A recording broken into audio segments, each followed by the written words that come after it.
Greetings and salutations. Welcome, viewers, listeners, and worldwide audience. You may bask in the magnificence of me, UFO-Lucifer.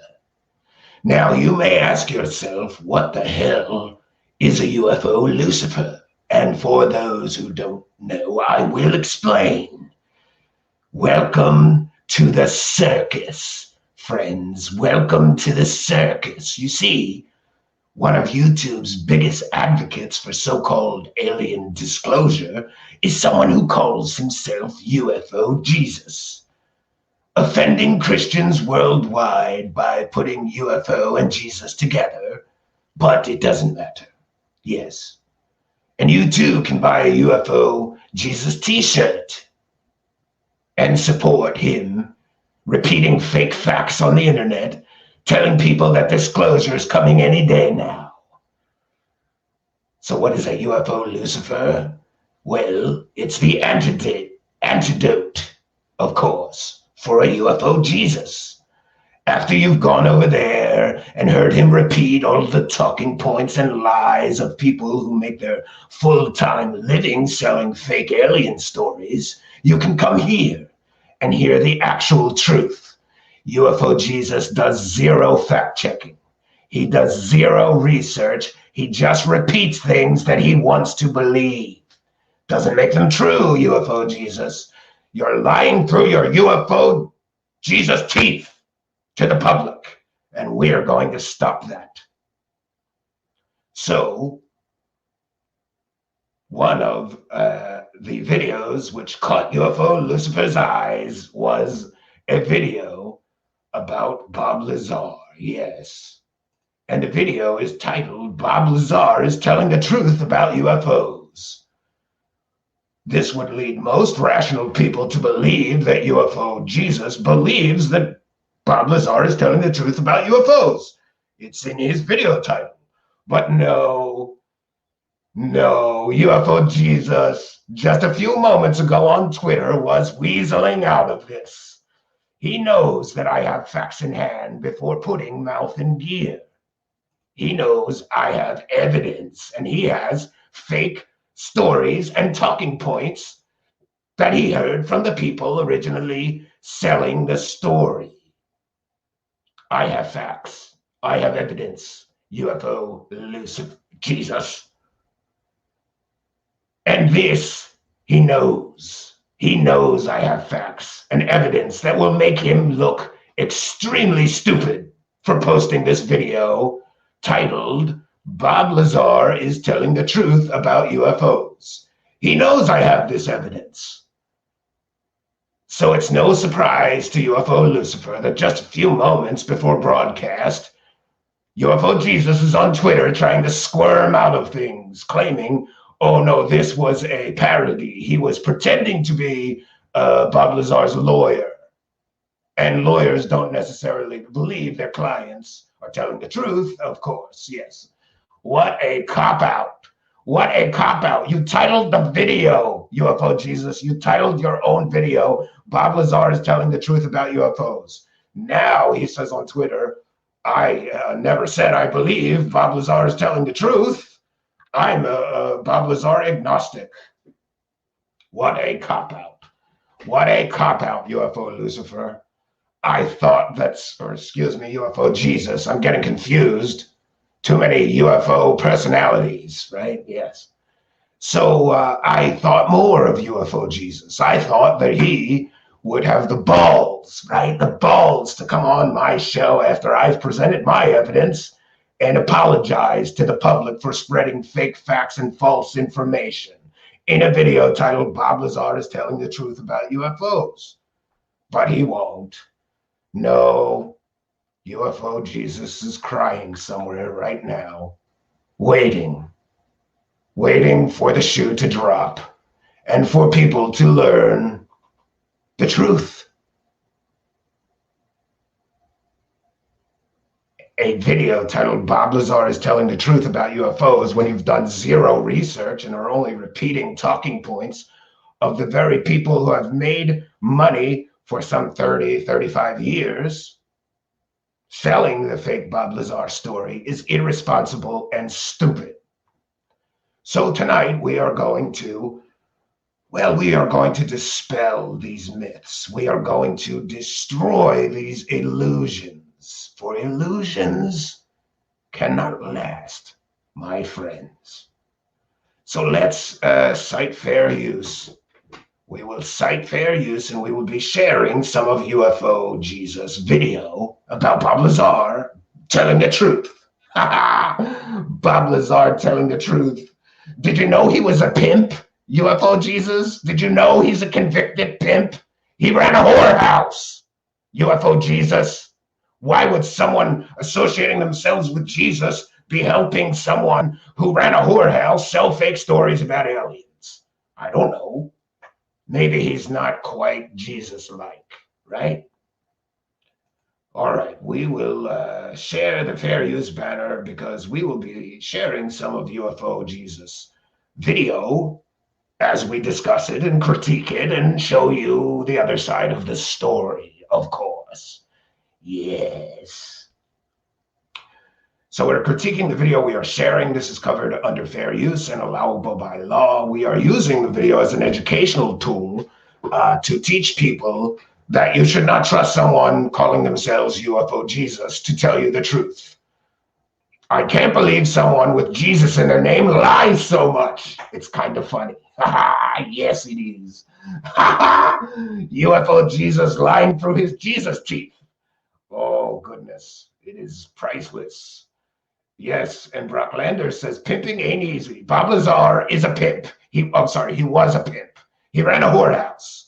Show me any other senior staff level physicist on planet Earth that woke up one day and said, you know what I'm going to do? I'm going to run a whorehouse. Bob Lazar is a pimp, UFO Jesus. Let me tell you something. Maybe I've spent some time on the mean streets of Philadelphia. Right?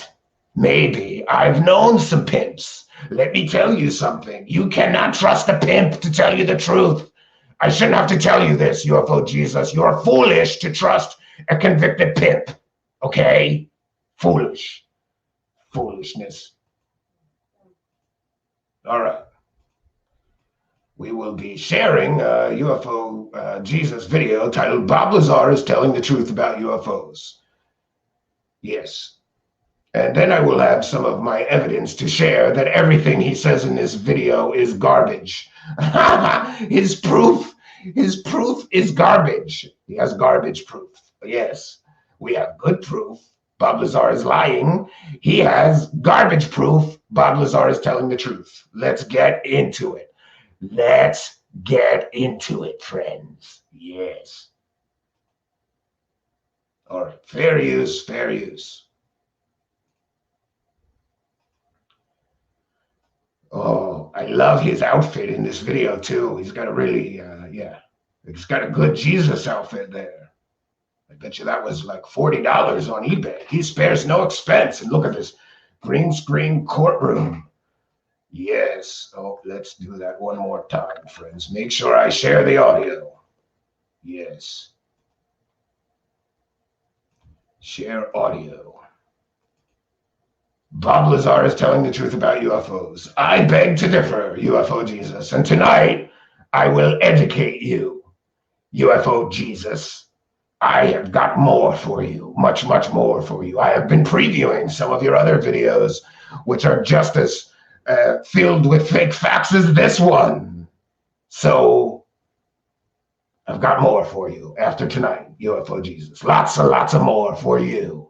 All for you, UFO Jesus. It just became a lot harder for you to spread fake and false information. Let's get into it, friends.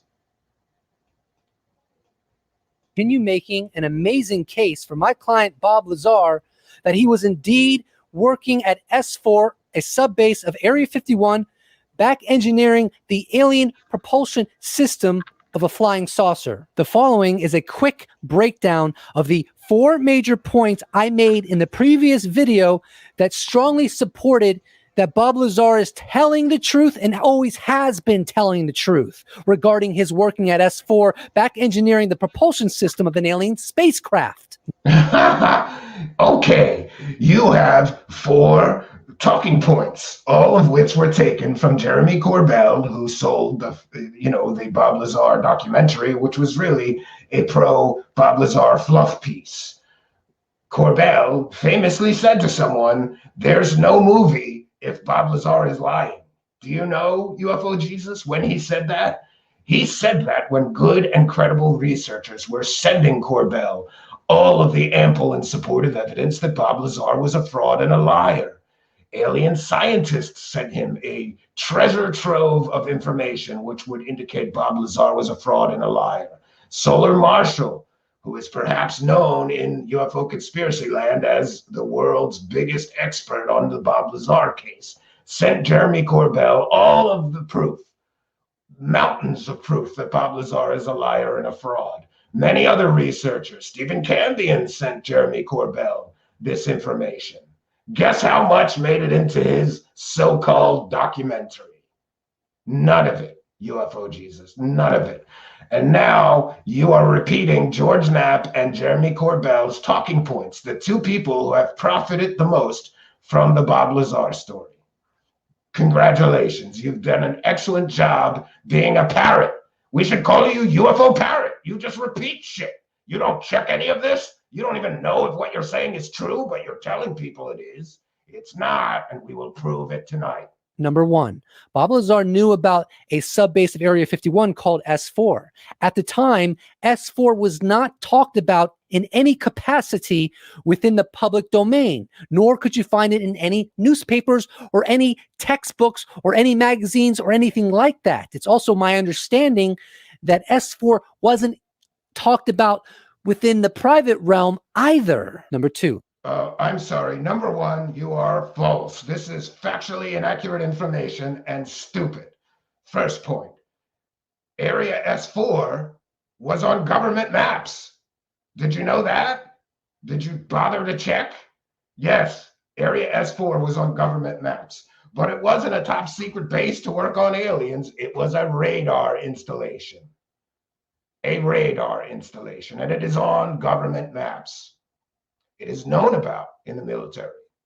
And Bob Lazar may have worked at S4, the radar base, on radiation health monitoring equipment. We have clips of John Lear which prove that. S4 was known about, but he took a real base, which was a radar installation, and decided that it was somewhere else on the map and that he went there to work on alien flying saucers. Another thing worthy of note, there have been recent flyovers of the area that he pointed out was Area 51 S4. Guess what's there, UFO Jesus? Nothing. Nothing is there. There is also ample and supportive evidence that Bob Lazar's first father-in-law from his first wife actually worked at S4. So your argument that he could not have known about S4 is completely and totally invalid and factually inaccurate. Let's see what his second great point is. On 3 separate occasions, Bob Lazar took a unique group of people within visual proximity of S4. He took them at a precise time, at a precise place, and every time he did so, they witnessed spectacular showcases of something flying around in the sky that gave them the impression it was not a conventional aircraft. Now, if he had no connection with what was going on within the Area 51 complex, how would he have known the details of when and where flight tests were being undertaken? Oh, this one is another one. This one is you playing fast and loose with facts. Because years later, despite what I think of him, he's a criminal now, but Sean David Morton and other researchers proved that the Janet flights flying into Area 51, if seen from a certain distance, could be conceived or believed to be UFOs of some sort. There are airplanes flying in and out of Area 51 24 hours a day, 7 days a week. And you also did no homework here, did you?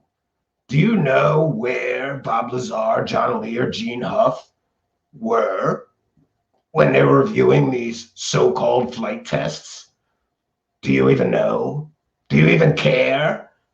They were 30 miles away from Area 51 proper, which would put them at about 90, or maybe, I'm sorry, which would put them at least 60 or 70 miles away from the area that Bob Lazar described as Area S4. What details about an aircraft in the sky can you discern from 60 or 70 miles away, UFO Jesus? The video, John Lear's home video of this, only shows some light in the sky off in the distance. That is not proof of anything. Anyone who spent some time out there could see lights in the sky every night coming in and out of Area 51. Most likely, those are Janet Airline flights, the airline which takes employees back and forth from Area 51 from Las Vegas. It is entirely conceivable or possible that that's what they were seeing, airplane lights. You can tell nothing from the video. There is no indication in the video that it is anything extraordinary. So you relied on talking points of George Knapp and Jeremy Corbell. These are the exact talking points of the people that are out there selling this story. And you just repeated them, not knowing any of the details, not researching any details, not fact-checking anything about that so-called story. No, I'm afraid your points are quite invalid. Is it possible that Bob Lazar knew about test flights? Sure. But it is just as possible that he had spent some time out there and saw airplane lights in the skies at night, and knew that from a distance, he may be able to fool people. Let's see what his next great point is. Number 3, as part of the vetting process of investigative journalist George Knapp, he had Bob Lazar smack dab in the midst of confirmed Area 51 employees, and they all grilled him, asking him basic questions about the Area 51 premises, such as, what is the first thing you see when you get off the plane? What is the thing over there? What is that color? What is X? What is Y? What is Z? He was able to respond correctly to all these questions.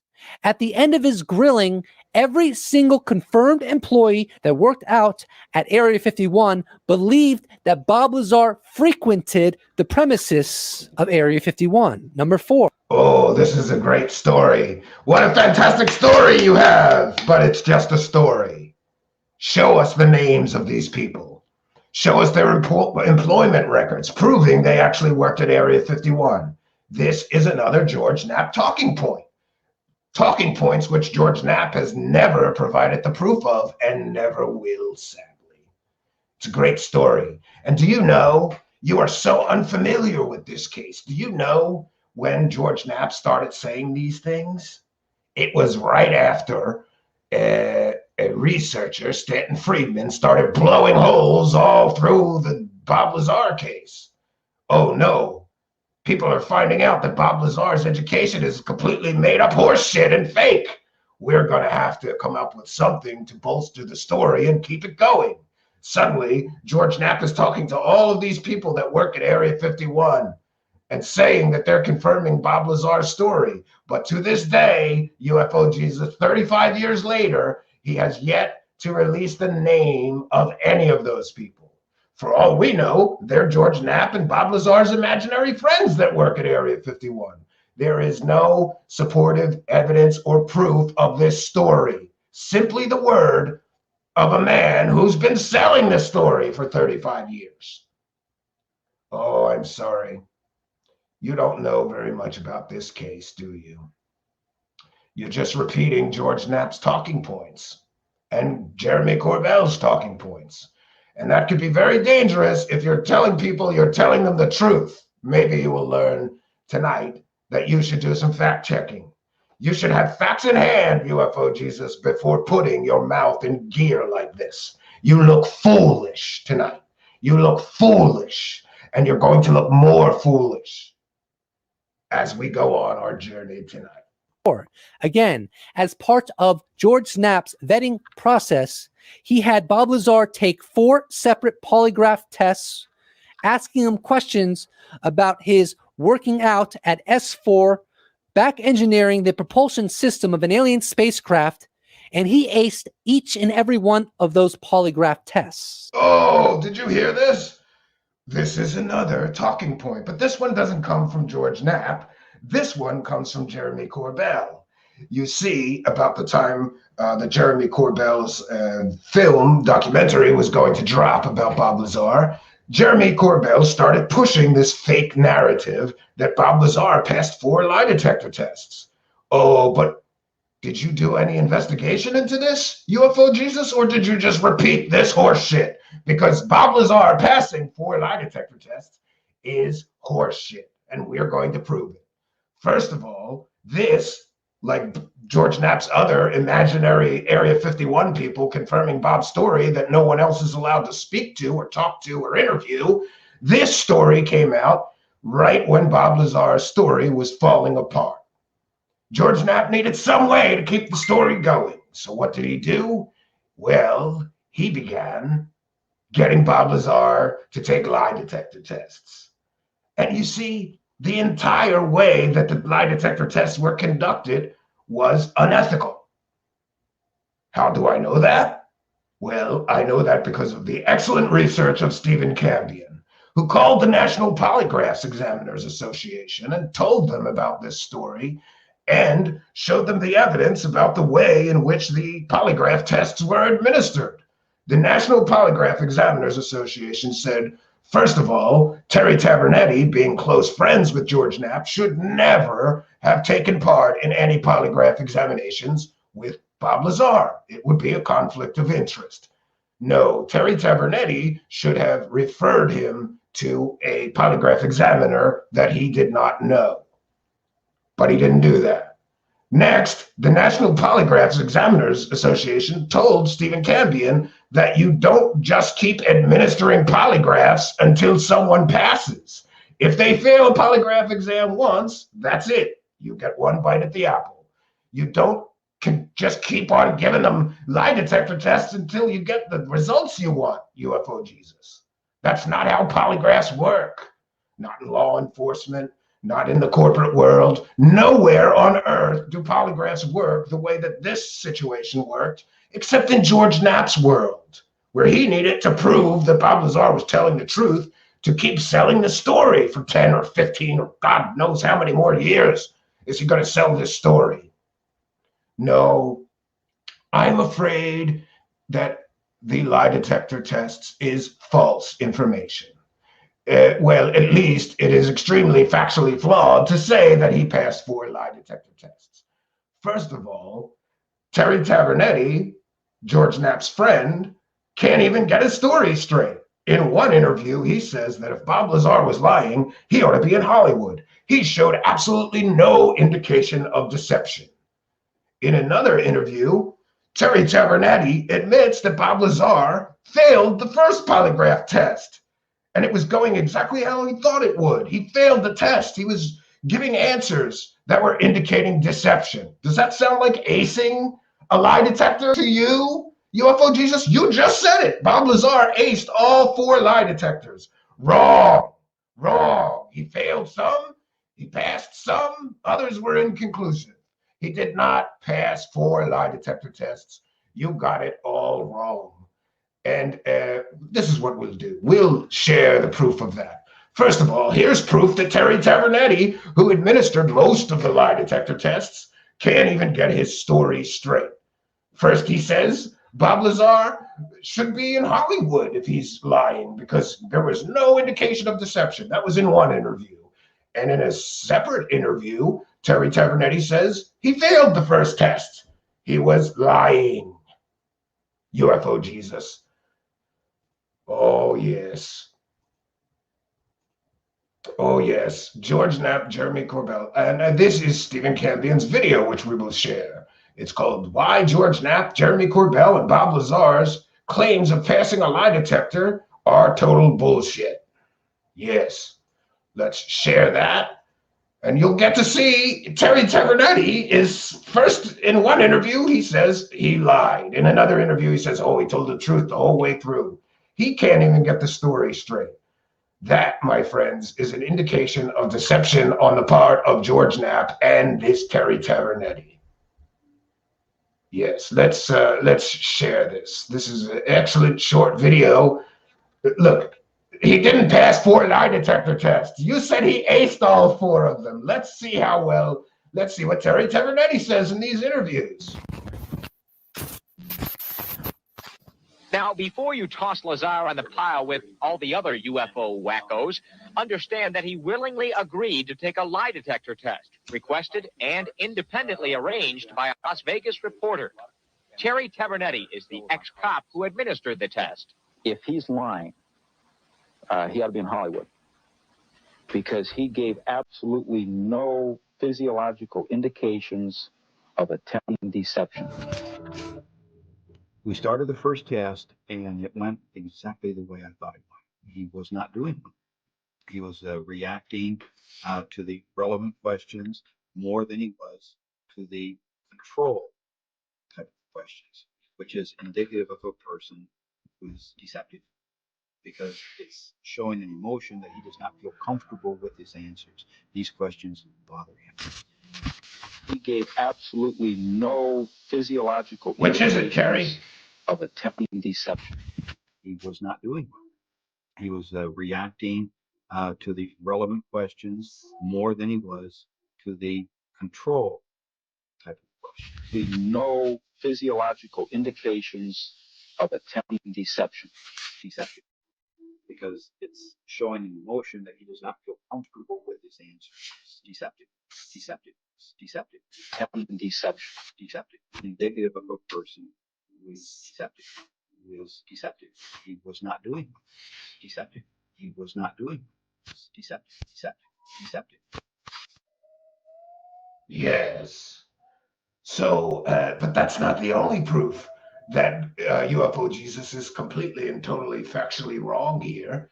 Even George Knapp disputes UFO-Lucifer saying that Bob Lazar aced 4 lie detector tests. The only person who ever claimed that Bob Lazar passed 4 lie detector tests is Jeremy Corbell. And UFO Jesus is stupidly repeating words from a master manipulator and deceiver. There, I said it. Okay, we have another video to share. This one will shed more light on the fake lie detector claims of UFO Jesus. No, UFO Jesus, he did not ace 4 lie detectors. Unless you count you're failing them, unless you count failing them as acing. I don't know why you would say this, except that you did 0 research, 0 fact-checking. You just ran with what sounded good that you liked, right? Wow.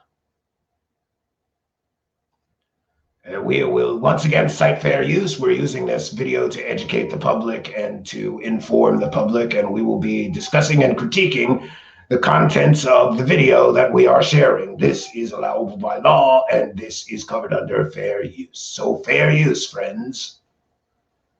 Here we have George Knapp now will tell us all about Bob Lazar. And again, this is where in the beginning of this video is where he said Bob Lazar, Terry Tavernetti says Bob Lazar failed the first test, and then we gave him more tests.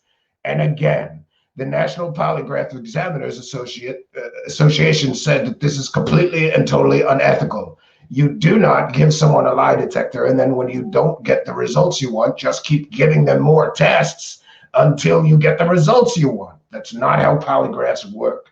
Not in law enforcement, not in the corporate world, not anywhere but George Knapp and Bob Lazar's imaginary world, and I suppose Corbell's imaginary world. So we'll see exactly what was done. First of all, before Terry Tavernetti got involved, that great friend of George Knapp's came along to help him sell the story of Bob passing lie detectors. There was another polygraph examiner first, and Bob Lazar failed the test with him, and the other was inconclusive. Near as I can recall, we will hear the details here. Well, let me share this one more time. Make sure we share audio. Very important. Yes. Bob Lazar's lie detector test about working on UFOs in Area 51. And this is from Finding UFO. All right. Credibility. What we used to do is we used to. Oh, wait, I'm sorry.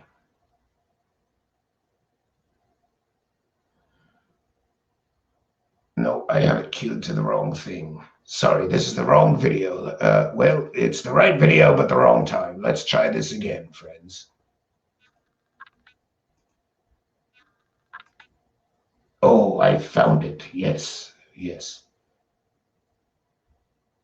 Yes, friends, I apologize. All right, we found it and we will be sharing it now. And again, fair use. We are educating the public by sharing this video. All right, here is George Knapp telling the story of the series of lie detectors. First of all, UFO Jesus, you don't get to take a series of lie detector tests. You get to take one. If you fail the first one, that's it. He failed the first one, and they just kept giving him more tests until they got the results they wanted in order to continue selling his fake stories. That fear factor would surface later. Lazar agreed to undergo a polygraph exam as part of this report. Polygrapher Ron Slay asked about the technology Lazar had seen. Did you knowingly lie when you said you had actually seen anti-gravity propulsion in operation? No. The results of this exam were inconclusive. Lazar appeared to be truthful on one test, deceitful on a second. Oh, yes. But this polygraph examiner clarified that no, he failed the first one. George Knapp insisted to give him another one.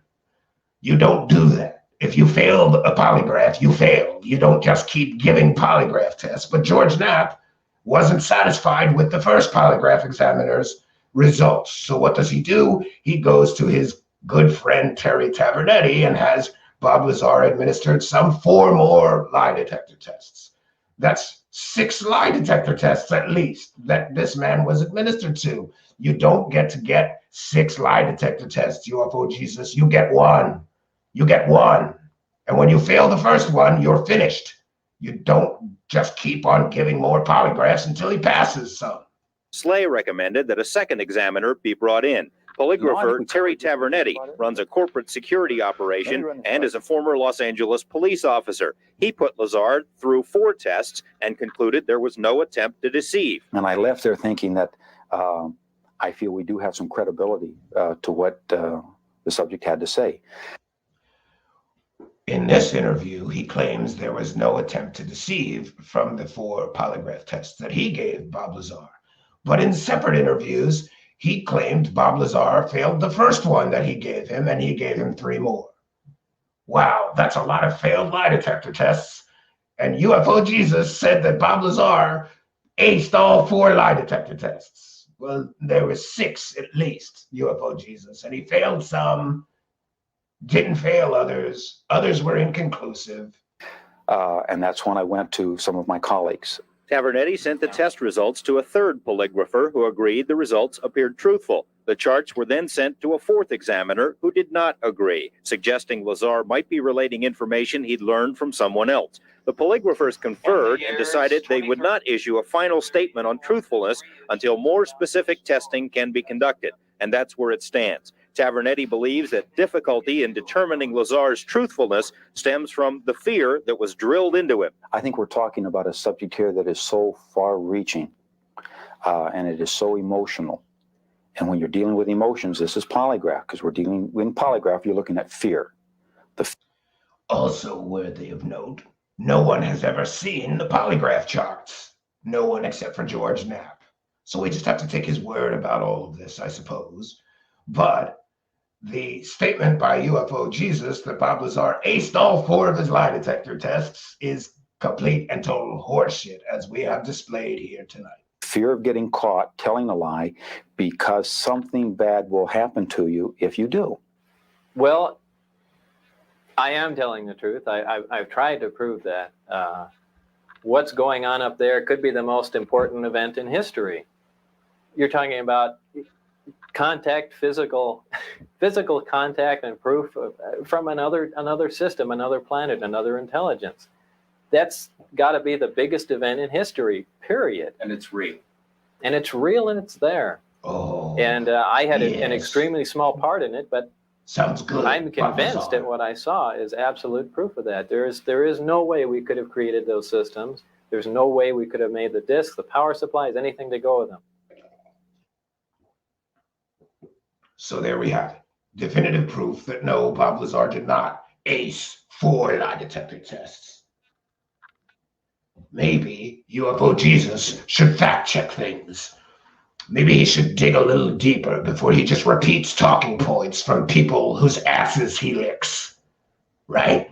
That would be the smart way to go about this. Yes. And Success is sharing this. Thank you very much.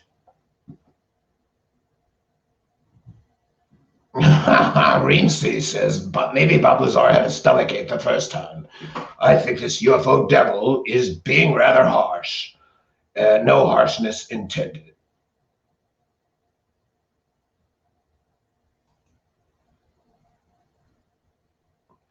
Jay Roach, I would be happy to. Please DM me a link on Twitter at Stephen Cambion. Please DM me a link to the video. We will certainly share that. Yes. Well, we have completely and totally picked apart 3, I think, of UFO Jesus's best proofs that Bob Lazar is telling the truth. Yes, but there's more, and let's get to it, friends. So we will once again cite fair use, and we will go back to UFO Jesus, ridiculous video full of fake facts and repeated talking points from people selling alien stories. Yes. Yes, one moment, please. There we are. Okay, so the lie detector claims he said that Bob Lazar aced all 4 lie detector tests. Wrong, UFO Jesus, so wrong. Ladies and gentlemen of the jury, perhaps the 4 factors I just went over. Oh no, it is all 4. We've gotten to all 4. We've shown all 4 are pretty shaky. I mean, a few are very shaky. The lie detector claims are complete and total horseshit. What else does he have here to prove Bob Lazar is telling the truth? Are not enough to persuade you that my client Bob Lazar indeed worked out at the Area 51 complex. That's okay. Luckily for you, I have a trump card up my sleeve that I'm going to throw into the mix, which might be just enough to push you over that edge to accept the reality that my client Bob Lazar worked at S4, a sub-base of Area 51. Back in 1989, Bob Lazar recounted that he witnessed a highly secretive craft known as the Aurora. He successfully drew the back configuration of the craft. He explained that the craft runs on liquid methane. He also conveyed that he once heard the craft and it had a very unusual roar and sounded like the sky was tearing. Years and years later, details of this top secret craft came to light, and Bob Lazar's description accurately detailed the specifications that were revealed about the craft. Wrong. This is fake information as well. Come now, UFO Jesus. Are you this incompetent? Are you this gullible? This is a terrible, again, repeated talking point. The United States government, the Air Force, the Navy, the Army, the Marines, the CIA, the DEA, whoever, the United States government has never admitted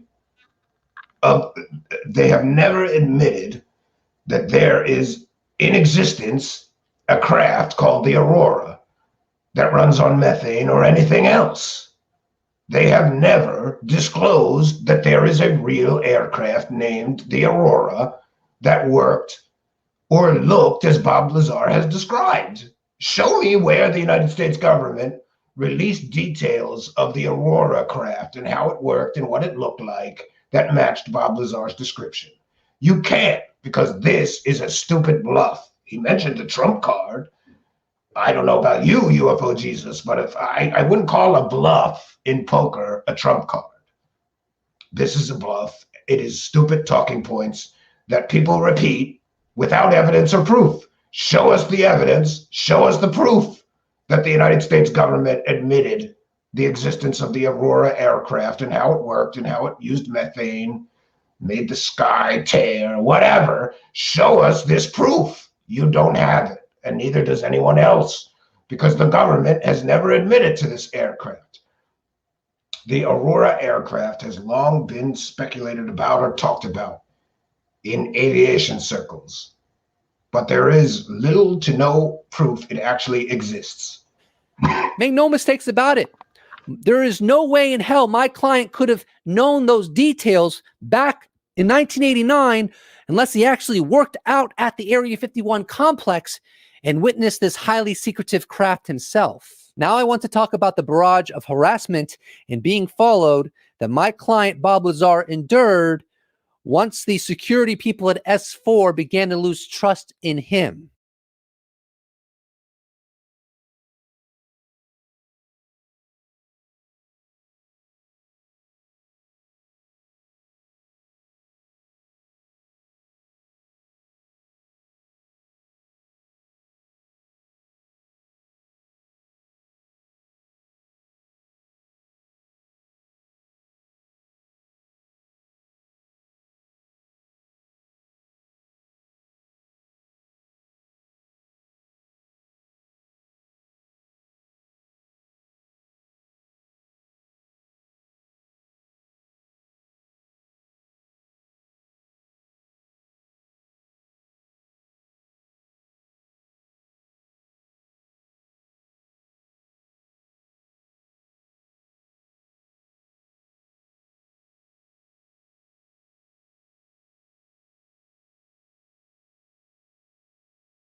I'm sorry.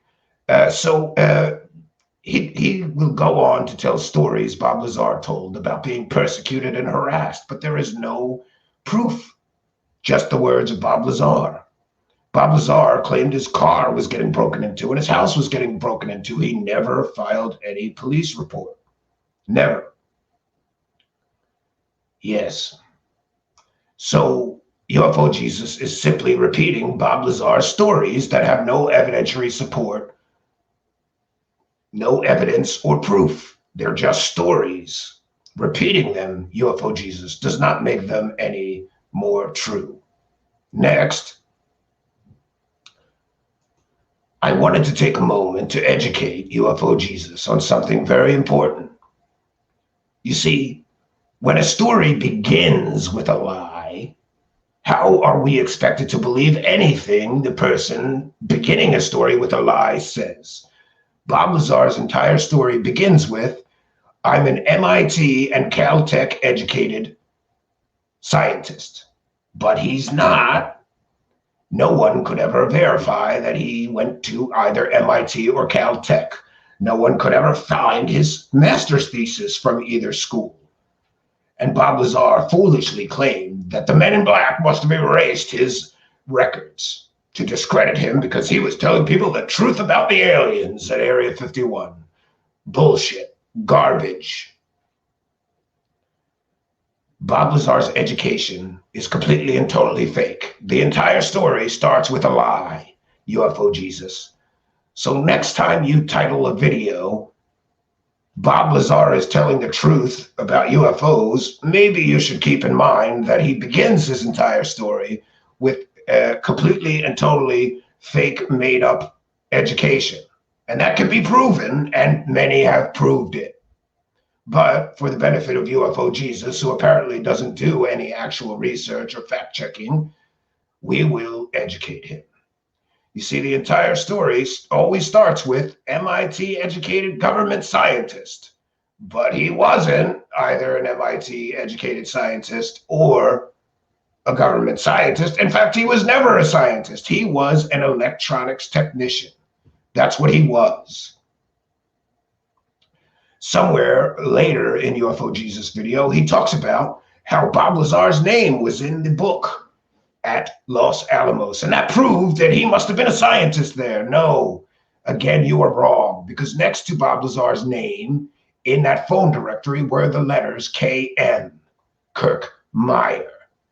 Kirk Meier did not hire scientists at Los Alamos. They only hired low-level electronics technicians.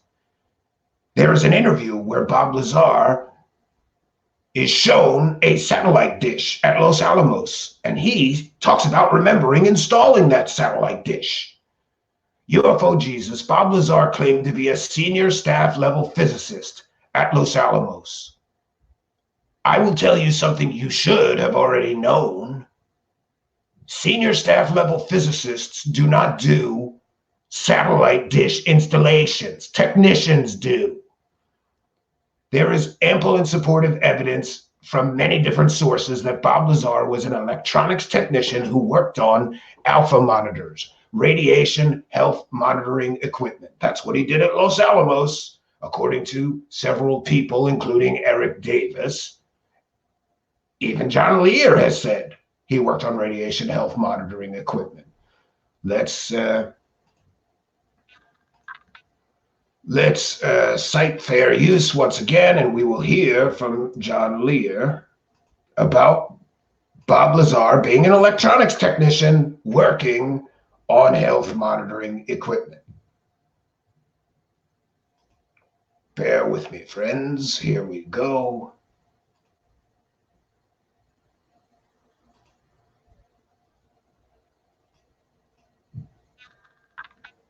This was the video I mistakenly shared earlier, but we'll get to hear John Lear talk about Bob Lazar being an electronics technician, having a contract to work on alpha monitors. Will give him any credibility. What we used to do is we used to drive to Los Alamos from here. It was a 16-hour drive, and Bob had a friend there, and it used to take us like 24 hours to rebuild all these alpha probes. There was like 300 of them. And we'd clean them all up and then rewire them and then put the aluminum tape on them, and then we drive back to Las Vegas. What's an alpha probe? They scan for radiation of the people that go in and work in Los Alamos. Oh. And Bob had the contract. So we did that about every 6 weeks. Ever wanted the sensation like you're floating on air? You can. Sorry, friends. 1 second. Yes, and here's something else I will tell UFO Jesus that he should also know. Senior staff level physicists do not take jobs working on alpha monitors or radiation health monitoring equipment. They have more important things to do. Senior staff level physicists do not work on satellite dishes either. But let's get back to Bob Lazar's education. And we'll also be sharing a viewer here. Jay Roach sent me an excellent video, and it is Bob Lazar in court pleading guilty to being a pimp. Very nice video. Thank you for the share. We will get to that in short order. First, let's share claims about Bob Lazar's education and show that his education was completely and totally fake and made up. This is Stephen Cambion's previous video. Bob Lazar's educational claims destroyed. Here we are.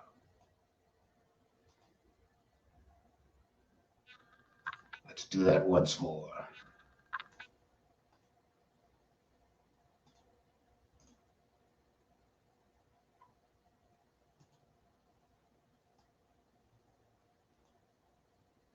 There we are, friends. Interesting.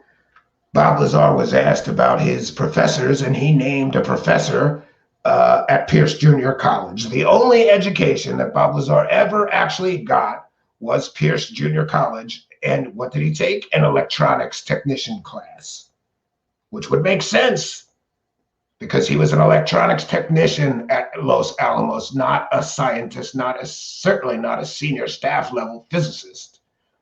Yes. The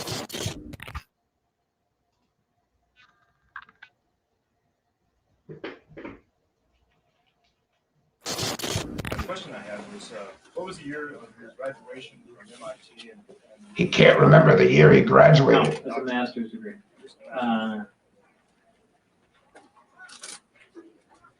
What was the year of graduation? Probably 82, because I think I left there. went to Los Alamos? I went to Los Alamos. Could you reveal some of your professors at MIT and Caltech? Yeah, if you want. Yes, I will. I don't have a list of them here. Dr. Duxler, I think, was one of them, and Hosefield was another. Hosefield? Hosefield. HOHSFIELD or something along those lines. They remember you? Oh yeah, Hosefield I know well. Oh sure, I've got people that that I went to school with, and George Knapp has spoken to some of them. I certainly have trouble with Bob's claimed credentials at schools. He had claimed to have degrees from MIT and Caltech. And I've talked to people who saw him at Caltech, but there's no records there. I think it is entirely possible that he would exaggerate his educational background in order to get a great job. He wouldn't be the first person to do that. Even George Knapp knows he lied. To lie about his background and education in order to get a good job. And you have to wonder, well, wouldn't the people who hired him know that? And yeah, they would have to. They do a background check. They'd have to know that.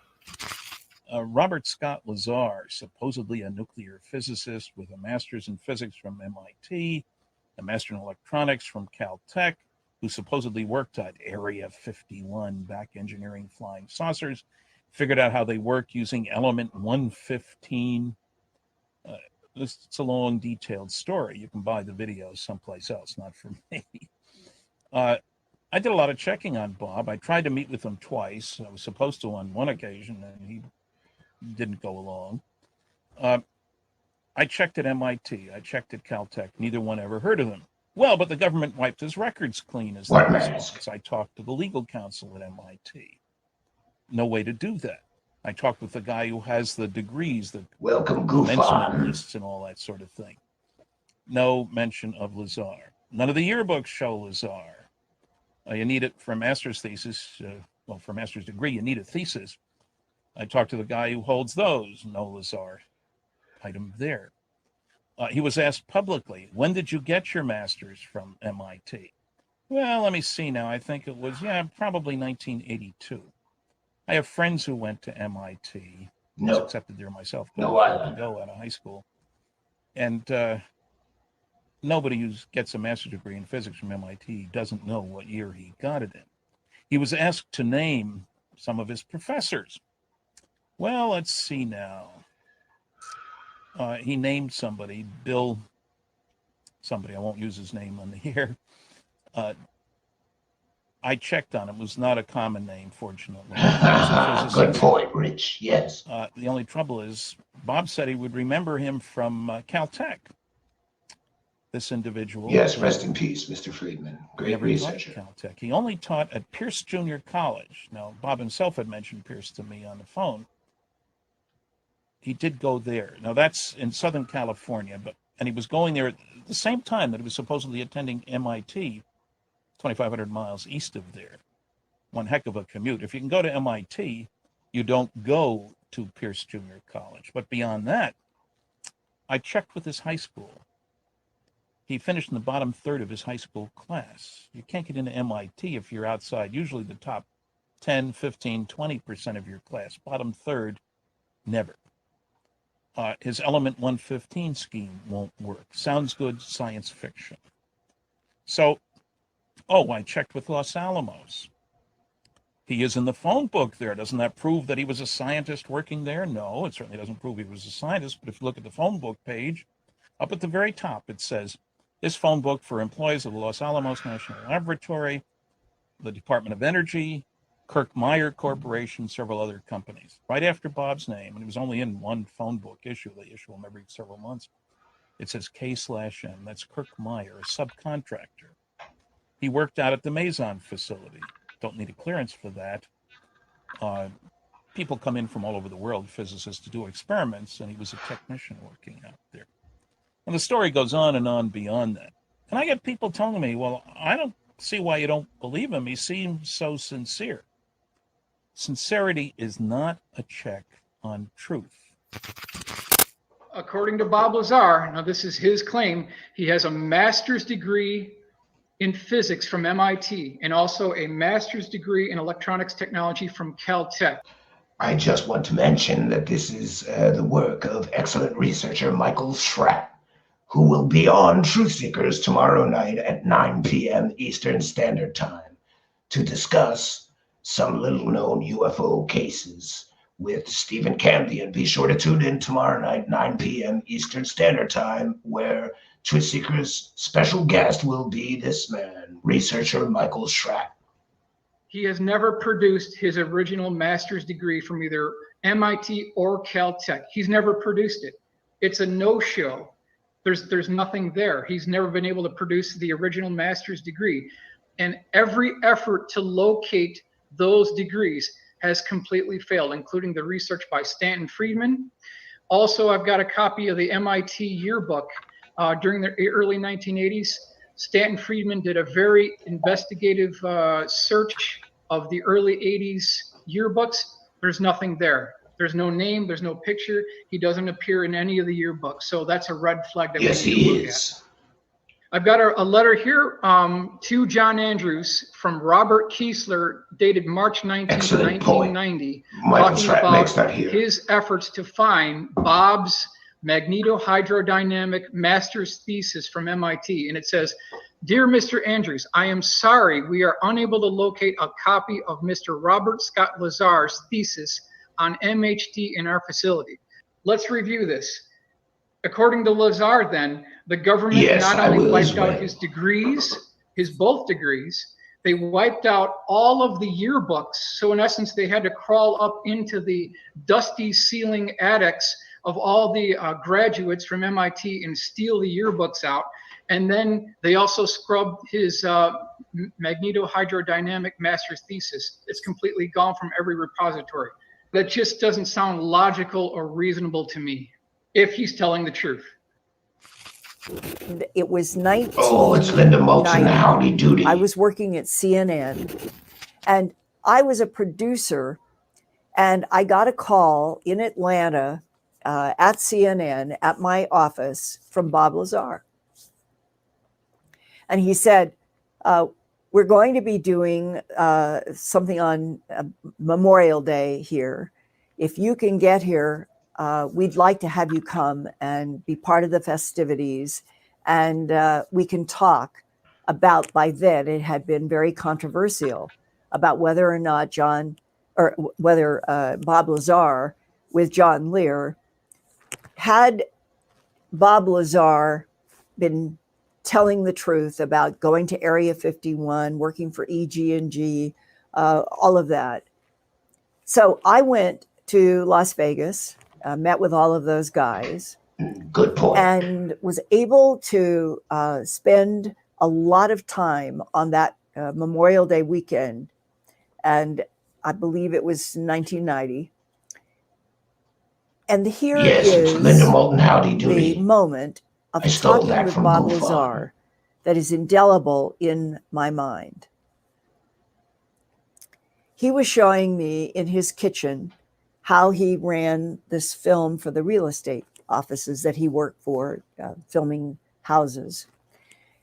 And he was in the process of demonstrating how he was doing that, just to show me that this is what come to the live chat. We'll ask you. He had told me that when Stanton Friedman had questioned him about the fact that he had no degree from MIT, he said, "I never ever said I had a degree from MIT or anything like that. What happened, Linda, is I'm an adopted child, and my parents lived in Florida, and they didn't make much money. And I had gone to school with some buddies. We liked electrical things. We liked engineering. We liked taking cars apart. And some of my buddies got accepted to MIT. He said, I drove up to see them as my friends. And I went to one of their classes for a few days. He would just go and sit. And he said, and I learned some things. I became even more interested in having some kind of a career in which I would be dealing with electronic and engineering things. And he said, that's what I learned at MIT. He's on my I list. never told anybody I had a degree. That's Bob's firsthand version to me. This is the most bothersome part of the story, and I've talked to Bob many times. I think we're friends. I have offered him the opportunity to tell me, Bob, did you exaggerate about your educational background? Because a lot of people do that. You know that in every walk of life, in every occupation, they would exaggerate something on a resume, and he's always stuck to it. Yes. As for professors, he gave me the name of one at MIT. I checked on that. The professor is not there now. Whether he was there then, when Bob says he went there, MIT would not give me that information. I do have one person who says he went to school with Bob, or at least was aware that Bob was going to classes at Caltech. His name is Jim Tagliani. He was a technician in the stealth fighter program here in Tonopah, Nevada. He worked with Bob in the early 1980s at a place called Fairchild Zincom Systems in Simi Valley. I have some documentation to back that part of it up, and he said he remembers Bob as working a lot of weird shifts to accommodate his classes there. The only record we can have for Bob Lazar ever in college is a single class in electronics at a junior college in California. Right. And you don't get hired at Los Alamos with that kind of an educational background. So I'm afraid that this entire story began with a lie. Solar Warden with a kind and generous $5. Is that $5 Canadian? I believe it is. Thank you for your kindness, your generosity, and your support of Truth Seekers. We are a viewer-supported show, friends. If you'd like to support us, there is a money button in the live chat. That is the easiest way to throw a few dollars in our hat and keep us producing high-quality content, bringing people the truth, the second red pill. Yes. Thank you, Solar Warden. I will do so. You are most welcome. Thank you for your kindness, your generosity, and your support. Next, I would like to remind people that you can support us on Patreon or through a PayPal donation, and there are links in the About section. Failing that, the other best way to support our show is to like, comment, subscribe, and share these videos. Share them on your social media. That would help us very much. Please do like, comment, and subscribe, and send some of our video links to your friends. Share our channel link on your social media. And thank you all for helping us to grow. The subscribers are growing every day, and the view counts are jumping up, and there are more and more live attendees in our live chat every week. And we thank you for that. Next, I'd like to remind anyone who is listening in audio podcast land, you're missing half the fun. We do a live chat here, interactive chat. Every live broadcast that we do here on YouTube, just go to YouTube and search the YouTube, hit the YouTube search and put in Truth Seekers, one word. Look for the guy with the weird sunglasses. That would be Stephen Campion, your usual host. I'm guest hosting today. Yes. Next. Yes, so please, if you're in audio podcast, if you're listening in audio podcast land, please come and join our main hub here, our YouTube channel. Also, please be sure to follow Stephen Campion on Twitter. It's at Stephen Campion, and you will know when every live show will be. He tries to post them. He's doing a terrible job, but yeah, he attempts to post them before the shows take place. Now I will dedicate, well, I want to make a few last points. Oh, first we're going to share this this other video. Yes, of Bob Lazar in court for being a pimp. Bob Lazar was a pimp, a convicted pimp. And by the way, he lied. First, he told George Knapp that he had very little involvement in the whorehouse. He was just helping them with computer systems. Turns out that is completely and totally a lie, because Bob Lazar and his wife were full partners with the madam in a whorehouse. Yes, Bob Lazar and his wife were running a whorehouse. One may wonder how many men's wives would let them run a whorehouse. I don't know. Seems funny. I would also challenge UFO Jesus to find me one other UFO Jesus. Find me any other real scientist who also ran a whorehouse. You can't. Real scientists don't run whorehouses because they worry about their reputations. Fraudsters and fakers might want to run a whorehouse, but not a real scientist. Bob Lazar was never a real scientist. Another great point that I wish to remind everyone, that on a recent interview with Larry King, Bob Lazar claimed that the craft that he worked on, you know, the alien spacecraft, was 52 feet in diameter. But there's a problem with that, because Bob Lazar's own drawings of this supposed alien base where the flying saucers were kept showed hangar bay doors that were 40 foot wide. So I ask you, if Bob Lazar is really telling the truth about working on alien spacecraft, why, oh why, how, oh how I should say, can a 52-foot diameter spacecraft fit in and out of a 40-foot hangar bay door? These are the little details that liars miss. But don't worry, there are good researchers who catch these little lies. And the little lies add up and add up and add up and add up. How many times will we let Bob Lazar lie to us? Here's another great lie and talking point that Corbell and others and Bob Lazar like to repeat. Oh, Bob Lazar doesn't make any money from this. Yes, he does. He tried to cash in every chance he got. He sold a videotape in the back of Popular Science magazine and other science magazines, excerpts from the government Bible, where he explained exactly how the flying saucers worked. And for just $29.95, you too could learn the truth about those aliens. That was an initial cash in. He and Gene Huff tried to sell a Hollywood screenplay about his experience working on those alien flying saucers. No one took them up on it. Later, Bob Lazar would make as much as $15,000 for a single appearance at the anniversary at some UFO conference of his story. $15,000. He also made a deal with Testers Model Corporation, you know, to sell models of the alien spacecraft that he worked on. And by the way, here's something else I want to educate UFO Jesus on. Boy, UFO Jesus knows very little about this case, and we know very much. We're happy to educate you, UFO Jesus. We are happy to try to educate you. Shortly before Bob Lazar came out with his story, and this has been confirmed by John Lear, Gene Huff, who was his partner selling those videotapes and the story everywhere, and his partner trying to sell a Hollywood screenplay was Gene Huff.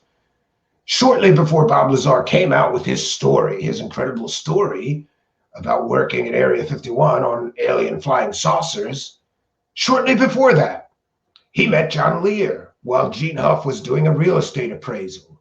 Gene Huff was doing that for John Lear as a favor.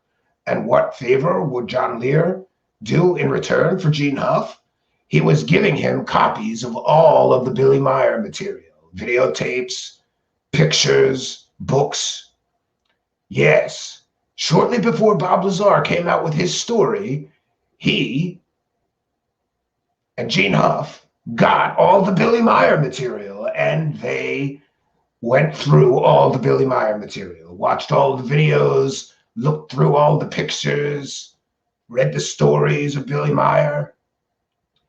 So isn't it a coincidence, UFO Jesus, that right after Gene Huff and Bob Lazar got copies of all of that Billy Meier material, Bob Lazar came out with his story about working on flying saucers. And curiously, the flying saucer he worked on, called the Sport Model, looked almost exact to Billy Meier's spaceship called the Beam Ship. And we're going to share this. Look at this. Sorry, let's make sure you get a good view of this. Sport Model Beam Ship, a side-by-side comparison diagram. And by the way, this is from the excellent researcher Michael Schratt. Look at this. Right before Bob Lazar comes out with his story, he gets to see all of Billy Meier's pictures and photos and videos. And gee, his spaceship is almost an exact copy of Billy Meier's spaceship. Michael Schratt writes, did Bob Lazar copy details from the Billy Meier beam ship to form the foundation of his Area 51 S4 Sport Model story? Billy Meier of Switzerland claimed extensive contact with aliens and published many photos purporting to show alien spacecraft. His works were popular in some circles in the 1980s.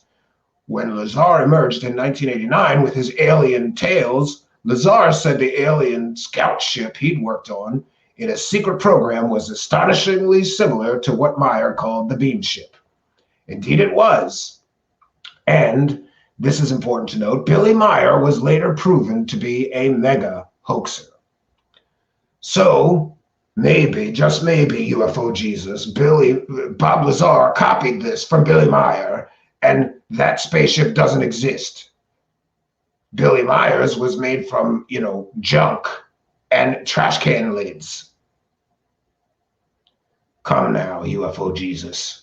Let us educate you on the many, many lies of Bob Lazar. I suppose it's important to note that Bob Lazar did indeed run a whorehouse. And I'd like UFO Jesus to tell me how many senior staff level physicists does he know who wake up one day and decide to start running a whorehouse. He's a convicted pimp, Bob Lazar. You can't trust a pimp. I'm sorry, UFO Jesus. You can't trust a pimp to tell you the truth. Because he's a pimp. He's a convicted felon, a convicted pimp, not a scientist, UFO Jesus. Lest we forget also that Jeremy Corbell, Bob Lazar, and George Knapp lied about the raid on Bob Lazar's business to sell a film, implying that they must have been looking for that element 115. That was a lie. Stephen Cambion talked to the local sheriff who was in on the raid. The raid had nothing to do with Bob Lazar's fake flying saucer stories. They were there for a murder investigation because Bob Lazar was selling thorium. Or is it thallium? I always get this wrong. Thorium, I believe, which allegedly someone ordered from his company and murdered their wife with. They were there for the sales records and the thorium. The raid had zero to do with element 115. The local sheriff confirmed to Stephen Cambion he was there within earshot of the other agents and everyone else there the entire time. They went there, they searched and got the materials related to the murder that they needed for the investigation to continue and go to court, and they left. They were there for less than an hour. They did not search every inch of Bob Lazar's business, as Jeremy Corbell claimed and George Knapp claimed. We talked to the local sheriff. He denies this, and he denies that the raid had anything to do with Bob Lazar's flying saucer stories, and in fact said, I did not hear anyone mention element 115 or flying saucers.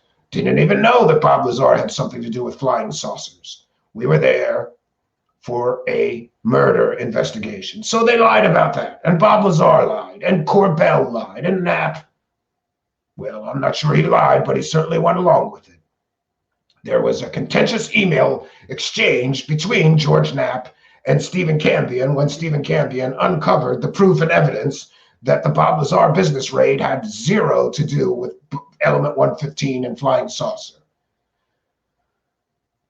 So let us share the pimp. Let us share the pimp. The pimp video. Yes, Bob Lazar is a convicted pimp. And we will share this video sent to us by our viewer, J. Roach here. J. Roach's point is that a judge accepted Bob Lazar's fake W-2.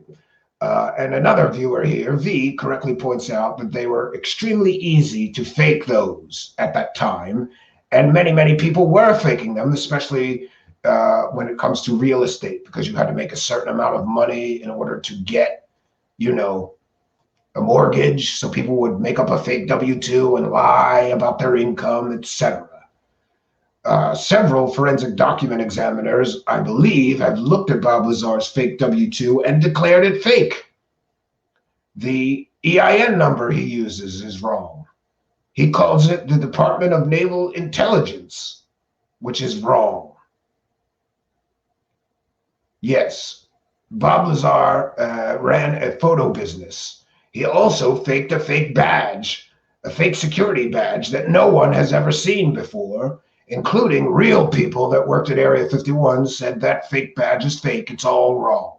It has nothing to do with the real badge you get when you actually work at Area 51. How many times, UFO Jesus, will we allow Bob Lazar to lie to us? How many times will we catch him lying to us? Yet you, UFO Jesus, title a video, Bob Lazar is telling the truth. Sure he is. He's lying about all of these things we've shown and proven that he's lied about tonight, but he's telling the truth about those aliens. UFO Jesus, do you so desperately wish to believe this fake story that you will throw out all critical thinking, all discernment, and just believe him because you want to? In your life, UFO Jesus, how many friends of yours will you let lie to you 10 or 20 times, yet still believe a fantastic story they tell you? Your logic makes no sense. You have no logic. Your discernment is gone. You've lost your objectivity. You so desperately want to believe this story that you will make excuses for all of Bob Lazar's lies, for all of Jeremy Corbell's lies and George Knapp's lies. I will pray for you, UFO Jesus. Now, let's see this video about Bob Lazar pleading guilty to being a pimp. Yeah. Oh, let's try once more. And I will put up my fair use banner as well.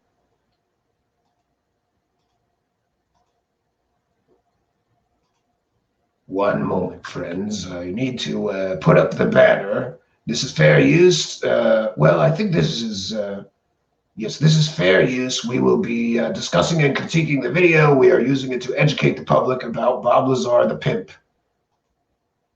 Yes.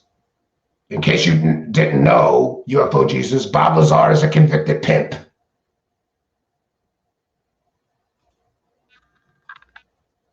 Seems to me that Mr. Lazar's problem is of an emotional disturbance nature, really much more than criminal nature. I mean, reading everything here, and if I agree with, in spite of what you say, Mr. Lupins, I think that that it is a substantial penalty that he has, in fact, been convicted of a felony. I have letters from Dennis Stegman, who was surveillance manager at the Sahara and Hacienda Resorts. I have statements from George Knapp. I have reviewed the material from Mark Meier. By the way, it was George Knapp who ratted on Bob Lazar for being a pimp. He called the police and let them know that Bob Lazar was running a whorehouse. Great friend, George Knapp. Thank you, George Knapp, for ratting me out. Well, why would you rat out your friend Bob Lazar for running a whorehouse? But he did, convincing Bob Lazar that he better turn himself in. From Mr. Bilberry's office. I'm impressed with all of that. I note that although it doesn't show a lot of income, we do have a W-2 form of record that shows that he worked for the United States Department of Naval Intelligence. Very important point. Evidently, based on what you say, that affirms. I just want to mention, just because a judge looks at a W-2 and doesn't check any of the information, doesn't mean it's a real W-2. Obviously, the judge never checked, or he would have found that the EIN number was incorrect, and there is or was no Department of Naval Intelligence at the time that this court trial took place. Bob Lazar got it wrong. It is not the Department of Naval Intelligence. That was ended after World War II, and a new Naval Intelligence Organization took place. Amateur mistake he made while faking a W-2. That the detective Bill Young, who investigated this, does not have any objection to probation. I was impressed with the letter from the defendant, in which he acknowledges that his actions were irresponsible and they caused great embarrassment and pain to me and my loved ones. I think that all of that is appropriate to put on the record. I have a letter from Don Williams, a friend of his who is a businessman in the community. I was impressed with the fact that good point, everyone. No police investigation was involved in this case, I guess, until he confessed on television. And I also note that he is in fact listed in the Los Alamos National Laboratory Telephone Directory. It's obvious it's very difficult to get information on Mr. Lazar from government sources, enormously difficult. With all of that in mind, it seems to me here's what's appropriate under the circumstances. In addition to the $20 administrative assessment, this court does not sentence you, Robert Lazar, confined to prisons for a period of 3 years. Yes. I'll that sentence and place you on an indeterminate period of probation not to exceed 3 years, subject to the following terms and conditions. Number one, I think you can do some useful community service, and I will order that you do 150 hours of community service. Good point. Period of probation. Number two, you have no contact with prostitutes or brothels, be they legal or illegal during your term of probation. Number three, I'm going to order that you have psychotherapy once a week with a qualified psychiatrist, psychologist, or American family counselor for a period of 1 year. And thereafter, if the professional does not feel you're ready to be released. And it is my understanding that you are willing to give up your passport. It seems to me that's probably appropriate. Should you have a business need to travel, I would imagine that that could be worked out with your probation officer. And that will be the sentence. Thank you. Pretty harsh for trumped up charges. Poor Bob Lazar. He wasn't allowed to have any contact with prostitutes for 3 years. I wonder how he survived. Apparently, George Knapp has said that Bob Lazar was very fond of prostitutes. Maybe that's why he started a whorehouse. So, UFO Jesus, I have done my best to educate you on the liar, pimp, and convicted felon Bob Lazar, and why no one should trust his fake stories about working on alien spacecraft. Let's not forget of the recent flyovers of S4 where he said it was. Guess what's there? UFO Jesus. Nothing. Nothing is there. Also, the area is so irradiated, no one could spend a significant amount of time there without suffering from radiation poisoning. Another proof that Bob Lazar's claims of an alien spacecraft base being where he said it was is fake. Yes, no contact with prostitutes for 3 years. I bet you that was the hardest part of his probation. Yes. Yes, and Success is sharing that. Oh, and I missed. I apologize here. Wait, let me see if I can find it. I missed 2 of them. Geez, I am so sorry. It's very hard to see. Brock Landers with a kind and generous donation of $4.99 in a super chat. Thank you, Mr. Landers, for your continued support and generosity towards our show. We are a viewer-supported show. There is a $sign down there in the live chat. If you wish to support our show and see more content like this, dispelling fake, false UFO narratives and such, please do support us by sending a super chat donation or purchasing a super sticker.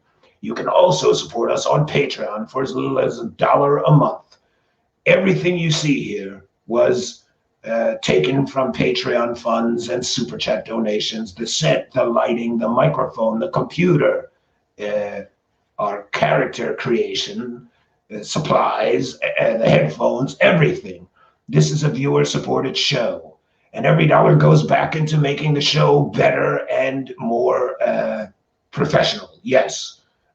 How professional is it that a man named UFO-Lucifer is up here telling you our show is getting more professional?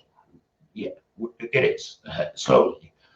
And William Pixley with a kind and generous $5 super chat donation, who says, keep rocking it. Yes, I shall. Thank you for your generosity, your support, and your long-time participation. William Pixley has been here for quite some time, taking part in our live chat discussions and contributing his thoughts and opinions. We may not always agree, but I certainly enjoy your presence here. Mr. William Pixley, thank you for your kindness and your generosity. Very generous of you. Now I will devote my full attention to the live chat. Any questions or comments for me? Jill D says, poor Lazar, UFO prostitutes only. Yes, the judge didn't say that he couldn't hang out with alien prostitutes. Maybe that's what he did. Yes, Charles Unleash asks, didn't UFO Jesus delete his Disclosure is Here video when TTSA folded? Yes, I believe he did. He has either changed or deleted several videos, each time when he looks stupid. UFO Jesus, will you delete your Bob Lazar is telling the truth video now that we have shown you to be a fool repeating talking points from people selling alien stories? I feel very bad for Mr. UFO Jesus. He's lying through his Jesus teeth, okay? Or maybe he's not so guilty of lying because these are not his lies after all. He's just repeating lies that he gets from people he wants to believe in. And don't we all want to believe in something, right? Tell Campion, I think Ledger may have got his Joker character from him. Perhaps. It's good, yes. Jay Roach, V talking to Jay Roach, says, the judge began by calling Bob Lazar emotionally disturbed. Even today's judges accept documents all the time without verifying. Yes, because they assume that you would not give a judge in your criminal case a fake document.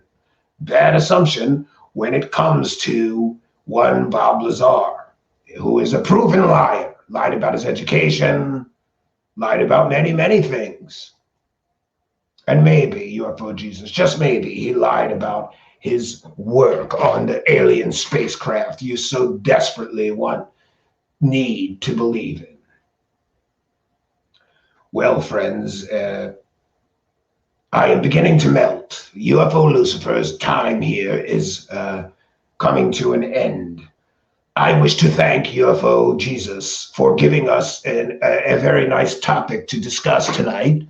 And I wish to thank him for his lively copping out and making excuses for titling a video, Bob Lazar is Telling the Truth. Good luck weaseling out of that. Yes. Now people may be a bit more informed about Bob Lazar, convicted pimp and liar. Charles Unleash says Stephen is turning into a little pink puddle. That is a fairly accurate statement. The air conditioner has been off here for some 1 hour and 32 minutes, and we are in the middle of a heat wave here where Stephen Campion lives. Chris Johansson with an excellent point. I don't think UFO Jesus is so much deliberately deceptive as he is delusional and gullible. Yes, he just simply wants to believe this story so much that he discounts all of the proof that many of these things are lies, and he plays up the things which may be true, but there's still no proof or evidence. And by the way, UFO Jesus, one more piece of proof that this story is all fake. George Knapp famously said that he knows a place where Bob Lazar buried some of that element 115, and maybe, just maybe, he'll go dig it up someday. Sure. So George Knapp, who's been selling this story for 35 years, knows exactly where the proof of alien visitation, proof of intelligent life on other planets visiting us is for 35 years, and he's never dug it up and showed it to anyone. Sure, UFO Jesus, sure he knows where that alien spacecraft special element is. Sure he does. Wouldn't you be comfy, in the warmth? Yes, I should be, but it is worse than hell hot in here right now. Yes. Jay Roach reminding everyone, yes, please do smash that like button, folks. Another great stream, Cambion. Catch us on the next one. Yes, I will have to bow out of here soon. I have souls to reap. Yes. Easy to find where he buried it. The rocks are floating. Yes. He said that. George Knapp says he knows exactly where the proof of this whole story is. Why won't he give it to us? Why wouldn't George Knapp dig it up, throw it down on a table, call CNN and hold a press conference and say, there's the proof of Bob Lazar's story, bitches? Because it's not real. Element 115 does not exist, at least not in a stable form as Bob Lazar described. More proof Bob Lazar is lying. He claims that they did all tests imaginable to this element 115. If that were the case, he would know the isotopic ratios and be able to recreate it. After all, Bob Lazar once claimed he had a particle accelerator in his bedroom, and so did George Knapp. Go ask a real physicist. It is impossible to have a particle accelerator in your bedroom. That's a lie. More lies. And the lies keep coming, UFO-Lucifer. So sorry you so want to believe. William Pixley saying, shout out to Captain Austin Zitz. He was a good soul. Yes, William Pixley, he was. May he rest in peace and find all of the answers that he was seeking in life. May he be reunited with his ancestors and be in heaven. And we here will certainly miss him in this realm. Rest in peace, Captain Austin Zitz.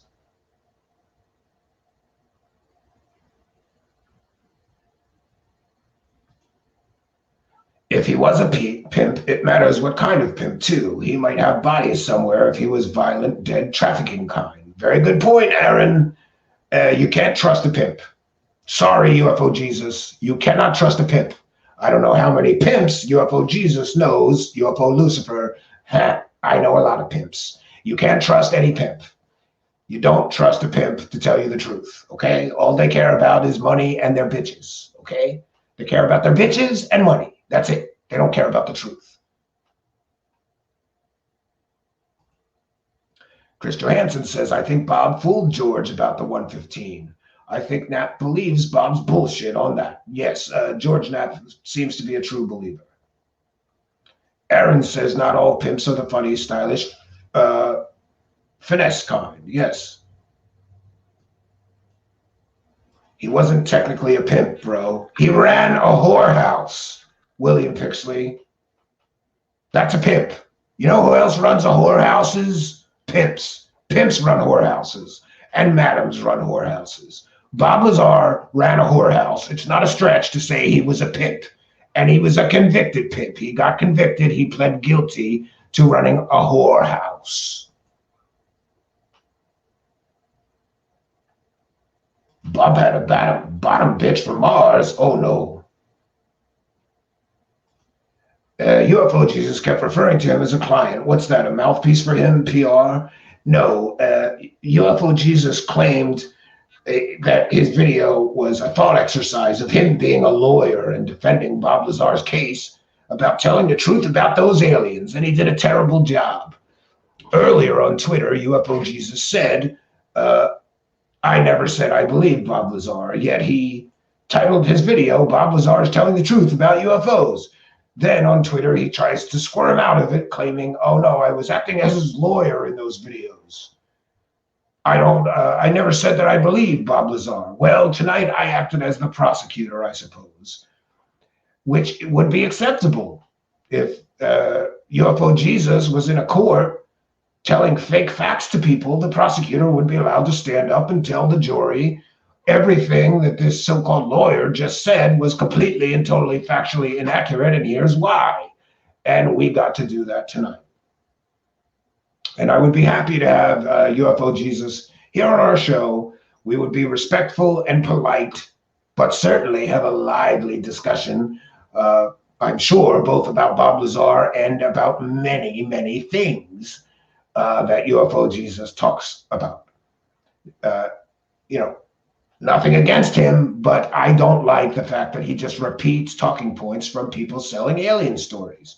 He is a true believer. Black Magic says, hey, Satan, my mom wants to know about the child support. I don't recall her selling her soul to me, so I don't care, Pragmagic. Yes, and we've answered that one.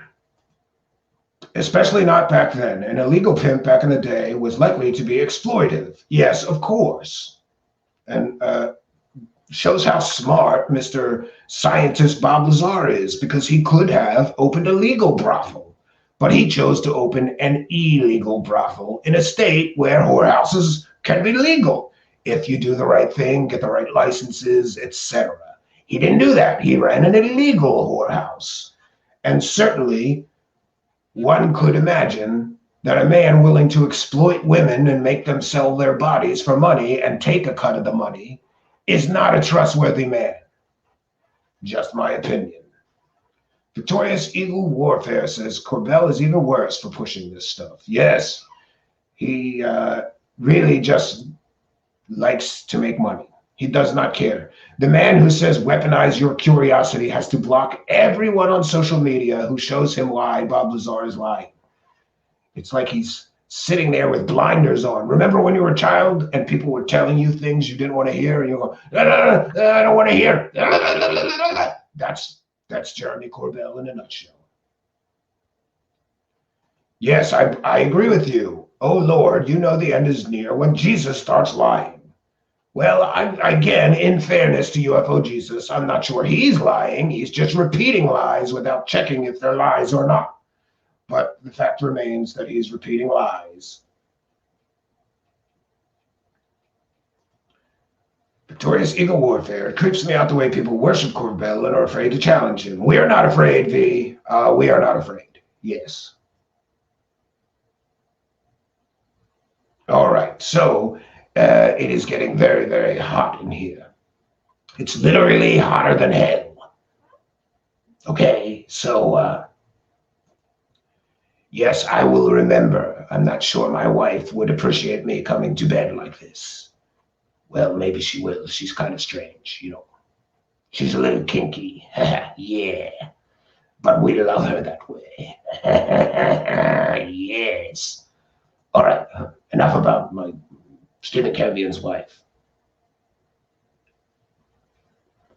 Rogue status. I don't agree. These women were going to sell themselves anyway. He gave them a safe place to do it for a price. Perhaps. Yes, in fairness, rogue status may be indeed right. So, friends, like Stephen Cambion, I am always, always happy when there is an audience. Yes. What more could you ask for? Nothing worse than working very hard on doing a show and showing up to the show and no one is there to see it, experience it, or participate with it, as we do here. I have always been very blessed. Every time I come here, there is a fantastic audience. Tonight we did indeed have a fantastic audience. I want to thank each and every one of you for participating in the live chat. And once again, remind you, if you are listening in audio podcast land, please go to the YouTube. Yes, and hit this, put Truth Seekers in the search bar. You will see a strange man with sunglasses. That would be Stephen Cambion. Click on that and subscribe. Hit the notification bell, and you will know about our live broadcasts and can come here and participate in our live chat. You would be most welcome here. You are most welcome here.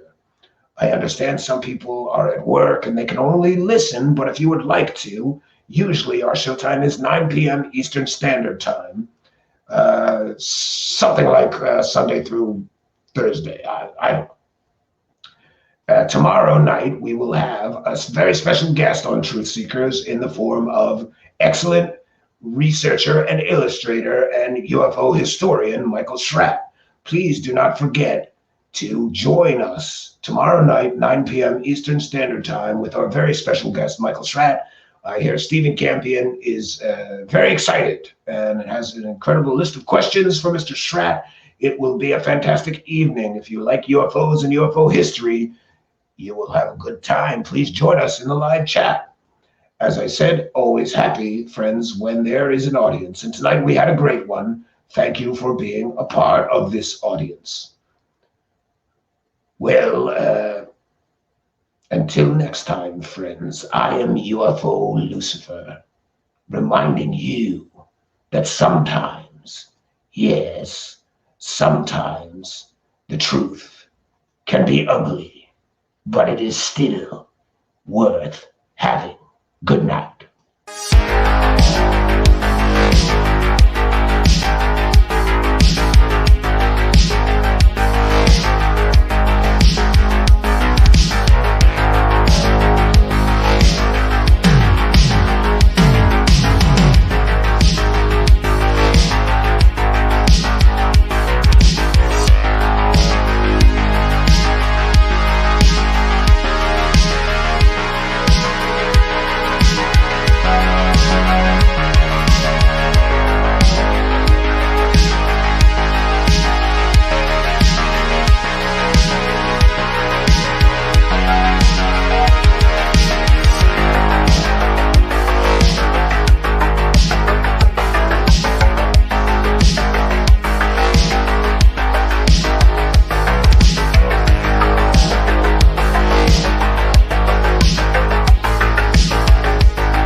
Streams all throughout the week, bringing up-to-date information on UFO and supernatural and some paranormal topics. But he brings a very grounded perspective, as many of you know.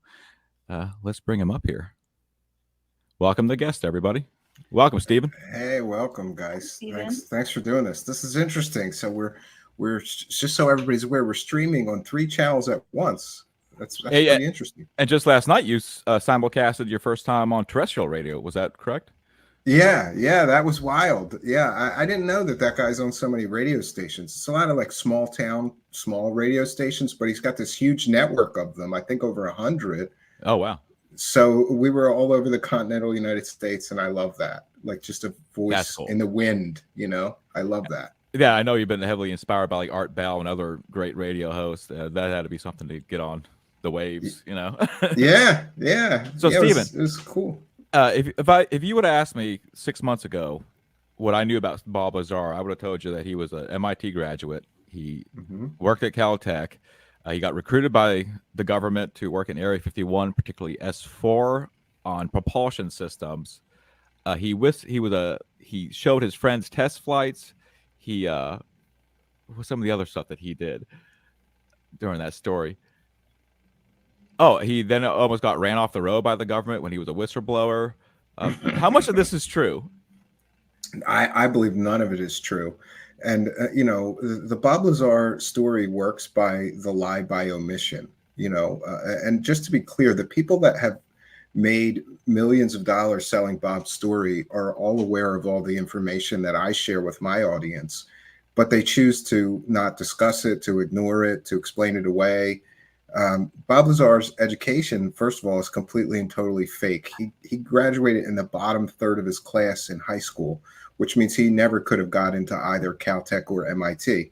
And during a court case where he was arrested for running a prostitution house, a house of prostitution illegally, he said that his undergraduate degree was from Pacifica University, which was this fly-by-night company back in the day where if you wanted a degree to hang on your wall and fool your stupid friends, you just gave them a few $100s and they would give you a degree in anything you wanted. So, you know, and I talked in great length to the admissions people at both MIT and Caltech. You know, they check with your schooling. They would never have allowed him into those prestigious universities with a bought undergraduate degree. And further proof is that he never, ever could have gotten a degree, and I think he called it electronics technology at Caltech at the time, a master's degree in that, because they didn't offer that as a master's program at the time. Oh, you know, these are little details, but if he's saying he got a degree in electronics technology and you go check with Caltech and they say, we didn't have a master's program in that at that time. Yeah, it didn't exist. You know, it didn't exist. And further, you know, people do the Men in Black explanation. Oh, they erased his records. But Stan Friedman talked to legal counsels of both schools and both explained to him, you know, we would get sued out the wazoo if we just wouldn't acknowledge somebody, you know, getting a degree from us under government pressure or otherwise. And then the Men in Black explanation falls apart because Michael Schratt and a few other researchers I'm aware of, they got all of the yearbooks for like a 7 or 8 year period that Bob would have been at either school, scoured the yearbooks. There's no mention of Bob Lazar. So if we do believe the government erased his records, the Men in Black explanation, then that would mean that the Men in Black would have had to went to everybody's dusty garage, attic, basement, and steal out the yearbooks, sanitize them of any mention of Bob Lazar, and then sneak back in everybody's houses and put them back. It is just a ridiculous explanation. And you know, I will say, like, George Knapp all but admits or concedes that Bob just made up his education, but Corbell never really addresses it, just choosing to say things like, well, haven't you ever lied to get a girl or a job? You know, but if the entire story of his begins with, you know, I'm a physicist, and it does, his story begins with, I'm a scientist, and we can clearly establish that his so-called scientific degrees are all fake. The whole seed in which the story begins is completely and totally factually fake. So why would I care to listen to him tell fantastical fairy tales about, you know, alien technology if he can't even tell us the truth about the fact that he's not a real scientist? Yeah. And by the way, just to be clear, I have a background in computer science, but never finished the degree. So this is not to say that somebody can't work in the science fields without a degree, because especially in computer science and programming, yes, you can. You got to be a good coder. They don't care what pieces of paper you have. You know, I worked at Drexel Robotics Lab for a very well-known professor, and I had no degree, but he knew that. My skills were necessary, and no one that he interviewed with the degree had the skills necessary to do the jobs that he needed done, which was all Linux-based servers and things like that for his lab. So, you know, it very well could be that he could get hired in the science field, but what we know is that he also lied about working at Los Alamos. He didn't lie about working there, but he lied about being a scientist there. He was a low-level technician. Kirk Meier they hired subcontractors for the lab to do things like janitorial services. I would say, like, replacing keyboards. Yeah, maintenance people and electronics technicians. If your keyboard breaks, you spill coffee on your mouse, whatever happens, you call Bob and he'll come and fix that for you. But there's a huge difference between an electronics technician that does things like that and somebody that is what he claimed to be, which was a senior staff level physicist. A senior staff level physicist would be in charge of hundreds of people and multiple projects, you know, and multiple labs. People would know him. People would be able to corroborate his story. So what we really have is a convicted pimp, fake scientist that said that he worked on alien technology. And I just don't buy it anymore. And there's more. There's just so much more. We get into, you know. I was going to ask, how did the UFO, how did the story come together? What made him pick this Well, story? you know, I can only speculate based on everything that I know. And one thing that we know for an absolute fact, based on John Lear's statements, is that Gene Huff, who would become Bob Lazar's business partner, and Bob Lazar went to went to John Lear's house, and John Lear had all of this stuff about UFOs. And he had a photocopy machine, and he had a videotape copier, and he had all these VHS tapes. So Gene Huff made a deal with John Lear. I'll do a real estate appraisal on your house, and in exchange, I want you to copy all your UFO stuff and give me copies of all these documents you have and this stuff. So that's what happened. And the most interesting thing to me, one of the most interesting things about that exchange is that John Lear specifically mentions that he gave them all the Billy Meier material. And so Gene Huff and Bob Lazar get the Billy Meier material and all this UFO tapes and stuff, and they go and I suppose watch them together. And just a few months later, suddenly Bob Lazar is working on spacecraft that look exactly the same as Billy Meier's beam ships in the material he was just given a few months previous. Yeah, the old sports coupe. Yeah. So John Lear is quite a figure in the ufology. How did Bob Lazar and John Lear ever link up? Was that through Gene Huff then? Yeah. Gene Huff was a real estate appraisal person and somehow knew John Lear. And the strange story is that, you know, remember, Bob Lazar claimed to be a senior staff level physicist, highly educated scientist, and somehow he's hanging out with a real estate appraisal guy holding the measuring tape for him, you know, while he does a real estate appraisal. It just doesn't make sense. Just as the fact that, you know, I know a lot of scientists and they're pretty serious people. They care a lot about their reputations. They don't just wake up one day and say, you know what, I think I'll start a whorehouse. You know, it just doesn't happen. And now, is he not making money off of this whole thing? Bob Lazar himself, he's not making money off the UFO thing, but everybody. Well, that's another fallacy pushed by supporters and people like Jeremy Corbell, because from the very moment that Bob Lazar came out with his story, he tried to cash in. He had a videotape called, I think it was called like Flying Saucers in the Government Bible. It's been a while. I think I rented that in a giant eagle in northern Cambria, Pennsylvania. Yeah, and so him and Gene Huff had this whole business plan, and they had that tape out and advertised in the back of science magazines very shortly after Bob Lazar came out. And I know a little bit about how they edited and put that video together. They did it on something called an Amiga with a video toaster. It was a old way of doing, you know, video before digital really hit. And, you know, I can look at that and tell you that it took a while to produce that tape. So the fact that they had it out so shortly after Bob Lazar became public is suspicious to me. It would probably mean that they made the tape first and then Bob came out. So they sold it in the back of science magazines for $29.95 plus $3.95 shipping. I still remember that because I was, I had to get my father to give me a check and send it off. I think I bought it from the back of like Popular Science or Popular Mechanics or something like that. And then, the other thing is that he got a very lucrative deal with Testors Model Corporation where he got a huge upfront advance and then they gave him royalties for every model sold. And there was a time in the early 90s where if you went into any toy shop, hobby shop, anything like that, train stores that also sold models, I've seen it in, those models were everywhere. Yeah. His flying saucer model. So he got a big upfront payment for agreeing to that deal. And then he got a piece of every model they sold. I spoke with the Rust-Oleum Corporation who owns Testors, and they told me that they sold millions of those models. So, you know, even if you got a quarter or a dime from every, you know, it adds up. Yeah, when he you're made talking a lot of money off that. And then recently there was an anniversary in which it's reported that he got paid $25,000 for 1 2-hour, you know, talk with George Knapp. I can see that. Yeah. Oh no. You know.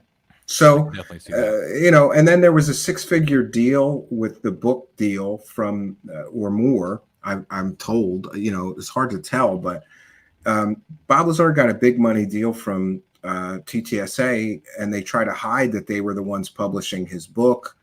We were one of the people that first reported that. I caught there was a brand new publishing company that came out of nowhere that's suddenly publishing Bob Lazar's book, and they had a website. And so I checked the registration data, and I found that it was Tom DeLonge's sister who registered the website. No Wow. way. Yeah, so they tried to sort of hide that they were the ones that were publishing the book. I guess, you know, it's controversial, but they still wanted to do it and still wanted to make money.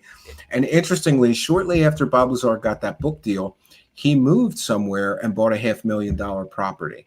Now, I don't know if he got a mortgage or he put so much down or so, but you know, we can look at that situation and speculate like he must have got a pretty good chunk of money if he's buying a $500,000 property with all these outbuildings for his business shortly after the book deal.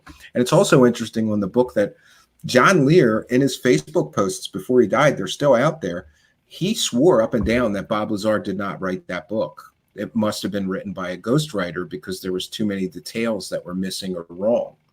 So now, why is that? Because is it true that John Lear told a story from an anonymous source years prior to Bob Lazar that fitted his story? Yes, yes. Sort of same yeah, thing? there was a Sunday morning sort of talk show that George Knapp did. I'm not sure if it was KLAS or something else back then, but he did this talk show, and George Knapp did one show on UFOs. He's on record saying this. He did one show on UFOs, and the ratings were so through the roof that the station was like, "You have to do more shows on UFOs." And John Lear, I think 6 months or maybe a year max before Bob Lazar came out with his story, John Lear told a very similar story, yes, from an anonymous source, that there was a sub base on Area 51, and they that's had where that comes from. I think he said they had 12, or he might have even said 9, like Bob said. They had 9 intact flying saucer craft in these hangars and all of these things.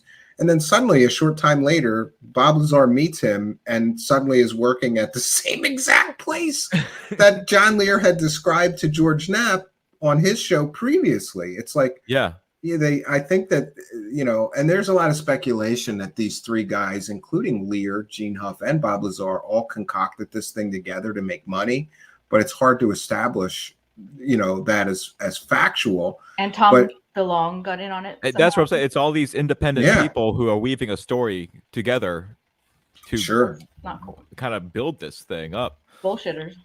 Yeah. Okay. How did John Lear get into this whole UFO thing? But prior to that, he's an acclaimed, like he holds every FAA certification. And... Yeah, I got a chance to talk to him a few times on the phone. And the funny thing is like through a friend, he needed computer technical support. He needed a very certain version of a graphics editor that was like years old for some reason. Like he didn't like the new one. It wouldn't do what he used to do with it or something. So a friend of mine reached out to me that knew him well and said, Stephen, he really needs this version of this software. And I have a server full of software from over the years. So, you know, I lent him it. Let's just say that. So, you know, and I did get to talk to him a few times short on the phone. And, you know, he was an amazing guy. The guy like flew secret. He verifiably really did. He flew secret missions for the CIA. Yeah, he was like Air America, right? Yeah, and he flew like every kind of airplane and was certified to fly every kind of airplane that you could. And he had, for a time, he had speed records. For a time, he had altitude records. Very impressive guy. And apparently his father was well connected too with intelligence circles. And I think he told me that's what got him down the rabbit holes, that his father was sort of on a peripheral interested in some of these topics. And he, you know, but he kind of went all chips in on it. You know, he went from being, John did what many people do, and you'll notice this, I call it UFO disease. You know, when they first start out, they're pretty grounded. They're like, hey, you know, there's these sightings, there may be alien visitation, it's unexplainable. They're very grounded when people start, and so was John Lear.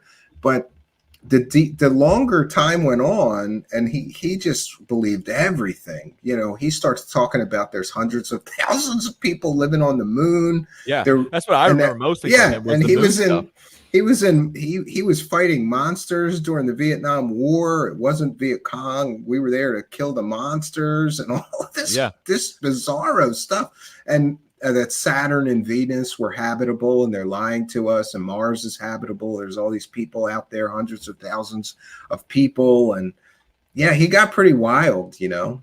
I don't know if that was maybe him trying to get with that Richard Hoagland who Yeah, he's still around.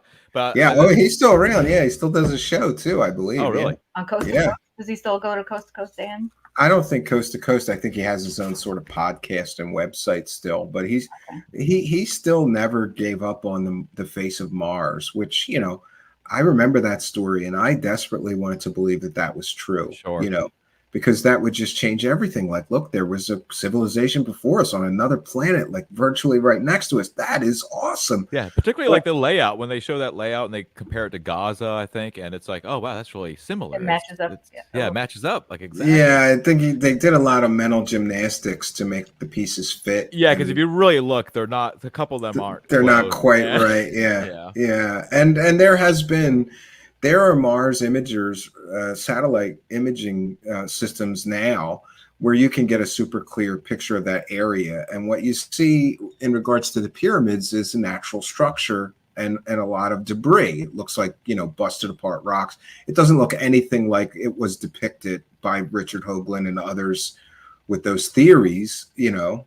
And part of me doesn't blame them for that. The imaging was poor back then. So, you know, you might have filled in some blanks. Yeah, the face absolutely looked like a face. You're like, wow. But to create a whole story surrounding that picture is ridiculous, you know? And that's something that Graham Hancock even kind of ran away from. He wrote a book called, it was about the Mars. I can't remember what it was called, the Mars Mystery, or maybe the Red Mystery or something like that. But he kind of like backed away from that.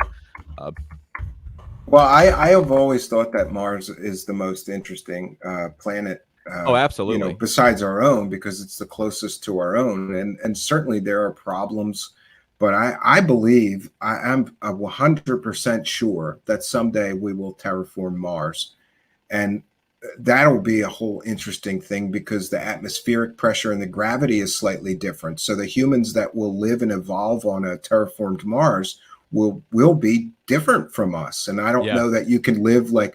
What if you lived 50 years on Mars and then you went to Earth? Would you be okay? Or would the gravity be too much for you? The atmospheric pressure is different. All these things, you might not be able to go back to Earth once you've lived there long enough. Have you ever watched we're getting a little off topic, but you ever watched The Expanse? They kind of tackle some of that where Martians can't move to Earth or they can't stay for long. And yeah, good stuff. Yeah, but Mars is the most interesting planet to me besides Earth because it has the most potential to be a habitable planet.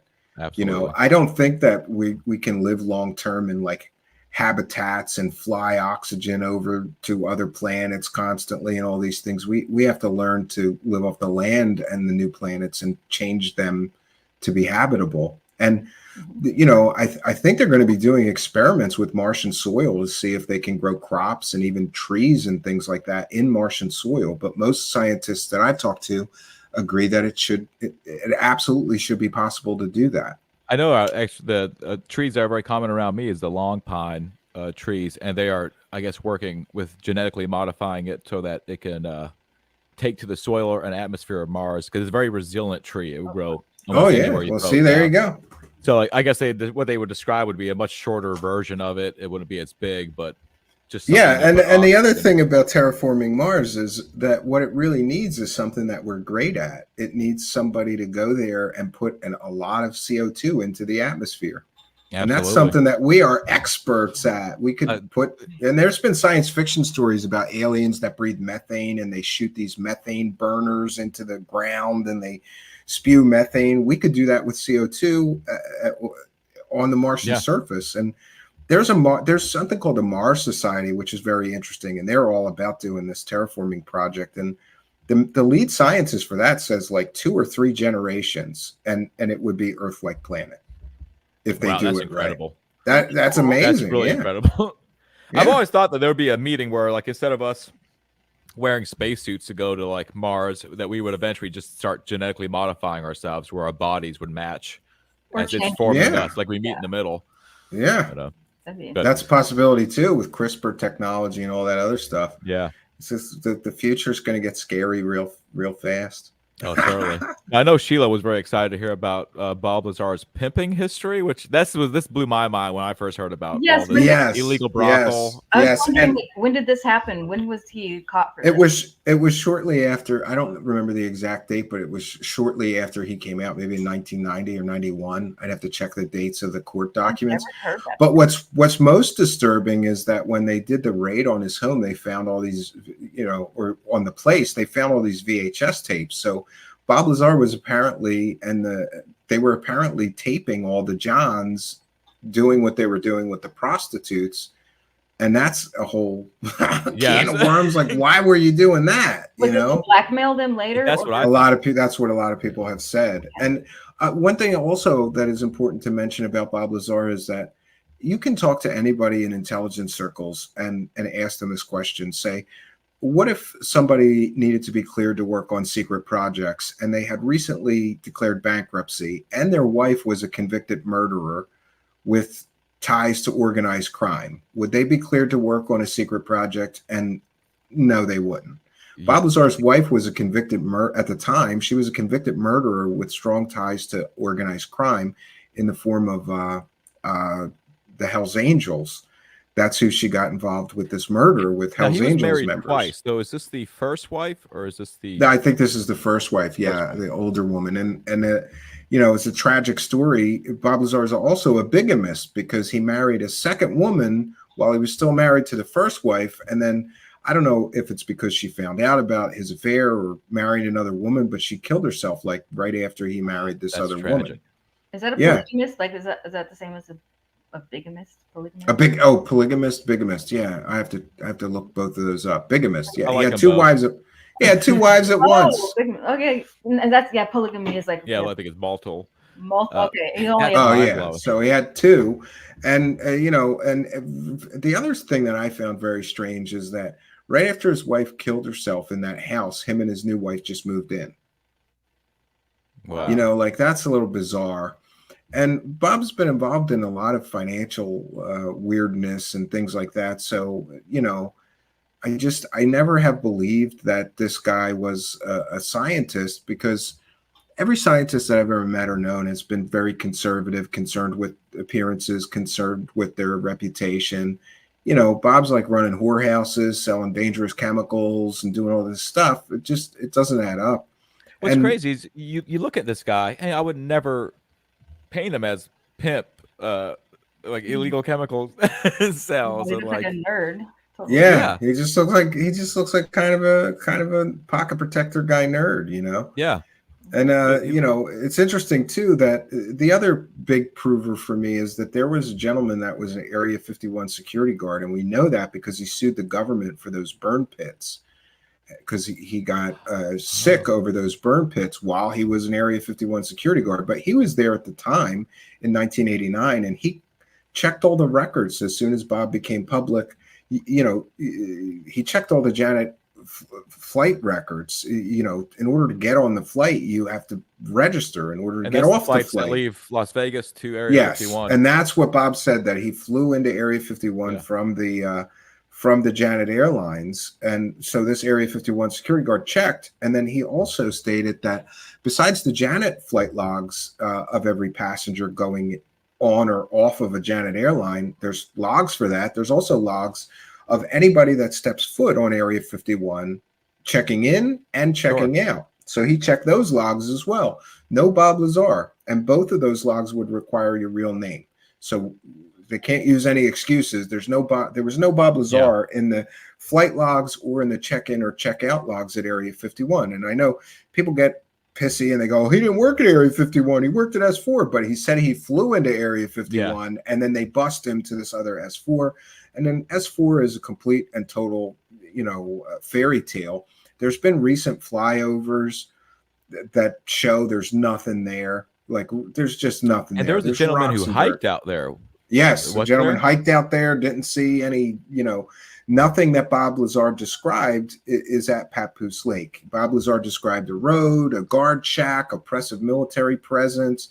None of that was there when this Jerry Freeman hiked right up to the mountain that Bob Lazar claimed was having hangars of alien spacecraft. I believe he took a selfie in front of it, and then people were saying, no, it's right behind his hat, and you can't see it. Yeah, the right. doors or something. It was some really weird excuse of wow, like no. Yeah. People make excuses, but the other really good evidence that there could not be a base at Papoose Lake is that the radiation levels there are such that if you spend a significant amount of time there, you would be in trouble. You can't spend a significant amount of time there. So why would the government put a base in a place that if people spent, a month working there, they'd get cancer? They wouldn't do that. The liability issues alone would preclude them from doing that. Especially and when anybody a ton of space everywhere else in this.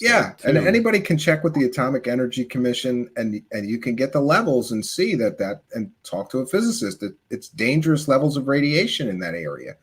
There's so all points and most indicators point to Bob Lazar just concocting the story to make money, and and others have said he claimed he didn't make any money from that Jeremy Corbell documentary, but I think a very important question is, did anybody in his family get a check? Because his wife was also in the film. So, I never heard that. He said he made no money off that documentary. Wow. That's what he said, which is kind of hard to believe, but okay, but some people have suggested that the check might have went to his wife because she was also in the film, his current wife. Who knows? So but he's not technically lying if he said and they might have arranged that so that he could say that, because one of the other things is that Corbell is constantly pushing. They even say it in the film, I don't make any money out of this. I never made any money out of this. Yes, you did. And it's a public record that you try to cash in. I believe he sells T-shirts and stuff too. Yeah, T-shirts, mugs, and drawings and posters. And then there's also, there was a shady thing that happened. He got paid to go to Japan to take part in some television thing in Japan. And he kept the check and he never went. This is just not a reputable man. He's running whorehouses. He's keeping checks and not fulfilling his obligation. And by the way, I don't know if he ever refunded that. Somebody suggested that he did. I'd like to see the canceled checks. Did he go to jail for his whorehouse conviction? No, he got a sweetheart deal where he got probation. But the case is interesting because he perjured himself, claiming that he did have an MIT degree and he did have a Caltech degree in the court documents. And that's a form of perjury. But, at the time, the judge was kind of like impressed that he had John Lear and George Knapp and other people writing letters to the judge saying, he's a good guy. We need to give him probation or something, Wow. Yeah. Wow. That's incredible. Because the part that really blows my mind is that I never heard any of this until I found you a few months ago through Sheila. And it's like, why wasn't there one news reporter, one person anywhere that or even a YouTuber would have been nice in the last 20 years expose any last 30 Yeah, years, well, I think that there has been pieces and parts of this out there. Stan Friedman did an excellent job just destroying the guy's educational claims. And I knew Stan Friedman a little bit. I talked to him many times before he died. He was a guest on my show once. And he, sort of went to the mat. Like he flew to MIT to talk to people in person and verify this guy's claims. He flew to Caltech, he talked to the admissions people, everybody. So there have been little pieces of this out there, but I'm always fond of saying that these stories that people are selling, and remember, Bob Lazar was not telling a story. He was selling the story. That's a very important distinction. But the people that are selling this story, primarily George Knapp and Jeremy Corbell, they do the lie by omission. They're not going to tell you that an Area 51 security guard said he wasn't in the logs. They're not going to tell you the education's completely fake and there's no way it could have been erased. That's a garbage claim. They're not going to tell you that he lied about being a physicist at Los Alamos. They're not going to, tell you that he was bankrupt right before he claimed that he got top secret clearance. And that's by the big way, one. It was the height of the Cold War. And at the height of the Cold War, there was a little paranoia going on about the Soviet Union spying. So they would never have given somebody with financial problems secret clearance to work on anything because that's a huge security risk. Huge. He could be bribed by the Russians very easily or whatever, So they leave all these things out, and that's how the story works. And if you ask them questions, they block you, or they don't want, or they just ignore you. But the problem is also a problem. I call it the bigger microphone syndrome, or the bigger bullhorn syndrome. The guy with the bigger bullhorn wins. Like George Knapp has a huge following. Jeremy Corbell has a huge following. I have a relatively small following in comparison to them. So it's sort of like you have trouble reaching people with the actual truth. Yeah. It was like I was telling Sheila earlier today that I was kind of bouncing back through the old Joe Rogan interview that he did with Lazar, and Lazar mentioned that Matt Damon was in talks to play him for a film, and it never went through. And I'm assuming because the movie studio looked into this and saw that there wasn't really. Well, it could be because of that, but I do know that a screenplay exists that Gene Huff wrote, and they were trying to get a big money deal with Hollywood for Bob Lazar's story for many years. I still think it's going to happen someday. I think it should be about the true story of Bob. I would watch this pimp and illegal brothel. I think that's actually a good idea, and on my list of possible films to make in the future. I'd really like to get into more filmmaking. I made a few documentaries, but they're kind of, no budget. Forget about low budget. They were no budget, But this is one story that I'm intimately familiar with, and I too thought it would be funny because I would show Bob Lazar like doing coke and banging whores. And, absolutely, yeah. Like just how crazy it really was, because there's stories of that, and even George Knapp will tell you that one of Bob Lazar's favorite things was prostitutes. Like he loved hookers. That's what he loved. He loved guns, hookers, and science. Like how great would? I'm sorry. What? I know George Knapp is in Las Vegas, right? So is that how he knows? Does he hang out with like Bob Lazar at the whorehouse and stuff, or what? Well, he was the Las Vegas television news reporter, and I think Bob was living at Las Vegas at the time. And interestingly, the reason that Bob Lazar got arrested is because of George Knapp. He went to George Knapp and he said, "Oh yeah, me and my wife were partners in this brothel." And by the way, according to George Knapp, it's on the same block you live on. Oh. And so George Knapp freaked out, like that the whole story was going to come crashing down because everybody would find out that Bob's running a brothel. And so I'm not sure. He said different things at different times. Either he called the police and told them about it, or he convinced Bob to turn himself in for running the brothel. And the interesting thing is that prostitution is legal in the state of Nevada. So they could have put it outside of Nevada and it would have been legal, but there's a lot of paperwork and things like that in the city limits. County. I thought it was just only legal like in a certain county. Like not. No, I think it's legal in many of the counties. Just it's not legal in the city limits of Las Vegas. Oh, okay. They just don't want that. Even though I don't know if you've ever been to Vegas, but all you see is you can find one easily. Oh, there's just trucks driving around with these big whores on like the side of the truck and phone numbers. There's papers all over the ground. Yeah, people are always handing you Visit Vegas soon. Yeah. I went with my wife. She was my girlfriend at the time, and I made a joke of it because we're walking up and down the strip and people were handing us those things constantly. And I kept asking my wife, who was my girlfriend at the time, I'm like, come on, don't you want to get a whore tonight? This will be fun, It's tradition. Like, come on, let's go. It's Vegas. What stays in Vegas? What happens stays, And then, yeah. So, but we didn't do that. I did drag her into some wedding chapels, and she didn't like that very much. She was I'm not getting married in Vegas, you dummy. I'm like, all right, come on, we could have Elvis marry us. That would be awesome. Yeah, that'd be awesome. Yeah, that would be awesome. Now, with this current round of whistleblowers we got in the last, I think it was 2 months, we'd seen the Stephen Greer disclosure stage show. I'm not sure what it's called, like the lecture. Yeah. And then we had the new, I always forget his name, Michael Grosh, David Grush. David yes. Grush. Yeah. So what do you think about those guys? Well, I think that Stephen Greer's event was a total nothing burger, and we did a whole story on it. It was interesting in that he had 4 or 5 guys that told stories, but none of them had any evidence.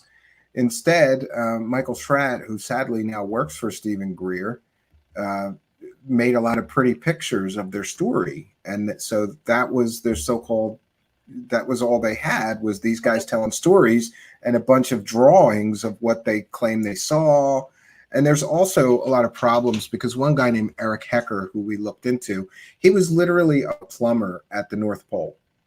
And, you know, nothing against plumbers. I have a lot of friends in the trades, carpenters and roofers. And, you know, I grew up working class. Sure, So yeah. my dad was into that stuff too. Like, but this guy, Eric Hecker, he goes to the North Pole as a plumber. And then he's claiming that he's seeing all kinds of like mind control devices, devices that could create tsunamis and He made a control claim the that weather. from And looking at the circuitry that he determined that this was like a mind control device.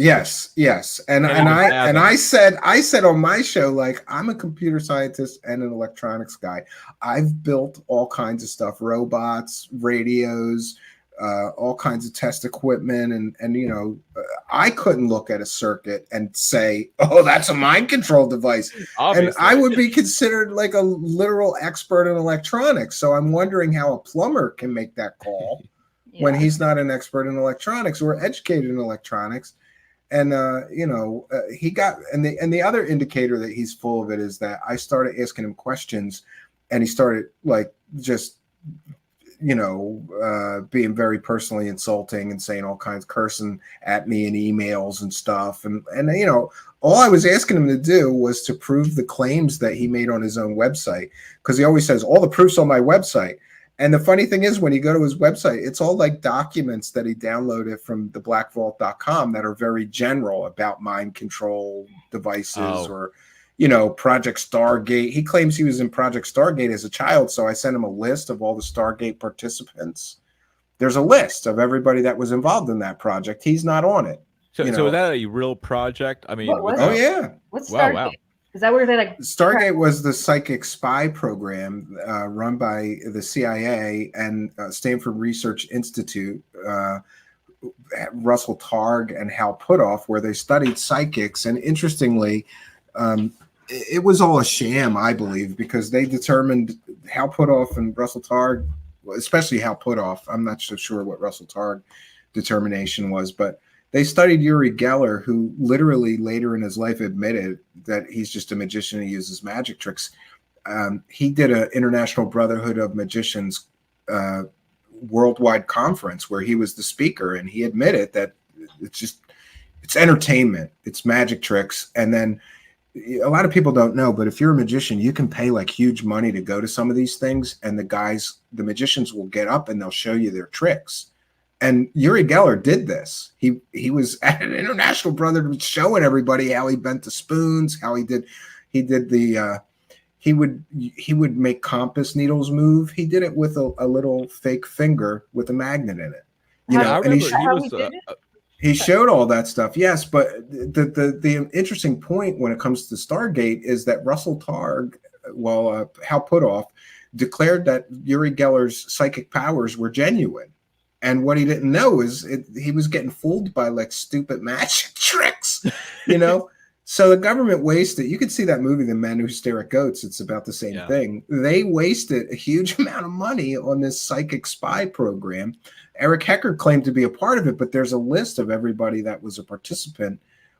The Stargate was a remote viewing part of it. There was more to the programs because they were studying Uri Geller and different psychics and precognition and remote viewing. Stargate was the remote viewing portion of the program, and everybody who was one of the remote viewers or part of the program is on a list. And I have that list, so we went to Eric Hecker, and he had no explanation for why he wasn't on the list. And further, Russell Targ confirmed that there were no children involved in any of the programs at SRI. So he couldn't have been involved in Project Stargate as a child. That's just fake background to help sell his new fake stories. And by the way, this is just one of Greer's whistleblowers. A few of the others had a little more verifiable military credentials. But again, none of them had any evidence. They just had a story and pictures that somebody drew. And that's been the common theme is there's no evidence. And I remember back on Coast to Coast AM having Stephen Greer on, and it was Disclosure 1999. And we have not, I don't feel like we've gone an inch since for 23, 24 years now. Same stories though, just different names now, and you know, and as far as so Stephen Greer's this so-called disclosure event, which by the way, there are people who I'm not going to name because I don't even want to you know, acknowledge them, but there are people that work for Greer that helped him pump this thing for like 6 months. Oh, this is going to be such a historic event, this big disclosure event. And he's got all these whistleblowers. They knew this whole time that the whistleblowers had no evidence. They shouldn't have been hyping it like they did, but they did, you know, because they get a little bit of money from whatever. They have some financial motive. And I believe the tickets were I think just a basic ticket wasn't like 350, 500. Wow, $500. I met him in person. He was very full of himself, and you know, Gary Nolan. He knows he's like he's bullshitting on behalf of Stephen Greer. Like he acts like he's a scientist. Like he is a scientist or whatever, but he confirms things for Greer. You know. I always say that Gary Nolan is in the business of selling the credibility of Stanford University and his own credibility to help UFO grifters sell fake stories. Because he's the guy with the big ball bearing that he keeps getting tested. He last September he said that he was going to do the testing on that, and I know for a fact because I worked in laboratories where we had a mass spectrometer, and but I checked in just to be sure with somebody. To do the test on those metal shavings to determine if they are earthly origin or not would take 20 minutes. We've been waiting since last September for him to do that, but I have a feeling that he got cold feet of using the university labs and equipment to do the testing as he promised in this mini documentary of Ross Coulthard, because I started digging and I found out that he's not allowed to use Stanford University labs and equipment for personal profit. Oh, wow. So, and I reported on that, and suddenly we're not getting any, we don't know what happened with the balls. Yeah, I remember he was asking for an insane amount of money to test this thing. It was like, I think I want to say like in the hundreds. Oh no, that's what he came up with after our report that he was not allowed to use Stanford University equipment and supply, you know, and personnel for personal profit. Suddenly he needs $30 million to start his own lab or something to test some ball that was exactly, you know, 50 pounds. And this it was built to the metric system. And, you know, like an earthly measurements. Why would an alien even know our earthly measurements, first of all? And second of all, the guy it came from was just some burnt out acid old hippie guy that worked in the music business. Like, it's not a credible source. I would still like to see the analysis done, but, you know, and remember too that the person that is currently selling the Dave Grush story is Ross Coulthard. Ross Coulthard, that was his story, and he claimed they had, quote, conclusive proof of alien technology, all confirmed by this renowned scientist. And then they cut to a shot of Michio Kaku. They didn't do the analysis. Michio Kaku didn't confirm anything. They didn't have any evidence, let alone conclusive proof of alien technology confirmed by Michio Kaku. He's just another one you could pay to say anything is true. Yeah, and Michio Kaku, they paid him to be in the documentary, and he does what he always does. He talks about theoretical physics, wormholes, and how they might be able to get here from vast distances. Like he's not lying, but it's still... yeah. I mean, but he didn't he did confirm. A John Teeter documentary. He was like in it for like 30 minutes of it. He was in it a lot. Yeah, well, you pay him, you give him a check, and he will do it. You know, I could hire Michio Kaku. I know who his agent is. We try to get an on-the-record comment from him about confirming the alien technology, but they pretty much told me that he didn't want to talk about it. Like, you know, it's interesting though that the person selling this Dave Grush story has provably been caught selling 100% fake stories before. We have to look at this Dave Grush guy through that lens to know, you know. And now the Dave Grush story is really starting to take an interesting turn, because now he's using Stephen Greer talking points like, oh, they're withholding this alien, you know, UFO technology from us. And one of those technologies is free energy. And if they just released that to us, we could get off oil and we could save the environment. And none of us would have to work because we'd all have free energy. This is a Stephen Greer talking point that he's been using for a decade, you know? Yeah. So and there's also the close association. Grush has you know, connected to Stephen Greer. He's connected to George Knapp, Jeremy Corbell, Lou Elizondo, Gary Nolan, and Ross Coulthard. They all stick together. Yeah, before he even came out as a whistleblower, he was connected to all these UFO grifters. So I don't think that his story is going to pan out. I think it's going to fall apart.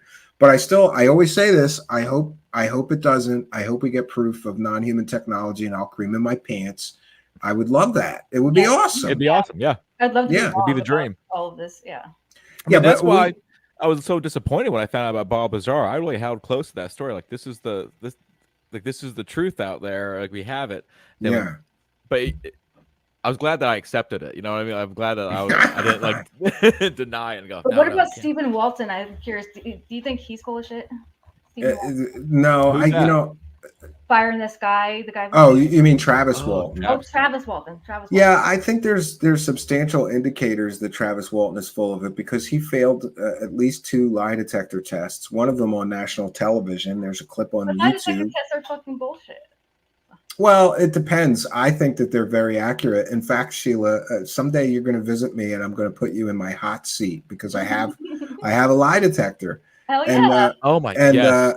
I have been playing with it, and I think that it is very accurate. What if you're on what if somebody's on drugs? How can you Yeah, well, there are ways. There are a lot of ways that have been detailed. You can look that up on the YouTube on how to pass a lie detector, even if you're lying. So they can be fooled, but it's fail one if you're just telling the truth, but you're a good polygraph examiner will take measures to ensure you can't use those methods. One of them is drugs, however. You could take a sedative, not to the point of like you falling asleep, but almost. And your heart rate and your sweating will be declined from your normal waking state because you're so, sort of depressed artificially with the sedative. If it was on stimulants, wouldn't they be more nervous and sweaty? And Yeah, I guess they would. Yeah, I guess crackheads probably wouldn't do well on a polygraph. I don't know what you'd ask them though. Very honest crackheads would fail the test. I'm definitely pro hooking Sheila up to a lie detector. Yeah, I'm doing. I don't know how gross I'm going to get, but like I have this idea because it's Truth Seekers, and I'm working on a new set and stuff here, where I'd like to have something called the hot seat, where people come in and then I hook them up. I hook them up to the lie detector, and then like my guy friends, I'm going to hook them all up and ask them if they ever sucked a dick, or or stuff like that. Yeah. I thought it'd be funny. It would be funny. Mike's getting lie detected too, then. Yeah, or you can hook a woman up and ask her how many dudes she banged. Like it would be funny. Yeah, that sounds awesome. I lost count, so I'm just kidding. It's gonna Leave it to Sheila. Leave it to Sheila. Keeping it I real. can't lie if I don't even know the number. So I'm just kidding. Well, I was in the music business, so I verifiably lost count. Like I could never know. Oh wow. I just don't know. Yeah, I'm on the East Coast now. We're both on the East Coast. So Other guys did drugs. Other guys did drugs. I did new girlfriends. That's probably a healthier choice. Keep you fit. Keep your cardio It's a up. miracle. It was a miracle. I always thought it was a miracle that I got into the music business. I never caught an STD, not once, nothing. Well, that's I just good. kept it Yeah. covered. Stay safe. Yeah, absolutely. There you go. Yeah. Yeah, but Sheila, you're welcome. I'm gonna do a little more work to make sure that I'm accurate in reading it. I have to do some more tests, That'd be 'cause awesome. I don't want to bring people here and then it's just my opinion, like I want to be pretty sure. You can fuck around with it anyway, and I'm sure there's other cool stuff around that cabin to look at or whatever. Well, I would be fascinated. Well, I'm still at my house now. I'm Oh, well, waiting. wherever. When we're finished the show tonight, I'm going up to the cabin and I'll be there until I think Tuesday. So that's awesome. I can't wait. Yeah, I saw MK Ultra. You're into a lot of weird stuff that I like, so you should come visit. Ever since my dad, I was sitting on his lap at like 5 years old, and my dad, we were watching some about the Apollo landings, and he said, some people think that that's a conspiracy, that they actually faked it and filmed it. And ever since he told me that, It set me on this course where like I've always suspected. I could never believe anything that I saw. It was like, Well, you never want to believe anything the government tells you, but I happen to know and have spoken to people who worked on the Apollo program, and I think that they did go there. But I think so too. Yeah, I think that there may have been some attempt to make like a fake tape to use in the event that they died on the way, just so that they could still tell the Soviets we landed on the moon first. Yeah, you know what I mean? It's a big embarrassment not to make it to the moon. Yeah, my current stance is that I do believe we went to the moon, but I think there are some photographs that were taken on a set somewhere too. Yeah, and there is a lot of weird stuff. I admit there's a lot of weird stuff when you look at some of the stuff. But they didn't go one time; they went like 7 times. Yeah, and it's amazing we haven't been back since, but hopefully I guess we're we'll going be there now. soon. It's a conspiracy, but yeah, we're supposed to go back by 2025. I think it is. Well, I guess all those people who said we will never go back because we were warned off the moon by aliens were wrong. Then we'll see. We'll see. Which that never even like made sense in my brain. Like, are they in a spacesuit on the moon, and then an alien walks up to them in zero atmosphere, in a vacuum, basically, and then talk to them, or? Yeah, it doesn't make sense. It doesn't make sense. But you know, there was that Apollo, I think it was Apollo 17 hoax with the girl alien, and you know, that actually was very well done, because I talked to somebody that worked on the landers, and he said that whoever did that had intimate knowledge of the inside of the you know, Apollo mission capsules, because it was very accurate what they showed in that hoax video. And he said it must have taken somebody months to build that thing painstakingly with pictures or something. All the buttons were in the right place, and a lot of things were That's interesting. where they were supposed to be. So yeah. But I'm pretty sure that, you know, and then we have Linda Moulton Howe with like Apollo Moon Mission 20 and this and that, and you know, aliens on the moon, pictures on the moon that turned out to be a video game cover. It wasn't a picture. That was so. She can't check on anything. She can't reverse image search to save her life. Yeah, especially that image. That image is kind of iconic. Like, I remember that game growing up. I used to play it at the arcade all the time. It's like as soon as I saw it, I was like, "Is that the picture she's talking about?" These old people, they don't do any checking at all. That and who's taking it? You see the lander in its eyes. Who's taking the picture in front of it?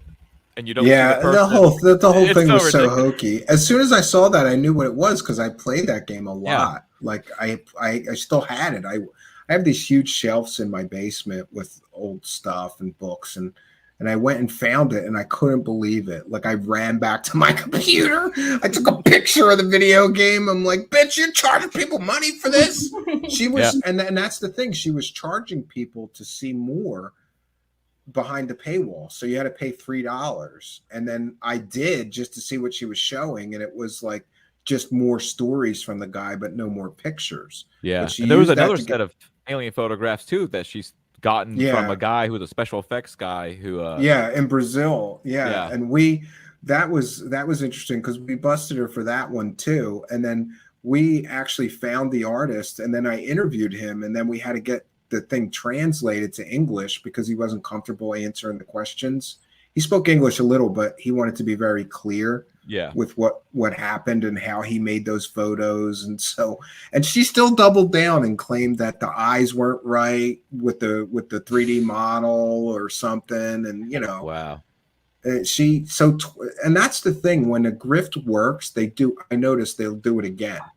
So she did the grift with the first fake alien picture and probably made a big chunk of money, and so she waited a while and she did it again, and I'm told she did it a third time before I caught her with the video game cover. But I still am looking for the time she did it a third time, you know. That's the effect money has on people. Like, maybe nobody is like free from being susceptible to that. Who knows? We don't know. We never. I always tell people everybody's got a price. Like, somebody puts a few $1 million in front of me, I'm making fake UFO videos. And I was a magician. I could do a monster of a UFO hoax if I wanted to. Yeah. You know. Dang integrity. I gotta retire. I would just take the money and retire. That's what I would do. I would just disappear. Yeah. For sure. Yeah, I call it the truth tax. You know, like, Sheila, you see it. All these people that talk about nonsense and fairy tales, you know, that they'll have 5 times the viewers, which means 5 times the money of a show like mine, where we do it the straight, ethical, and moral way. Or, you know, we try our best to. And in the comments, you know. everyone is like so sycophantic, like believing everything. Like it's really. Right.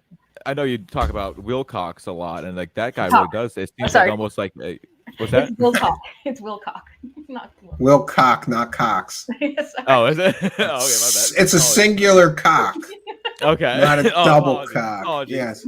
Yeah, I find it just like at some point with David Wilcock, it just became like a form of entertainment for me to tune in and see what the hell he's going to say next. Because I wish he'd stream every night. I wish he would too, because believe it or not, like I think his shows get more views than my really serious shows where I do all this research and really work hard on presenting a story or something.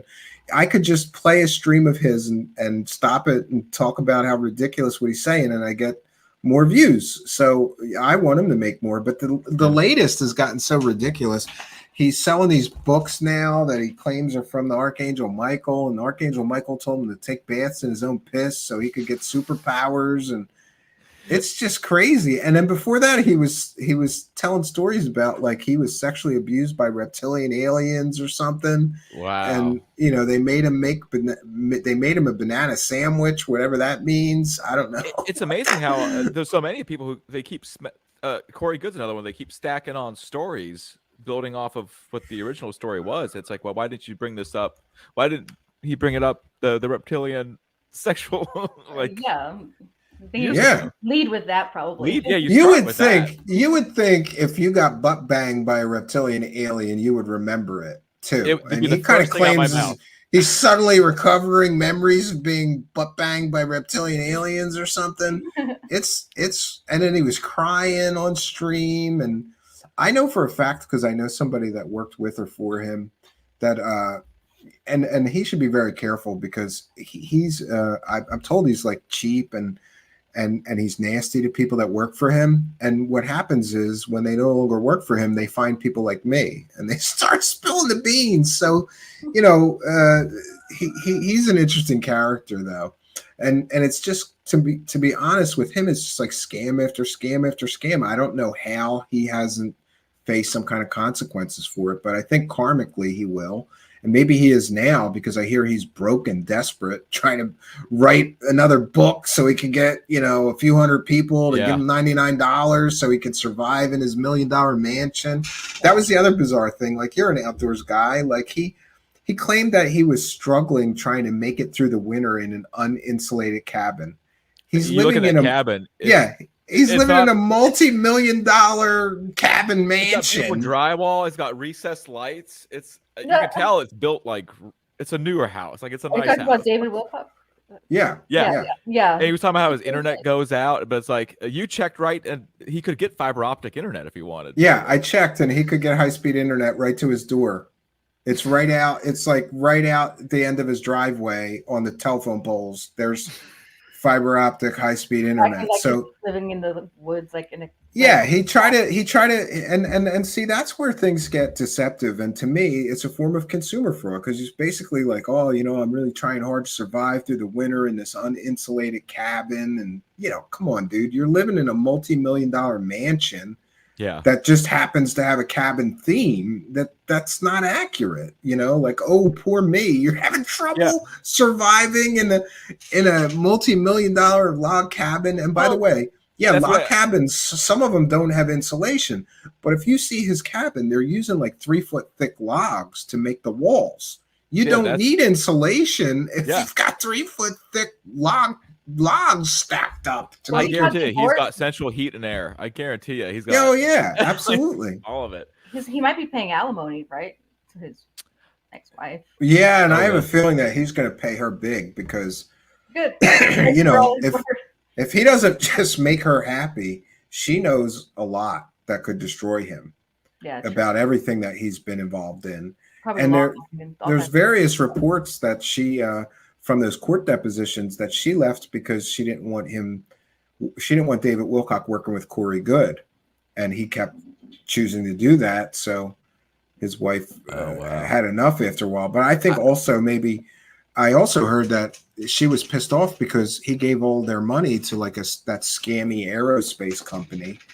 For the flying car thing? Yeah, and they've never even made an airplane. Somehow they're going to make a flying car. Yeah.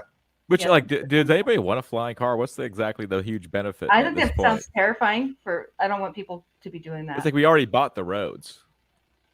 I would want a flying car if I could have one. That would be kind of. I mean, yeah, if the option's on the table, sure. Actually, I would want other people to have one. I wouldn't mind. But he talked about this, and it's so bizarre because he's like, oh yeah, these Salvador Pius patents, we're going to take that technology and make a commercial hover car, and you'll have one within 2 years or something. He said, and the thing is that's crazy is like you can't just take somebody's patented technology and make a product out of it. That's the point of a patent. They own that.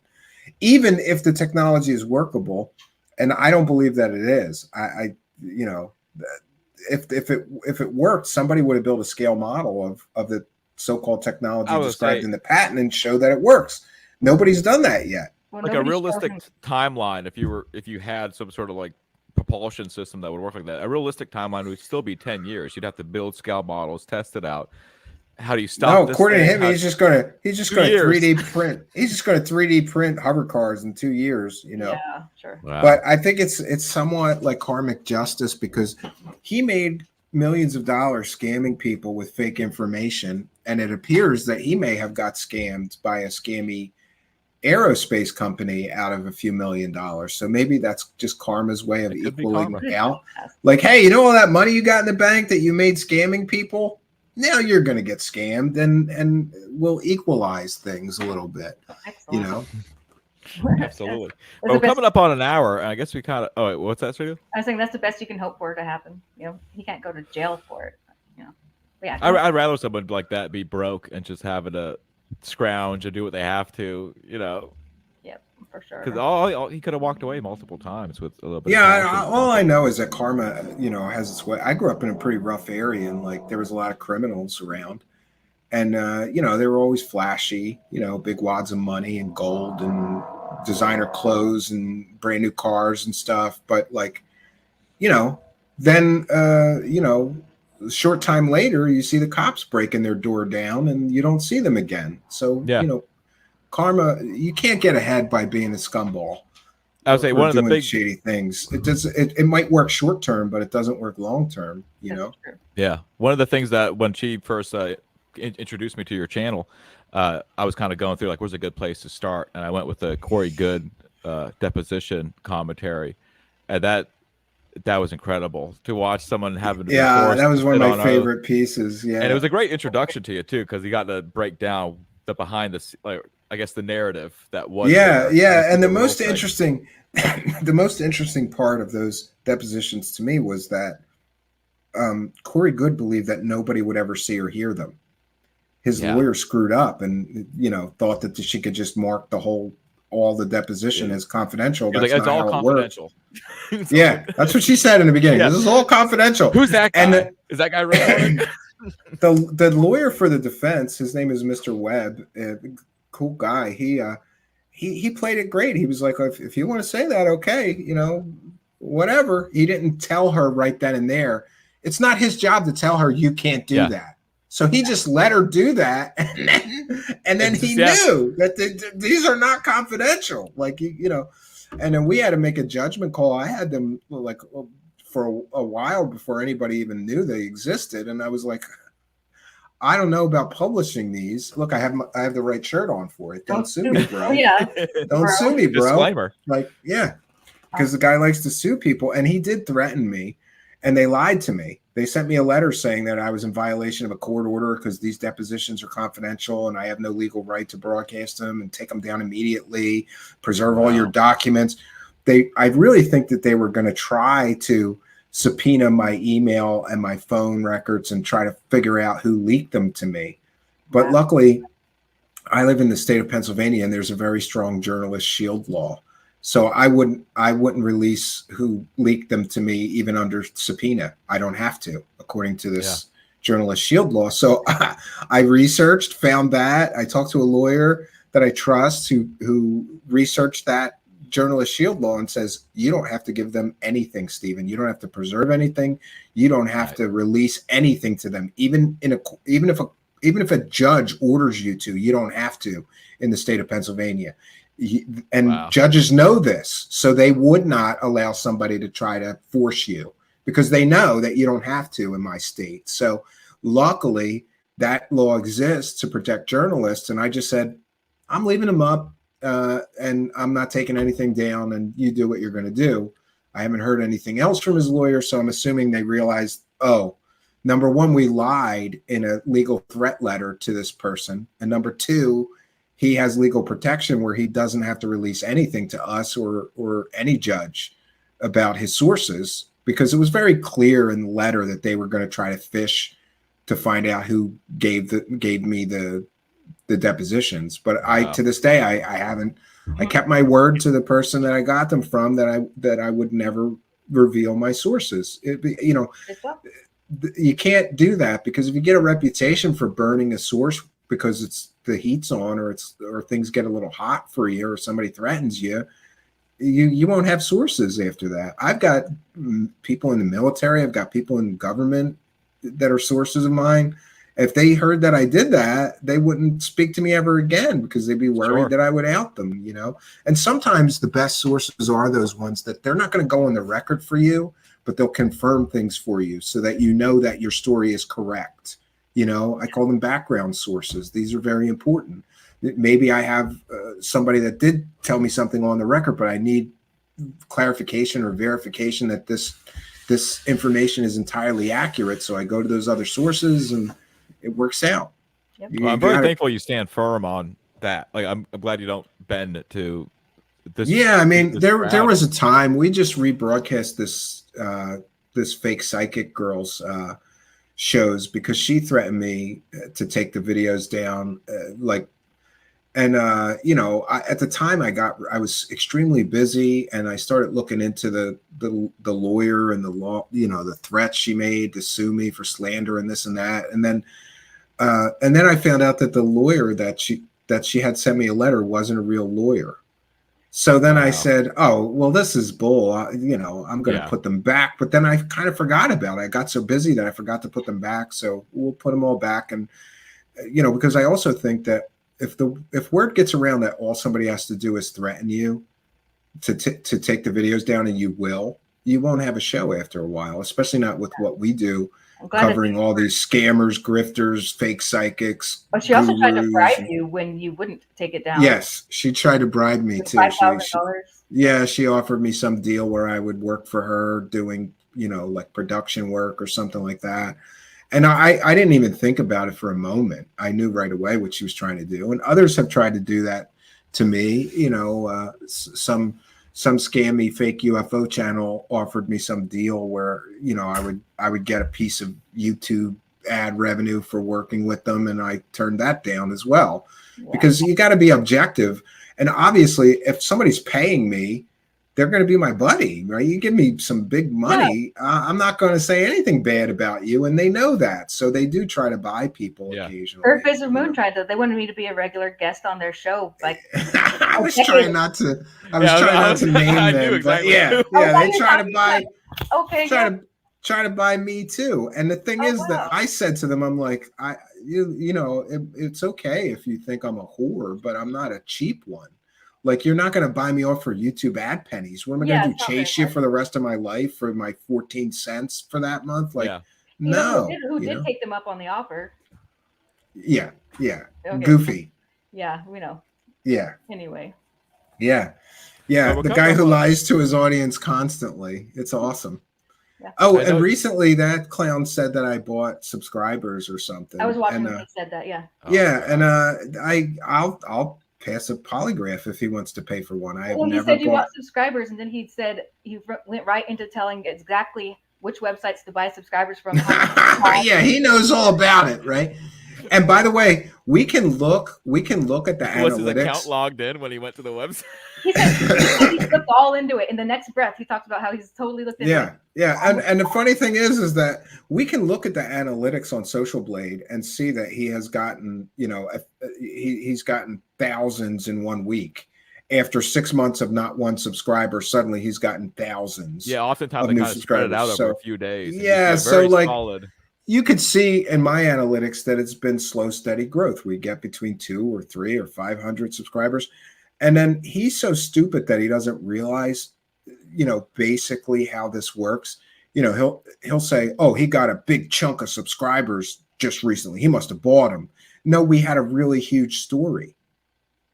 That's why we got a bigger chunk of subscribers that month than we usually do, because we had a huge story. And it's always these bigger exclusive stories, like the Corey Good depositions. We had them all. Nobody else had all of them. Yeah. A lot of people had that one that was the most damaging, but nobody had all of them. So, of course, people were interested in that story, and we had the exclusive on it. So, of course, we're going to get more subscribers that month than we usually do. Yeah. Because so many more people are tuning in and finding us to get that information that only we have. So, he doesn't understand how things work. And he also said, I'm buying subscribers to try to catch up to him, but I don't understand how I'm trying to catch up to somebody that's doing worse than me. Well, what am I catching up to? And he's so stupid that he doesn't realize that I'm on all these platforms that he's not even on. We've got 10 to 20,000 downloads just on the audio podcast that he's not getting. I'm not catching up to you. You're doing worse than me. Why would I buy subscribers to try to beat somebody that, it's just ridiculous. And that's something that is, I guess it's kind of true. If you do buy subscribers, you get kind of shadow banned from YouTube. Like if you type your name in the search engine, it's not going to come up, but yours still comes up. Your channel still comes up just fine on autocomplete and everything. So I would think there'd be some sort of algorithm that would watch for that type of suspicious growth. Yeah, I mean, I managed people's social media for a long time. I always joke about this. Like for a while, there were some people in the music business that were pretty well known that I was like doing a lot of their social media work and website work and things like that. And then a lot of those guys wanted me to buy them views and buy them subscribe. And I'm like, I would have to twist their arm to talk them out of it. Like, listen, I can go get you 1 million subscribers if you want to pay for them, but none of those 1 million subscribers are going to buy your album on iTunes. So it's not going to help you. It's just going to be for your ego. It's not going to do anything for you, Or like they would put out a new music video that would do poorly organically, and they would want me to pump up the views by buying views. And I would say the same thing. Like, I could go get you 1 million views if you want to pay, but none of those people are going to buy your album. So is this just ego? Being a social media manager, my friend is one. That's how it is. Like the person's content sucks. You don't want to tell them that, but they're paying you to make it get better numbers and stuff. It's just like your content sucks, dude.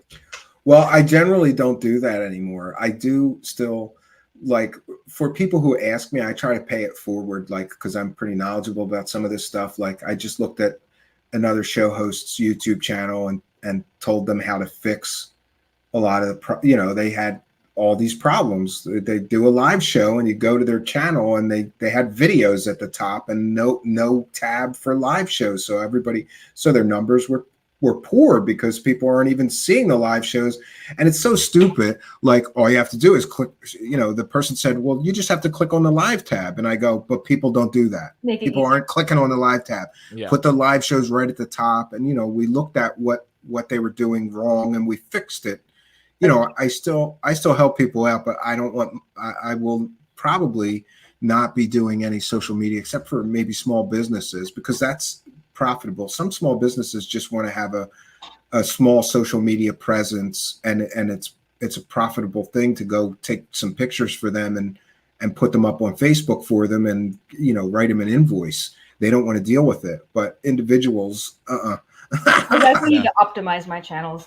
Admittedly, they're like, Yeah, well, every little bit of things help, and I'm no expert. In fact, I think a lot of what I do is outdated because I hashtag like crazy, and somebody that I know and really respect and as knowledgeable told me, "Oh, that doesn't work as well as it used to, Steven. Just do one hashtag." I'm doing like 12, like hashtag live show tonight, but it does still kind of work They want you to because do of somebody. shorts, is what they want. I've never been able The to figure shorts. out. I can't do it. I tried. I started messing around with it, and like, how do I break down what I do, which is long form, research and investigation into stories into 1 minute chunks. It's just, that's tough. Oh, well. Yeah. I mean, all my nieces and nephews love TikTok, but I think that really, I hate to say I'm getting older or something, but like, that's just not for me. That's for like You need a really snappy editor to like teenagers. Yeah. Like, it's like a forced medium they're trying to put you into. Like, we're trying to, hey, take 15 seconds out of something great and show it. It's like, but nothing I do breaks down to 15 seconds. Yes, There might be a moment like the Porta John, the Stephen Greer Porta John stuff. I'm fine with short videos. Like, I think some of my better videos that I've made are those ones that are like 10-minute or 5-minute videos. But that's a short. Like, sum it up in 15 seconds is like, I can't do it. I can't. No. Well, I think the limit for shorts is like 1 minute, but still, like, how do you even tell a story in 1 minute? True that. Yeah. That's very difficult. I guess lip syncing and dancing is what we're forced to do. There you go. Yeah. Well, I know you got a little bit of a hard out. We're already at an hour 17. I guess what's your final thoughts on that David Grush or I'm never going to Grush. Grush. Yeah. I always remember it because I say Grush Rush. There was Grush been Rush. a Oh, rush. I'm going to do that. That's a good idea. A rush. Everybody is rushing to Grush. We have a rush by believers to verify that he's really telling the truth, and we were right about all this. I think, my thoughts on him is that it's incredibly suspicious that he was connected to all these known longtime UFO grifters before he even said a word. And it appears that he is pushing verifiably fake information in the form of this Nazi, or I'm sorry, Italian. I had to clear my throat. There was a allegedly, there was a UFO crash in the 1930s in Italy. But the only evidence of that were some leaked documents from a so-called archive that doesn't actually exist that were leaked anonymously to some UFO guys in Italy. And even the original investigator on the case pretty much determined that the documents were fake. So he's pushing. And when did that story come out? The Italian? More than 20 years ago. Oh, wow. Yeah. Okay. So why would, and Grush said that the United States government briefed him. Somebody in the United States government briefed him on this Italian UFO case. And I'm thinking, why would anybody in the United States government brief him on a fake UFO story that was busted as a hoax 20 plus years ago? But I think that information came from Lou Elizondo, because not long ago, Lou Elizondo went to Italy and met all the Italian UFO guys. And suddenly, he's already connected to Grush. Brian Bender said that Lou Elizondo has been grooming him for quite a while. So it stands to reason that story might have come from Lou Elizondo, who has been known to show documents and not do proper research and say, oh, this is a recently declassified document. No, it wasn't. It was declassified 30 years ago or whatever. He went on national television with a fake, with a document that wasn't what he claimed it was, Yeah. So, and I think that some of these guys that jump into the UFO grift game, they don't know that you have to double and triple check, especially documents. We have people push that NRO document that Stephen Greer, all the Wilson documents are based on. John from the Black Vault ripped it apart as a completely and totally fake document. People pushed that for years before anybody actually determined that the document was fake. And it was laughable. There were so many reasons why that couldn't have been a real document. And John's a real expert on government documents. And there's a lot of weird stuff with government documents, certain formats and formatting, the way the date is written, some, like there's all this weird stuff. Like, the Army will read a date, like the month first, then the day, then the year. The Air Force does it the opposite way. And there's all of these weird tells that you can use to do some document examination.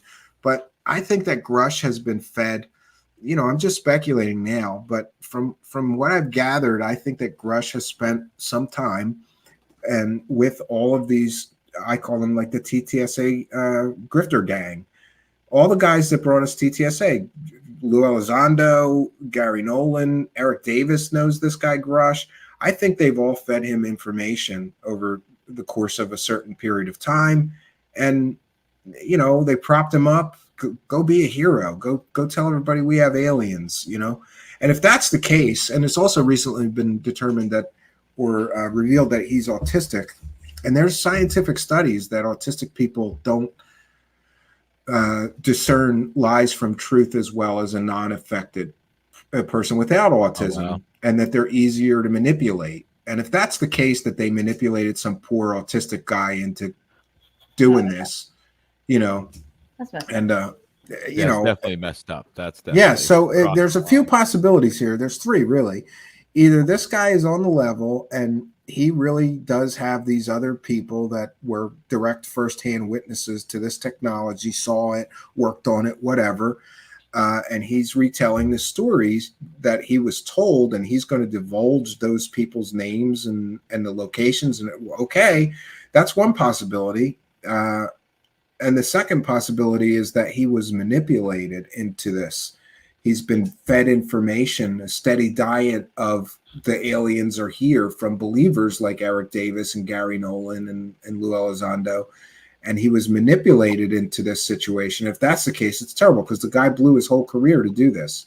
If it all turns out that he was fed fake shit, and it seems like so far he was definitely fed at least one, you know, his prover is, well, there's definitely crash retrievals. There was one in Italy in the 1930s. No, that one was fake. Why would you bring that up? Yeah. You know, now everyone's running with the he turned in documents and the government or somebody said that they were convenient that credible. nobody can see them. You know, I have all this proof, but nobody can see it. Yeah. If you were a real whistleblower, you would just drop them whether they were classified or not, and say, "Here, bitches, there's the aliens." You know, like and here's the Snowden. documents that prove it. Yeah, like Snowden. And then that's the other thing. Everybody's throwing around this whistleblower term. Whistleblowers have evidence. They don't have just stories. You know, what if Snowden just came to us and said, "This is what's going on," and he had not a single shred of evidence? Nobody would believe a word he said. That's not a whistleblower. That's just the There's a difference between a whistleblower and a storyteller. Dave Grush is a storyteller until proven otherwise. He's just repeating stories he's heard. Are there any real ufology whistleblowers that have ever existed? You know, I think that it depends on the terminology and the definition. There's certainly been some people that were high ranking that claimed that they were blowing the whistle, but most of them, we did a not so brief history of UFO whistleblowers, and we've got Bob Lazar, Phil Corso, Clifford Stone, the stories though that Pete Peterson. Yeah. And you know, you can call them whistleblowers, and they did come out and tell stories, but none of them have ever proven their claims. And that's the important part to me. That's not a real whistleblower either. Yeah. Totally. You know, to me, a whistleblower would be if a guy came out that had, let's say, inter communication email between these third-party contractors that are working on alien technology, and they clearly say in the emails, like, you know, metal analysis determines that the metals creating this craft are of non-human origin. If he had stuff like that, or, you know, some kind of smoking gun, like, you can look at that and say, you know, and then you can interview the people that sent the emails and grill them about it, you know, things that would be hard. And the other possibility is that there actually does exist crash retrieval programs for the United States government. If a Russian satellite or Chinese drone falls out of the sky, we go get it and we rip it apart and see what their technology is like. It could very well be that during one of these routine recoveries of foreign technology, foreign adversarial technology, we got a hold of something with, let's just say, exotic properties. Yeah. You know, there's all these new advances going on. Look up graphene and what they're doing with graphene right now. Yeah. Or 3D printed metal technology. You can 3D print stuff in metal now. And you know how they always say it looked like it was printed on a lattice. Well, that could be 3D metal printing that we're just, so I think that this also could be a case of confusion. Somebody got a hold of some weird material. They didn't know what it was. They were convinced it was aliens. They start talking to other people that they work with, including Grush. And Grush gets a whiff of this and just becomes convinced that the government has alien technology when it's really kind of like a game of telephone as a child. The story changes from person to person. And so I want this thing to be over with, though. Like, I want an answer. If this guy's full of it, I want to know tomorrow. I don't want to wait 5 years like we did with Lou Elizondo to find out that he lied about the government, everything that he said, essentially. Yeah. We want to just come to a conclusion. So I'm kind of happy if they do, the full court investigation and have everybody testify before Congress, then great. Let's get it all out there. And if you've got evidence, put up or shut up.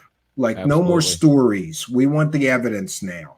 Because I have a feeling even if they do Senate hearings, they're going to bring a bunch of people before Congress who will tell stories but have no evidence, just like this guy. That's not helpful to getting to the bottom of this. Yeah. Agreed. Basically using the government as a promotion for documentaries, lectures, and whatever else they ever want to sell forever. But because they love saying, oh, we spoke to Congress about this. Oh, and that's another thing. Grush had a documentary deal as early as May 15th before he came out. He already had a documentary deal. You broke the story of him meeting with the Canadian Parliament. I believe it was. Yeah, we were the only people that had that story. And we know that story is true. And the reason that we know that story is true is because if that story wasn't true, the TTSA grifter squad and everybody else would have destroyed me. We know that story is true. I had I was very nervous about that. I got plenty of sourcing to confirm that they were, Nolan and Grush were there in person, and Ross Coulthart was on the phone during the meeting. And, that story is 100% true. So, it turns out this guy's already got a documentary deal before he said word one in the public. That's so very suspicious. Yeah. Especially when he's supposedly talking about classified information. If you got classified information, you're going to get in trouble. Like, you can't just... You can't make a documentary about it, then... You should. So to me, there's too many red flags. Ross Coulthart, who sold a bunch of, or several at least, completely fake stories, is involved. Leslie Kane and Blumenthal, who brought us the whole Lou Elizondo lie. That article they wrote about Lou Elizondo was completely and totally factually wrong. It was just totally incorrect. And Lou Elizondo was the primary source of that. So either Lou lied to them or they invented some of that. These are all people. We've been here before. It's all the same people, one new face. So, fool me once, shame on me. Fool me twice, shame on, or whatever. I hate that saying. I always get it wrong. Like fool me twice, shame on me. Yeah. I can't be shamed again. Fool me once, shame on you. Fool me twice, shame on me. Yes. Yeah, totally. Yeah. So I think, though, that, the other thing is, what we also have to remember from a psychological perspective, and this is very important, is that previous to this Grush story, the UFO community was getting hammered with things coming out that were fake, like the Trinity UFO crash. Jacques Vallée wrote a whole book, and that whole story came crashing down. Then we had the Go Fast, which we were told forever. Well, that thing is booking. It's doing, to 30,000 miles an hour. Whatever. It turns out doing 40 miles an hour. There was all these hits that came. Las Vegas happened, right? But my point is that before Grush, there was all these hits that would lead most rational people to think, you know what, a lot of this stuff is just fake. It has to be, because look at all these stories that we're now learning were fake stories. And then Grush comes along and everybody is excited and engaged again.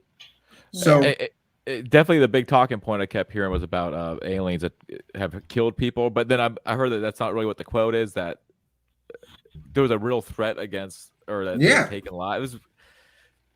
And this may be just the same old stories that we've heard. There's stories of human mutilations, just like cow Yeah. mutilations that people attribute to aliens. Is that what they're talking about? Unproven? These are unproven theories. You know, what are they talking about? You know, And as you talked about earlier, it's the lies of a mission. That's what is the details in here that we're going to find out later on. Yeah, and one thing that I've learned is that I'm very big on carefully examining the language when they put a story in writing, because that's usually a giveaway. The way they say certain things, you know, they massage all the data of the story, and what they do is they construct an artificial reality of a true story. But, you know, when you peel back these layers of deception that they use to put these stories together, it starts falling apart. Yep. Absolutely. Well, we're at 90 minutes. I know you said that you had a little bit of an out, right? Or are you still good to go for a little bit? Yeah, for a little bit, sure, yeah. Okay, we'll keep going then. I'm and I'll wait for Sheila. I think did you have something? I was gonna say I'm still jet lagged and I kind of need to go to bed soon. Oh, do you? Okay. Yeah, so we should wrap it up. Sheila's gonna, and I just wanted to mention to my live chat, there was a few super chats and that kind of stuff. I can pop. No, there wasn't many of them. Well, I'm in my. Oh no, that's your chat. I was looking at. Am I on my chat? We've had I'm confused. Oh no, I'm on my I'm channel. confused too. Yeah, we want to just thank Sonny Biatch 1111 who became a channel member, and I think there's only one super chat here. Nemesis Bex, great show tonight. Praise the cash. Sandra McDonald. Are you sure those aren't your super chats though? I don't know.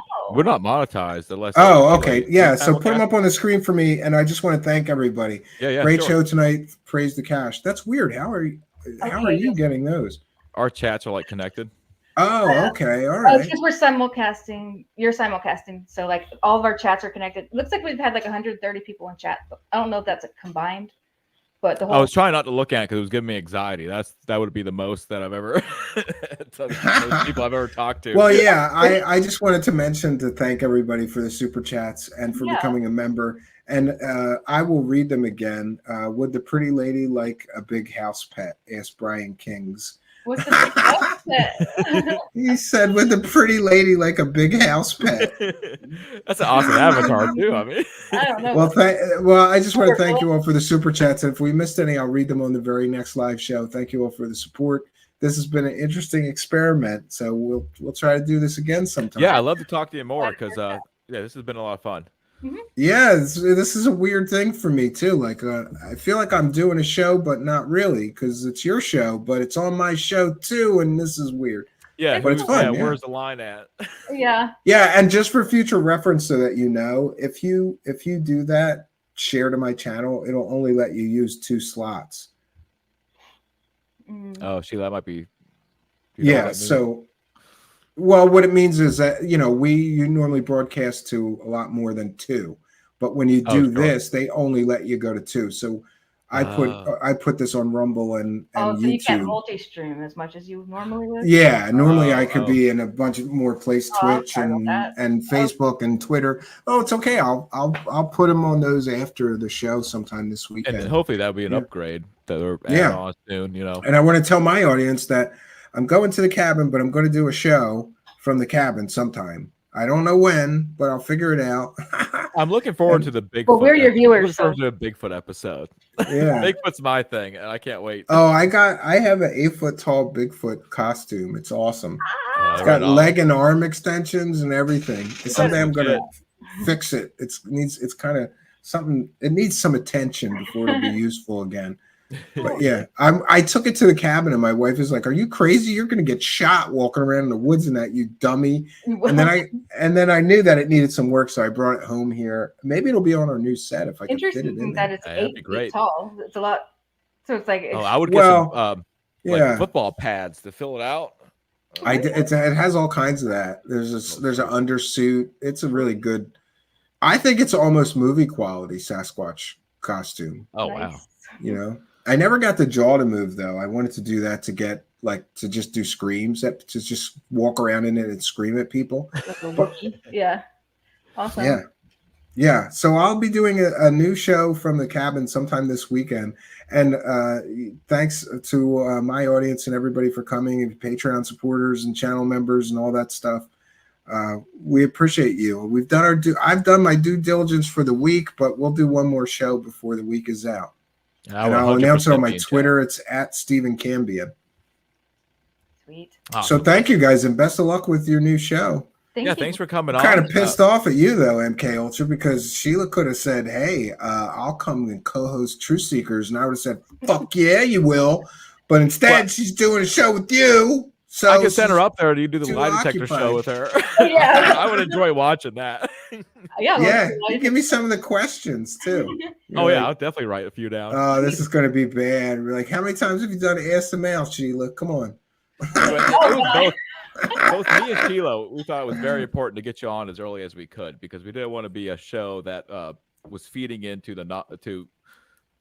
That's good. Yeah, you know? yeah. And it's, we don't start things off from the right perspective. You know, I just kind of think that facts matter, and unfortunately, a lot of people just live in this delusional fairy tale world because nobody ever pulls back those layers of deception for them and says, like, here's the rest of the story. Listen to this before you so quickly believe in this. If one person who watched this, it was like me and believed Bob Lazar or any of these, I hope they are at least thinking about it not being. You know, if that's yeah, and everybody should learn that you can't take any of these people at their words. You have to fact check everything they say. You know, absolutely. Yeah. Well, thanks for having me. I appreciate it. We'll do it again sometime. Oh, absolutely. Yeah. Thanks very much for for your time and everything. Thank you, everybody in chat. My pleasure, guys, and thanks for everybody for all three audiences. This was fun. That's wild. All right. Do I have to drop people down, or this is where I ask stupid tech questions? I think, yes. You have to drop me down, or I can just de-res myself. So I'll drop you down. Oh, bye. Bye. Sorry.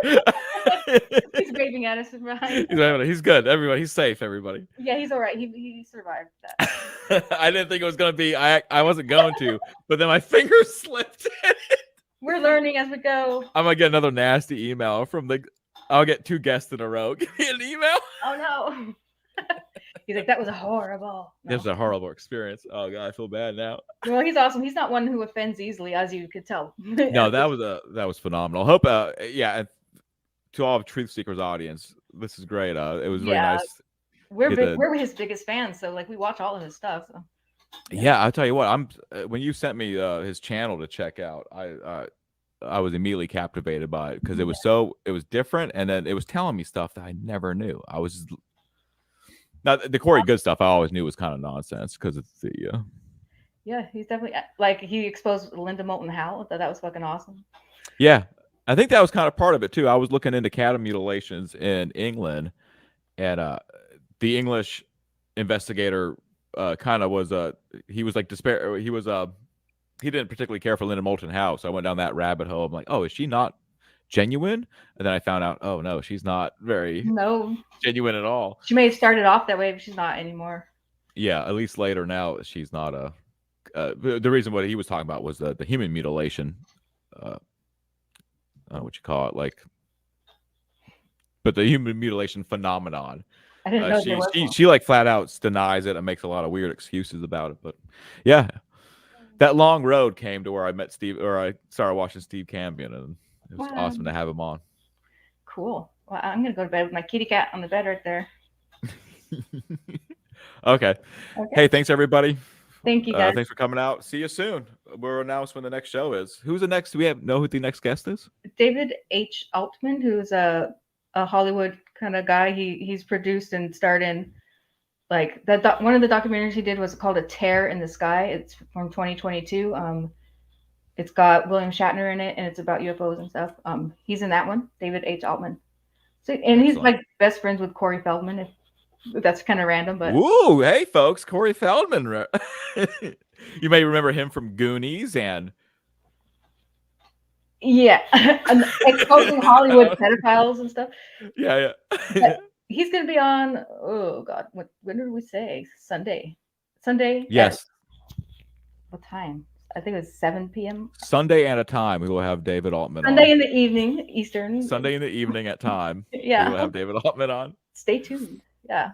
But this was a fun show, and I got a kick out of that. That was great. I hope people learned some stuff who maybe is new to Steven. I know the majority of it was his audience. Yeah. And it was great to see you guys. The link to that is in the description, by the way. The link to Steven's Truth Seekers channel. Oh, did we have a cool outro? I know you were putting something together. No. We'll have it ready. Maybe we'll have it ready Sunday. Yeah, I was Maybe just busy traveling for the last day or so, but yeah, I will get that together for Sunday. All right, everybody. Have a great night. Be safe. Eat healthy. Do a little walking. Live long and prosper. Yeah. May the force be with you.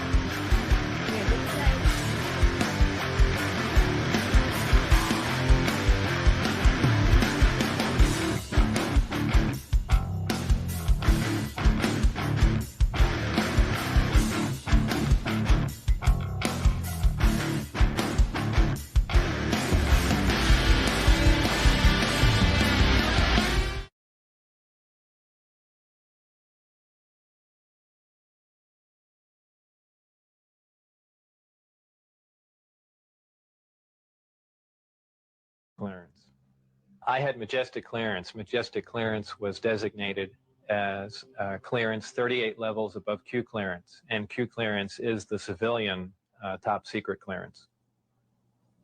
It probably really hit me when I got inside the craft. The investigation program, reverse engineering program, and cover-up associated with that since that time.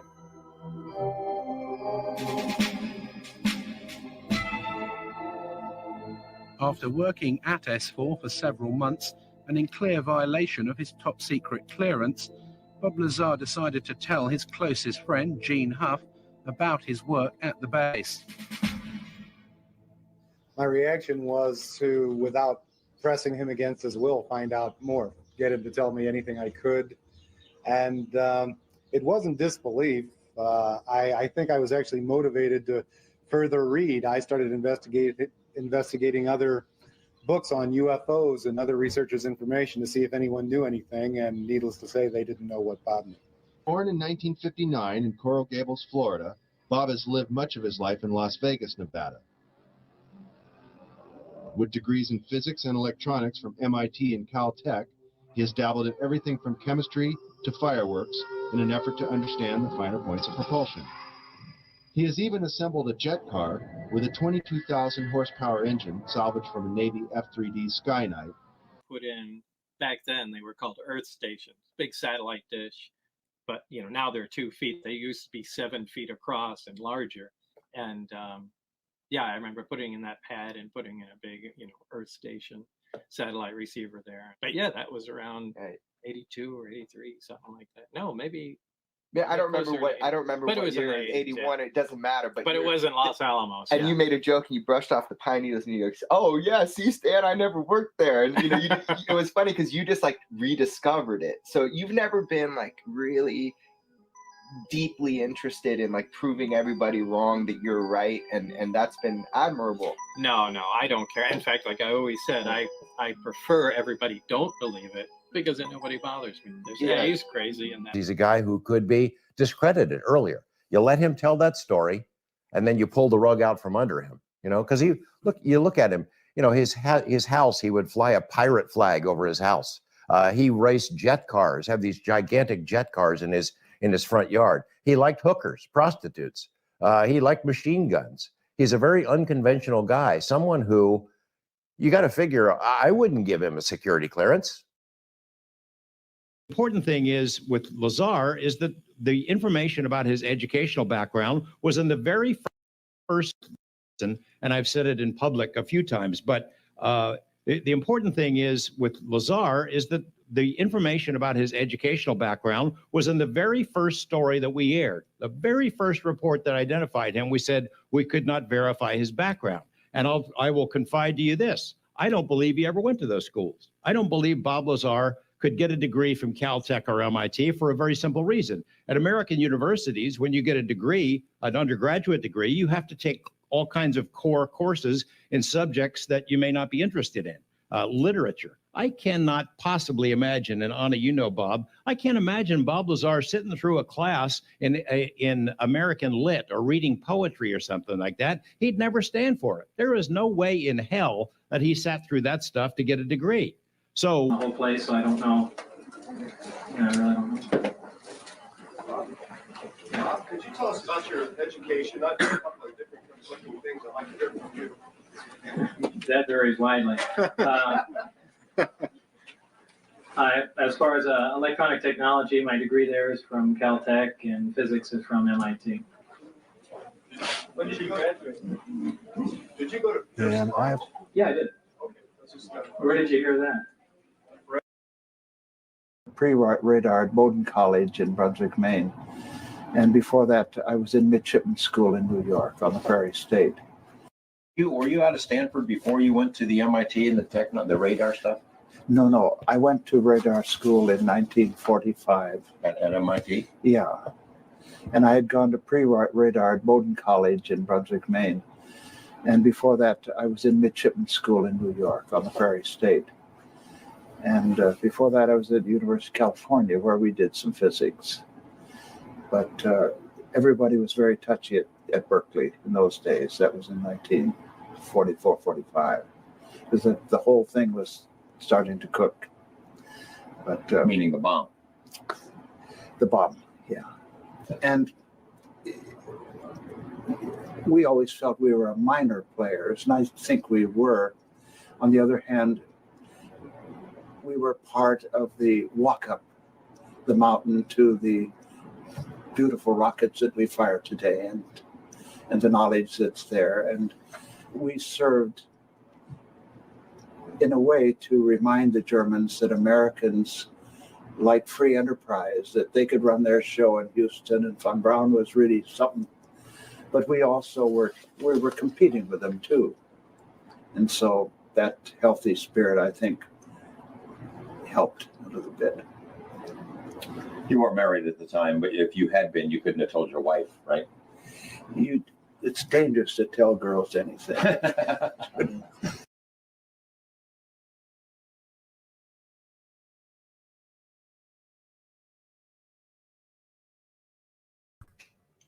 Greetings and salutations, friends, and welcome. Some of you are aware that I have slowly been pecking away at a documentary project of sorts that will be added to our free documentaries section here. And that is on the subject of Bob Lazar.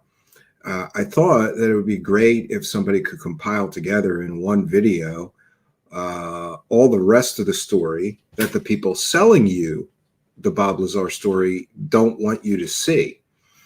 We saw in the introduction to tonight's broadcast that, you know, people play real fast and loose with the facts. You hear that one person selling the story just claiming that Bob Lazar went to MIT and Caltech. That's not the case.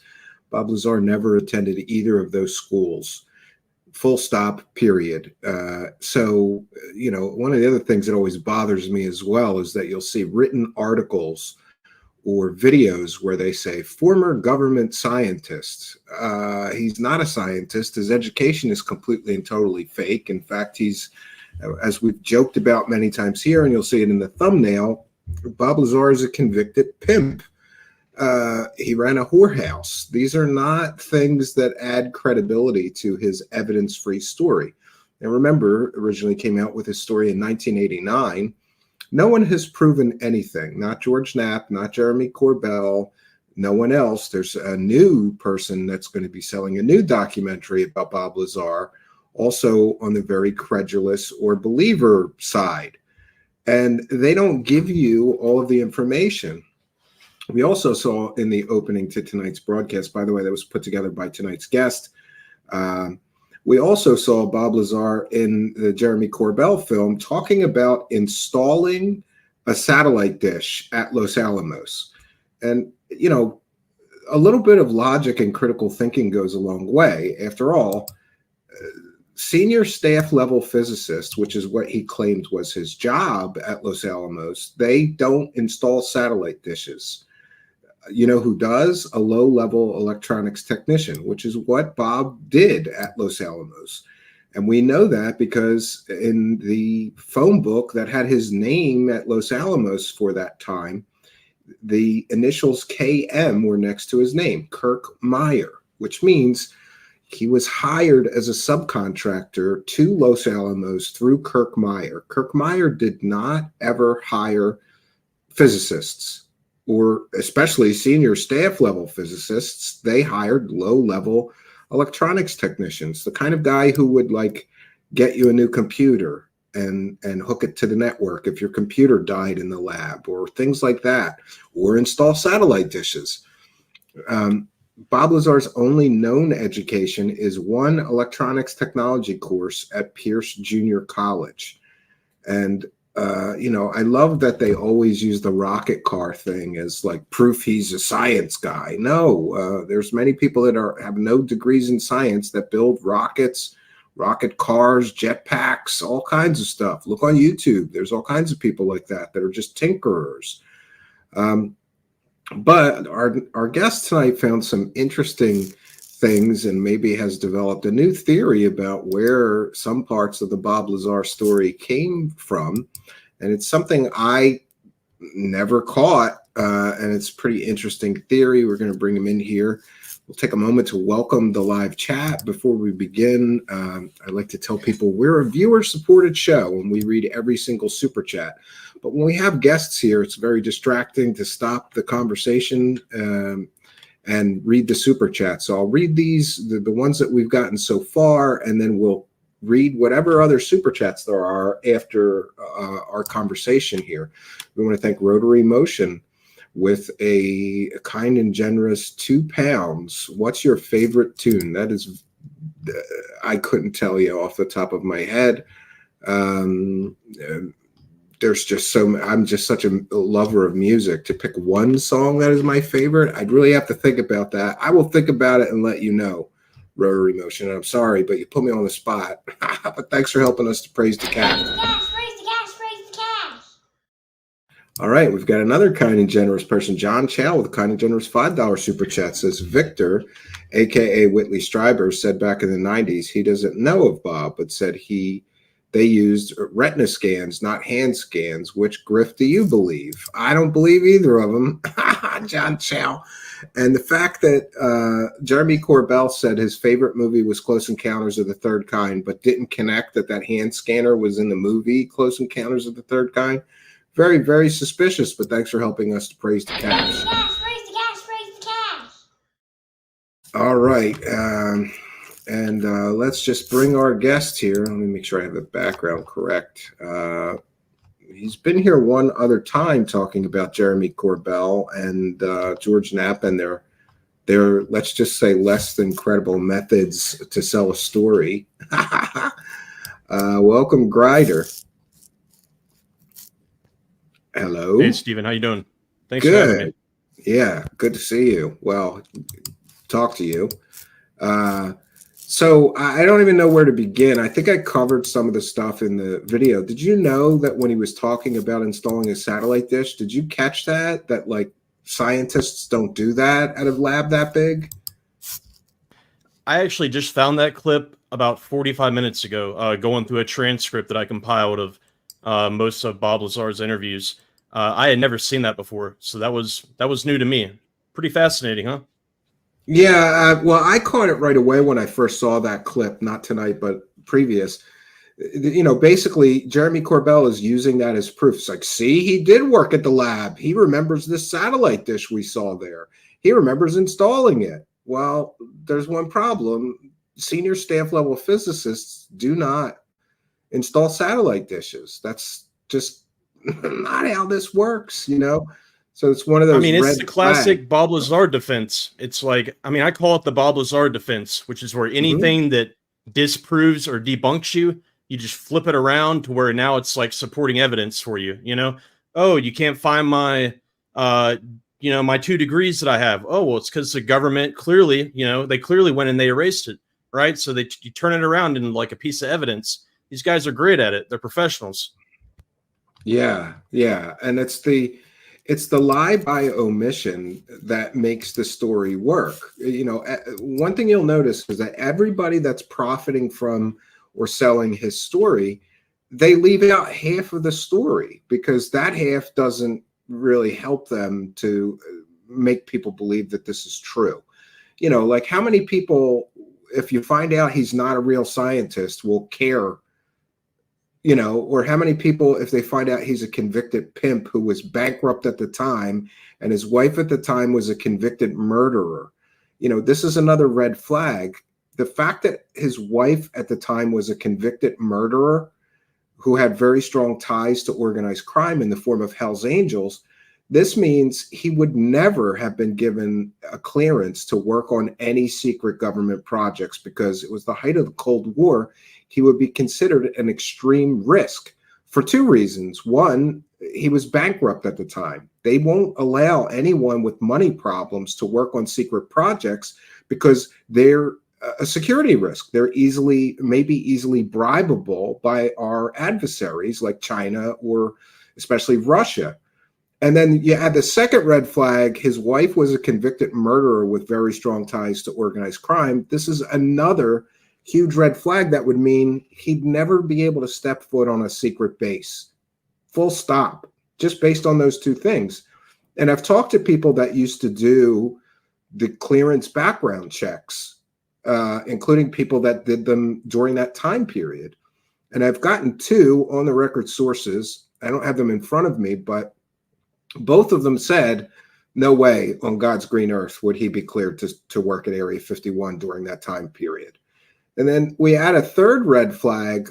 Bob Lazar once said that there was, before he got to Area S4 to work on the alien spaceships, there were scientists from both the United States and from Russia, from the Soviet Union, I apologize, from the United States and from the Soviet Union working on this problem together.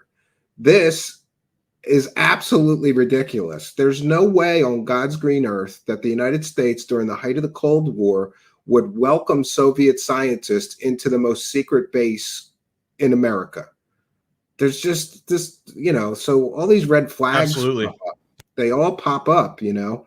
It's very difficult for me. I'm working on this documentary project. I think what I'm going to do is just red flags as like a plot device, you know, to say, here's a red flag, here's a red flag, here's a red flag. Because it's so, there's so many data. I mean, the whole movie is going to be red, you know. The whole movie's going to be red. You're not.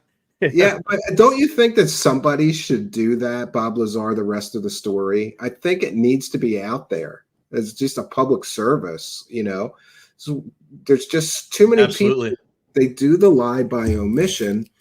And there's another term which is escaping my mind. I'm blanking so bad on it. There's another term, maybe somebody can help me in the live chat. There's a term which means if you're not given the most important part of the story, there's a term that means that. So what we have is the lie by omission, and also this other situation in which the most important parts, the most important information, they don't give to the viewers, because those most important parts would kind of blow the story to shit, and then there's no money to be made, right? Yeah, I think maybe like a misrepresentation, maybe could be considered, I guess, kind of like a lie by omission in that case. But yeah, it's just the bigger the lie, you know, the more that people believe it. That's I know somebody said that. I can't remember which grifter said that, but some famous grifter said that, and you know, it's proven true time and time again. Yeah, I think that you're absolutely right. So where do we begin with this kind of new information that you've come up with? If I shared my screen with you, and we've got a picture of a man. All right, so this man's name is Harry Fecter. All right, and he was born in 1921. He was born in Canada, and then he and his family came down to Washington State. And Fecter is a German name, but they were well, you know, ingratiated, like they were settled over here well before the wars broke out. So there's no there's nothing afoot, as far as anything like that. So he wasn't a Nazi, and he was worthy of that trust. was absolutely. I made sure to double check on that. Yeah, they're pure American patriots. This guy is a hero, and as you'll come to find out, this guy Dr. Fector. So basically, this guy joined the Navy. He was in the naval. It was right around 1944. He joined the Navy, went and became a midshipman, and worked with what was preliminary at the time, the radar technology that was like kind of coming out right around that time. And he went to train at MIT as part of that training in the technology with, the new radar. And after that, he went and he got degrees, once the war ended and everything, he went and he got degrees in electrical engineering and physics from Stanford. He also got a degree from, isn't that interesting? I think it's Washington State, or maybe it's the University of Washington. So and same degrees that Bob Lazar claimed to have. Exactly. And then he got a PhD from Stanford in physics. So he was the guy had basically 3 degrees. He had a degree in physics, degree in electrical engineering, and then a PhD in physics. And then, of course, he had the training in the radar from the Massachusetts Institute of Technology. Then after that, he went and he worked as a physicist. Yeah. So then after that, he went and he worked as a physicist for the government down at the Wendover base, which was an air base right on the Utah-Nevada border. And around that time, 1948, 1950, between that period, they were doing a lot of reverse engineering of Nazi technology that was captured at Peenemünde. Peenemünde was like the Werner von Braun base that the Nazis did the V2 work at. So wait a minute. In case people are missing the parallels, we have a scientist who we also saw in your introduction. He worked on secret projects for the United States government. He has degrees in electronics and physics, and he also worked on reverse engineering projects, which were top secret for the government. The most top secret. Like he had at the time, he had the highest clearance possible, which was not majestic 38 levels above top secret. It was top secret. That was, a Q, I don't know. A Q clearance is what they had. Nobody I ever asked said majestic clearance is a real thing. I've never heard of majestic. Work of fiction. Yeah. Absolutely. I mean, it's a great title for a clearance, though. Like, I mean, it's definitely a cool title for a clearance, but it's not based in reality. So he got a Q clearance. This guy was living on the base. That's how top secret his work was. This is the same base where they trained the crew that flew the Enola Gay to go bomb, to go bomb Japan. This is where the hangar is still standing today. It's dilapidated and falling apart, but it's still there. It's where they train for all the maneuvers to escape, after they drop the bomb. And it's closed down now, though. It's actually fallen apart, and it's kind of in a. Can you imagine being, just from a historic perspective, like imagine being on the crew of that Enola Gay, the first airplane to drop an atomic bomb. They didn't know if they were going to make it after they dropped. They didn't know if they were going to make it out of the blast zone before the absolutely. Yeah, I mean, how this base was the place to be. Pilots and that crew, because they had to know. They were heroes.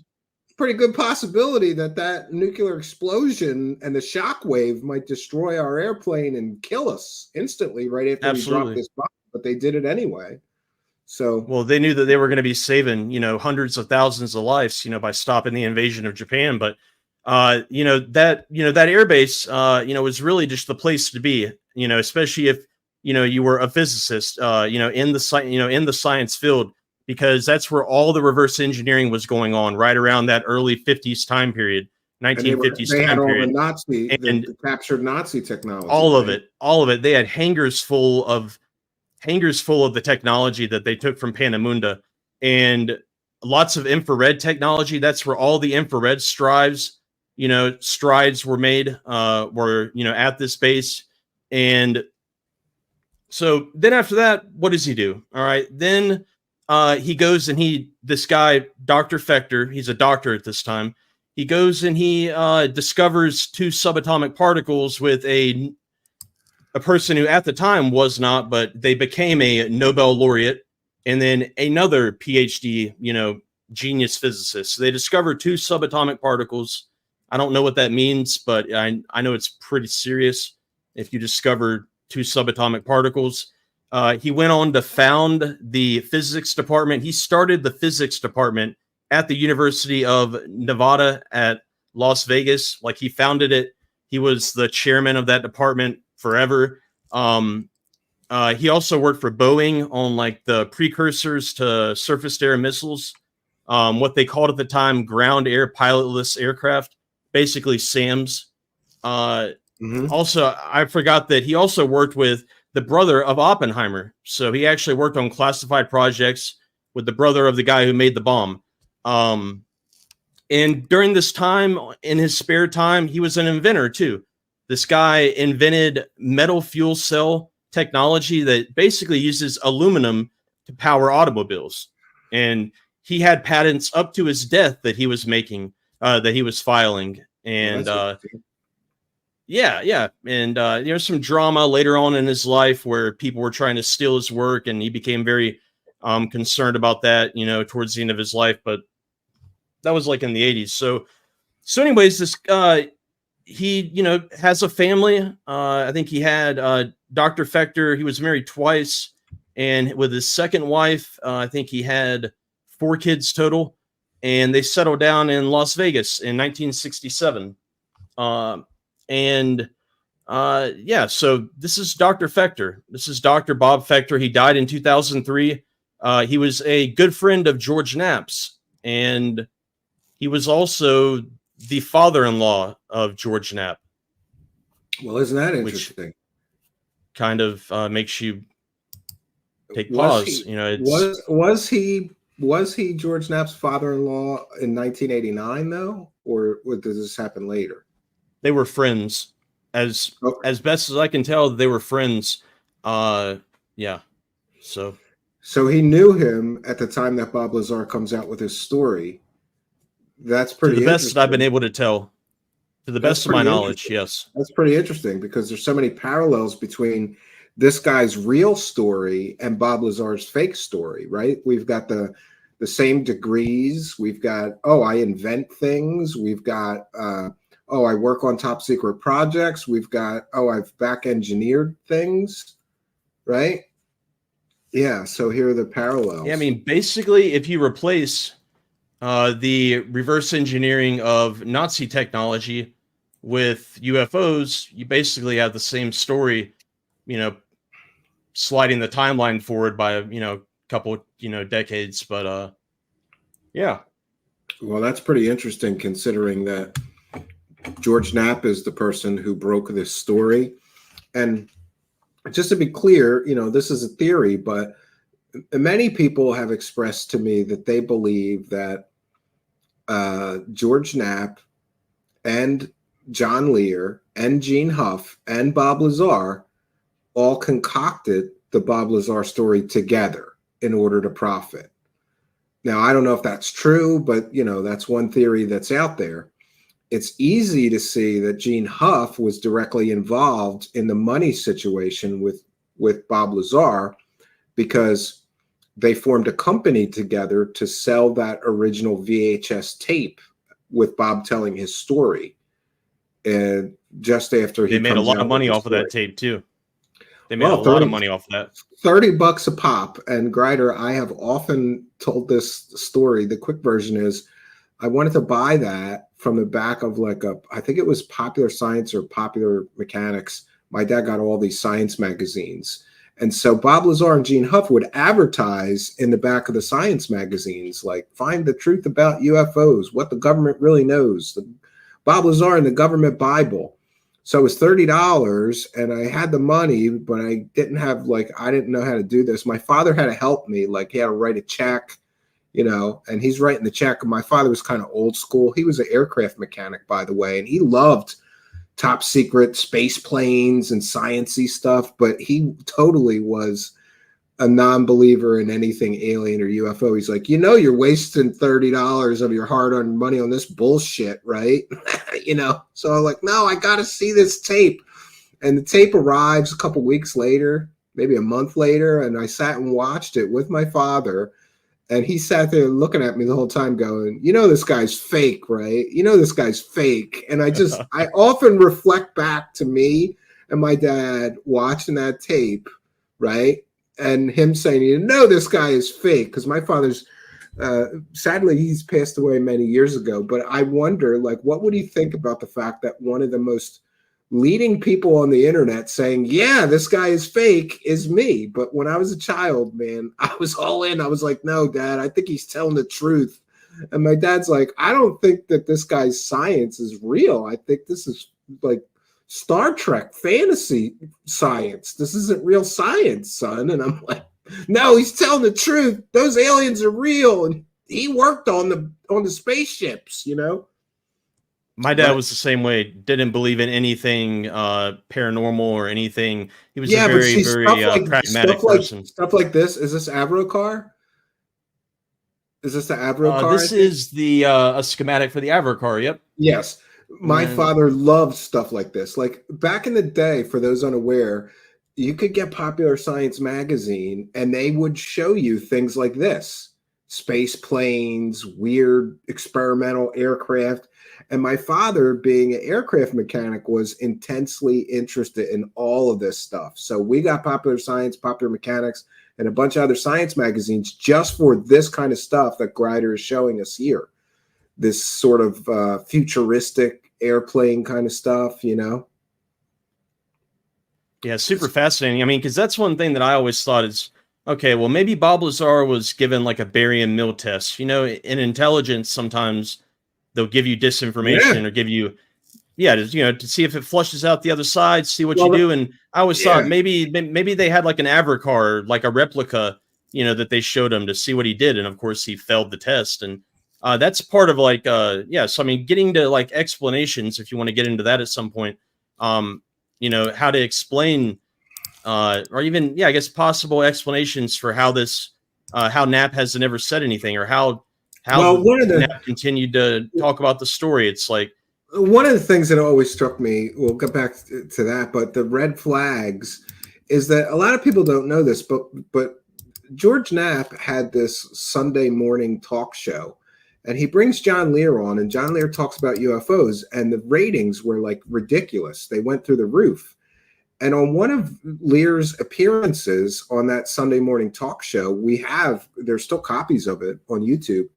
He talks about a secret base inside of Area 51 where they have recovered flying saucers and they're back engineering them. But I think he said there were 6, not 9. But still, he said there was a secret base on a subset of Area 51 where they're back engineering these things. And a year later, Bob Lazar meets John Lear and then just so happens to get a job at the very top secret location that he talked about on George Knapp's show a year before. It's like, what are the odds, man? What are the odds? John Lear was like, most of John Lear's stuff that he told on that show was all Paul Benowitz too. Like, or at least the majority of it was from his letters with Paul Benowitz. So it came from really a roundabout way. That information came from Richard Doty, because Richard Doty was the one feeding Benowitz all that stuff.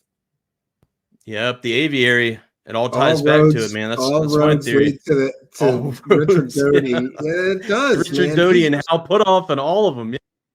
Yeah, and a lot of people don't know too, but Richard Doty was also one of the people that was feeding Bill Moore information, and he and John Lear were like the modern day equivalent of, let's say, Elizondo and Greer. They were 2 leading figures talking about UFOs, but they hated each other because they both wanted to be the top dog.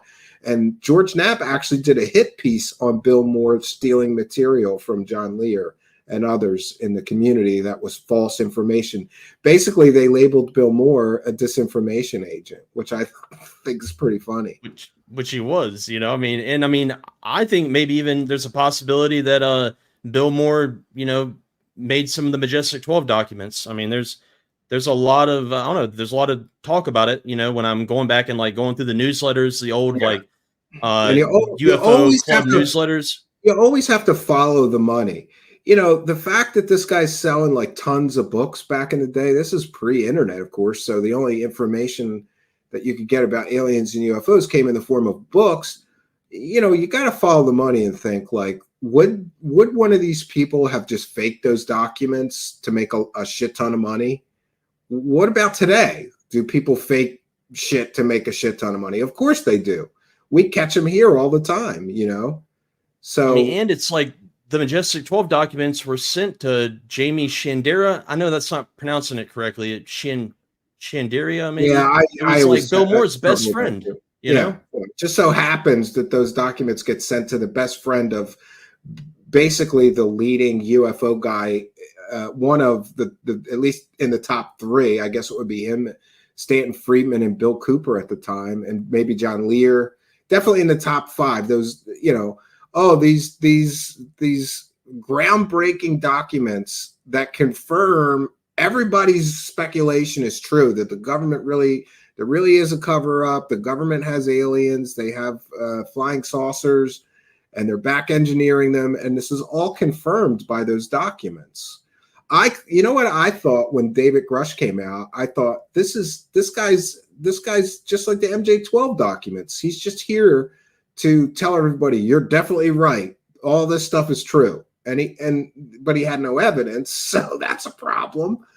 Yeah, and we just did a thing on this aviary documentary, which was great. Here's Falcon, Richard fantastic, Doty. Right? Oh yeah, Falcon's definitely, yeah. But I mean, is the aviary not just fantastic? I mean, it fills in all the gaps that like the Mirage movie did not. You know, I mean, it's like those two together, it's just perfect. And I think the guy Digital Vortex is coming out with a new one.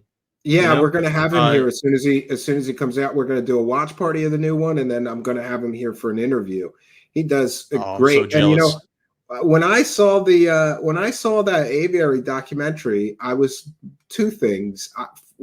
50% of me was pissed because I have a whole folder of a lot of the information that he shared in that, and I was planning on doing a big production of the aviary. Don't you hate when that happens? Yeah, but then the other 50% of me was like, well, this guy did such a great job.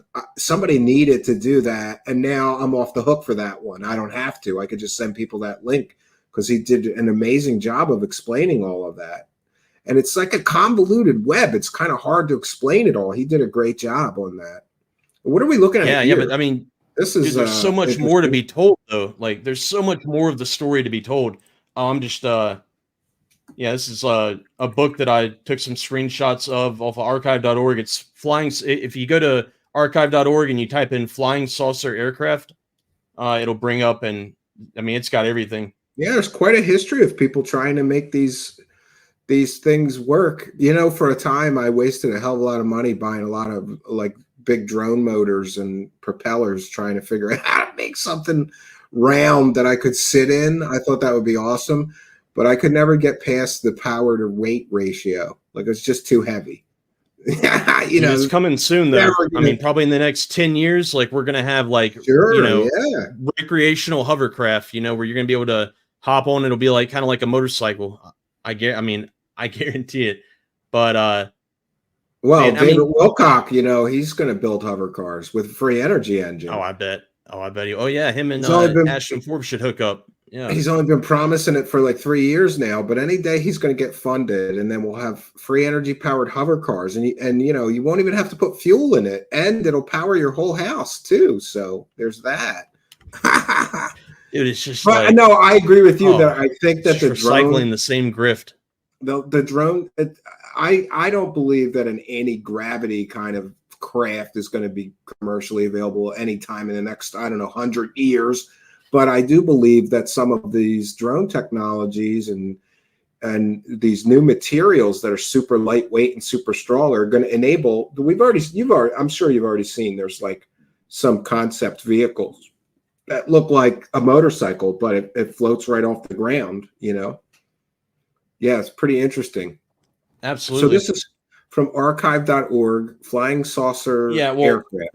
Yeah, flying saucer aircraft. It'll be like secret projects. But right here is, okay, so Dr. Fechter, he was involved in making, this is one thing that I forgot to mention too, that I didn't have in my notes at the top, is that Dr. Fechter also he built the electrical control system for what was at the time the largest the largest proton beam in the United States. So like it's the same thing as Bob. You know how Bob always talked about, like how he was involved in like making his own homemade or maybe it's a particle accelerator.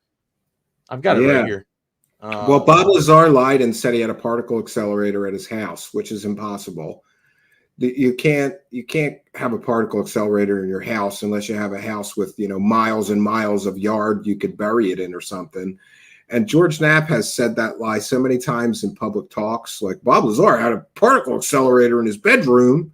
Like, no, that's you can't have a particle accelerator in your bedroom. Another red flag, I guess. I always get these details mixed up. Is this a proton beam or a particle accelerator? Hell, I don't even know what a beaker looks like. I don't even know. Yeah, it looks more like a proton beam device because a particle accelerator is always round and huge, And it's either way, this guy was like a legend, all right? Like Dr. Fechter could not have accomplished any more in his, he probably could have, but the guy, like it would take the average person probably 5 lifetimes to accomplish what this man accomplished. It seems like he was like an Elon Musk type brain or like he was also a supervisor he was in a supervisory role at Los Alamos. He also worked at Holloman Air Base. He worked in all these classified high positions. Just like Bob Lazar's story. Bob Lazar claimed but also senior staff he would be in a position to check Bob Lazar too, right? Like think about it. Like if you're George Knapp, this is my big thing. If you're George Knapp, how do you not turn to your father-in-law, to vet this guy, right? Or how does this conversation not happen? And does that add credence to Bob Lazar? Like, do you know what I'm saying? Like, what does that say? There's 2 possibilities. There's a bunch of possibilities, but either he kept Bob Lazar away from his father-in-law, or his father-in-law knew about Bob Lazar, and they maybe interacted. But his father-in-law. Okay, so the clips that I showed at the beginning are at the end of the beginning, clip that I gave to you to play. That was his father-in-law 2 years before he passed away in 2001. Yeah, it is suspicious. The guy was sharp as a tack. If you've got a father-in-law that's been that involved in high-level government projects and worked at Los Alamos and all this other stuff, why would you not bring him in? Or how about this? Here's another issue. A lot of people know I'll be rebroadcasting it this weekend. I once interviewed Stanton Friedman, and then I got to know him, and we talked on the phone many times. And one of the things that Stanton Friedman told me is Bob Lazar would never meet with a real physicist because a real physicist would know right away that he wasn't a physicist.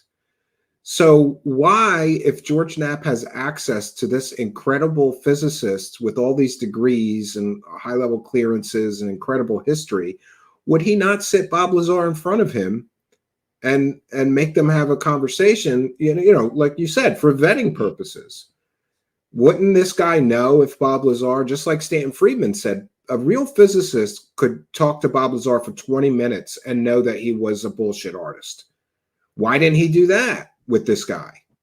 Yeah, and the lie by omission. So there's one interview. Or maybe he did, Ryder. Maybe he did, and his father-in-law told him that Bob Lazar was full of shit. Or this is maybe this was my first theory, all right? My first when I finally came across this and I sat back and I was like, wow, what did I just come across? What am I looking at here? My first thought was it was a proxy story where maybe the father-in-law wanted to tell his story, but it was still classified or maybe he was 69 years old when Bob and Knapp came out with their story in 89. So I don't know, you're 69, you've had literally 5 friggin' lifetimes of achievement. Maybe you don't feel like becoming a media sensation. So maybe crazy. He went to Knapp and was like, hey, or maybe Knapp came to him and was like, hey, I think your story needs to be told. Why don't we use my friend Bob to kind of tell your story by proxy? and then we just swap out the classified, Nazi technology for UFO stuff, because that's what everybody else does, right? When they want to pass through Dobser, is they just make it fictionalized alien stuff, right? I'm not saying that was the case back then. I guess maybe it was, but Yes, right. that's one Doesn't theory, that kind of make but sense? most of me seems to think that Bob Lazar was just an opportunist grifter who was desperate for money and bankrupt at the time that he came out with his story. He owed everybody money and he was broke as shit. He was unemployed, I think. It could be, but it also could be that the whole thing is just one big grift. Have you heard what he did to Bigelow? What he did to Bigelow, Yeah. where Bigelow was paying him, and Yes. and then Bigelow still trusted him afterwards. It's just like, I just don't. Yeah, get for those unaware, Bob Lazar started a company with Robert Bigelow, and he basically, this is the way I remember the story, and I'm going from memory, so please forgive me if I'm off on details or specifics, but the gist of the story is that Bob Lazar told Bob Bigelow that he had pieces of the element 115, and they were going to start a company to exploit that material, and Bob Bigelow is paying him to have lab space and all this stuff. And Bob Lazar's like storing old furniture and shit in there and junk. And as the story goes, what Bob Lazar was claiming was element 115 was actually airplane grease or something like that, like airplane lubricant. That's what he was claiming was element 115. And so Bob Bigelow shut the whole thing down, as the story goes. But then he still trusted Bob, though. They definitely started a company together. Well, yeah, he still believed Bob's story somehow. I don't know how after he getting was still marketable, I guess. Yeah, money. Somebody's I guess that's an interesting aircraft right there. that's the Dark Star. Yeah. There's a bunch of stuff that is really fascinating that's coming out. There's a couple of pictures of came out in Lockheed Martin. Here we go. I've got it right here. This is pretty cool. All right, so they tweeted this out this past week, and this is the picture on the left that they tweeted out. But on the left, but then I got it zoomed in right here. This winged UAV, and then you've got what? I've got the model numbers down here, but this is an RQ 170 Sentinel, and this is like one of the highest tech, or at least that we know of. There's an article in and I think it's Aviation Weekly. This is a long flight drone, one of the newer models. Yeah, this thing's pretty cool. And then I get these mixed prowlers. up, but one is like a wingman. They look like prowlers. One is like a wingman. Yeah, and then the other one's like a hypersonic missile. I get them mixed up, but one's like a UAV, kind of like Buddy, where it's like a drone that protects, the fighter pilot. It's pretty cool. Yeah. Yeah. And then we got some orbs, right here. There's some orbs up here too. For anybody that likes orbs, of course, I guess. Yes. I mean, hopefully they're the good orbs and not the blue ones, or is it the green ones are the bad guys? I forget. I forget, but. Yeah, Bob Lazar still selling signed posters from his website. And He's funny coming out story. with a new documentary, you said. Yes, and funny story, Grider. A lot of my audience knows this, but you may not know this. For years, I was a professional magician, and I did magic shows, stage shows. And one of the things that we did was sort of like floating ghosts over the audience. We would totally black out the whole, make it completely and totally dark and float these ghosts over the audience. And I was using glow-in-the-dark paint, but just from like Home Depot, and it was okay, but it wasn't great. And some magician friend of mine is like, "Oh, you got to get better. You could get much, much brighter, better glow-in-the-dark paint. I'll send you the link to where I get mine." And he sends me the link, and I look, and I'm like, United Nuclear, isn't that? Oh my God, it's Bob Lazar. And I bought he sells the best glow in the dark paint. It's like 5 times or 3. It's at least 3 times brighter than the stuff you just buy at Home Depot. And he sold it in all different colors. So then we had, like blue tinted ghosts and orange tinted ghosts and red tinted ghosts that were glow in the dark. And I got the materials to make those from Bob Lazar's United Nuclear. So I guess he does serve some purpose, Yeah, I mean, I know a couple of people got like posters from him. He has a really cool website. He also, sold some cool chemicals that you could apparently you could give somebody and they would, never come around again. I think he got a lawsuit over that, right? Or he got arrested, right? Well, Back no, in like what happened- 2014, or was that before that? Yeah, I think that was before. I don't know. I know that the FBI raid was about, I always get these two confused, either thallium or thorium, that he sold somebody that allegedly killed his wife with it. That's what the FBI raid was about. They were there for the sales records in this murder case. And, George Knapp and Jeremy Corbell lied to everybody. Oh, there were 40, 50 people there. No, there were like 10. And I talked to everybody that was there.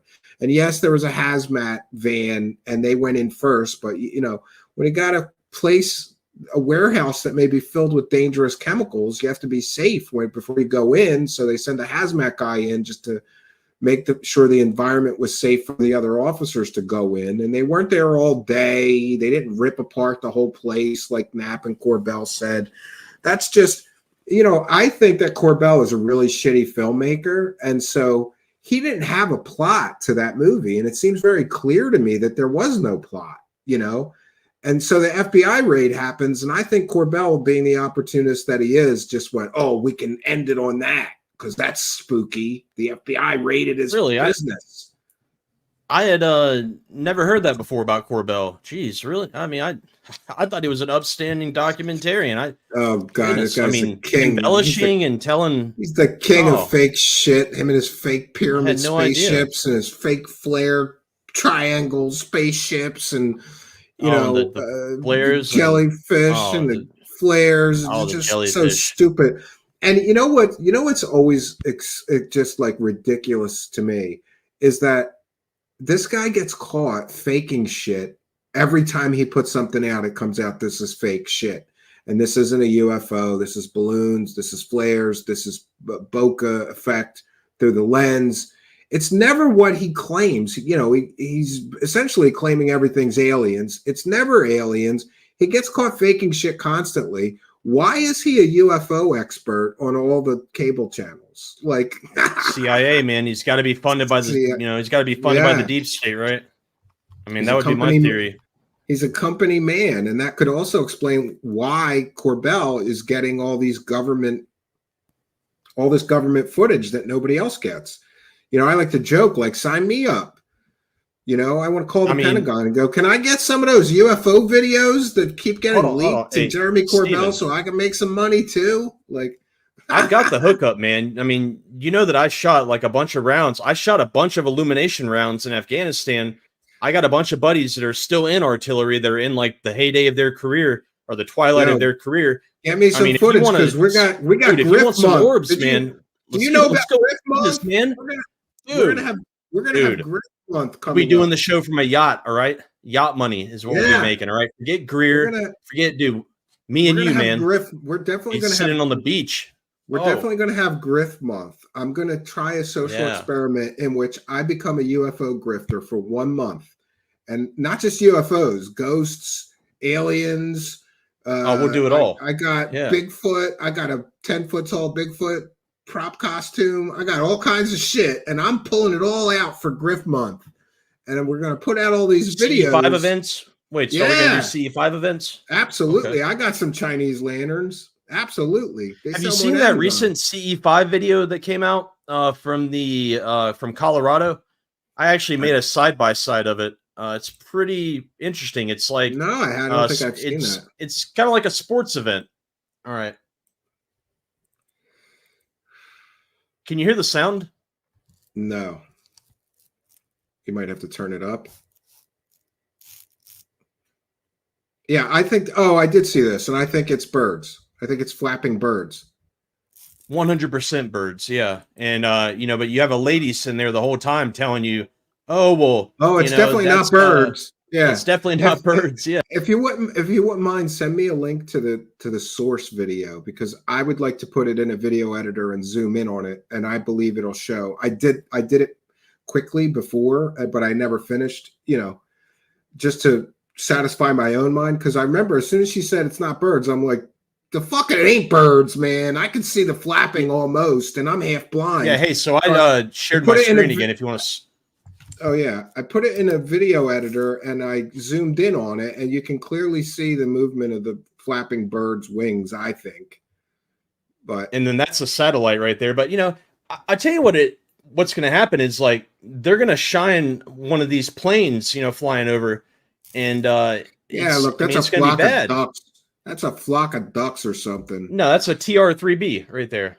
That's a TR-3B on the left. Yeah. I thought it was pyramid spaceships because we're in green. So. Oh, it's that triangular 29 palms UFO right there. You see that right there? That's 29 palms. See it?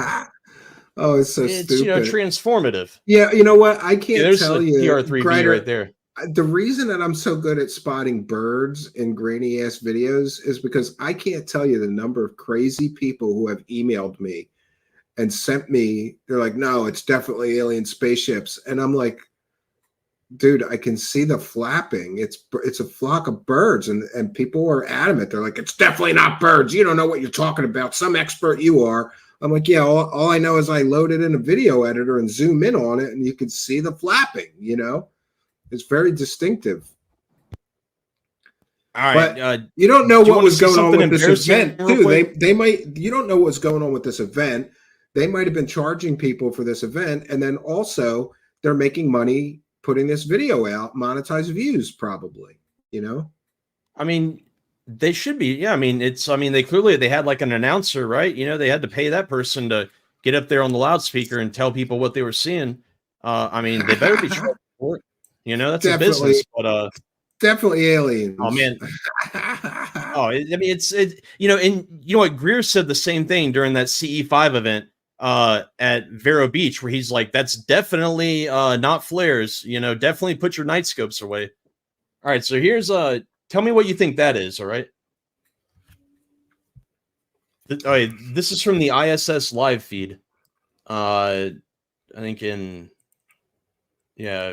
don't have a date on that, but what do you think that is? Yeah, I don't know. Something tethered. Maybe, I don't know. Hold on, I've got a longer video. Kind of hard to tell from.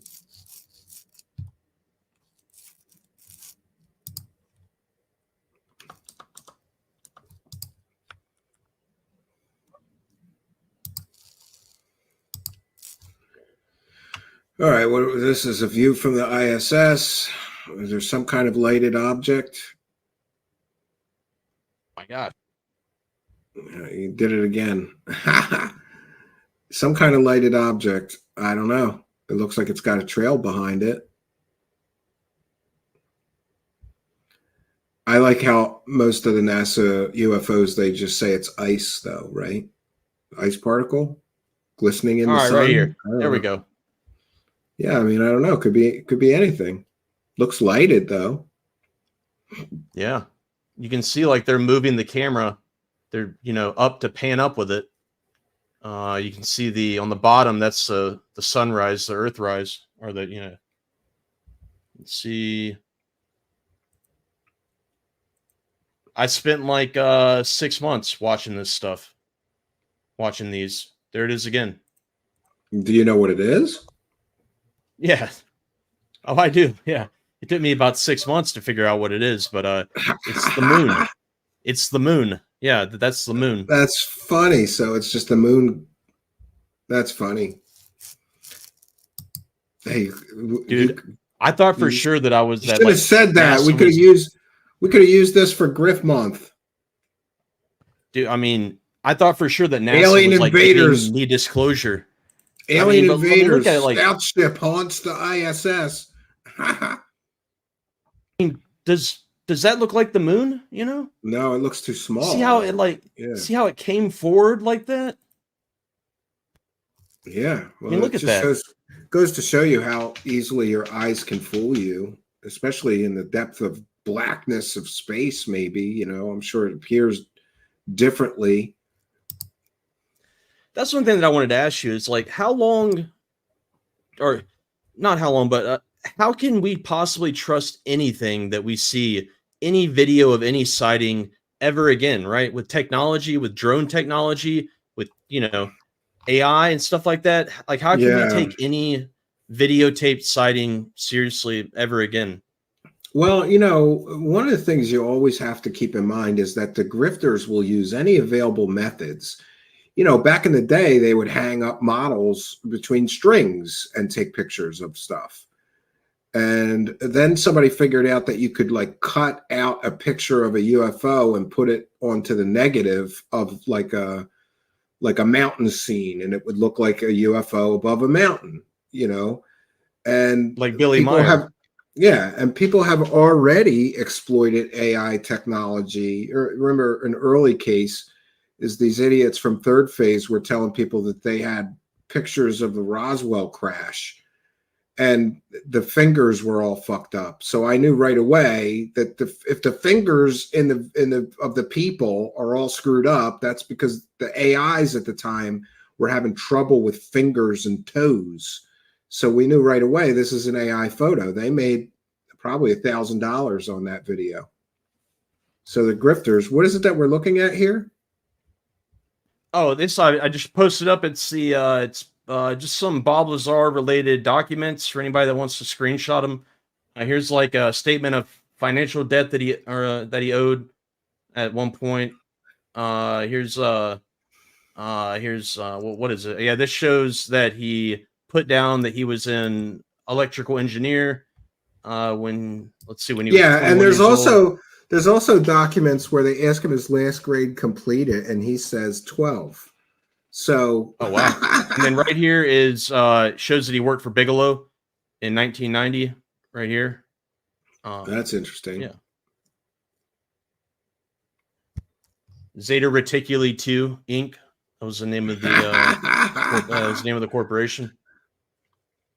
Oh, that's yeah. There's some documents. crazy, I mean, look, it's Gene Huff, Robert T. Bigelow, Pamela J. Boucher, and Lazar.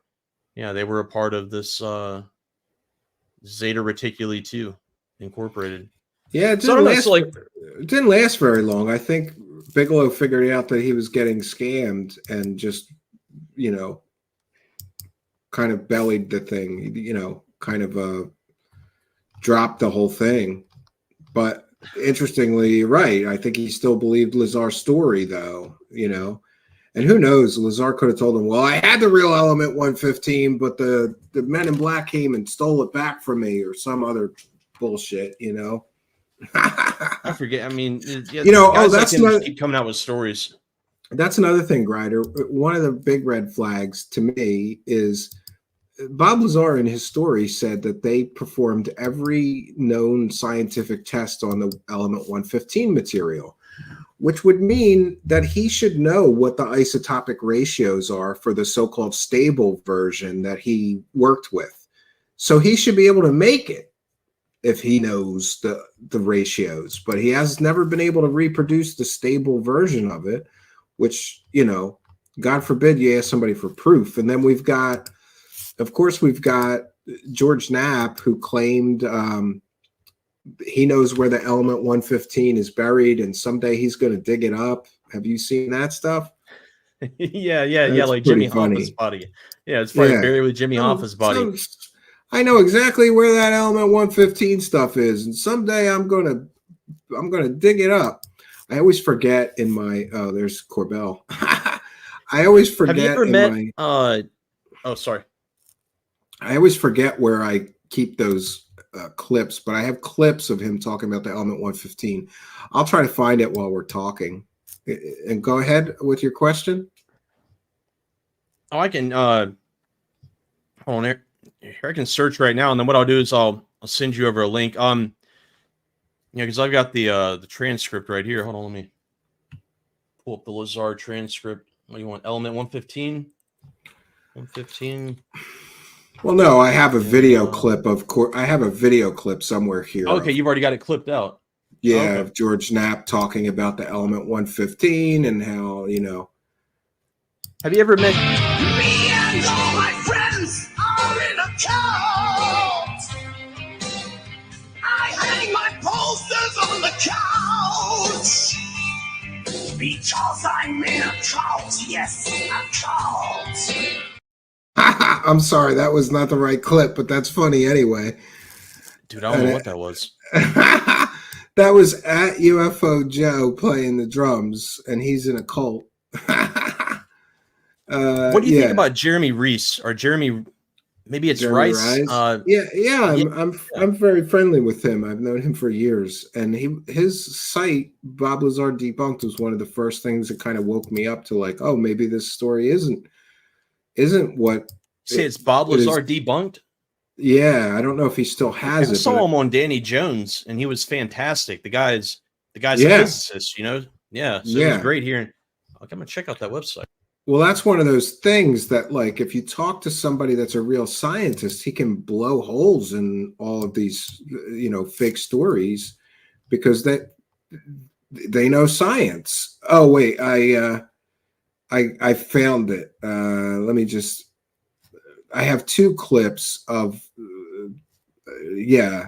So there's this famous clip of George Knapp claiming that he knows exactly where the element 115 is, and someday he's going to dig it up. Let's take a look at that, and this is fair use. What folks are doing, and anti-gravity propulsion is something they want very badly. Bob said that the key to it was this element 115. He had a piece of it. I saw it. In fact, he had a little experiment they did with what's called a cloud chamber, where they had, it looked to me like light. They had a piece of this 115 in this chamber. They put some smoke in it, and it seemed, and then had a beam of light through it, and the light bent.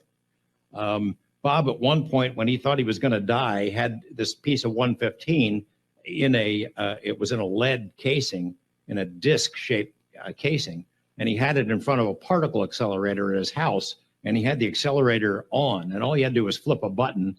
If this stuff was real, as he described it, flipping that button would hit it with, I don't know, it's protons or electrons, whatever it was, that would make it explode, an annihilation that would have left a great big hole in Las Vegas. And he had that piece. I saw the experiment.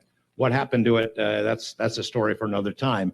It's in a spot now where nobody could get to it, but it's still there. One of these days, maybe after Bob's gone, I'll go dig it up. So George Knapp knows where the smoking gun, 100% smoking gun proof of alien visitation on Earth is buried, but he can't show it to us yet. You know, it's so childish and stupid, you know? It's just like a child on a playground telling all the other kids that they have a laser gun, but I can't show it to you, you know? How old is Bob Lazar? That's one thing that I was thinking. Like, he's got to be in his 60s, right? Or is he late 50s? No, I think he's in his 60s by now. I don't know what his birth date is off the top of my head. I'll see 1958. Yeah, it's 1958. So it's 65. Wow, yeah. So he's getting up there, right? Yeah, 66 maybe. doing his last cash in with this latest new documentary, and they went all out. There's supposed to be a virtual reality S4 that you can walk through and see the spaceships and shit. And apparently there's some bad blood between Corbell and Knapp and this other filmmaker, and therefore Bob as well. Like, they didn't want him to work with that guy. They wanted to do another thing with them because they, you know, the money, right? And but apparently that filmmaker, I've been told that filmmaker offered Bob like huge money to do this new documentary. So we'll see what happens. But I predict that it's going to be another bullshit fest, just another retelling of the story, but maybe do it better production wise and story wise and video wise than Corbell did it. Because I don't know, for all Corbell's bragging and all of his expensive equipment, I think he's a shitty filmmaker, you know? It's like, hey, let's look at me sitting on my toilet talking on my cell phone through half this movie. Like, But I know why he Hey, did Steven, that. There's check not the enough private chat real material. quick. Okay. Yeah, check the private chat. Tell me what you think. Yeah, I Wendell mean, Stevens. absolutely. And he was kind of a crappy artist too. You know, before that too, it's like the guy did like a Sharon Tate, art exhibit. He he had like naked coffee house, like I don't even know what you would call him. I guess like I don't even know, like an art exhibit, but it was just naked people standing around. I mean, Yeah, I don't know. and He I was, don't know. There's at yeah. least one person on Twitter that's really not a fan of Knapp and Corbell that claims those art exhibits were satanic in nature. And if you look at some of that art, it looks kind of demonic and satanic to me. He claims that Corbell and his wife or girlfriend are Satan worshipers. I don't know if that's true, but what I get from Corbell is that he was a rich, spoiled kid that never had a real job. Because, think about this. In your real life, do you know anybody that has been a yoga instructor, an MMA fighter, a visual artist, a jujitsu instructor, Steven Seagal, and also a filmmaker? Like that just Seagal. screams rich, spoiled kid or trust fund kid.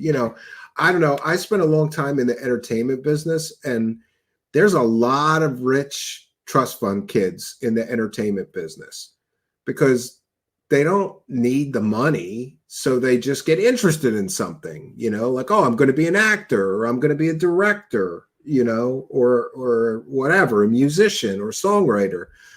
There's a lot of people like that. And Corbell strikes me as one of those rich trust fund kids that never really had a real job, just did whatever their hobby was full time, My favorite part about the old Corbell is like how he would talk in this soft voice, like he was finessing the words out of his mouth, and he was very, very, very poignant, in his diction, and he would, talk to you like we were on a breeze in a cloud, and yeah. Oh, and one of the other things that I found really incredible about that clip we just played, Grider, think about this. So basically, Bob Lazar told him that he was going to put that element 115 into a particle accelerator and blow a huge hole in the city of Las Vegas. When you call the cops or somebody, you're just going to let your friend blow up half of Las Vegas and kill all these? Yeah, I mean, they're scientists, It's so stupid. I found another short clip of George Knapp on this weird girl show, and it's so funny. Like, I don't know how she got him for a long form interview, but okay. Anyway, let me share that with you because this one's interesting as well. And in the Jeremy Corbell documentary about Bob Lazar, there is an allusion that Bob still has an element 115. Does he really have an element 115? Well, I can tell you that he did have it because I saw it. I was at his house. He had it it was a pewter sort of a device that he had created to sort of protect it from unwanted rays and things and particles. And it was in his house. He took it out one time, and they did an experiment called a cloud chamber experiment, in which they could show that this element 115 affected gravity. It bent light, in essence. He thought it was real. His friends thought it was real. The government seems to have thought it was real because they came looking for it a bunch of times. They came looking a bunch of times. And, if I believe that Bob has put that away somewhere in a place where nobody's going to find it unless he wants to break it out. I've tried to convince him that he should, but I think he probably sees that as his insurance policy that keeps him alive, because there have been threats both against him and against me and likely against Jeremy Corbell. Yeah, Bob has the smoking gun evidence that his entire whole story is 100% true, but he can't show it to us. This is childish to me, just childish. Yeah. I mean, like you have to admit though, he's a bit smoother than like the modern day grifters that we have, where they have an army of people just behind, ready to dox you and ready to attack you. Like think about how somebody like I don't know. Ashton Forbes, he runs his movement like a like a fascist Cult. general, you know, Like a cult I mean, leader. Yeah. I mean, at least Bob Lazar was kind of the friendly guy. Like he didn't try to create a cult, you know. You have to give him props for Yeah, that, I well, guess. one of the interesting things, and I heard this from several people, so I believed it, is that Bob Lazar did not work the UFO circuit.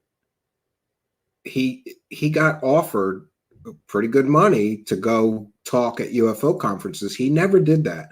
But what a lot of people don't know is that Bob Lazar was going for the big money, and he thought it was like stupid to go talk at a UFO conference for a couple $1,000s, you know, 25 times a year.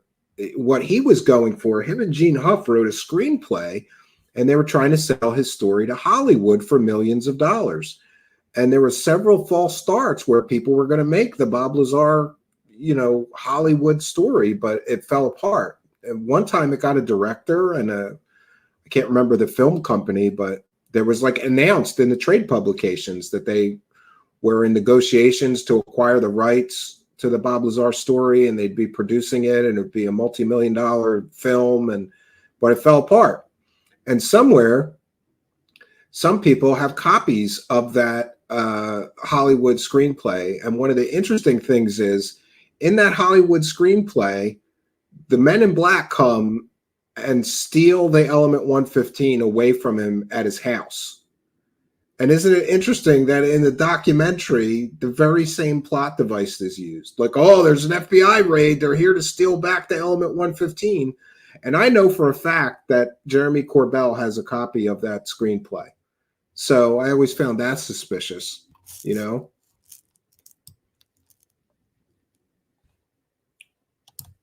What are we looking at here? This Sunday, listening party, speaker panel, Bill Moore's infamous 1989 MUFON speech. I think we might have lost Grider. 1 second here. I saw your notes in the private chat. Oh, yeah, we lost our guest. This happens. The reason that he is not appearing on video is because his internet connection is kind of sketchy. So let's hope he'll just rejoin us here. I will send him a message. I'll just send a message. You can rejoin with the same link. Maybe he needs to reboot his phone, or I'm not sure what's going on. In the meantime, we want to thank a kind and generous benefactor, Lucas Bachman, who says old CRT TV is electron accelerator. On household particle accelerator, look up Betatron. Michio Kaku, as a teen, used 182 kilograms of steel plus 35 kilometers of copper wire, made a Bellaton accelerator in his mother's garage. Well, that may be possible, but I don't think that Bob Lazar had a particle accelerator in his bedroom. Let's just leave it at that. But we thank you for your kindness, your generosity, and your support of the show. For those unaware, we're a viewer-supported show, and we appreciate your kindness, generosity, and support. And we thank all of you, including Lucas Bachman here, very kind and generous $10 super chat. We read every single one. Thank you, Mr. Bachman, for helping us to praise the cash. Praise the cash, praise the cash, praise the cash. All right. I think we may get our guest. We may get our guest back here. Are you back? About that. Yeah, sorry about that. My dog ran into the. Yeah, sorry. Okay, no worries. Yeah, so I've lost my train of thought now.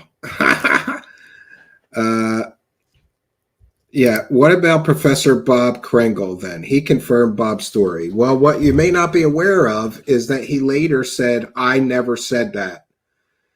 Jeremy Corbell lied about what Kringle said. Okay, And, so you were talking about how you were talking about how Bob said, oh heck, I'm sorry, man, I got like a little bit of a lag, maybe. I don't know, sounds fine to me. Here, hold on, let me reset. Sure. Yeah, it's the Men in Black. They're trying to stop you because you're a disinformation agent, Grider. That's what it is. Trolly Troll Troll says, "Hey Stephen, I subscribed to you on Twitch today by a different handle and have a dumb question. You don't have to subscribe every month, do you?" Yes. For those who are Twitch subscribers, you have to do it every month to give me the $5 or whatever it is. And interestingly, I haven't even been on Twitch. I haven't even checked in with our channel there. Hopefully, though, you have gotten us. Yeah, I don't know. I don't have the login credentials. Oh, Truth Seeker Show. It's twitch.tv/Truth Seeker Show. Yeah, we're broadcasting on Twitch right now. That's interesting. So you do have to do it every month. You have to do that. Oh, Grider's back. Maybe that'll be better now. Gotcha. All right. You got to get better internet, maybe? I don't know. Right? But I got to move to a better part of the earth. Well, I understand. Like at the cabin, when I first got the internet there, it was fine, and I could even stream from there. But then what happened is a bunch of other neighbors signed up for internet, and I don't know if it's all on a shared line, because it seemed like the more people signed up for the internet in the area that my cabin is in, the shittier it got. Al Garay is in the Twitch. Yeah, man, chat. I got to get Starlink is what I got to do.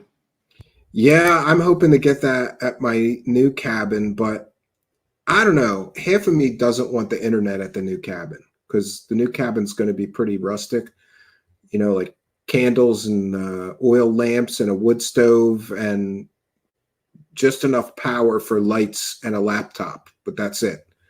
And I kind of like that disconnected feeling while I'm over there. I mean, I have a phone, but you know, it's just not good to be so connected all the time. It's good to have a place that you can unplug. So I may leave it without it, but there is the possibility of Starlink there. That, in fact, that's probably my only hope of getting internet there. It's miles from any like power lines or anything like that. I doubt there's any other way to get internet there.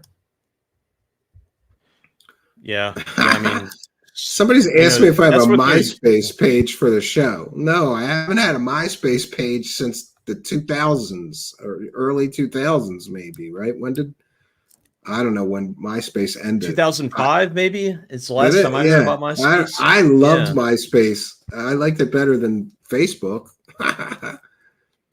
Yeah. Yeah. They had it really good for music, you know, like that. And like, you know, you were able to promote your favorite artists.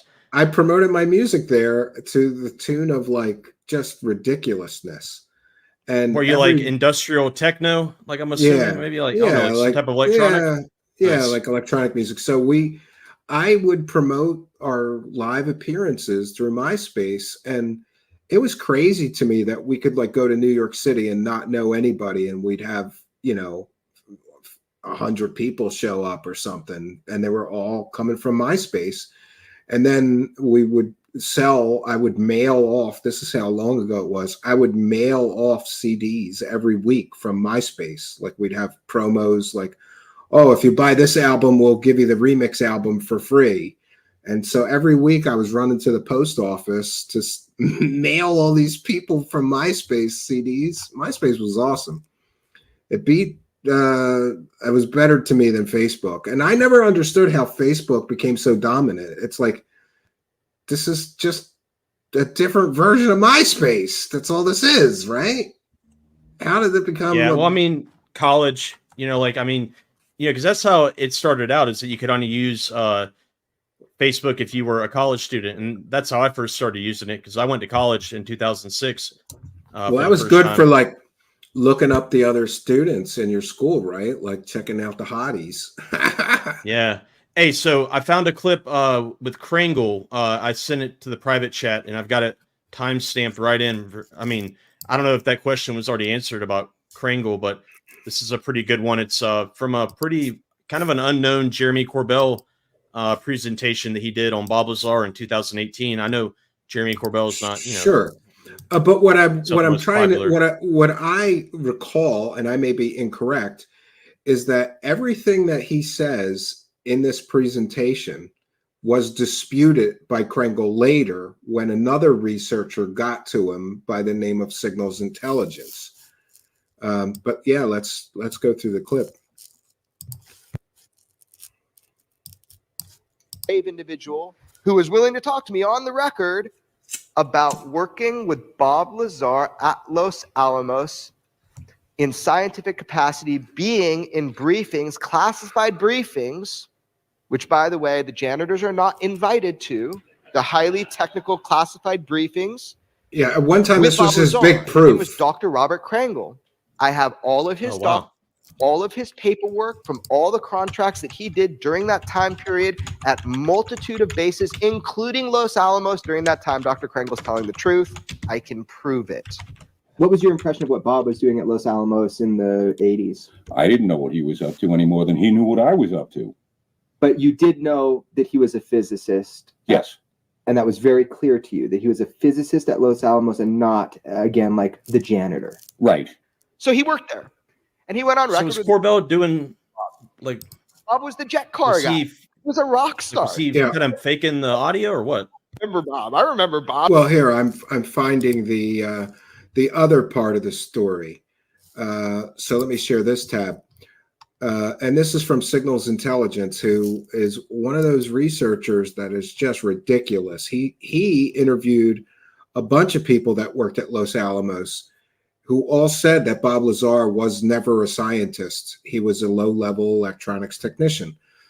And so here is Corbell saying, I finally got an interview with the guy that wrote the article 2 weeks ago. So the guy, Terry English, finally, after all this time, he called me back and he said, put him in a movie. And I said, look, at this point, Bob Lazar is a physicist at Los Alamos. So how did you base that? You're writing a paper. And he goes, yeah. So Terry England was the guy who wrote that article about Bob Lazar in the local newspaper. And here, did you ever follow up or actually verify claims that he was a physicist? Or did you just take it at face value? And so Corbell's caught lying here, because Corbell basically said that this newspaper writer verified that Bob was a scientist at Los Alamos and all this stuff. And that's not the case. I'm shocked. Yeah. I don't remember saying that. It's possible, but I don't remember saying that because I don't remember doing it. So the author says, in Jeremy Corbell's recent documentary, he says he talked to you and you told him that you had confirmed that Bob was a physicist. Author said that didn't happen. And so there's some other portion of this. This researcher identified 2 former lab employees who worked directly with Bob, and he was able to speak to what they did at Los Alamos and the circumstances of his departure. The physicist name, this physicist is John Farmer, and then Joe Vianetti. But John Farmer says, yes, he remembers Bob Lazar. The author says, I'm trying to verify that he actually was a physicist working on the polarized proton project. John, who is a physicist, said, no, he was not a physicist to the best of my knowledge. Could you tell me what role you remember him having? John says, well, when I was at Los Alamos at the lab working, he did some electrical technician work that I'm aware of. There was no reference to him ever having a background in physics. If he does, he should be able to put forth his degree credentials wherever they're from.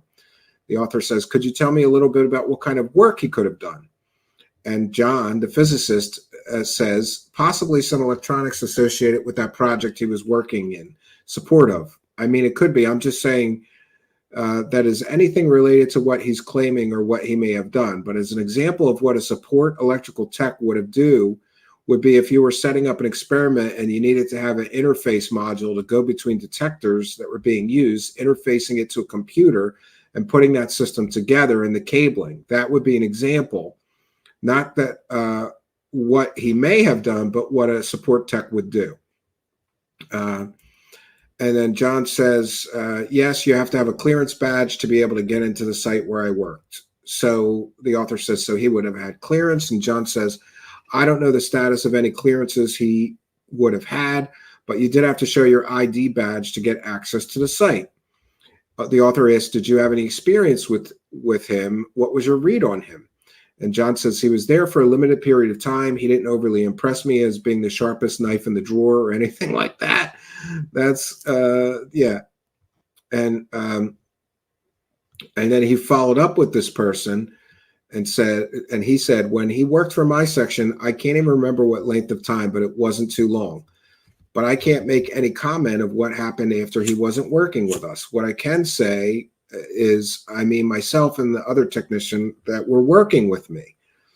And he says, but he worked as an electrical technician in his capacity in your lab. And this physicist says, yeah, that's correct. So maybe I'm remembering this. I thought that Kringle had said, no, Corbell got it wrong, you know, or whatever, but it just occurring to me now that what it looks like is that Signals Intelligence found multiple people that actually worked at Los Alamos with Bob Lazar, and they all say that he was never a physicist. He was a low-level electronics technician. And they also say that he owed a lot of people money, and he kind of left town. Yeah. Yeah. And this person, Henry, who is another scientist there, the only thing I remember ever really hearing was, you know, the guy he didn't do anything while he was there, apparently. And I know that was what John thought, that he was a complete waste of time. And then Henry says, I remember at the lab, there were a number of people that left under similar circumstances. They thought that it would be okay. There would be people that seemed to think that because the government was paying for it, that it was okay. So this scientist says that Bob Lazar got fired for basically misuse of lab resources. He was using the telephones to call long distance numbers all over the world, and he didn't have authorization to do that. So that's pretty interesting. I just found another one too. It's Mark Farmer did an interview with an anonymous coworker. In 1996. This is Earl Hoffman, who's a physicist, says, my recollection that he was a technician, which would not be a physicist. I'm sure he wasn't a physicist because if he was, I would have known him because I was a physicist. And let me back up just a little bit.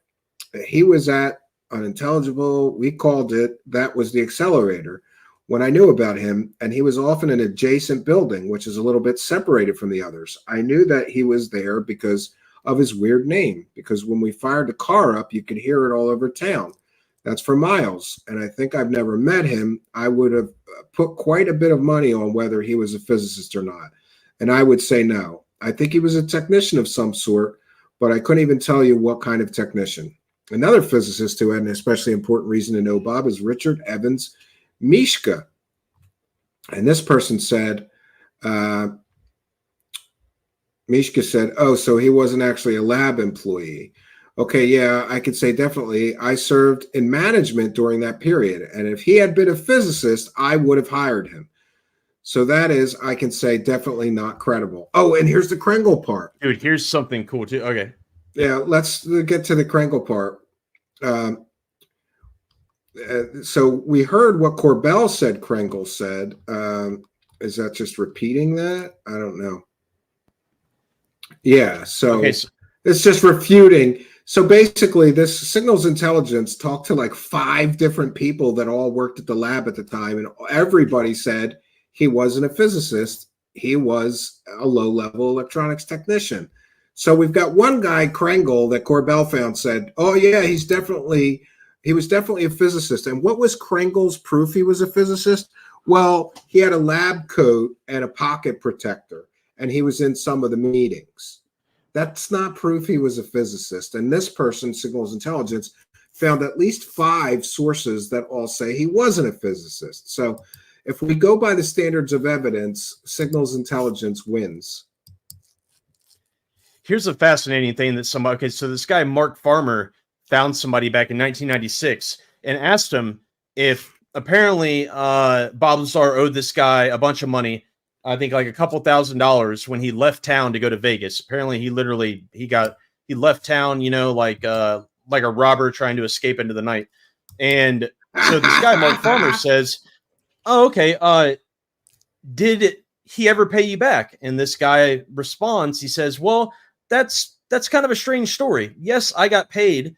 I was repaid about a year ago. And it was at the height of all of this, that where people were calling me, and I was told that he had a big deal for a film, and people were starting to dig into his past and find out whether he was whether he was on the level or not. And after I had talked to several of these people, a check showed up in the mail not too much longer after the last guy I talked to. So apparently I think he was a little bit nervous about me speaking with these folks. And this is from the site theotherhand.org. He didn't want this guy telling everybody that he was a deadbeat that owed everybody money and was borrowing money off of everybody, apparently. Right? Exactly, yeah. Yeah. Man, I just wonder why the films crashed. Like, why did they crash and burn like they did? I mean, I'm shocked that one didn't get made. Yeah, I mean, you don't know. Like, I don't know if you know anything about Hollywood. They're always like greenlighting projects, and then the projects don't make it sometimes. So it could be as simple as that. Yeah, I don't really know. And I saw your private messages, Wendell Stevens Dark. I was one of the original people that reported on Wendell Stevens' troubled history. So, yeah, I know all about that. Wendell Stevens was he was a convicted child predator with multiple underage victims and did jail time. And I always thought it was interesting that the UFO community, including UFO conference organizers, knew about that. And then they helped him get work as a UFO speaker after he got out of prison for molesting little girls. Yeah, he actually hosted that, right? Because he did prison time in like the 80s, right? So he got out and held the first like UFO Congress, right? And this is where my interest comes in, all right? So you're familiar with Charles, the prison whistleblower that I held a space for, Doty quote unquote, that whole big mess. Well, I started to look into I started, and I gotta be really careful about what I say, just because it is a sensitive topic. But basically, I got onto the Blue Planet Project. Are you familiar with that? It's kind of a Serpo canon storyline that was written. I'm vaguely familiar with that. It's basically Serpo on steroids, and it was allegedly authored at the 1991 Wendell Stevens ran UFO World Congress in Tucson. This is when this Blue Planet Project was authored, and it was allegedly authored by a man named Jefferson Souza. And this guy, Jefferson Souza, his real name is allegedly Richard Romero, who was a interstate pedophile, kidnapping, like horrible person. And this guy would go around, Richard Romero would go around the country using like claims of being connected to the Alien Council and Serpo and the Vegans, and would use like the story, the Blue Planet Project, to kind of mystify kids and, on chat rooms on AOL, and, allowing them to like, basically, use it as like, I mean, I don't know, would use it in the course of like victimizing these kids. And multiple kids would actually end up, trying to run away with them. And that's where he got caught with a boy, a 12-year-old boy down in like Tennessee, who was trying to run away with him. And then he had another one. I mean, it was just a nightmare. The guy was a nightmare. But this guy would use ufology to would basically use like his canon that he created, the Blue Planet Project, which I think there had to have been more than one author. Did you know Jan Harzan, when he showed up to have sex with who he thought was a 13-year-old girl, I think it was a 13-year-old girl, he was wearing a MUFON shirt. Yeah. Dude, it's like what the hell was going on back in the 90s, dude? And like, what I want to know is who else was there at that 91 conference? Because like on Wendell Stevens, I heard this story that like Wendell Stevens, had like a pool, like an in-ground pool in his backyard, and this person that was supposed to be working on some kind of project with him went to visit him at his house. And he got there, and Wendell Stevens was in the backyard. So he comes and answers the door. He's like, "Oh yeah, I have some friends over. Come to the backyard." And he goes to the backyard, and there's all these like 12-year-old girls. There's like 8 or 10 12-year-old girls in Wendell Stevens' pool. And he immediately was like, looking around like, there's no adults here. It's just you and these girls. And he's like, oh yeah, they're neighbors, friends and stuff. And he was skeeved out and he left. And then later found out that Wendell was a predator. You know, it's just gross. I mean, dude, like how did, I mean, just like how I don't know pervasive about, was this? I don't know. Like it was pretty pervasive, and we've shown that there's many predators in UFO circles. And one of the reasons I think that is because it's easy money and they can't get like jobs other than at McDonald's. So you'll find, if you do enough research, you'll find that many so-called whistleblowers are criminals, and they just tell tales. No.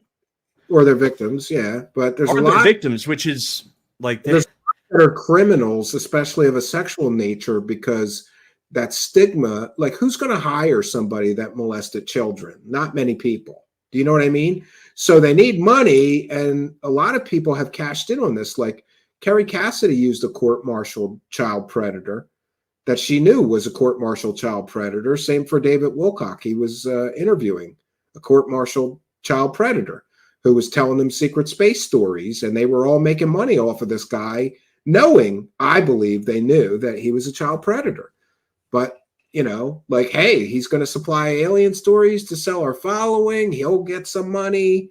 You know, it's all good, right? Who cares if it's the guy... so, dude, that's so, I mean, that's so, like, think about that. Like, it's like they're taking advantage of people's like wonder, side. you know, of like people's curiosity, man. People's like that's the stuff that makes us like, you know, like stay in touch with like, you know, who we are deep down, you know, is like, you know, our ability to like be curious and be excited about things and have wonder still, you know, feel like a child.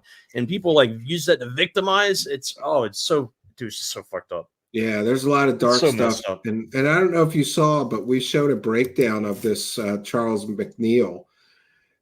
Corruption of minors ×2, conspiracy 4 counts, theft by receiving 4, unauthorized use of a car 2 counts. I know. That's just 2003. Then he's got arrests in 2005, 2007, 2009, 2010, 2012. I haven't done it yet, but I'm going to do a separate video just about that guy, because I needed some time to like, he's got a YouTube channel where he's like behind glass in prison telling alien stories. Yeah. And I'm going to cut some of that together, and then I'm going to show this huge breakdown that we have here, courtesy of a friend, that shows all of his criminal history. And I was told that he's basically, that dude is scamming people to get money so that he could like buy ramen noodles from the jail thing and snacks. We don't know that. Like, I don't know, but I do know one thing is that I've been told that by multiple people, and there's multiple women. He's targeting women in the UFO community. Absolutely. He's sweet talking them like, oh, I don't have any money, and the food here is horrible. I need to get some like stuff at the, you know, if you put money on his account, he'll be able to buy stuff at the, I guess they have a prison store. I don't know how this works. They have a commissary. Yeah, the guy's a scumbag, but also one thing to keep in mind too is that there's a very high likelihood that guy Charles, fuck, I shouldn't have said this. There's a very, I should just mute my mic. There's a very high likelihood that he may have been a victim of somebody connected to the Blue Planet Project, and that's all that I'll say. Wow, that's interesting. And I think it's pretty funny that Doty was like co-signing this guy. Oh yeah, he's legit. I had a briefing about him. And then Doty finds out he was in prison, and he just drops out of the space. Right? Isn't that what happened? Yeah. But then he came back, and like Doty was back in a space with him that was hosted by Maze. Can you send me a link? Can you send me a link to that space, or is that gone? Did somebody take it down? I think it's still there. Yeah. But I mean, like, me and him have each other blocked. Like, we had it out, you know, a while back, because I'm like, dude, like, I don't want anything to do with you. Stop talking about me. Like, I barely talked about him after this, you know, that space. Like, I took the majority of the flack from that, but I didn't want anything to do with him. And like, I was nice about it. Like, I was not nice. Well, listen, cordial. I don't blame anybody for holding a space and letting a guy who claims that he's got all this insider knowledge talk. But once you know that he's talking to you from jail somehow on a burner phone or something, you know, and that he's Here's the thing, though, is that criminal with that all these space- convictions, it's been in jail for like 20 years, then the Yeah, guy's not but- credible. Then you know that Absolutely. this guy's a bullshitter, you know, because One of the best. He's Yeah. claiming that he was getting all these briefings, but the paperwork shows that he's in prison while he's claiming he's getting all these briefings. He claimed he got briefings from 2003 to late 2012, but He's a much liar. of which he He's lying. had spent in prison. So what? The top secret government that knows all about the Then aliens. he changed it. Then he changed the dates. Like the guy's lying. The guy's because, I mean, just I'll send you some court documents, and you can like I started to send them to Art Levine, who was asking about him, and I didn't want this shit like on Well, like a be newspaper. careful. You know? Be careful with I mean, Mr. Levine. He'll make you Oh, I his love Art. unpaid. I love Art. I yeah, love but him too, but he will put you gets to all- work. He will put you to work. Yeah, I was just about to say you're about to become his unpaid research assistant, dummy. Oh my 'cause god, I those know. 3 a.m. phone calls. He's Those- like, well, can you yeah, just those send 2 me a.m. this? phone calls? Yeah, can you just send me this? Can you just send me this? Like, dude, Get I some don't notes, have time you for all know, this. write a couple of theses. Yeah, I need a storyboard. But And- that, yeah, but he's that a good Charles guy, McNeil stuff, like if you start looking the other way, not like present, if you start looking into the past, that shit gets really dark. And not that it like makes up for anything, but not that it absolves him of any responsibility for his actions as like an adult, but it goes like both ways, like, you know, that, and yeah, but I want nothing to do with that guy. And the thing is that space started as something completely different. It was going to start, that space was supposed to be us just like What's going weird over about spaces, his like, document, you know? Everybody wants me to do spaces, and someday I'm going to do that. But to me, spaces of one or two things: either people are yelling and screaming and arguing with each other for hours on end, or it's like people telling these ridiculous woo stories about their superpowers and stuff. This is and, why like, you need the UFO research group, all right? This is what I came to promote tonight, besides my, you know, Bob Lazar theory. And I know I had it on earlier, just let me share my screen. All right, so this will be the third one this Sunday. All right, so it's myself, UFO Mean Girls, and Mr. Thomas Whitmore are the hosts, you know, the host and the two co-hosts. But it's a group thing. We have what we've been doing the first time. I forgot what we listened to the first time. I don't know. This past time, though, we actually listened to the old Art Bell episode, the entire thing where it was Doty and Greg Bishop, the guy who wrote Project Beta. We actually listened to that entire coast to coast, you know, 2005 episode. And then we stopped every 30 minutes and we discuss what we've heard. And then we go and we listen to another 30 minutes, stop, and we, you know, do that. So what we're doing this Sunday, and it's no interrupting people. You know, everyone gets a chance to speak. No off-topic stories, no disrespect, no derailing. We stay on topic. We're trying to look at the history that formed the like foundation for like modern ufology. We're trying to get to the roots, the history, not the drama of today, but the drama of the past that, you know, actually is in the history books. So we're gonna, you know, go to what, you know, we consider to be the end of the innocence, you know, which is when Bill Moore did his 1989 speech at the MUFON Symposium, admitting that he had been disinforming. Yeah, this sounds like something that I would enjoy. And if you send me a link to it, I'll tweet it. Come and join us. As well. And I will. And that's Sunday. I will put it in the description of this video too, if you have a link to it already. Awesome. Yeah, and that's Sunday at 9 p.m. Eastern. And we're going to listen to the entire speech, most likely. And Thomas Whitmore is one of the best, like, Majestic 12 researchers out there. UFO Mean Girls, another fantastic person, just fantastic researcher, you know, talented dude. And it's just, we want to get back, I don't know, to kind of like get away from, I mean, it's like there's so much going on right now. And I just feel like, you know, to have a space where people can kind of get away from, you know, all the horrible stuff that's going on in ufology right now. It's really, you know what else, horrible Ryder, stuff going on, man. People are doing horrible stuff. I jump into some of these spaces and I'm just as a listener, right? I don't have another, like a burner Twitter account I could use, but I guess now you could join anonymously, but I never do that. I just joined and I'm listening.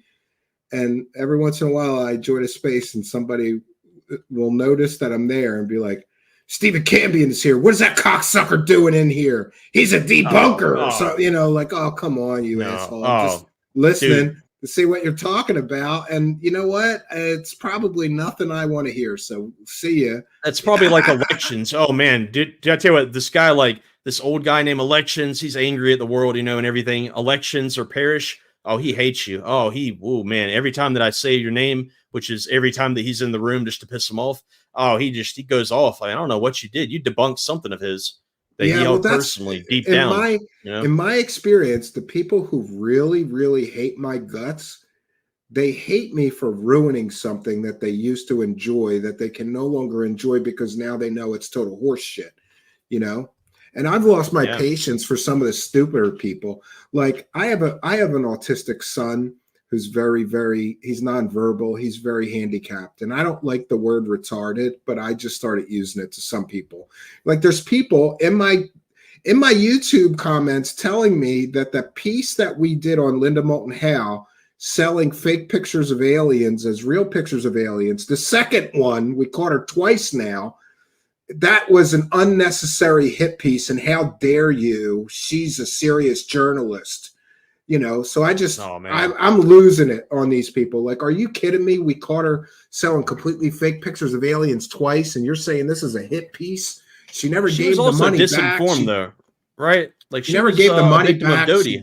She doubled down. So I asked that guy if he was retarded or something, and I don't like to use that word, but if you're going to tell people that's a hit piece, no, show me where I got my facts wrong. Unlike Linda, who was selling these completely fake pictures of aliens. Dude, she brought in a remote viewer to see the death of the alien laying on the table. It was completely fake CGI pictures. And the remote viewer comes in, tells her how the alien on the table died and what happened. The spaceship crashed and all this bullshit. I'm like, oh my God, and we tracked down the artist. He was I think he was Brazilian or Portuguese. He was from Portugal. And we did a whole interview with him, and he thought this whole thing was hysterical when he heard that Linda was selling his pictures. He made those pictures for a fictional web blog about like the Men in Black in Brazil or something, you know? And he thought it was hysterical that she's selling this as real pictures of aliens, you know? And it's so funny because they're like labeled fake on multiple websites. She can't do a reverse image search. She still doubles down. What's your thoughts on Colaris? Like, do you have a debunk for Colaris? No. That's one that's in my gray basket. Generally, unless I've done like a full deep dive on a certain case or topic, I kind of just say gray basket until I do, you know? Because you're what a else good is in your researcher. gray basket? Yeah, but I got to know. Just give me one other thing that's in your gray basket. I'll always have Roswell in my gray basket because there's just so much information and conflicting stories, and you don't know who to believe. But one of the things that I always say is that the book Children of Roswell to me keeps me on the fence of that because I just don't find it plausible that multiple people on their deathbeds as they're dying would suddenly tell their children that they saw alien bodies in 1947 at Roswell. And these are verified people that did work at the base during that time, you know? So, yeah. And we did, it's funny. I did this Roswell big video where I thought, well, if I just get all the world's leading authors, experts, and researchers into Roswell, I'll figure this thing out. And we had everybody. We had, Kevin Randall and Don Schmidt and Tom Creary and Stanton Friedman and Cal Korff and Jeremy Rise, alien scientist, and a couple other people. What was Stanton Friedman like? Like he was. What was Stanton Friedman like? Pretty cool. Yeah, he was very cool. He used to. He always called me kid, which was weird to me. But he's an old guy, And he was really nice to me. Like he, when I first talked to him, I was still like trying to hold on to Bob Lazar, and he started telling me, "Look into this. Look into this." here's a red flag, here's a red flag. And we had a bunch of off-air conversations, you know, because when I did the interview with him, he's like, you have my phone number. If you ever just want to talk shop, you know, give me a call. And so when I was working on something, I would call him and talk to him about whatever I was working on, especially if I felt like I was at a dead end or I didn't know where to go next. And he would help me. He was a very good guy. I miss him. So jealous. Yeah, I got lucky. Man. You know what's so funny is I've seen the guy on documentaries, I've seen him on television and growing up or whatever. And so I started this podcast before this one. It was just an audio podcast called The Midnight Hour. And I was talking to somebody and they said, you know, what you got to do is you got to use that podcast to get your dream guests on. And I said, well, yeah, but some of these people are so big, they'll never talk to me. Like I got like three listeners right now or whatever, you know, 100 listeners. I don't know. But after some time, that show started to grow a little bit. And somebody that knew him said to me, why don't you ask Stanton Friedman to do an interview? And I'm like, he'll never do that. And they're like, here's his phone number. Call him up and ask him. And I called him up and I explained to him, like, I don't have much of an audience, but you're an expert. You're one of my, like, one of the guests I'd really love to have on the show. And he just said, let me know a time and date you want to do it, kid. And then okay, I've heard about like somebody asking for like documents and like he actually sent them, you know, like, didn't even tell them that he was going to be sending documents. Yeah. That is so cool, man. He asked me for my address once and it gave me a bunch of like, maybe it was your story that I heard. Yeah. Yeah. He gave me basically a bunch of photocopied notes of all of his Bob Lazar stuff. And, you know, like he was supposed to have this meeting with Bob Lazar and all this stuff. It's interesting to read that stuff. Yeah. He was one of the good guys. I do think, though, I always preface and tell everybody, though, I think he was 100% wrong on some things, but I think his heart was in the right place. He was fascinated by the mystery and he wanted to solve it, you know, and he spent decades trying to solve it and doing his best to solve it. But certainly, I think that him, like, you spend decades on a subject and you're going to reach some level of bias about that subject, right?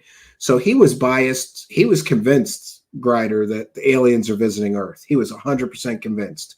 And I did have a few conversations with him, like, you know, it's a lot of smoke and mirrors, Mr. Friedman, and I don't see a lot of like smoking gun evidence. And he would say, oh, no, but it's the preponderance of all the evidence and all the sightings. You have to weigh everything. And so we disagreed on a lot of stuff. But like I said, I always thought his heart was in the right place. He was trying to solve the mystery, and you got to respect him for that. He spent decades trying to do that. And if it wasn't for him, nobody would even know the Roswell story, you know? Really? Rather be with Mick West. How so? Huh? How so? Because I thought it was Corso. Oh yeah, that's actually Ashton Forbes's truck right there. I don't know if you saw that. I already lost it. Well, Bill Moore Garcia played on it. It's really because of Bill Moore and Stanton Friedman that we know about Corso, the Roswell right? story. Yeah, no, Corso didn't have anything to do with the Roswell story, because Stanton Friedman famously found Jesse Marcel Sr. and he tells the story. He says he was doing a lecture somewhere about UFOs, and somebody comes up to him and goes, I have a friend that we do radio, what do you call that long distance radio? God, I'm blanking on it. Not CB radio. Shortwave. Ham radio. Ham, yeah. Because I got a buddy that I talked to over ham radio. His name is Jesse Marcel Sr. And he held pieces of one of those flying saucers you're so interested in his hands.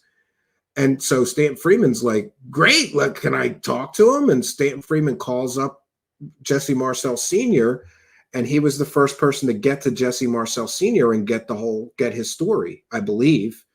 So if not for Stanton Friedman, we wouldn't even know anything about the Roswell story. It was dead. It was a dead story after it happened until the 80s when Jesse Marcel Sr. came out with all of the stuff that we've all heard. So that's interesting. What are your thoughts on Roswell? Like, you think it was an experimental aircraft? I mean, like, I know that you there's multiple, like the human factor. Yeah, but if you had to pick, like, if you had to yeah, like gun to your head, what would you pick?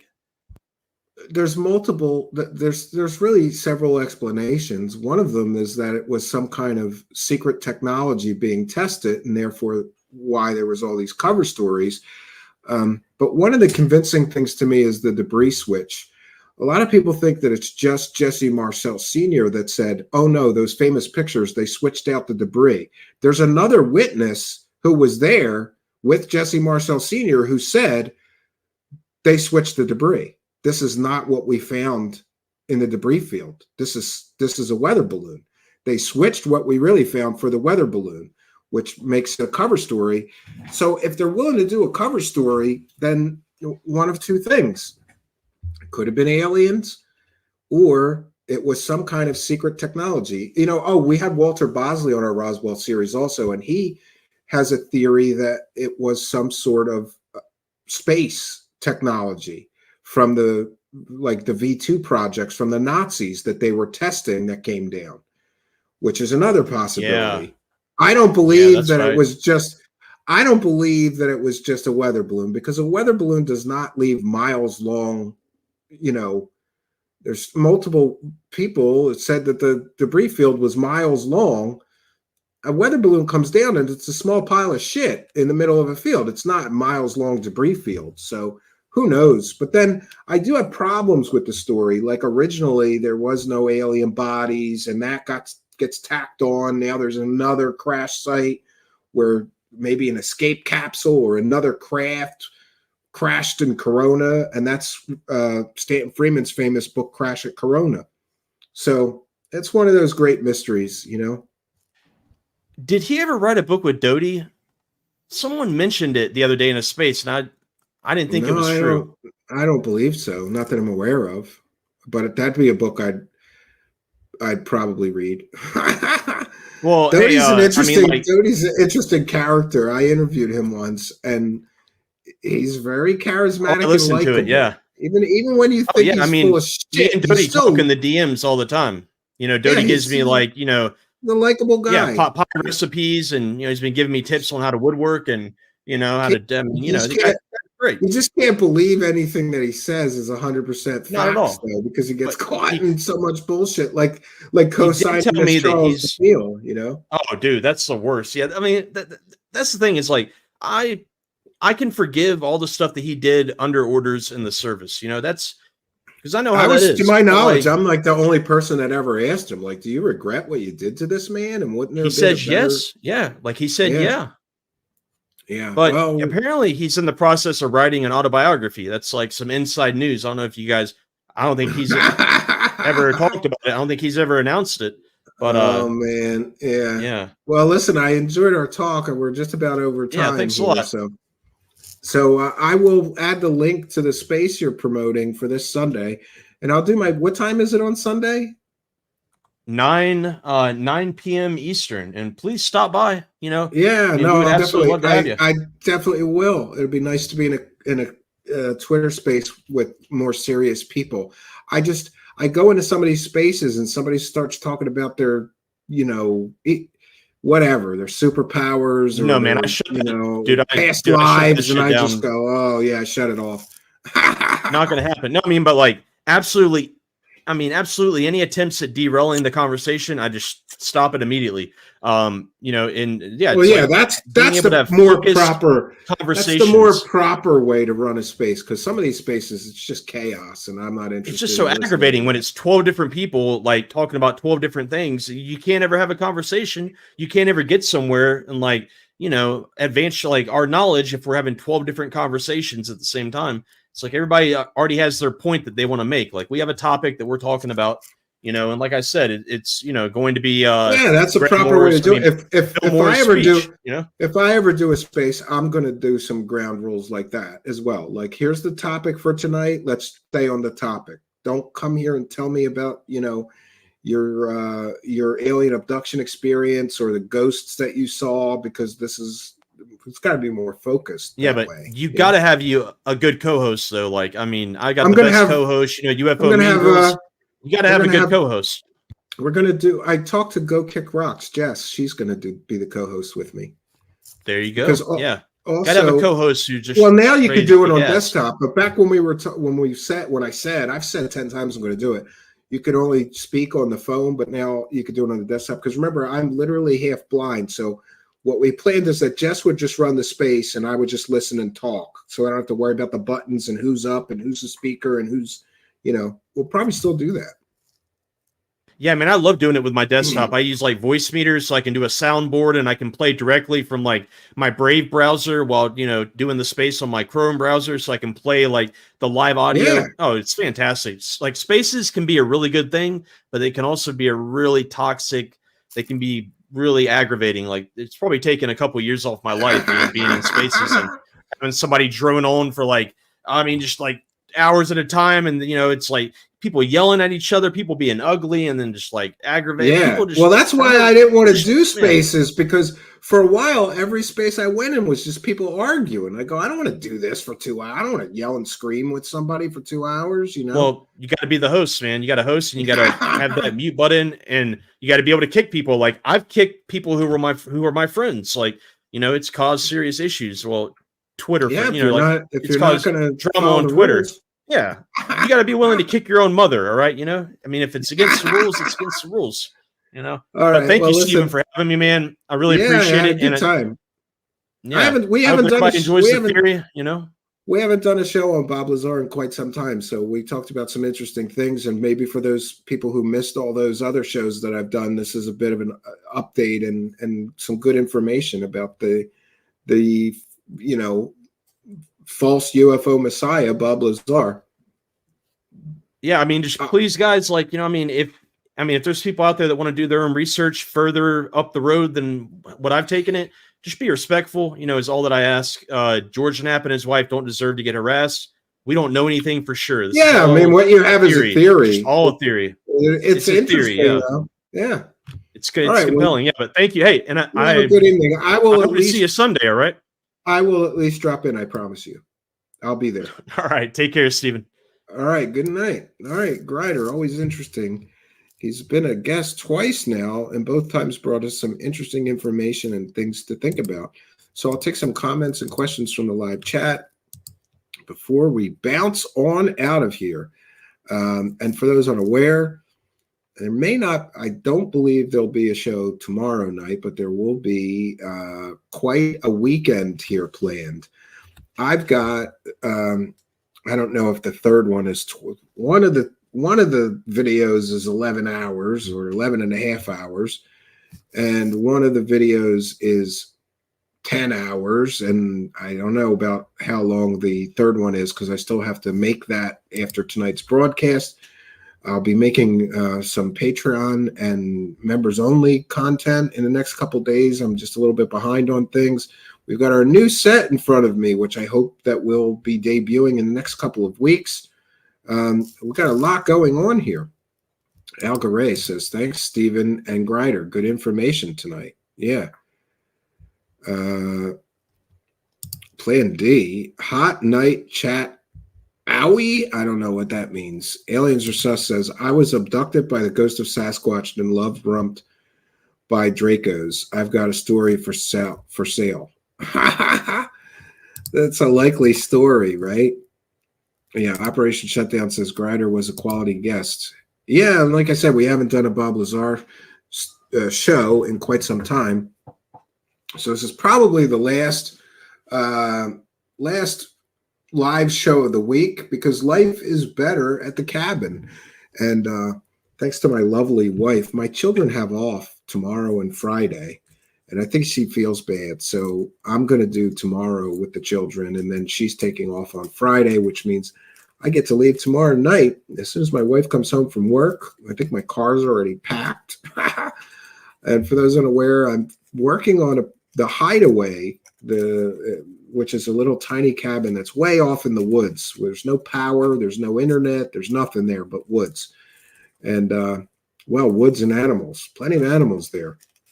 Hopefully, I will not see any bears there this weekend, but I'll be trying to get some walls up on the new Hideaway cabin.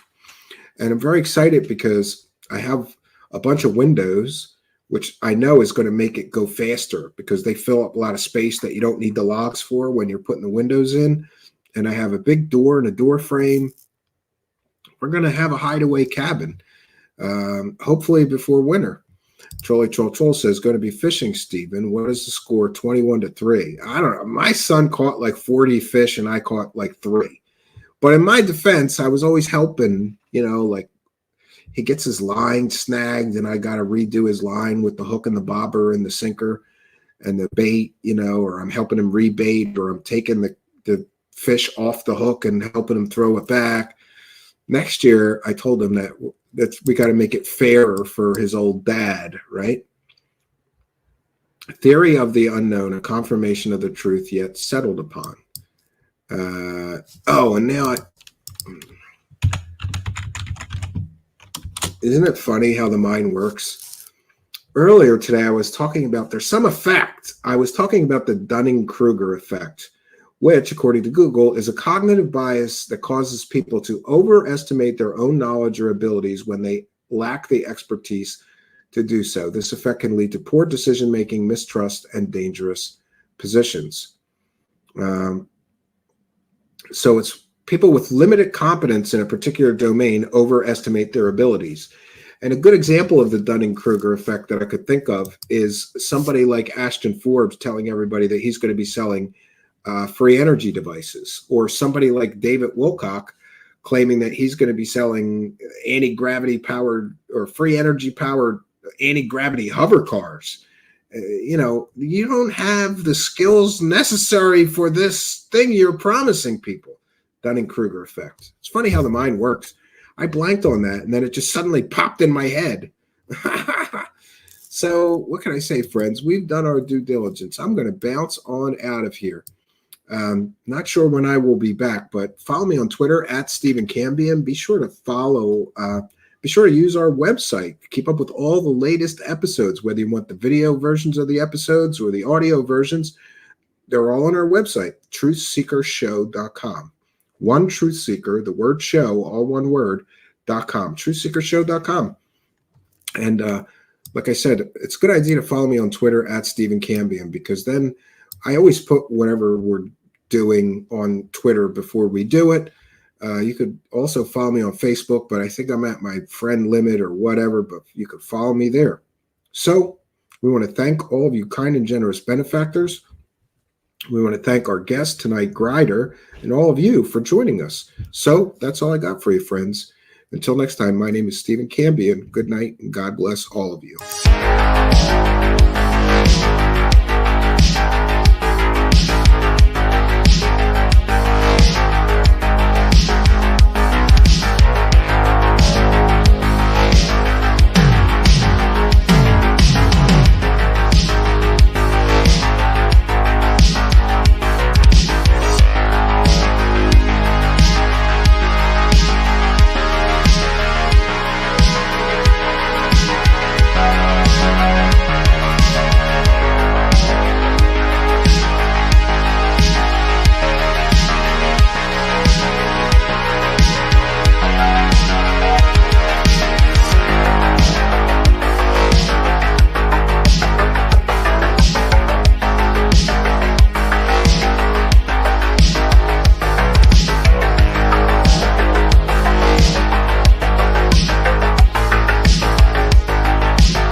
Greetings and salutations, friends, and welcome back.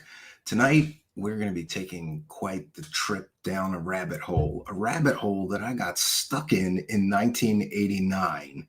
And for some strange reason, I'm still kind of stuck in that rabbit hole, which for me began in 1989, for others, perhaps earlier than that. And tonight we'll be really delving deeply into the history of alien stories that are connected directly to Area 51. After all, my friends, what better backdrop to a story about aliens can you possibly have than what is perhaps the most secret place on Earth in the form of Area 51? Now, of course, officially, and that would be officially, the United States government maintains that Area 51 exists for testing purposes. And along with all of the stories of alien lore and mythology, we'll also be exploring the real history of Area 51, why it was created, what it was for, what they did there, what they acknowledge and admit that they have developed there. For example, spy plane technology, stealth technology, all tested and developed at Area 51, which has been called, again, the most secret place on Earth. I always found it very convenient that people would attach their stories of aliens to a place that is so shrouded in mystery. Up until very recently, you couldn't even look at satellite images. Of course, before the internet, that would be extremely difficult. A few satellite images purportedly that came from Russian satellites sort of made the rounds on the early internet or pre-internet, even as I recall. But people would attach their stories about alien technology to Area 51. And to me, it's somewhat convenient because it becomes a problem of falsifiability. And what do I mean by that? Well, most of these people that are actively promoting, and let's be clear, all of them also profiting from these stories, all of them never actually prove with real or verifiable evidence that their stories are indeed true. But I'm left in a situation where I can't prove, in some cases I think we can prove that their stories are fake. But again, back to the concept of falsifiability, if their information can neither be proven true or false, it has no value.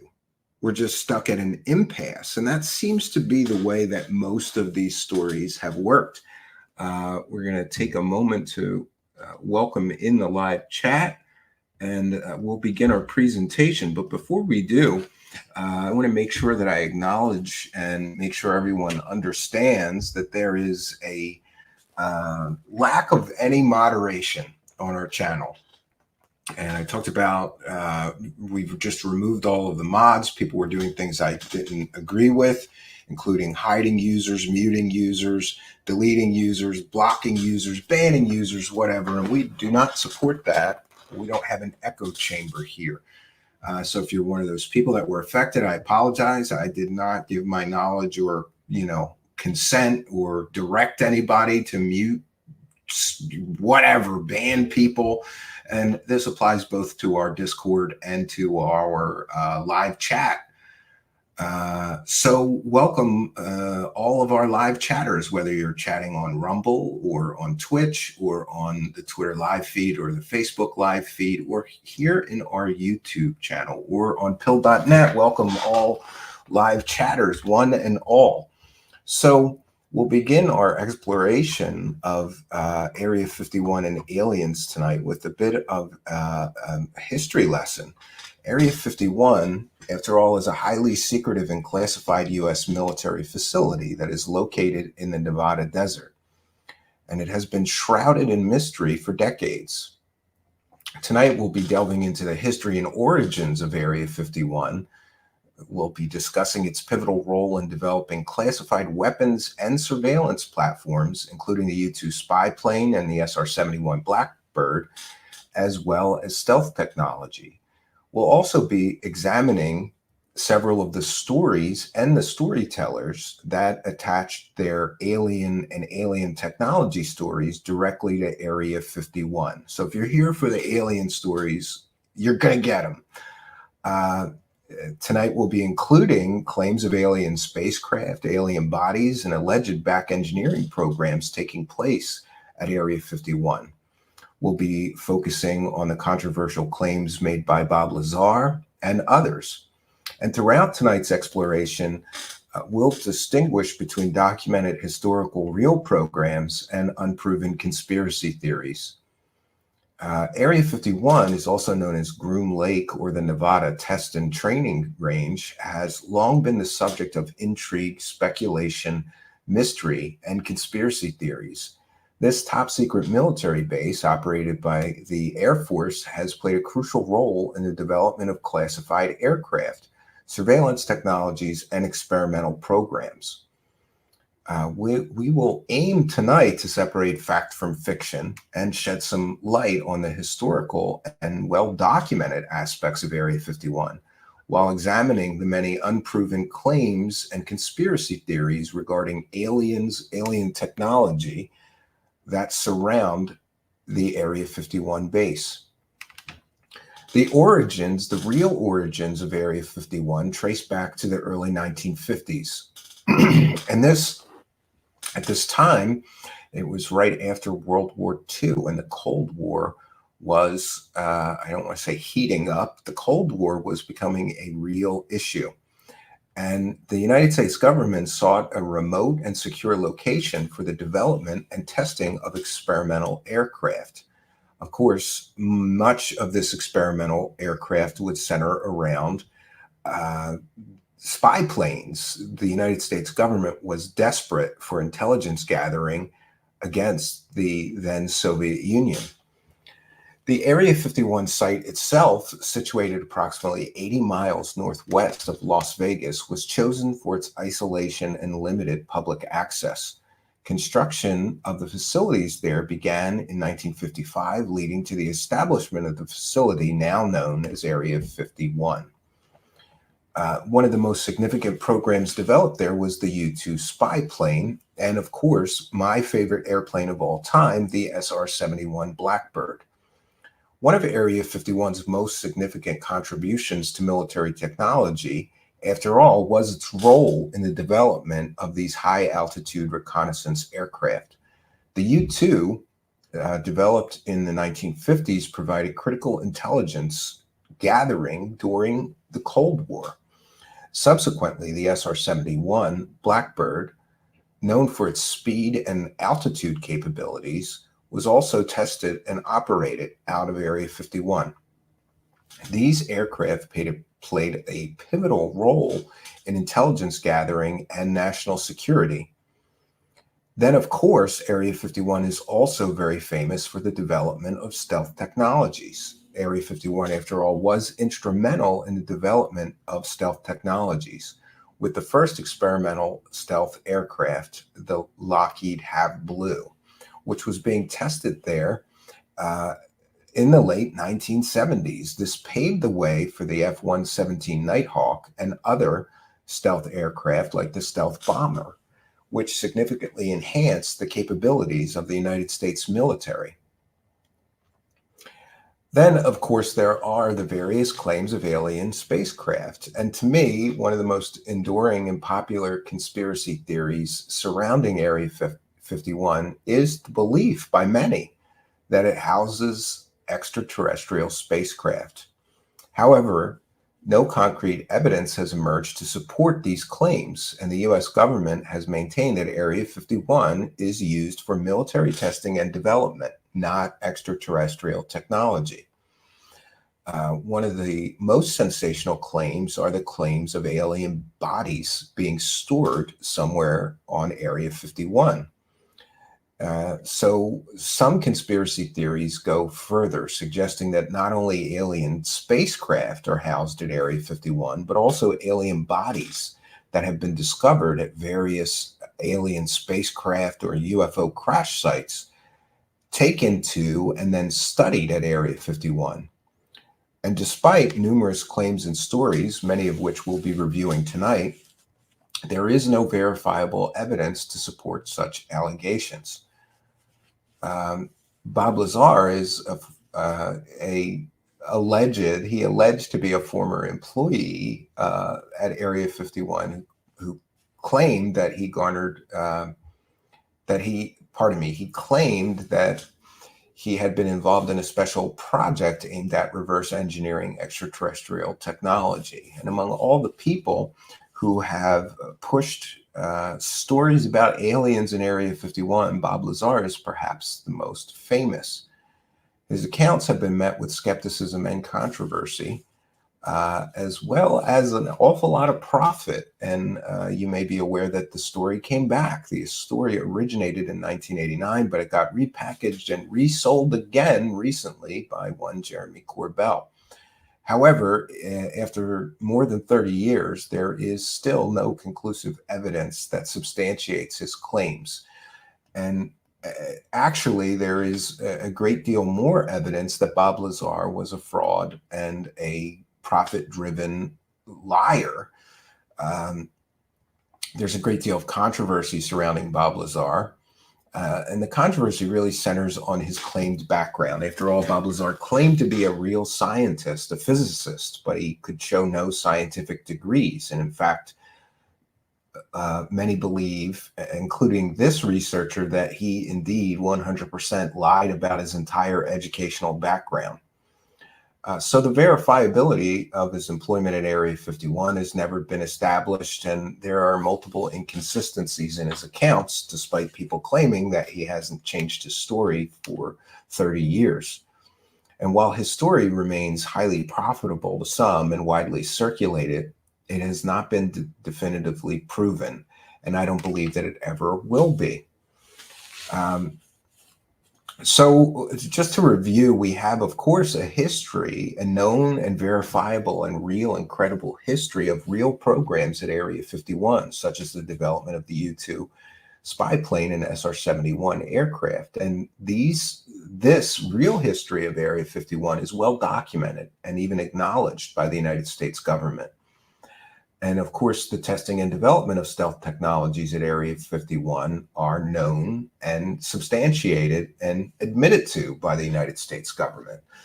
So the other category, of course, would be the conspiracy theories, the claims of alien spacecraft and bodies at Area 51, but they lack credible evidence. We have many people telling similar stories to Bob Lazar's, and we'll delve deeply into those stories this evening. So Area 51 has long been the focus of intrigue, fascination, and speculation for decades. And while the base's real historical role in developing classified aircraft and surveillance technologies is well documented, conspiracy theories, including extraterrestrial claims and the controversial assertions of individuals like Bob Lazar, continue to captivate the public's imagination. I believe that it is incredibly important to critically examine these claims and distinguish between real and documented history of Area 51 and unproven allegations, maintaining a healthy skepticism regarding extraordinary claims until real and verifiable and credible evidence actually emerges. Area 51 remains a mysterious, enigmatic symbol of secrecy, innovation, and the adoring allure of the unknown. So we will begin. We're going to go to the aliens now. We're going to get to the alien stories, which I have followed each of these stories that we're going to talk about tonight in some detail since 1989, and I will try to explain. So these are what I call Area 51 and S4 myth makers. These are the people that have popularized the ideas that there are real and aliens and real alien spacecraft at Area 51.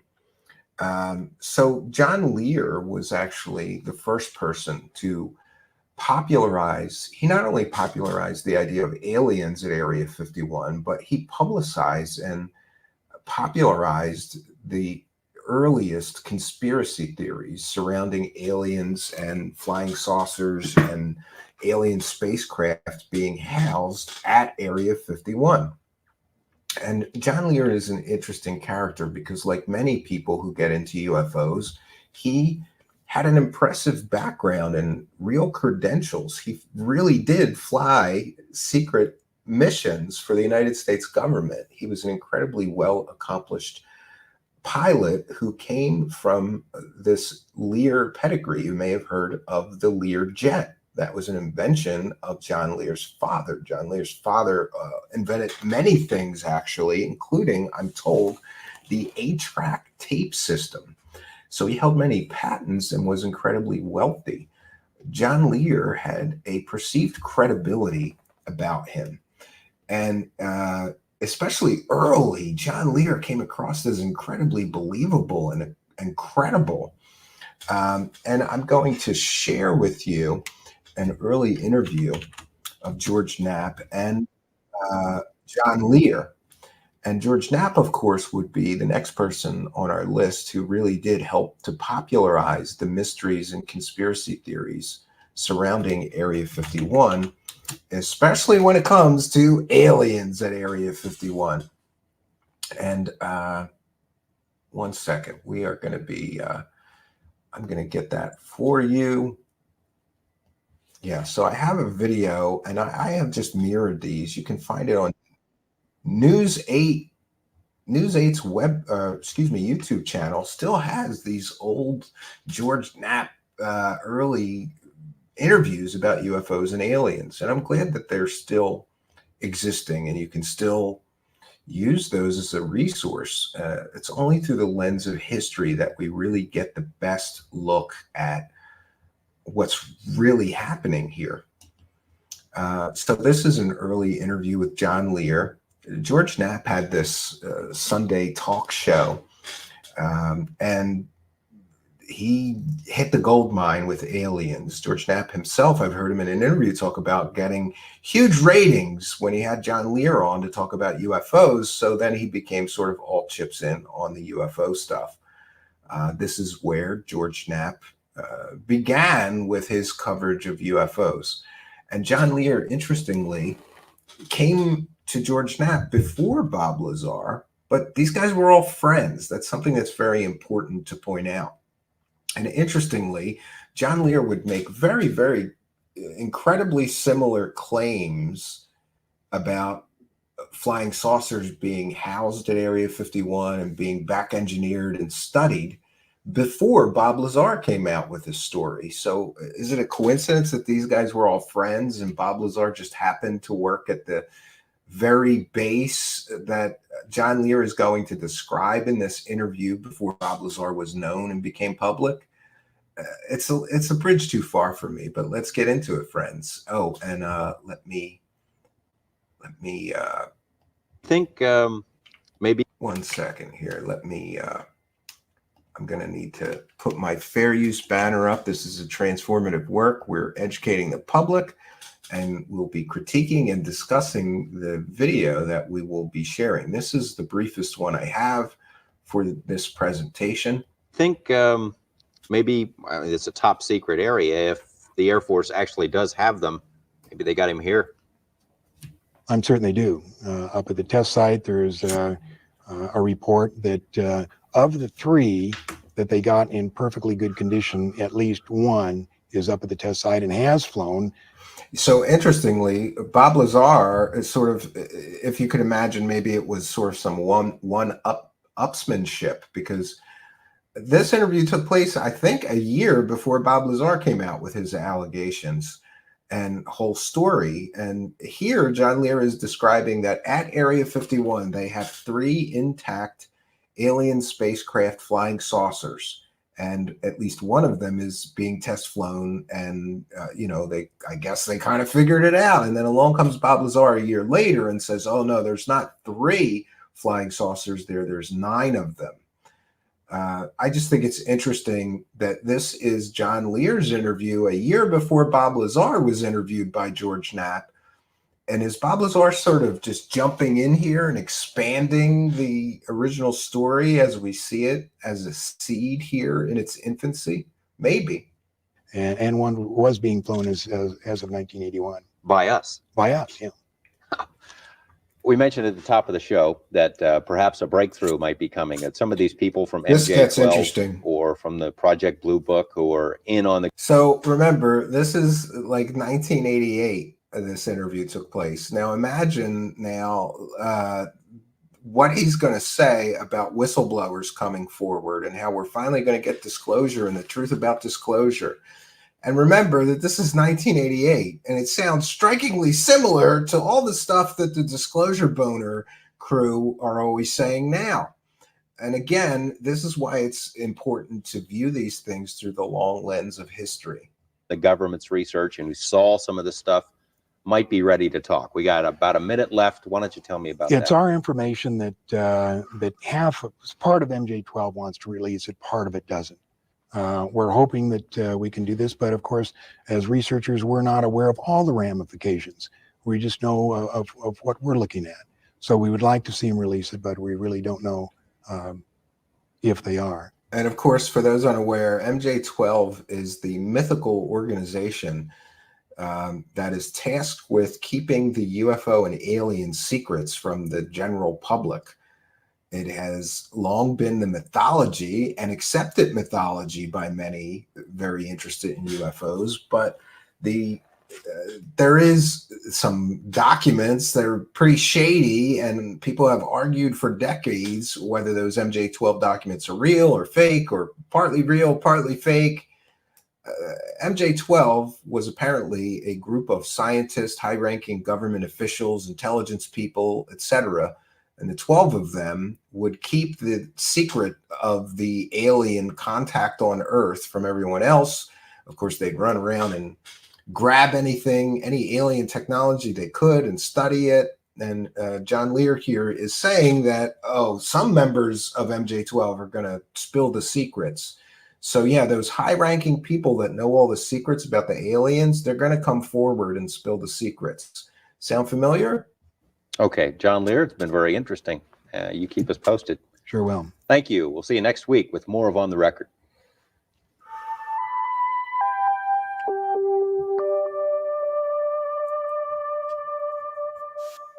Pretty interesting bit of history there.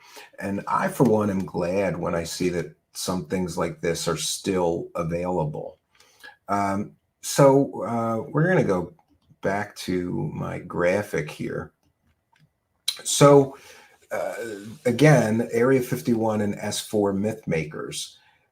John Lear was the originator of some of these stories, and George Knapp, of course, helped to popularize these ideas by interviewing John Lear several times. And then, of course, George Knapp hit the gold mine and rose to international fame and fortune with a man named Bob Lazar.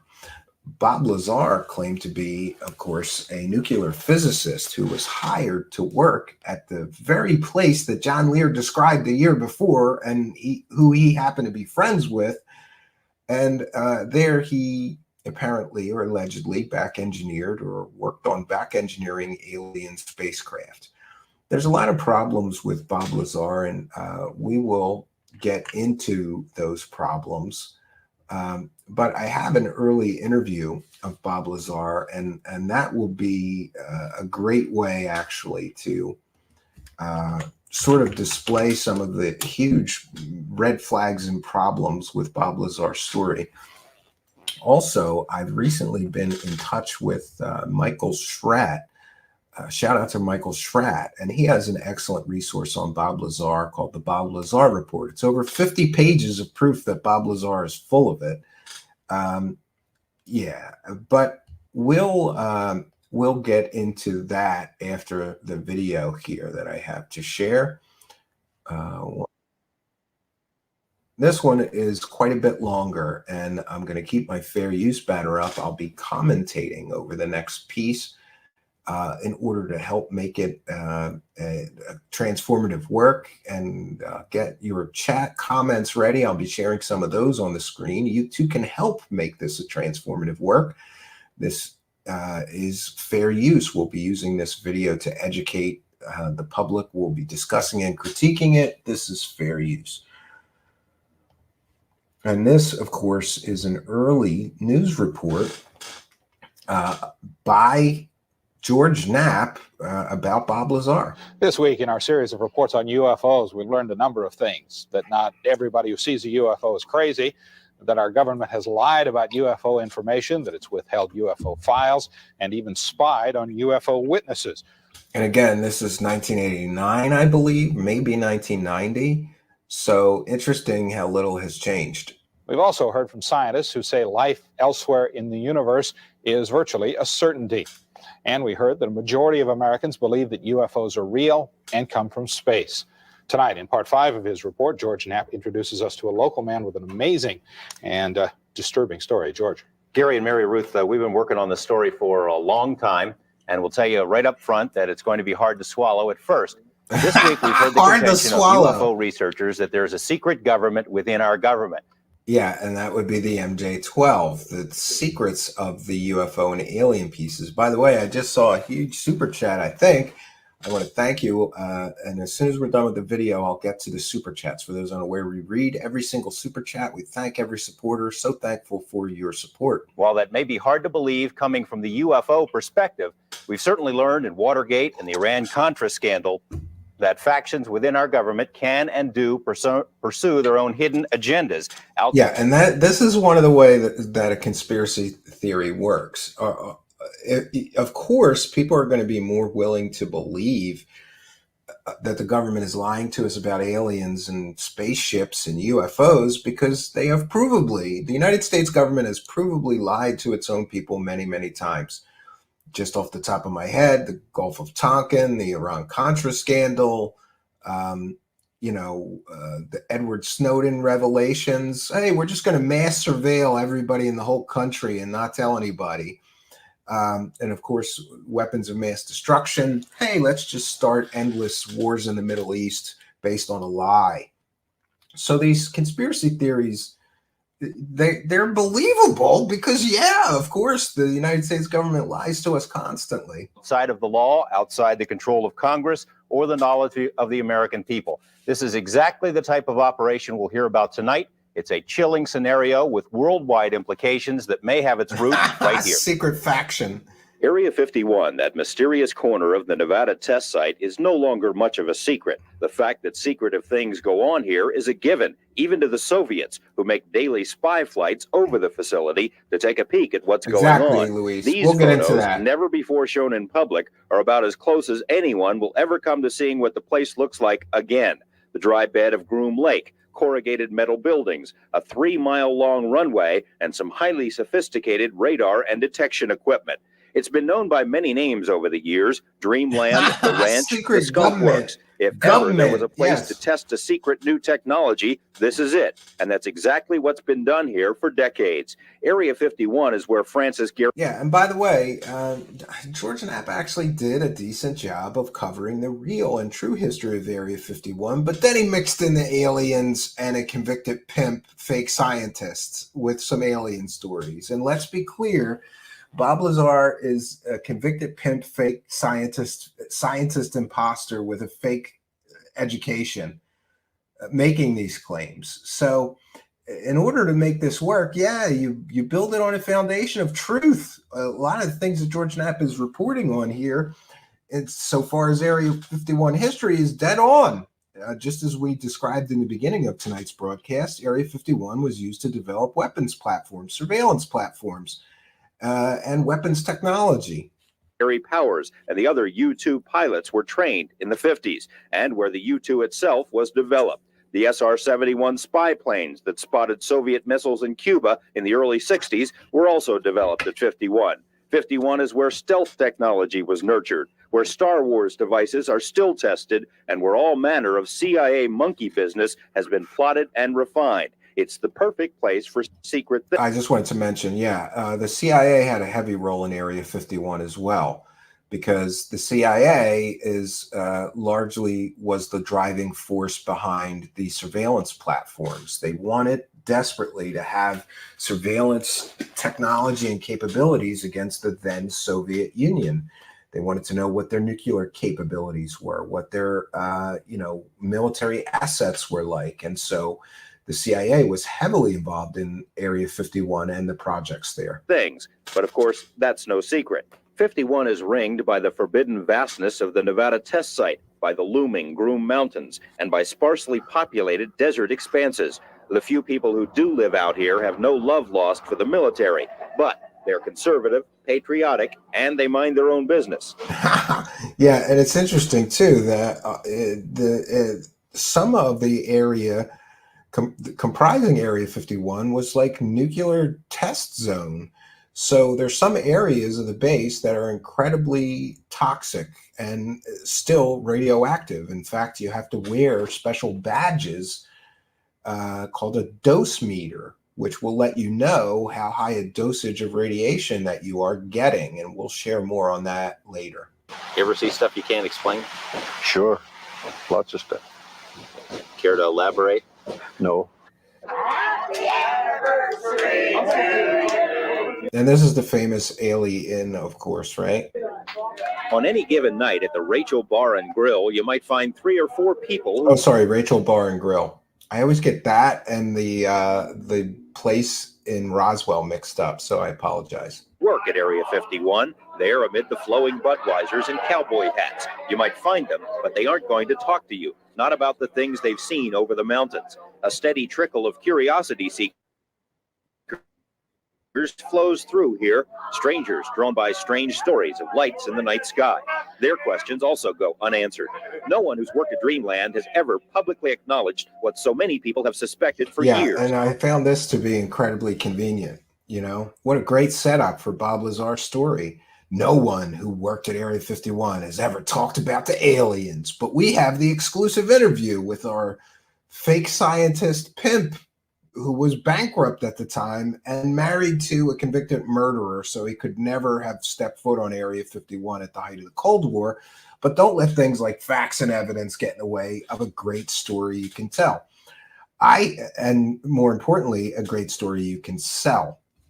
Despite all my criticism of George Knapp, he's excellent at framing a great story here. I'll give him that. It sounds good, right? Until you peel back some of the layers of deception used to put this fraud together, but we'll get into that. That alien technology is being tested in the Nevada desert.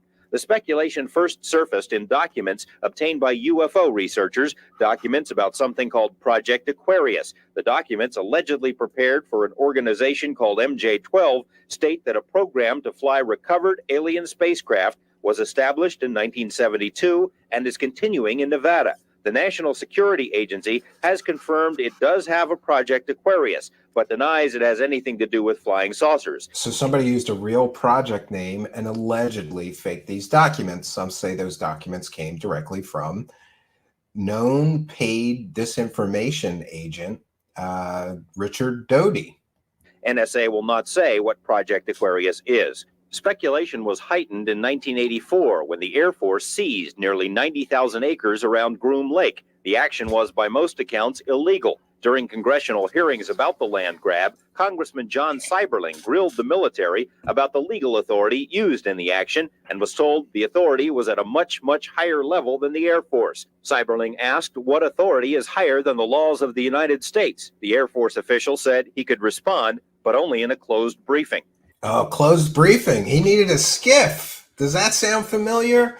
Boy, some things never change. In 1987, when the Air Force sought to renew its stranglehold on the Groom Range, news articles once again mentioned the talk about alien spacecraft. Yeah, and by the way, they did do a big land grab, but apparently that was to prevent some looky-loos and curious onlookers who would show up, and some even with cameras around the base, and were able, with telephoto lenses in some cases, to get a pretty good look at the base. So they grabbed more land to push curious people even further back. And subsequent articles in national magazines quoted unnamed sources about things of alien origin flying in Nevada, things that would make filmmaker George Lucas drool. Despite the speculation, no one who knew Area 51 from the inside ever talked publicly. That's the second time he's setting this Bob Lazar story up. No one has ever broken their vows of secrecy about what really goes on at Area 51, but we've got the guy who's going to do that. About the saucer stories. Well, there's several, actually 9 flying saucers, flying discs that are out there of extraterrestrial origin. The live interview with the shadowy Dennis drew international attention. Yes, and this is very important. We have to view things in context and know and understand that before this Bob Lazar story, George Knapp was not nationally known. He was not internationally known or famous. He was just a local Las Vegas news reporter. Not that there's anything wrong with that, but Bob Lazar was his ticket to international fame and stardom. Portions were broadcast by radio in 6 European countries and in a nationally televised TV special in Japan. Actually 9 flying saucers, flying discs. Despite numerous... And here, again, remember, John Lear, just a year or so prior, said there was 3 spacecraft. Bob Lazar, the story gets grander. Now there's 9.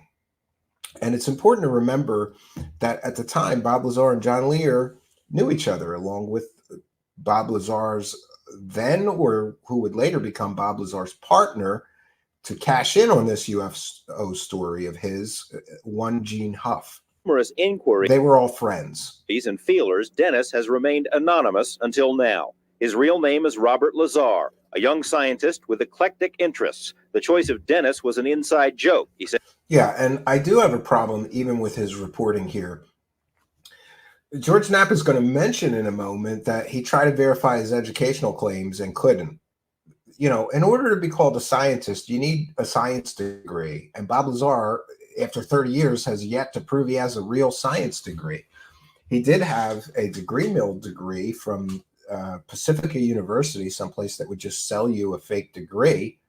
But calling him a scientist here is a huge stretch. Says that's the name of his superior at Groom Lake. It wasn't a joke to Dennis. He called right after and he said, "Do you have any idea what we're going to do to you now?" And I said, "Well, no." He hung up the phone. Lazar's story is by any standards fantastic. He says he's telling it in order to protect himself. Yeah, and that was the oh, I'm doing this to protect myself because they're going to kill me over this. You know, the air of danger is an often used plot device in UFO stories, right? He says he was hired to work at an area called S4, which is a few miles south of Groom Lake. Yes, and there is a distinction to be made. I saw Louis Caetano mention earlier that because somebody said S4 doesn't exist, and actually it does on the Tonopah test range, and apparently it is a radar installation. And it has nothing to do with aliens, the real S4. But Bob Lazar took that name and created this mythical place off of Papoose Lake inside Area 51, where he claimed that there was alien technology and a base there carved into the side of the mountain to study that alien technology. At S4, he says, are flying saucers, antimatter reactors, and other working examples of technology that is seemingly beyond human capabilities. Right. This came from somewhere else. I mean, as bizarre as that is to believe, but I mean, it's there. I saw it. I know what the current state of the art is in physics, and it can't be done. Checking out Lazar's credentials proved to be a difficult task, he said. Yeah, difficult task. It's an impossible task. And even George Knapp has to admit and acknowledge that Bob Lazar's claimed educational history is completely and totally fake. And there's many reasons that we can verify that his educational credentials are completely and totally fake. First of all, you can call the schools and verify that he never went to either Caltech or MIT. Secondarily, he claimed that he got a degree from Caltech, a master's degree from Caltech, in a program they did not even have at the time he claimed to go there. I believe he claimed he got an electronics technology degree from Caltech. They didn't have a master's degree program in that, but I could be mistaken on the specifics. I'm just acutely aware, I remember strongly, that Bob Lazar's claimed, degree from Caltech couldn't even have happened because they didn't even have that master's program at the time he claimed he got it from them. And additionally, both Caltech and MIT would check his credentials before allowing him into a master's program. There would be, and by the way, buying a degree from a degree mill and going to one class at a community college doesn't qualify you to go to either MIT or Caltech. And of course, Stanton Friedman did a full deep dive into Bob Lazar's real educational history and found out that he graduated from high school in the bottom third of his class.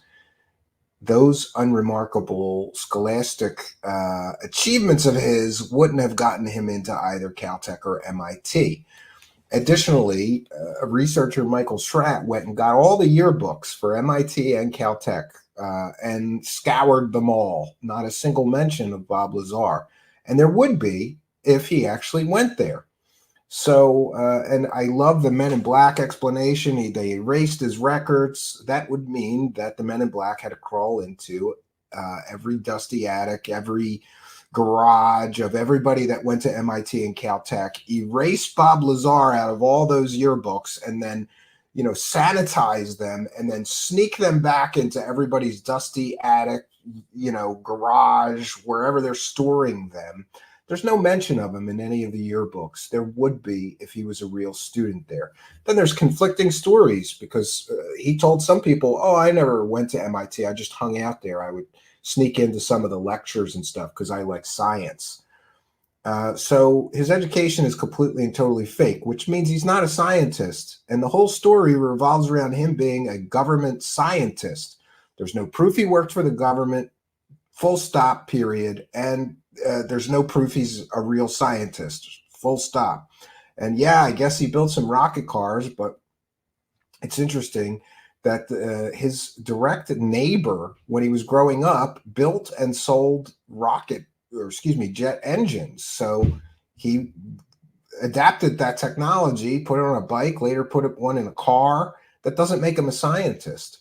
Says he earned degrees in physics and electronics, but the schools we contacted say they've never heard of him. He also said he worked as a physicist at Los Alamos National Lab, where he experimented with one of the world's largest particle beam accelerators. Yes, and this point alone proves Bob Lazar is a huge liar, because Bob Lazar claimed that he was a senior staff level physicist at Los Alamos, the most prestigious lab in the world, really. And that didn't pan out to be true. It turns out that Bob was a subcontractor, a very low-level electronics technician, the kind of guy that would get you a mouse if you broke your mouse or spilled, coffee on your mouse or keyboard. He would run network cables. He was not a scientist at Los Alamos. And we know this because a researcher by the handle of Signals Intelligence, who has a blog, interviewed all of Bob Lazar's actual supervisors at Los Alamos, and all of them confirmed that Bob Lazar wasn't a scientist at Los Alamos. He was an electronics technician. A half-mile-long behemoth capable of generating 700 million volts. Los Alamos officials told us they had no records of a Robert Lazar ever working there. And they were correct in that, because Bob Lazar did not work directly for Lanol or Los Alamos National Lab. He worked for a subcontractor called Kirk Meier. Kirk Meier didn't hire scientists. They only hired, you guessed it, low-level electronics technicians. And then they would subcontract them out to different labs. So this is why Bob Lazar was found in the phone book, because for a short time he was an electronics technician as a subcontractor at that lab. They were either mistaken or were lying. A 1982 phone book from the lab lists Lazar right there among the other scientists and technicians. Yes, and he didn't show you the full shot, but in the full shot of that actual phone book, next to Bob Lazar's name is the initials KM, meaning Kirk Meier. He was a subcontractor. And again, Meier did not hire scientists. They hired electronics technicians. A 1982 clipping from the Los Alamos newspaper profiled Lazar and his interest in jet cars. It too mentioned his employment at the lab as a physicist. Yes, and since then, the person who actually wrote that article has come out and publicly stated that he did not fact check Bob Lazar. He just took Bob Lazar said, "I'm a physicist. I work at Los Alamos." And he just printed that. He did not check into that. So that is not proof that he was, because it was in a newspaper, isn't proof he's a physicist. And by the way, I believe Jeremy Corbell got in hot water because he claimed that the author of that did call and check or did verify Bob Lazar's being a physicist at Los Alamos. Claims he later, pretty recently, I believe, came out and said, "No, I never fact checked him. I just took what he said at face value and I printed it." We called Los Alamos again. An exasperated official told us he still had no records on Lazar. EG&G, which is where Lazar says he was interviewed for the job at S4, also has no records. It's as if someone has made him disappear. Well, they're trying to make me a non-person. Explain. You called where? Yes. So when confronted with these problems in his original story, Bob Lazar concocts this Men in Black explanation. When you really get in trouble and get caught 100% lying in your UFO or alien story, and there's no other way, you gotta haul out the Men in Black, right? What you gotta do is, listen, the Men in Black came, and that's why you can't find those records. They erased me from existence. And I'm aware that Stanton Friedman even checked with lawyers. You can't just erase somebody from MIT or Caltech. That would be a huge liability. They could sue you out the wazoo if you agreed to do that, for the government or anybody else. But don't let that get in the way of a good alien story that you could sell. Well, the schools that I went to, the hospital that I was born at, past job, and essentially nothing comes up with my name in it. He smiles, but out of futility, knowing the whole thing must sound ridiculous. According to Lazar, his employer was the United States Navy. He says he and other government employees would gather near EG&G, fly to Groom Lake, then a very few people would get into a bus with blacked out or no windows and drive to S4. Yeah, and this is problematic because you can look at the area where he said this mythical S4 base was, and there's no way that a bus is getting through there. There's not even a road. Period, full stop. So, and the other issue is that a verified and real Area 51 security guard has publicly stated in an interview, we shared it here, that he checked all the flight logs. In order to get in or out of Area 51, you have to fly in, most people, on these Janet Airlines, and there's a check-in and check-out log for those flights. As soon as the Bob Lazar story aired and Bob Lazar's name became public, this Area 51 security guard checked all of the flight logs and the check-in and check-out logs at Area 51. So Bob Lazar claimed he flew in and went to Area 51 and then was driven to the mythical, imaginary land of make-believe alien base, S4. But the truth is that he never stepped foot on a Janet airline or steps foot on Area 51, according to a real and verified Area 51 security guard that was working there at the time Bob first came out with his story. That Area 51 security guard even called George Knapp and warned him that he may want to be careful selling this story, since Bob Lazar never flew on Janet Airlines and Bob Lazar never stepped foot on Area 51. But again, apparently, and by the way, that's the Area 51 security guard's claim that he called and warned George Knapp. Apparently, George Knapp, to my knowledge, never reported that this happened, or that the information exists that Bob's not in the flight logs. The information exists that Bob's not in the check-in or check-out logs. But again, you can't let pesky things like facts and real evidence from real and verified sources get in the way of a great alien story you could sell. When you get off the bus, what do you see? It's a very interesting building. It's got a slope of probably about 30 degrees, which are hangar doors.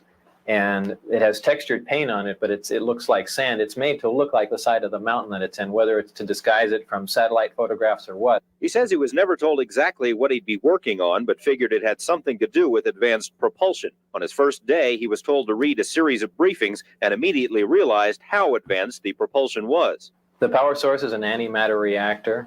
You're right, Luis. Yeah. They run gravity amplifiers. There's actually two parts to the drive mechanism. It's a bizarre technology. There's no physical hookup between. Yeah, and it's interesting that most real physicists that digest Bob Lazar's explanation for this don't really buy it. Any of the systems in there, they use gravity as a wave, using waveguides, almost like microwaves. It took a while, Lazar says, before he actually saw one of the flying discs. However, there were hints everywhere. Right, they had a poster, and it looked like a commercial poster almost, like it was lithographed, and you could buy it at a Kmart or something. But they were all over the place, and it had the disc that I coined the term the sport model, was lifted off the ground about 3 feet at area S4 on the dry lake there, and the caption on the bottom said, "They're here." Yeah, so if you have alien technology, I guess, yeah, you'd make posters, right, to put up around the base of that alien technology.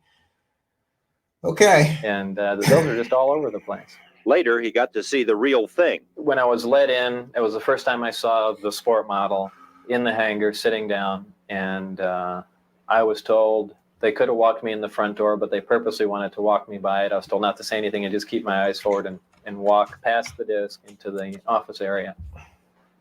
And I did, and as we went by it, I just kind of stuck my hands on it just to run it alongside the thing, and that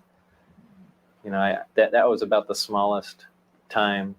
After that, I got to see it actually lift off the ground and operate. But you also, in between that, you saw more than one. Interesting claims. The hangars are all connected together, and there are large bay doors between each one. And there were 9 total that I saw, each one being different. Like they had the assortment pack. Security at S4 was oppressive, yes. Lazar says, and his superiors used fear and intimidation almost as a brainwashing tool. It did everything but physically hurt me. Yeah, and of course, these claims of like, this is so secret, they'll kill you for it, is part of the danger aspect of the story. And reluctant hero, we talked about that recently. Bob Lazar's a reluctant hero coming forward and telling us the truth about those aliens. Never mind that he's trying his very best to fill his pocket with every UFO dollar he can while he's doing it, and he was bankrupt before the story that he came up with. Never mind that. Put a gun to your head? Yeah. And said what? Actually put a gun to your head? Well, they did that even in the original security briefings. They had guards there with M16s, and guys slamming their finger into my chest, screaming in my ear, some people pointing weapons at me. Like I said, it's not a good place to work. That fear factor would surface later. Lazar agreed to undergo a polygraph exam as part of this report. This is great. Polygrapher Ron Slay asked about the technology. Now, we've done a whole separate video called Bob Lazar's Lie Detector Claims Destroyed, because there's a lot of disinformation and false information going on. And we also contacted the American Polygraphers Association, because you're not supposed to do a whole bunch of polygraphs. And as we'll hear described here, it seems like George Knapp just kept giving him polygraphs until he passed one. That's not the way it works. You get one bite at the apple. And if you're deceptive in that, you're deceptive. You're a liar. But so there's some lack of ethics here. And at the time that they did these lie detector tests, Bob Lazar's educational claims just got completely and totally destroyed by Stanton Friedman, who, was sounding the alarm like this guy's a fraud. Suddenly, they need something to bolster the story. Along comes George Knapp. Let's lie detector test him. And let's just keep testing him until he passes one. It's ridiculous. Lazar had seen. Did you knowingly lie when you said you had actually seen anti-gravity propulsion in operation? No. The results of this exam were inconclusive. Lazar appeared to be truthful on one test, deceitful on a second. Slay recommended that a second. Yeah, and again, if he was truthful on the first one, you don't keep going. If he was deceptive on the first one, you don't keep going. You don't do multiple tests, according to the American Polygraphers Association. But not only were 2 tests done by one examiner, then George Knapp brings in more polygraphs, trying to get the results he wants, I guess. Second examiner be brought in. Polygrapher Terry Tavernetti runs a corporate security operation and is a former Los Angeles police officer. And a very close friend of George Knapp. No coincidence there. He put Lazar through 4 tests and concluded there was no attempt to deceive. And I left there thinking that. Yeah, and this is also a problem because we've got 2 tests from one polygrapher. Now we've got 4 tests from this guy, Terry Tavernetti, close friend of George Knapp's, who at various times has given completely and totally conflicting statements. In this report, he's saying there's no indication of deception on those 4 tests. But it's more complicated than that because later, in another documentary, Terry Tavernetti said he failed the first test. And, then he gave him more tests. So this whole lie detector situation is incredibly shady. I feel we do have some credibility to what the subject had to say. And that's when I went to some of my colleagues. Tavernetti sent the test results to a 3rd polygrapher who agreed the results appeared truthful. The charts were then sent to a 4th examiner who did not agree, suggesting Lazar might be relating information he'd learned from someone else. The polygraphers conferred and decided they would not issue a final statement on truthfulness until more specific testing can be conducted. And more specific testing was not conducted. I guess, 6 tests is enough, right? Wouldn't you think so? Asking them the same question 6 times, trying to get, and were they just trying to get to a certain result? And in another documentary, Terry Tavernetti says there was absolutely no indication of deception. But in another documentary, he says he failed the first one. So there's a lot of controversy surrounding these lie detector tests and claims. I think that should all just be thrown out as, worthless information. If he failed the first one and you just kept giving him more, or he passed one and he failed one, and you don't keep giving polygraphs. You get one bite at the apple. And that's where it stands. Tavernetti believes that difficulty in determining Lazar's truthfulness stems from the fear that was drilled into him. I think we're talking about a subject here that is so far-reaching, and it is so emotional. And when you're dealing with emotions, this is polygraph, because in polygraph, you're looking at fear. The fear of getting caught telling a lie because something bad will happen to you if you do. Well, I am telling the truth. I've tried to prove that. He's offered 0 proof for 30 years. He's got a story. What's going on up there could be the most important event in history. You're Sure, talking about it's true. Contact, physical contact, and proof from another system, another planet, another intelligence. That's got to be the biggest event in history, period. And it's real. And it's real, and it's there. And I had an extremely small part in it, but I'm convinced that what I saw is absolute proof of that. There is no way we could have created those systems. There's no way we could have made the discs, the power supplies, anything to go with them. Lazar says he has no intention of going on any UFO. I like that it's a guy who only did one electronics class at a local community college who is asserting his expert opinion that there's no way on Earth that humans could have developed the technology he saw. We can recognize and understand for a moment that maybe he did see something, right? But what proof is there that it could not have been developed by humans? We have his word, the word of a convicted pimp, fake scientist with a fake education, whose only real education was apparently going to one electronics class at Pierce Junior College. I don't think he's qualified, in my opinion, to render an expert opinion on what technology humanity is capable of developing. But again, don't let something like facts and evidence get in the way of a good story you could sell. Lecture circuit. He's not looking to do any additional interviews. In fact, he wasn't too crazy about doing this one. He did it after certain unfavorable things started happening in his life, and he did it because he feels that whoever is running the show up at S4 is perpetrating a fraud on the American people and on the scientific community. We intend to have much more somebody's about this story, perpetrating a about the fraud. operation up there on Monday and beyond. This is by no means the end of this series of reports. In fact, on Monday, including in our story there, support testimony from other people who say they have knowledge of the flying discs at the test site, and information from people who know Lazar very well and insist his story is true. If indeed they have these flying saucers, George, it seems like it'd be really hard to keep it so secret. Well, yeah, it would seem that way, except for as Lazar asked his superiors up there, they say it's the easiest secret in the world to keep. It's leaked out many times nobody before will and nobody believe it. believes it. Nobody will believe it. What's the Navy saying about all of this? Well, of course, the Navy is supposed to have been his employer, and we have put some fairly pointed questions to them. Of course, number one, it may not be the Navy at all. Information is so compartmentalized up there, no one is exactly sure who is in charge. We have put the questions to several Navy departments. The answers thus far have been unsatisfactory. We've applied for more information through the Freedom of Information Act, and that information will be revealed on Monday as well. You believe his story, don't you? Yeah, I do. Yeah, I've got to know him pretty well over the last couple of months, and I believe he's telling the truth. George Knapp believes he's telling the truth, even though his, I don't know what, could it be that George Knapp was just blinded by the money and the international fame that this story brought? And after all, he kept pushing the story for 30 years now.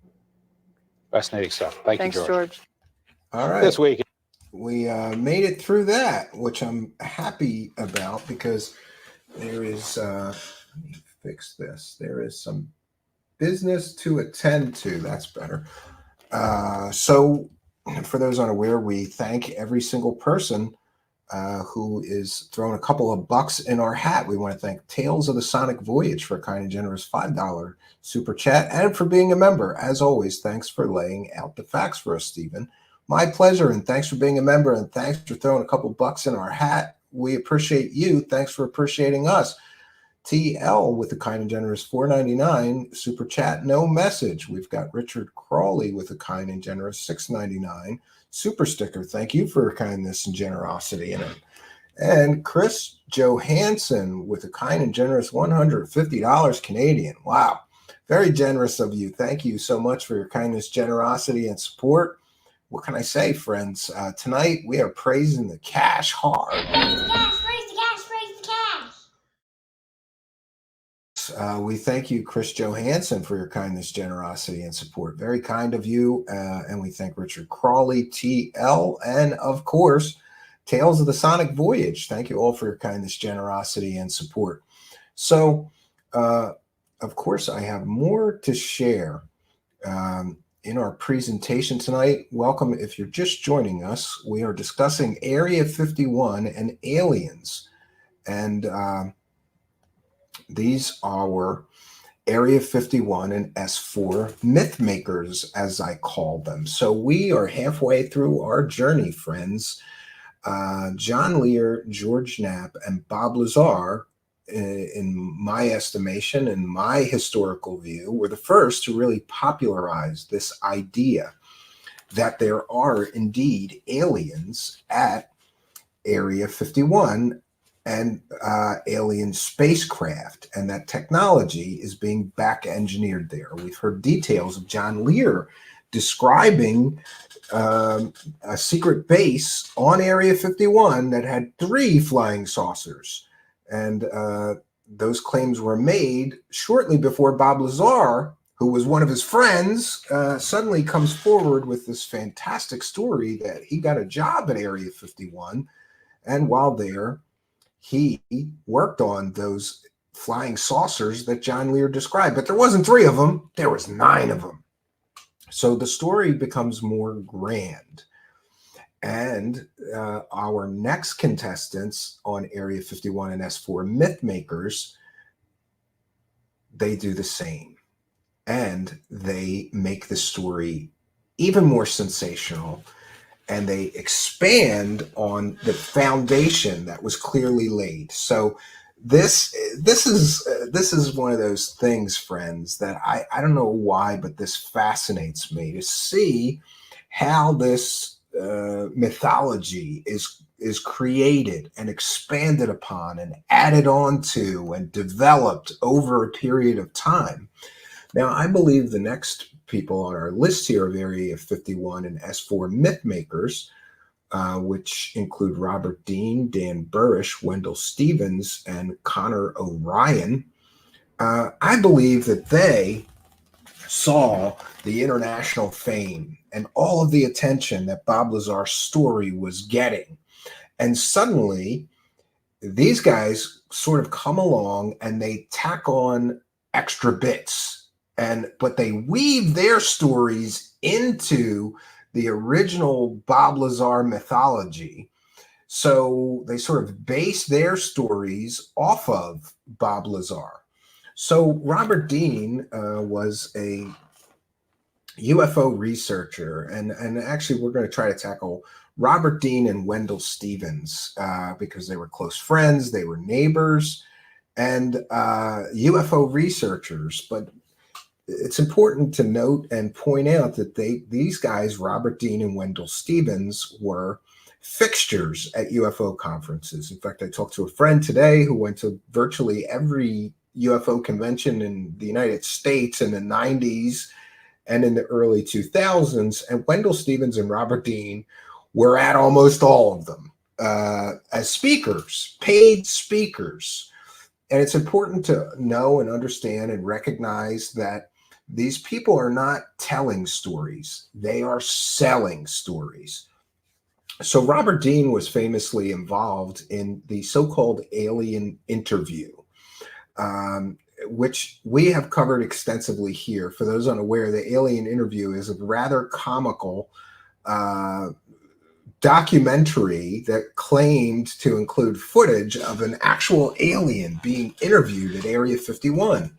And Robert Dean was heavily involved in that.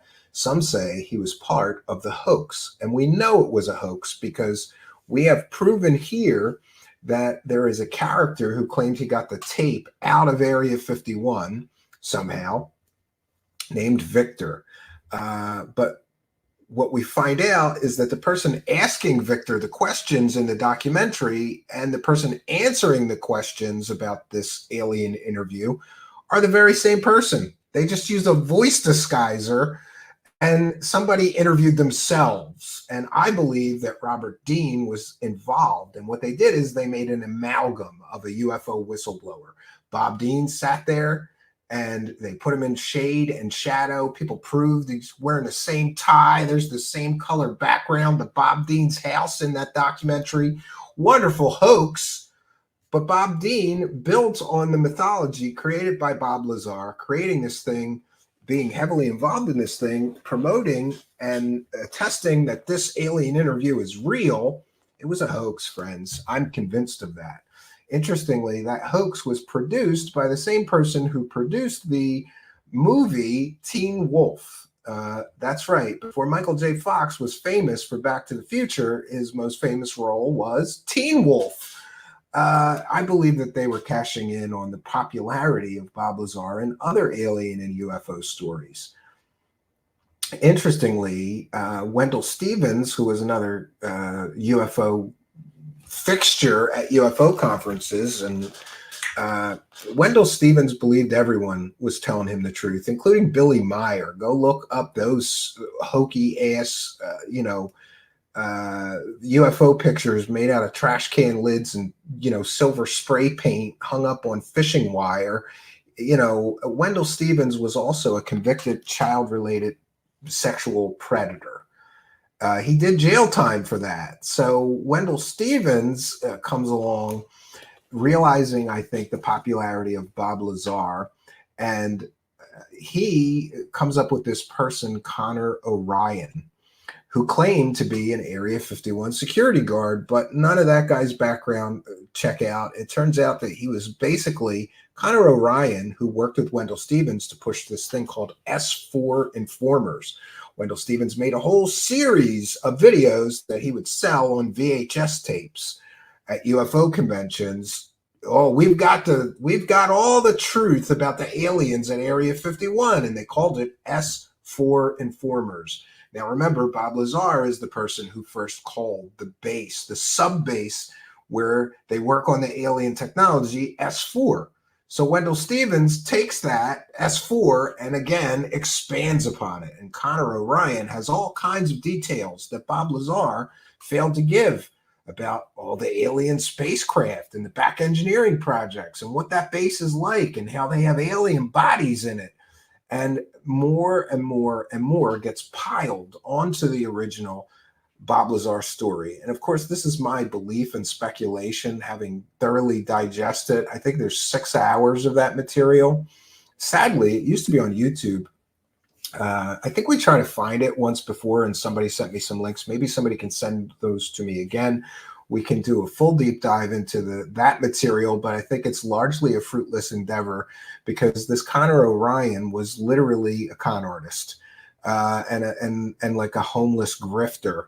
And to this day, people still speculate about whether Connor O'Ryan actually came up with the stories or whether Wendell Stevens just sort of coached him of what to say. And there's ridiculous videos where Wendell Stevens is interviewing this Connor O'Ryan and they're just like sitting in the desert. Wendell Stevens is giving this guy cigarettes and liquor.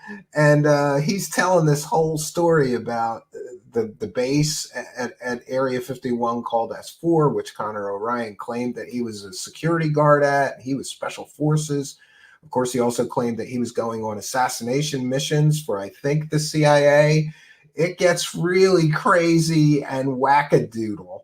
And now remember, the entire original claims, both from John Lear, George Knapp, and Bob Lazar, are not proven. They are stories. It's very sensational stories, very mysterious and enigmatic, right? But none of those stories from John Lear, George Knapp, or Bob Lazar were ever proven to be true. But then along comes the B Squad here. That's what I'm calling them. The B Squad comes in realizing the potential for the money to be made. And I think the person that did it best, the B Squad member who did it best, is Dan Burish. Dan Burish was, in fact, a person with real scientific credentials. And Dan Burish claims that he was hired to work at, wait for it, S4. Yes. Dan Burish came out with his story years after Bob Lazar and claimed that he was a member of MJ12 and that he was hired to work at Area 51 S4 to be a sort of biologist because there was an alien there that was dying of some kind of genetic malfunction, and they needed to bring in a very skilled, talented scientist biologist to help figure out how to fix this alien. Essentially, this is his story. We did extensive research, or I should say I did extensive research into Dan Burish when he first came out. I believe in the 90s. So we found out that his education was real, but everything else about Dan Burish turned out to be a complete and total fabrication. And in fact, at the time that Mr. Burish claimed that he was working on alien tissue samples, and of course we get this whole incredible story. Oh, it's a great story. Dan Burish, there's an alien at Area 51 that's in this biodome, and Dan Burish is there studying it, right? And he had a personal interaction with the extraterrestrial. And then we sort of get this riff or find out that it's not really an alien. It's a human from the future who came back in time to try to figure out how to fix their genetic deformities or problems somehow. It's a wild, wild story. And interestingly, a lot of the mythology, one second, let me get to my notes here. A lot of the additional mythology, let's call it additional mythology about Bob Lazar's so-called S4 base gets fleshed out. Dan Burish comes along and he takes the basic gist of things that Bob Lazar said, that there's a secret base where alien technology is back engineered and worked on at Area 51. And he claims after Bob Lazar that he too was hired to go to that very same alien base. And at the base, like I said, he worked on, some sort of alien genetic programs. And Dan Burish, expanded on much of what Bob Lazar talked about, including Project Looking Glass, which was apparently some sort of time travel device where you could view things. It was just a screen that you could view, and you can see any point in time and possible outcomes. So here, this is some of the diagrams. So the mythology gets incredibly expanded by this person, Dan Burish, who described in greater detail. Look, there's the sport model. They even bring that in exactly as it was described by Bob Lazar, which, I don't think that's a coincidence. And then we get details about the other spacecraft. And let's count the hangars. 1, 2, 3, 4, 5, 6, 7, 8, 9. 9 hangars. Wow. Just a coincidence? Exactly as Bob Lazar described it. There's 9 hangars there, right? Incredible. And I believe that these illustrations are by Michael Schratt. But it's important to note, I just talked to Michael Schratt earlier today. Haven't spoken to him in quite some time. Michael Schratt no longer, he knows that Dan Burish was a fraud and a liar and a storyteller. He no longer supports that his stories were at all true. However, it is interesting that he did some work. He would draw what it was that Mr. Burish was describing. And let me share my screen again. There's some more details from those things. And so the story gets incredibly, incredibly expanded upon by Dan Burish, the stories of S4. And we get, again, this expansion of the original ideas of Bob Lazar. Interesting that they include, he saw the sport model too, and he saw the 9 hangars built into the side of the mountain, just as Bob Lazar has described. And I have to make sure that we recognize and understand that to some people, another person coming forward saying the same things, some of the same things that Bob Lazar said, to some was confirmation that Bob Lazar was telling the truth. I, for one, don't believe in 2 people telling unverified stories, making those stories any more believable. But to some people, Dan Burish coming forward and expanding on Bob Lazar's stories was proof that Bob Lazar was telling the truth. And it's interesting. There's all kinds of illustrations made. Apparently, the S4 base has got some sort of motif or preoccupation with Alice in Wonderland, and their statue, a stuffed Alice in Wonderland rabbit, is permanently mounted above the entrance to the Project Looking Glass room. So there's all these strange details added, and here we see how the mythology of the so-called Area S4 is expanded upon madly. Bob Lazar didn't do this level of detail, so somebody did it for him, right? And it's interesting to note that this person, Dan Burish, again, he was employed in Las Vegas at the time, and I had verified that he wasn't at S4 or at Area 51 at the time he claimed to be, his employment records, and I get it. People will say, oh, that was a cover story, Stephen, while he's working on the alien base at Area 51. If you want to believe that, you can. But Dan Burish's stories got more and more ridiculous as time went on. And he started claiming that at various times, I think that MJ-12 was trying to kill him for coming out and saying this stuff about the S4. And again, the level of detail that was created, some people took Dan Burish seriously when he first came out with his story. And unfortunately, I believe that Mr. Burish wasted a lot of good researchers' time on his basically nonsensical stories. Here we see the decontamination area in a clean sphere, you know, where I guess you got to decontaminate after you go see the aliens, right? It's a great story. You can buy the book, but not from me. And interestingly, I'm not sure whatever happened with Dan Burish. I think I checked in on him like maybe 5 years ago, and he was still trying to run this grift. But he has largely fallen out of popularity or even discussion among anybody in the UFO community.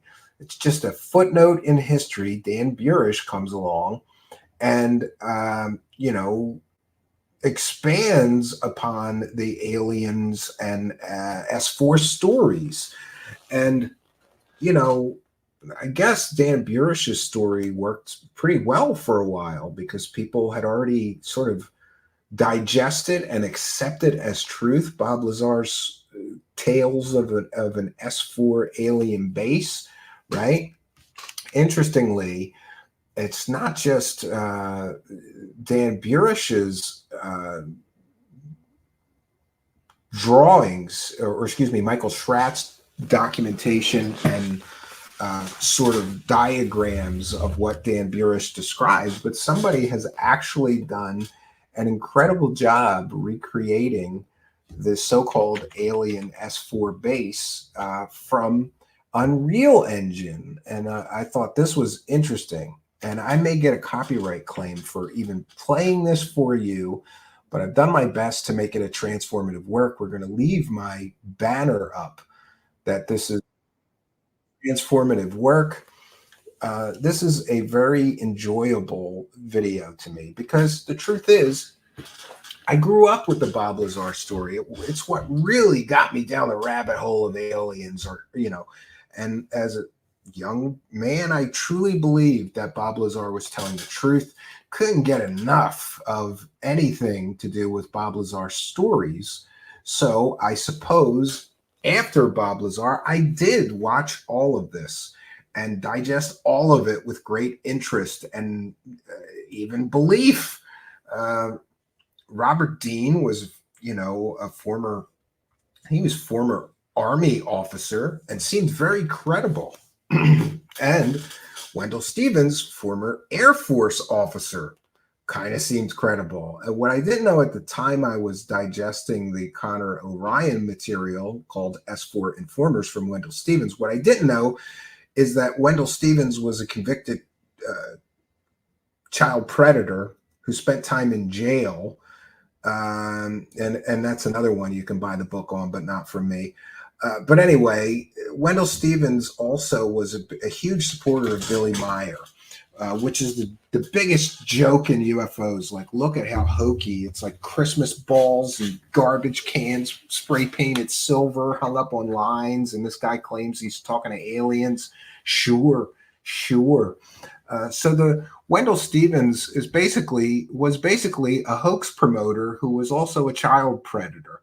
Not an excellent source of information, but I didn't know it at the time, and neither did most people who were intensely interested in this subject. And this comes to the subject that I always talk about, which is you can't just take these things at face value, because at face value, we've got a former Air Force officer and a Special Forces guy who claims he was an Area 51 security guard. Sounds great, right? But when you peel back the layers of deception, you go beyond the surface level of the stories being told and also sold, you get a greater understanding of, I believe, what's really happening here. That these stories are carefully manicured and manipulated in order to make them sell. It does sound great. A former Air Force officer is interviewing a former Area 51 security guard, and we're going to get the truth about aliens. Awesome. This is why it works. And of course, Robert Dean was very credible to me at first. He told a very convincing story where he worked for NORAD, or I'm sorry, he was an officer in the military. And while there, one second. Yeah, he did. He worked for NORAD, the North American. No. He didn't work for NORAD. Hold on. He worked for NATO. That's where he worked. And this is, of course, an intergovernmental organization. And while working for NATO, Robert Dean claimed that he saw this document called the assessment, which all of the members of NATO were aware of, the presence of aliens and extraterrestrials on Earth. And this document he claims that he saw detailed different alien species, UFO crash retrievals. It sort of confirmed that it's all true. And that was his original story. Seems pretty believable and credible.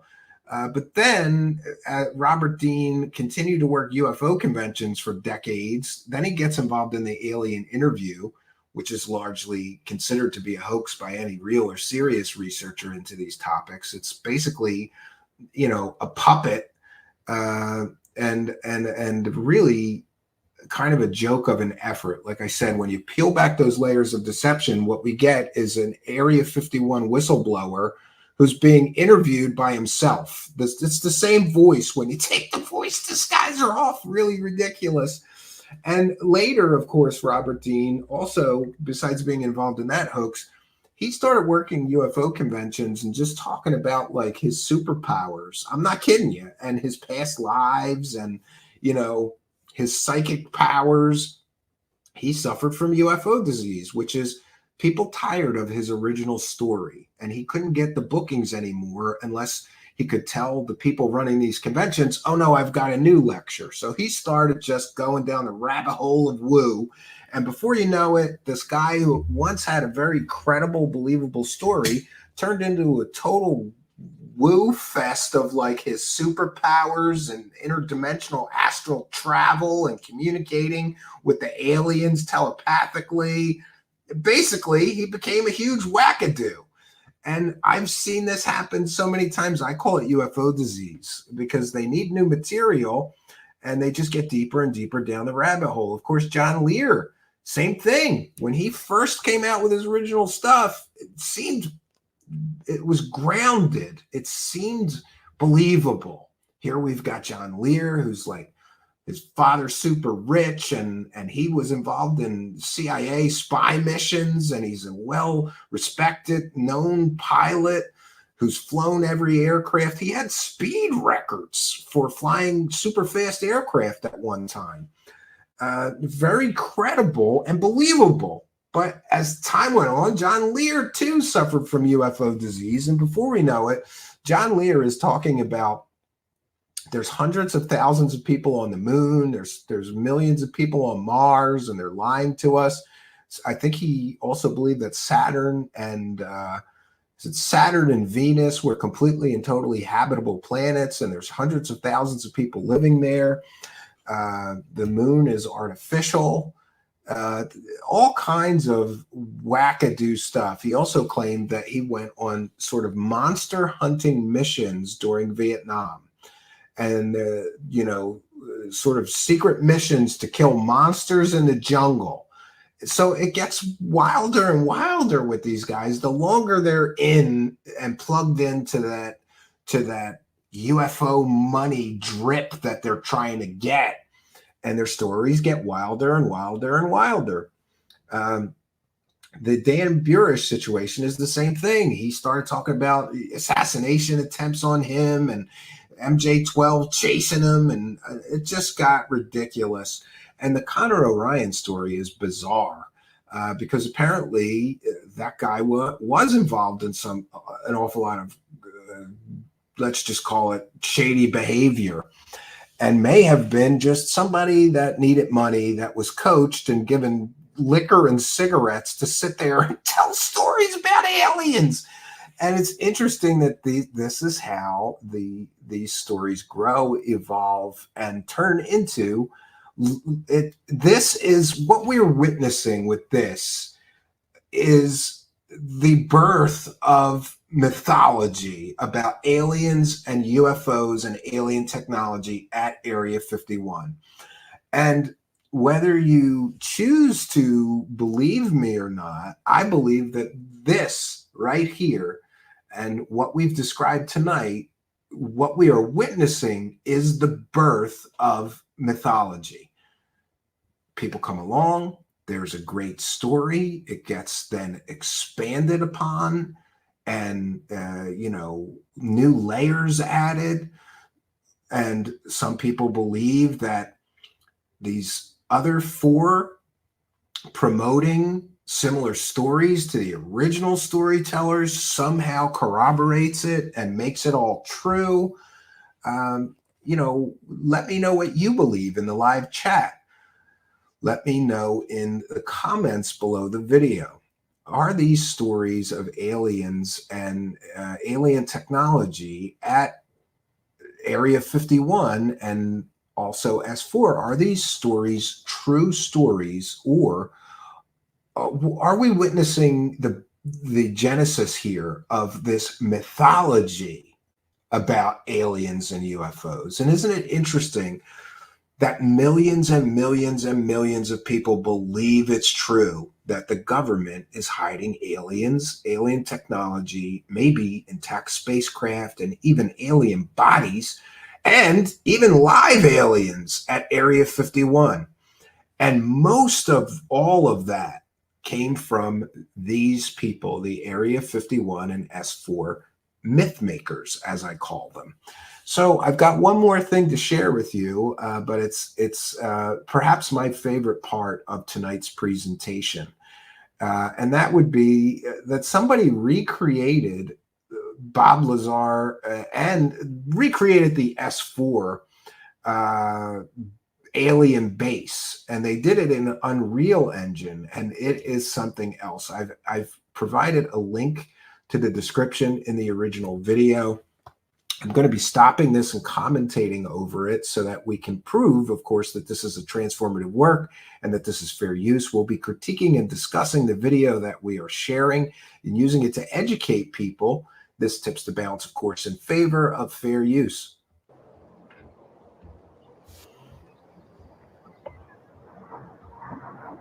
I'm going to lower the volume.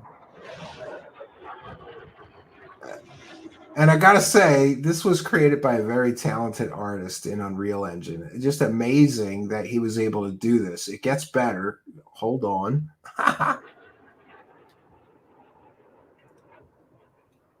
And this, of course, is Nellis Air Force Range in Groom Lake, Nevada.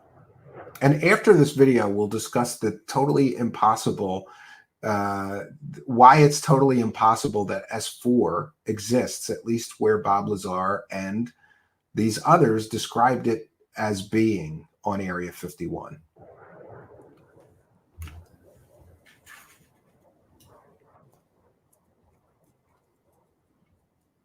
Also known as Area 51.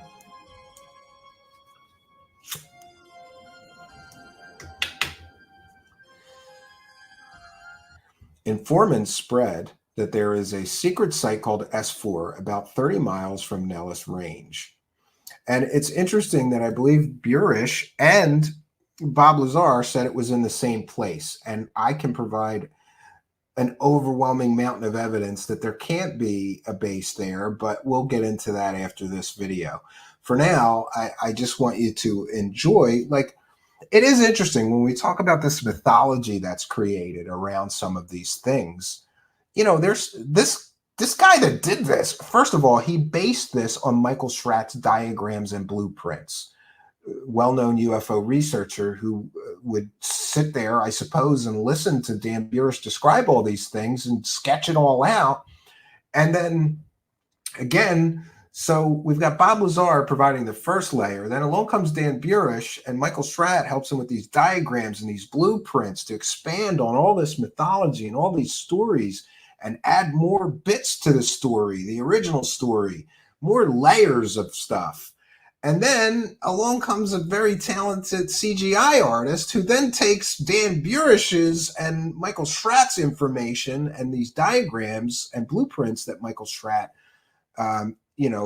illustrated, and then turns it into a real CGI 3D experience.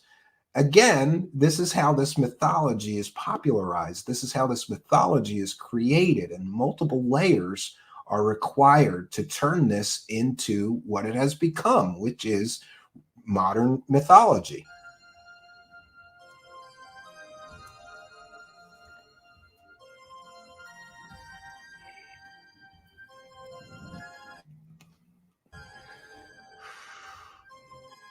Yes, so here we see this artist rendition. I think maybe Burish's and Bob Lazar's is slightly different, but both said it was built into the side of a mountain.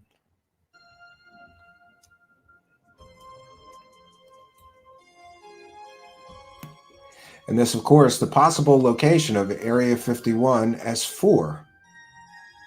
And of course, 9 hangars and a side entrance, just as Bob Lazar and Burish described.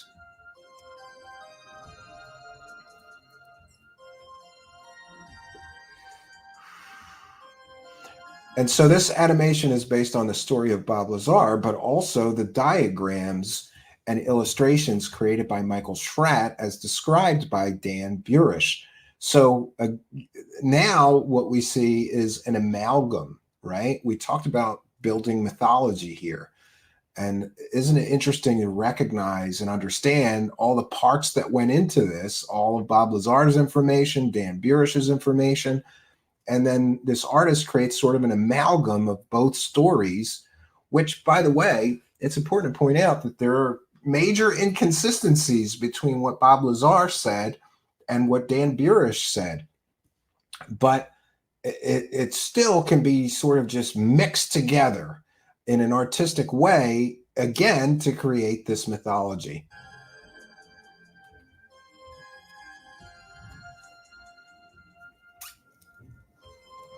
There we see the blueprint by Dan Burish and Michael Schratt.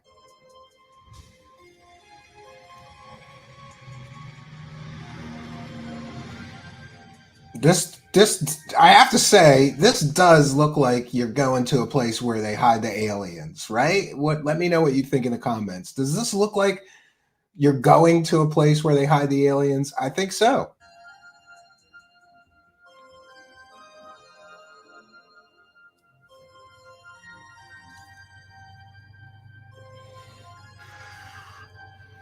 And one detail was left out. These are the infamous bus that takes you to Area S4, but the windows are not blacked out. So that's a discrepancy between the two stories, I suppose. Or maybe just artistic license in creating this video, this recreation. Here we see a checkpoint of sorts, right? Heavy oppressive security, right? You got to keep the alien secrets, so you need heavy oppressive security.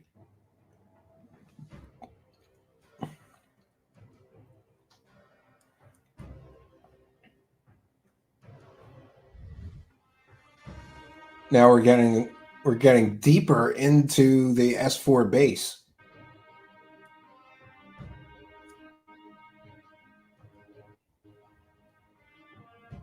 Yeah, and I think this part comes from Burish, because I don't remember Bob Lazar describing anything like this. But hey, we're going to see the hand scanners, though.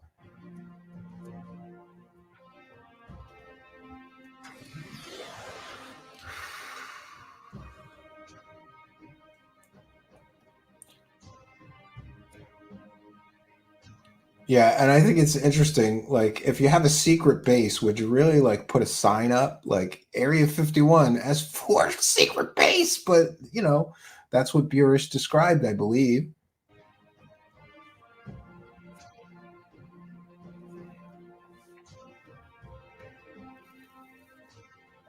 And hey, those look like flat screen LCD monitors and things. So would not be period correct. There would be CRT monitors at that time. But again, artistic license, I suppose. Now we're going to get to the good stuff. This is where the aliens are. And isn't this interesting that almost this exact setup was in the movie Close Encounters of the Third Kind. And it's just a coincidence that came well before either Bob Lazar or Dan Burish. And this hand scanner somehow made it into Bob Lazar's story. And in fact, when Jeremy Corbell repopularized the story, the only new information that we got from Jeremy Corbell's retelling and cashing in on the story was that, this hand scanner was in use. And how could Bob Lazar have known that? Jeremy Corbell talked about watching the movie Close Encounters like 100 times or something. It's his favorite movie, but he didn't know that was in the movie, according to Jeremy Corbell. Okay.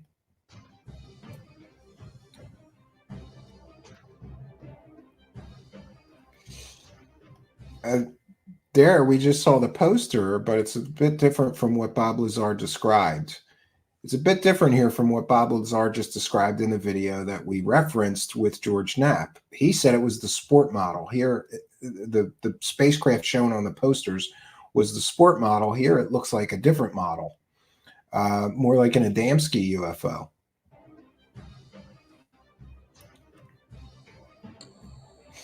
Oh, the infamous hand scanner. And now we're finally going to get in, right? And to see the alien spaceships. This is exciting.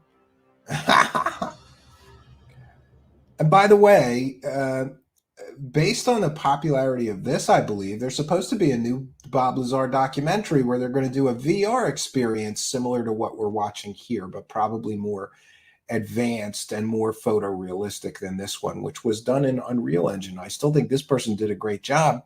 And believe it or not, this person got 1 million views on this video, I believe. 1 million views is pretty amazing, but that will show you just how much people want this information and enjoy this mythology.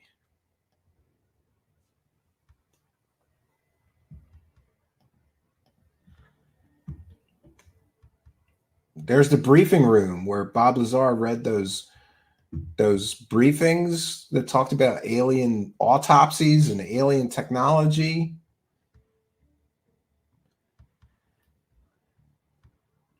At least that's what Bob Lazar described.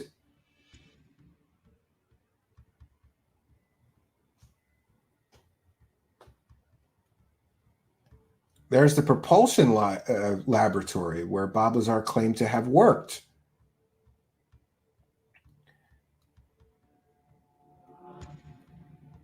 And I believe that's some artistic license. That's not as Bob Lazar had described it, but again, this is a recreation.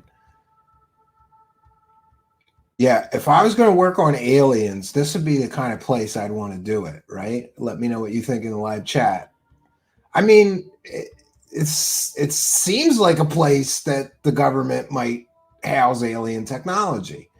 This is why it works so well, because it seems believable. And now we get a look inside one of the hangars and see one of the spacecraft.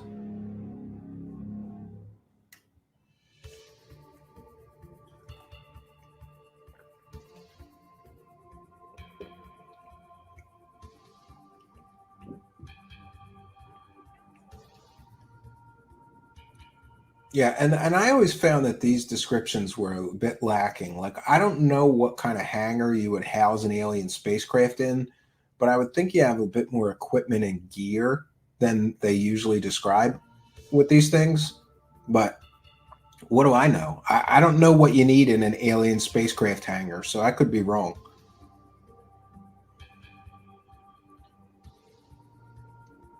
Interesting. You get the whole walk around, right? And of course, this is just one hangar, and we open it up and you can see there's 9 of them.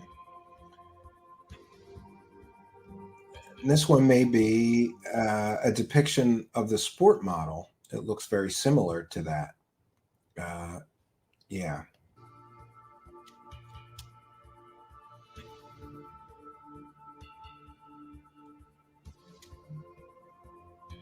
And the sport model, of course, is what Bob Lazar claimed the spacecraft that he worked on was called.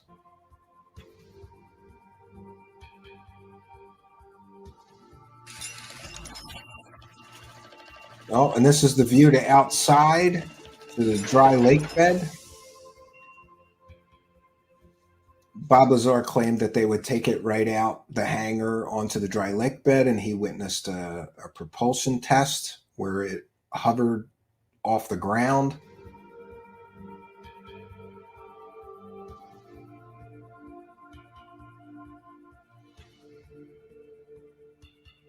And of course, these are 2 hangars. There's supposedly 9 hangars. So, yeah, I guess this guy did them in sections. Bob Lazar described them as all 9 hangars connected. But of course, there's slight variations between Burish's depictions and statements and Bob Lazar's.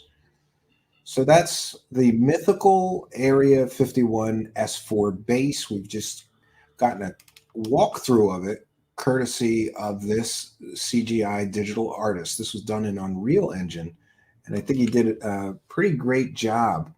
Now, there are some real problems with the S4 story, and not the least of which, and this is one point, when we get to the part of separating mythology from real facts and evidence, it gets interesting. And I talked to Michael Schratt earlier today, and there was something that he shared with me that I completely and totally concur and agree with him on. I'd love to believe that this mythical place exists where they have alien technology and they have alien spacecraft, alien bodies, even aliens that they're interviewing and grilling, man. Grill them. Tell them, make them show us how free energy works, right? Make those aliens show us how we too could travel interstellarly, or how does anti-gravity work? I would, if I had access to aliens, we are exploitive as a human race, right?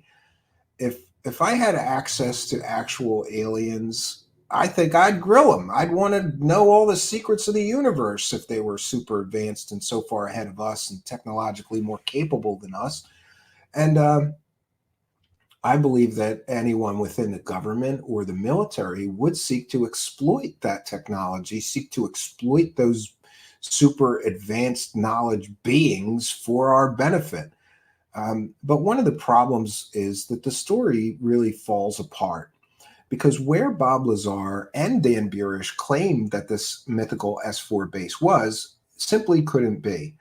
And that is because that area is extremely radioactive. And in fact, one of the things, the devil is in the details, as they say. And one of the things both Dan Burish and Bob Lazar left out of their story is something called a dose badge. And this is from the Atomic Energy Museum. And these are all different badges that would be used to take a reading of the radiation that you were being exposed to.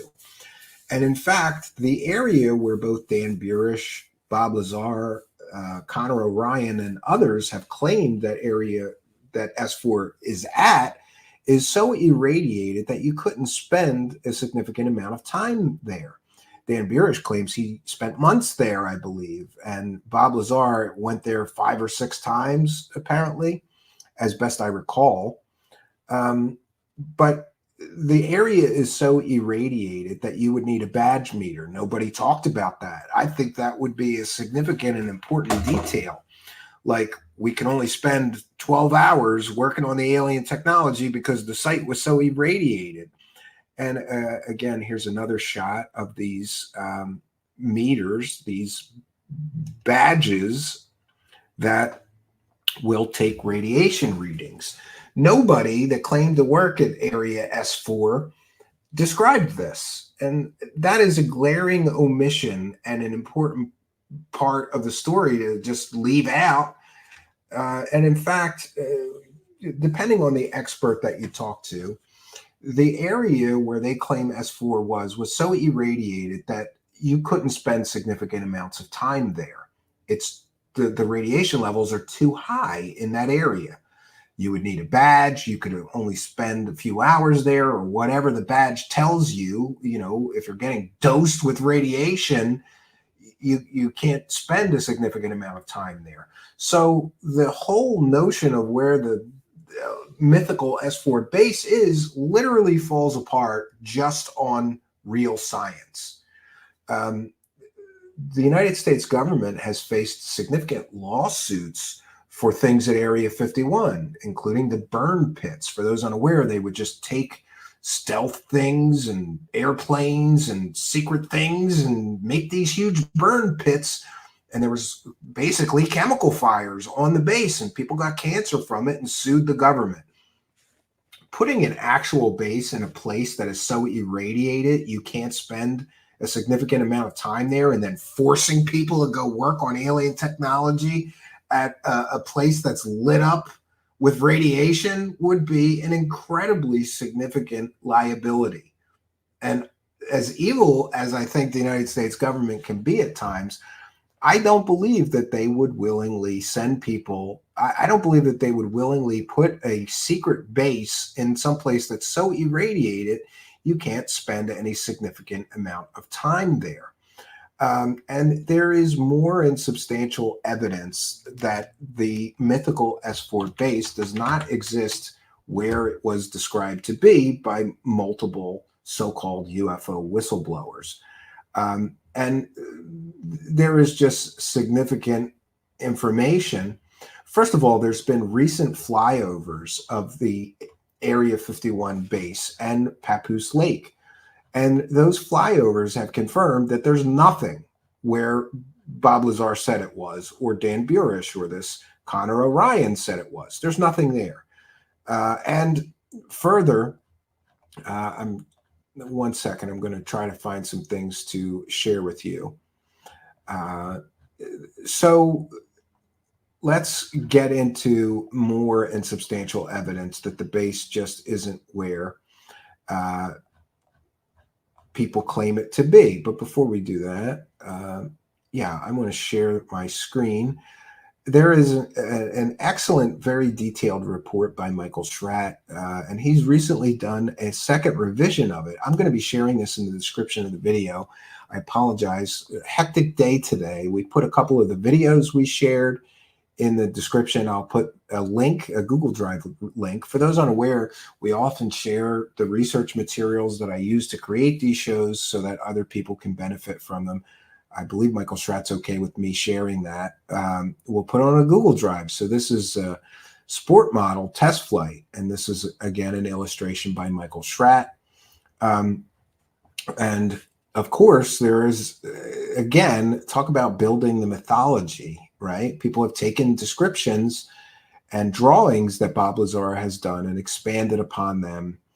And here we see examples of dose measures. Since, according to Lazar, Area S4 is located approximately 6 miles east of the Yucca Flat atomic bomb test site, then it would be logical to assume that anybody working at the facility would be issued dose badges as a precautionary measure against being exposed to potentially hazardous radiation. However, Lazar specifically stated that nobody at S4 facility was ever issued dose badges. That just couldn't be. If you're 6 miles from an atomic bomb test site, you need a dose badge. So the story falls apart based on the radiation levels that that place would have. And here's some more illustrations. Michael Schratt does a great job at trying to explain these things. And yeah, so the honeycomb access door, that's something Bob Lazar talked about. Yeah, and here we have the model. For all of you people who say Bob Lazar never tried to cash in, he got a model deal with Testers Model Corporation. And I famously tried to find out how much money he made on that deal. And the public information officer, it's now owned by Rust-Oleum Paint Company, wouldn't help me. So we gave out his phone number live on air.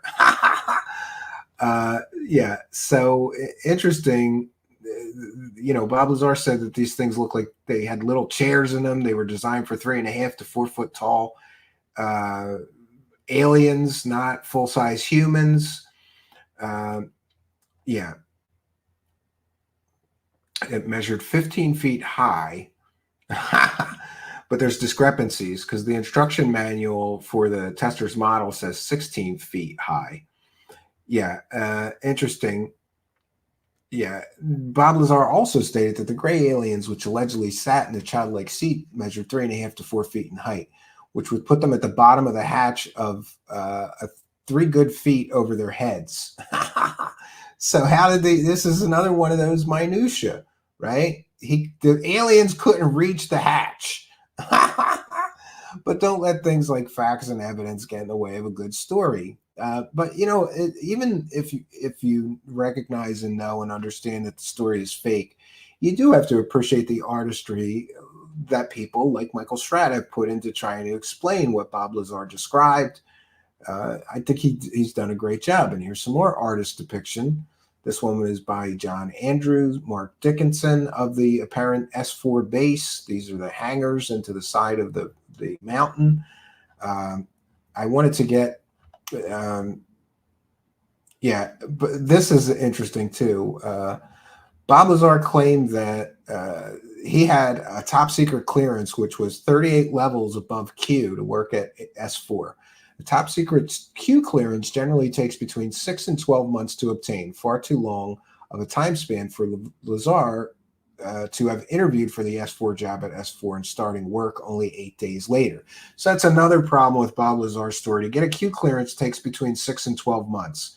Bob Lazar claimed they did it for him, and he was working at Area 51 within 8 days of being interviewed.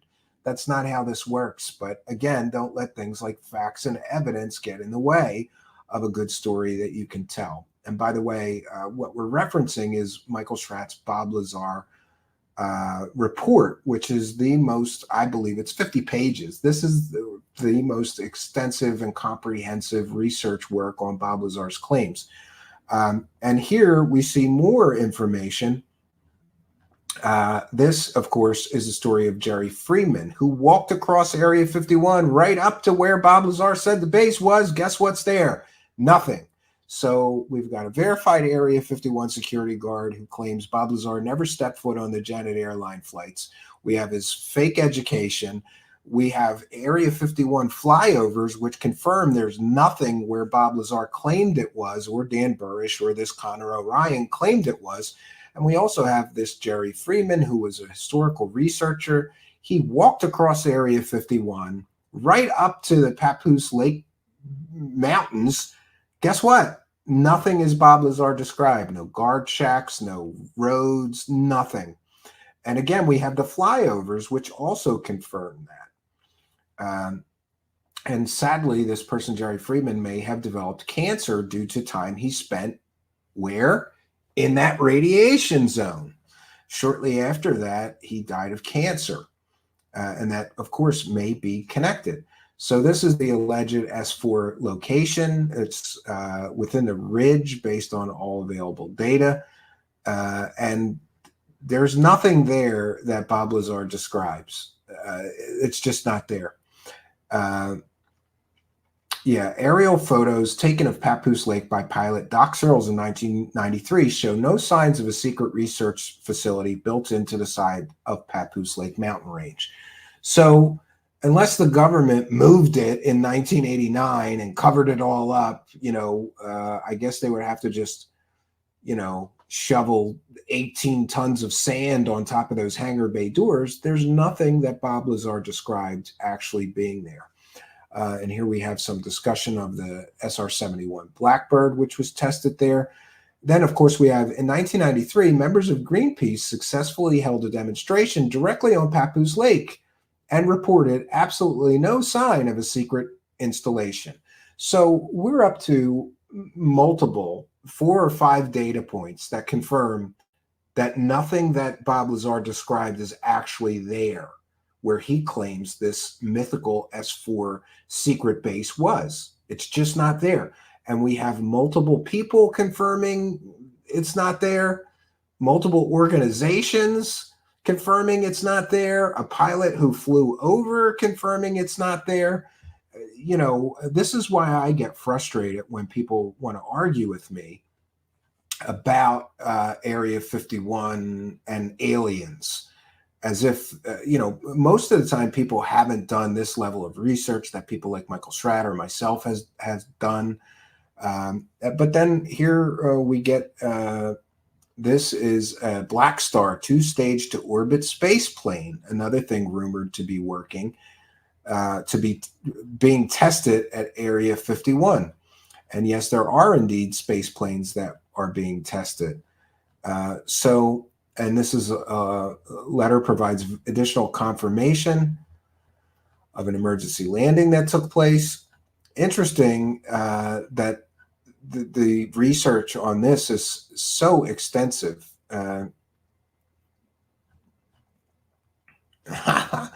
Yeah, and there was some talk. Bob Lazar claimed that the famous scientist Teller got him his job at Area 51.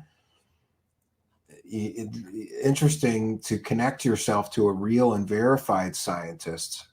And so this Bob Lazar report really confirms for me, at least, along with my own research, that Bob Lazar is not now, nor has he ever worked at Area 51. It's just not real. It is, however, one of my favorite of all UFO and alien stories. And in fact, if I could pick one story to be real and true, I would probably pick this Bob Lazar story. I've been following it since 1989. And of course, I do want to take a moment to recognize and understand that,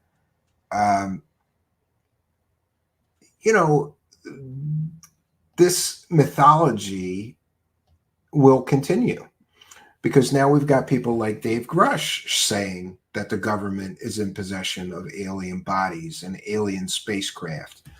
And one would wonder, is Dave Grush just repeating the stories that were first told to us by these people, the Area 51 and S4 myth makers? And again, John Lear, George Knapp, and Bob Lazar sort of originated or planted the seed of the story. And boy, did that story grow. Then, of course, along comes the B Squad, Robert Dean, Dan Burish, Wendell Stevens, Connor O'Ryan, and others that are perhaps lesser known that I've left out of my report for time's sake. Boy, I thought I could get this all in and a wrap up in under 2 hours. We're just over 2 hours, friends. So there is a tremendous amount of information out there that, to me, confirms that what we're looking at is the creation of the profit-driven. We have to be sure that we specify. Again, these people are not telling stories, they're selling stories. And let's be clear, they were all very successful in their own ways at making a lot of money selling these stories about aliens at Area 51. But it's important that we also recognize and understand that after 30 years, John Lear, George Knapp, and Bob Lear haven't proven anything. And maybe 20 years or less, 10 years, these others, Robert Dean, Dan Burish, Wendell Stevens, and Connor O'Ryan, have equally not proven their stories. And isn't it interesting that now we have Dave Grush, who's telling similar stories, and we're up to, 143 days, and Dave Grush hasn't proven any of his stories are true? Will it be 30 years that will have gone by and Dave Grush will still have not proven his stories, like George Knapp, Bob Lazar, and others? I think it's interesting to watch and to sort of recognize and understand. I've never been a person that was incredibly interested in folklore, but when it comes to the UFO topic and stories of aliens, I am very interested. And lately I've been realizing that what we are witnessing is the creation of modern folklore or mythology. And like all mythology, remember, back in the day, Greek mythology wasn't a myth. These were true stories of gods and godlike beings and hybrid half god, half men and mythical creatures. And people believed that these stories, these myths, were real, were true. Is it any different that now we're in a modern age and people come along and create these modern mythoses? For tonight's subject matter is a great example. People come along and create these stories, these mythologies, and just as in ancient Greece, people believe that these aren't myths, that these are real and true stories. It's interesting that so much about humanity has changed, but so much remains the same. And one of the things that I've always been acutely aware of in my life is that the need to be entertained and amused and interested in something is a basic human necessity. And I always use this example. If your house were to burn down and you lost everything you own, the first thing you would have to do is establish a new place to live. But the very next thing that you would do for most people is take care of entertainment. As soon as you were in your new place, what are you going to buy? Video games, televisions, things to entertain yourself with. It's a basic human need. It's a basic human necessity. And while I have been incredibly harsh on some of these people, because I have seen the dark side of these people selling what many could essentially call fairy tales, I guess it's important to recognize that they're filling. This is why it works, because they are filling our need to be amazed, our need to wonder, to ponder the possibilities of the universe and how we may not be alone in the universe. They're filling. The reason this works so well is based on human psychology. We need myths. We need these things to explain things we don't understand, to expand our horizons as to what is possible, to wonder about our own place in the universe. These are basic, fundamental human needs. And these myth makers know that we need that. And these myth makers provided that for many. And to this day, it's amazing to me that so many people, again, we talked about this, this animation we shared, it got 1 million views in a very short period of time. So these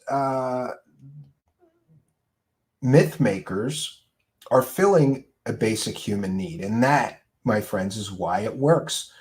Just as in ancient Greece, they needed myths to explain their place in the universe and how things worked. And so myths were created at some point by people, and myths were believed. And so much time has passed, and we've learned so much as a race, but we still need myths, and we still want to believe. And with that, friends, we will wrap up tonight's presentation. I'm going to take a moment to thank and recognize the live chat. Steve Long is here, another good researcher, because Lazar never said anything about 115, which wasn't already widely published in Science Mags in the 20 years prior, including Scientific American article, which came out a month before Bob did. Okay, there's an ongoing rage and debate. We'll cover that as a last piece before wrapping things up. There's always been this ongoing debate that Bob Lazar must be telling the truth because he predicted element 115 before it was real or anybody knew it was real. The existence of element 115 was long predicted by science and scientists. In fact, I have a high school chemistry book from, I think it's from 1980. I'll have to check on that. I'll show it on a future show. And in that 1980 book about chemistry, it includes element 115. It predicts element 115. So Bob Lazar picked element 115, and he claimed that's how the alien flying saucers worked, by creating some sort of antimatter reaction that released gravity waves. And it sounds good, but then we discovered element 115, and it doesn't do any of the magical things that Bob Lazar described, and it has a half-life of just milliseconds, I think, or tenths of a second. It doesn't stick around. It's not solid as Bob Lazar described it. Now, people have claimed there could be other isotopes of it. Bob Lazar predicting element 115. Well, people predicted the existence of element 115 for years before Bob Lazar came out with his story. And of course, somebody did produce it in a lab. And again, it had none of the mystical, magical flying saucer fuel properties that Bob Lazar described.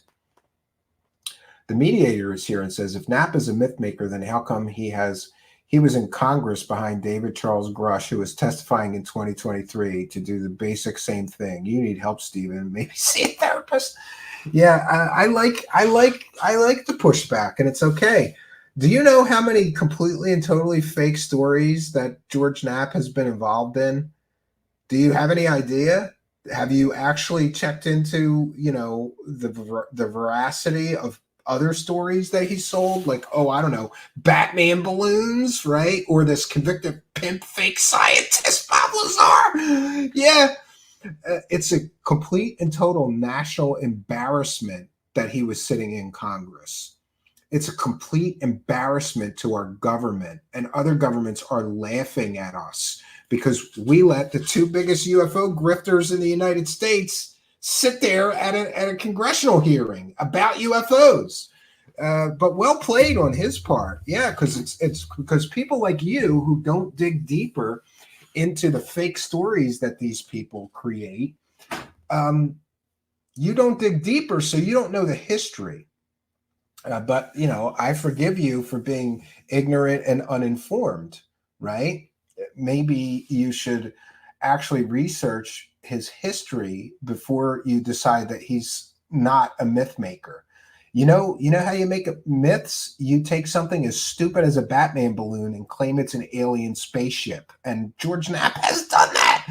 And let's not forget, oh man, are we really going to, look, how many times am I going to do this to George Knapp? But George Knapp tells ridiculous fairy tales about a lot of things, including the smoking dog men. It's, he famously sold a book that he claims was based on all this evidence, and then it turns out that he has no evidence. When he's pressed on evidence on Joe Rogan's show, oh, there is no evidence. So it's just interesting. And of course, I can never find those bumpers when I need them. But if you believe that George Knapp is credible, that's fine. What you're saying is that it's totally credible to sell a convicted pimp, bankrupt, fake scientist as a former government scientist. It's completely okay to do that in your eyes then, if you think he's credible. Do you think that the United States government, before sitting him in Congress in a hearing, knew that he spent 30 years selling a convicted pimp fake scientist with a murderer wife who just declared bankruptcy? Before he came out with his story, he sold that guy as a former government scientist for decades. Do you think they knew that? They would never have let him in if they knew that, because they were trying to do something serious there.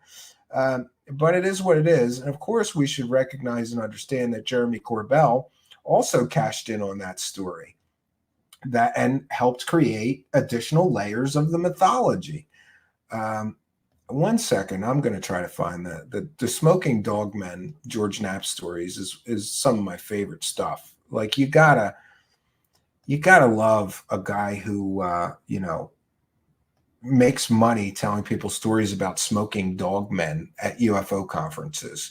And of course, he cashed in on the whole secret of Skinwalker Ranch stuff, which we have covered extensively here. I'm going to take some more comments and questions from the live chat before we wrap things up here. Still trying to find those. What the problem is I don't have, here is a great, this is by Stephen Greenstreet. Okay. Here is George Knapp and his promises of evidence that don't exist. But no evidence of any kind to back up any of these stories has ever been presented. George Knapp who's built an entire career around stories of UFOs and the paranormal, and who was one of the authors of the Hunt for the Skinwalker book, was asked about evidence on the Joe Rogan show. Because they weren't there Is with there cameras. any evidence? Like for the first 20 months when the rancher is there, they don't have any evidence because he's not a paranormal investigator. At this point, Knapp begins telling more stories about UFOs on and near the ranch. Rogan then interrupts and asks again. Again, is there any evidence? No, not really. Oh. If you're looking for physical evidence and solid proof, and they don't have it. Oh. Knapp saying there's no proof or evidence is quite strange, considering the book Knapp co-authored says this: "We obtained an intriguing body of physical evidence to support many of the accounts described in the book." Okay, so where is that intriguing body of physical evidence? It doesn't exist. And that's the problem with George Knapp. But hey, if you think he's credible, I don't think anybody credible would be telling stories about dogmen. But here we are. And this is what these people that always think I'm so wrong. You know, it's important. Have facts in hand before putting mouth in gear. Would the United States Congress have wanted him sitting in a serious UFO hearing if they knew that he was selling stories like this for cash at UFO conferences? Come down this dirt road one night and they see two figures, humanoid-looking figures, standing up with their backs to the road and look like they're smoking cigarettes. They had trench coats on, smoking cigarettes, standing out on the road. These guys figure, what are these fellas up to? So they're pulling up and they shining their lights on the guys. And they turn around, and they were dogs.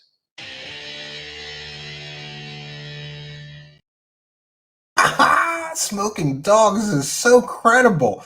But it's not just smoking dogs.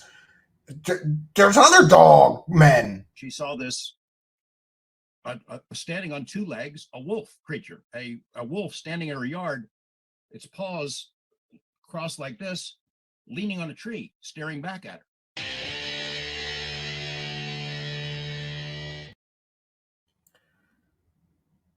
Dogmen.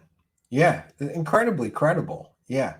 All right. So I'm now all caught up on the live chat. Did I thank? I don't know that I thanked them. So let me thank William Runner. I apologize. We missed one. I missed one of those. Super chats. For those unaware, we read every single one and we thank every single person. Thank you, William Runner, longtime show supporter, for the kind and generous $10 super chat. We appreciate you, and thanks so much for appreciating us.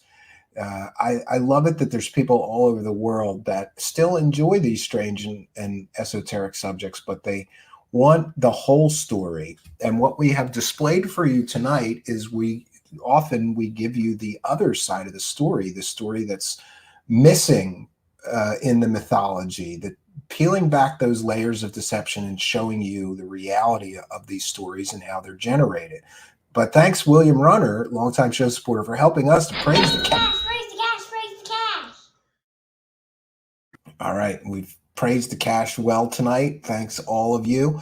I will take a moment and check in. Also, we take PayPal pledges, and we read every single one of those. If you send a PayPal, instructions are in the description of every video or podcast. Just be sure to add a note, and we want to thank Maria for a kind and generous $50 PayPal pledge. Longtime show supporter Maria, who's watching from South America, and just says, keep up the great work. Thanks for all you do. Thank you, Maria, longtime show supporter, for your kindness, generosity, and support. It is much, much appreciated. All right, so we'll get back to the live chat comments now.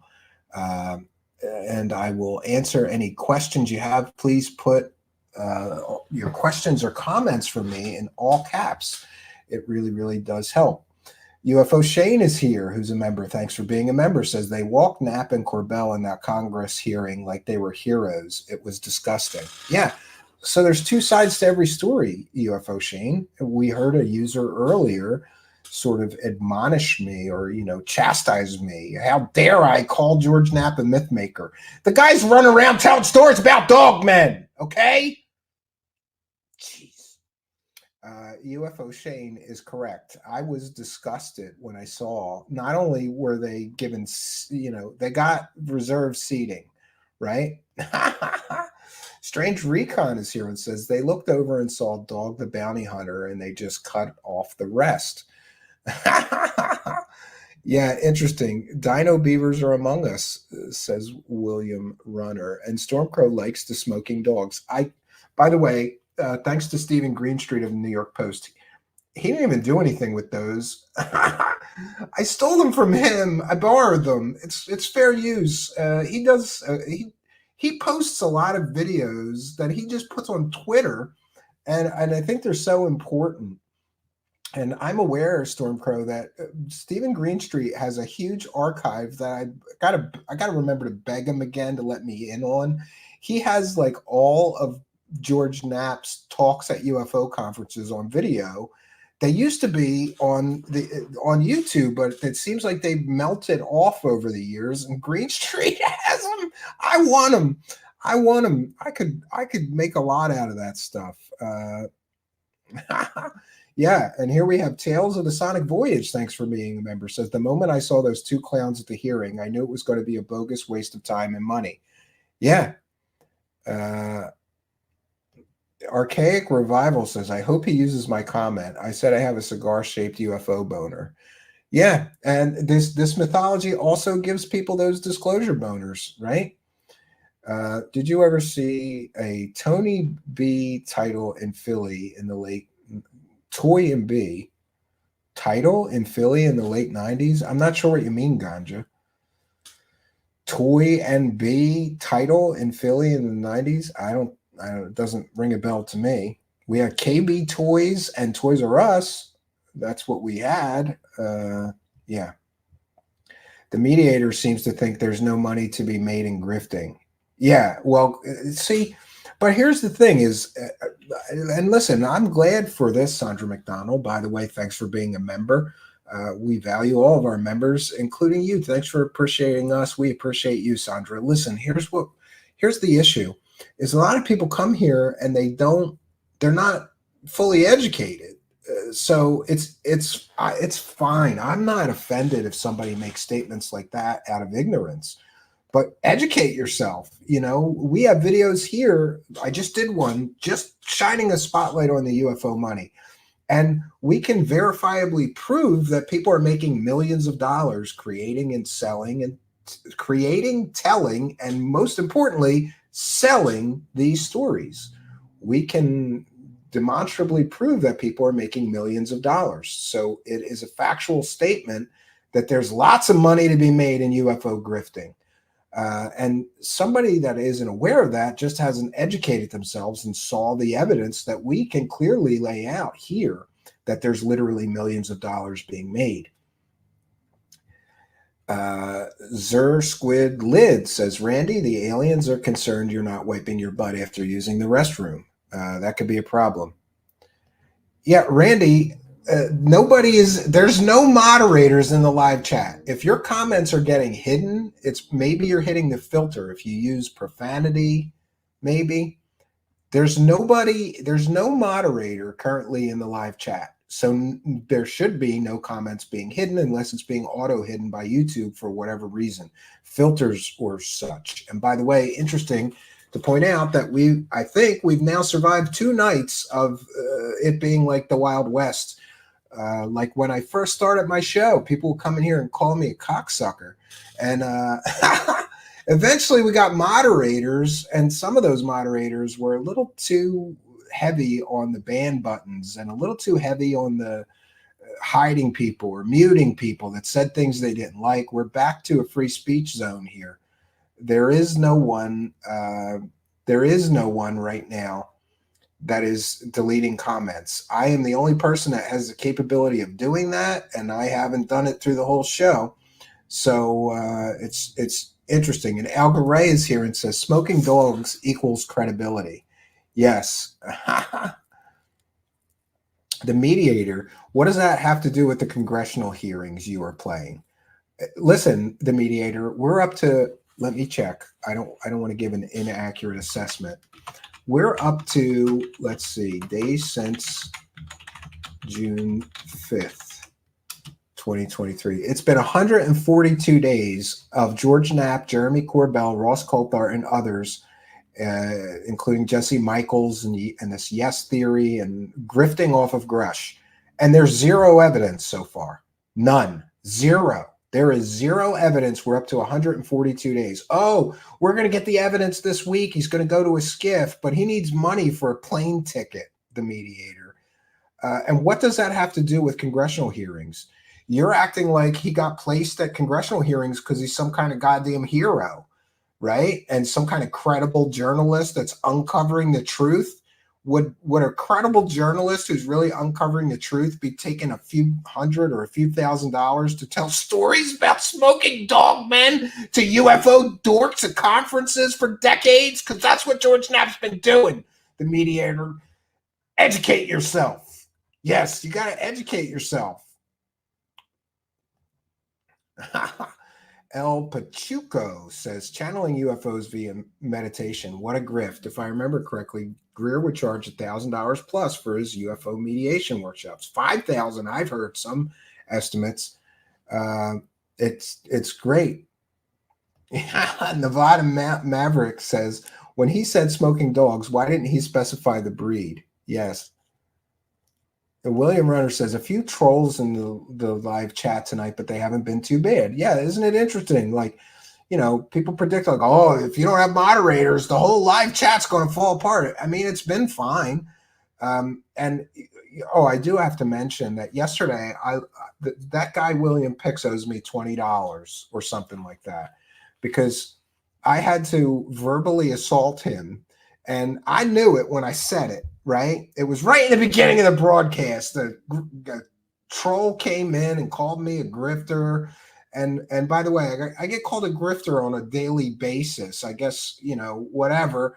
But today I detailed on Twitter two things. Somebody attacked me for wearing glasses again. So I'm going to, 1 second. Strange Recon Jeff, you've asked me a question on Twitter. Yes, absolutely, because it makes it a transformative work. And actually, let's make this a learning moment for everybody. We try to help educate other content creators as well. So Jeff from Strange Recon asks, animating this and putting it into a television frame, does that prevent a copyright claim? Yes, it helps to make the case that this is a transformative work, because you would not mistake my version of this video playing with the TV and the cool background with the original. So it makes it a transformative work. But also fair use, if you're using a video and you're using it to educate the public, that also qualifies under fair use. We like to make sure, for those unaware, when you play a video on YouTube, you can get a copyright strike or a copyright claim, and you won't be able to monetize your video and this and that. Yeah, one of the reasons that you'll always see me putting things in TVs. A few people have commented, like, what is that? Like, why are you always putting things in TV screens and weird backgrounds? It's to make it a transformative work, and this helps to cover us to say, hey, this is a transformative work. This is significantly changed from the original video. And we're also using it for educational purposes. We're also discussing the video. You've got to stop it every few seconds if you can and do some kind of commentary. If you do that, you have a very, very almost impenetrable case for fair use. And you will never, I have never lost a copyright claim here, not once. And we've had 25 of them over the past 3 years. I have very strong legal defense letters that argue fair use for the following reasons. This is different. It's changed from the original. It's a transformative work. I'm discussing the video. I'm critiquing the video. I'm educating the public with the video. All these things tip the balance of fair use. And really, you only need one of, to my understanding, you really only need one of those things to say fair use, but I make sure that we do all of them that we can so that we can make a very strong defense of fair use. I strongly believe in fair use. You have to let the little content creators use other material to create theirs. Yes, and great question. Randy, 1979, Vice Admiral Tiger says, Stephen, do you think there is still significant radiation at Groom Lake today? Well, several years ago, I checked in with the Atomic Energy Commission, and someone I talked to there, I'll have to dig out the source and find it, basically said you can only spend a few hours there before significant health risk, because the levels of radiation there are so high. And that was within a few years ago. It doesn't decay that fast. Yeah, and Strange Recon, if you want to talk to me off air, I'd be happy to guide you through some other things that I do. One of the things you could do is mirror the video. You just flip it. But that gets complicated if there's any writing in the video, because then the writing gets revert. Anyway, you got to make it different. So another thing that I usually do to make it transformative, Strange Recon, is I'll put music to it, because that's another layer. It's changed. It's not the same as the original video. You got to make an effort. And did you see what I did here, Strange Recon?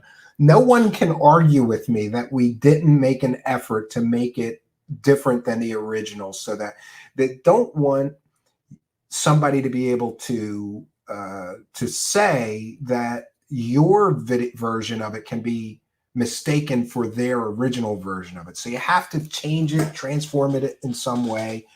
And no one can argue when they see my version that it's significantly changed and different. There's a zoom, there's a different background, it's in a TV screen. Sometimes I'll add music.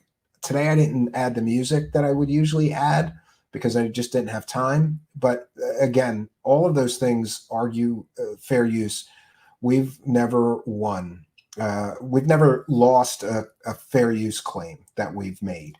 We've had people falsely copyright claim or strike us. We file the legal paperwork that I have developed, arguing fair use for all those reasons, and we're okay. We're allowed to do it.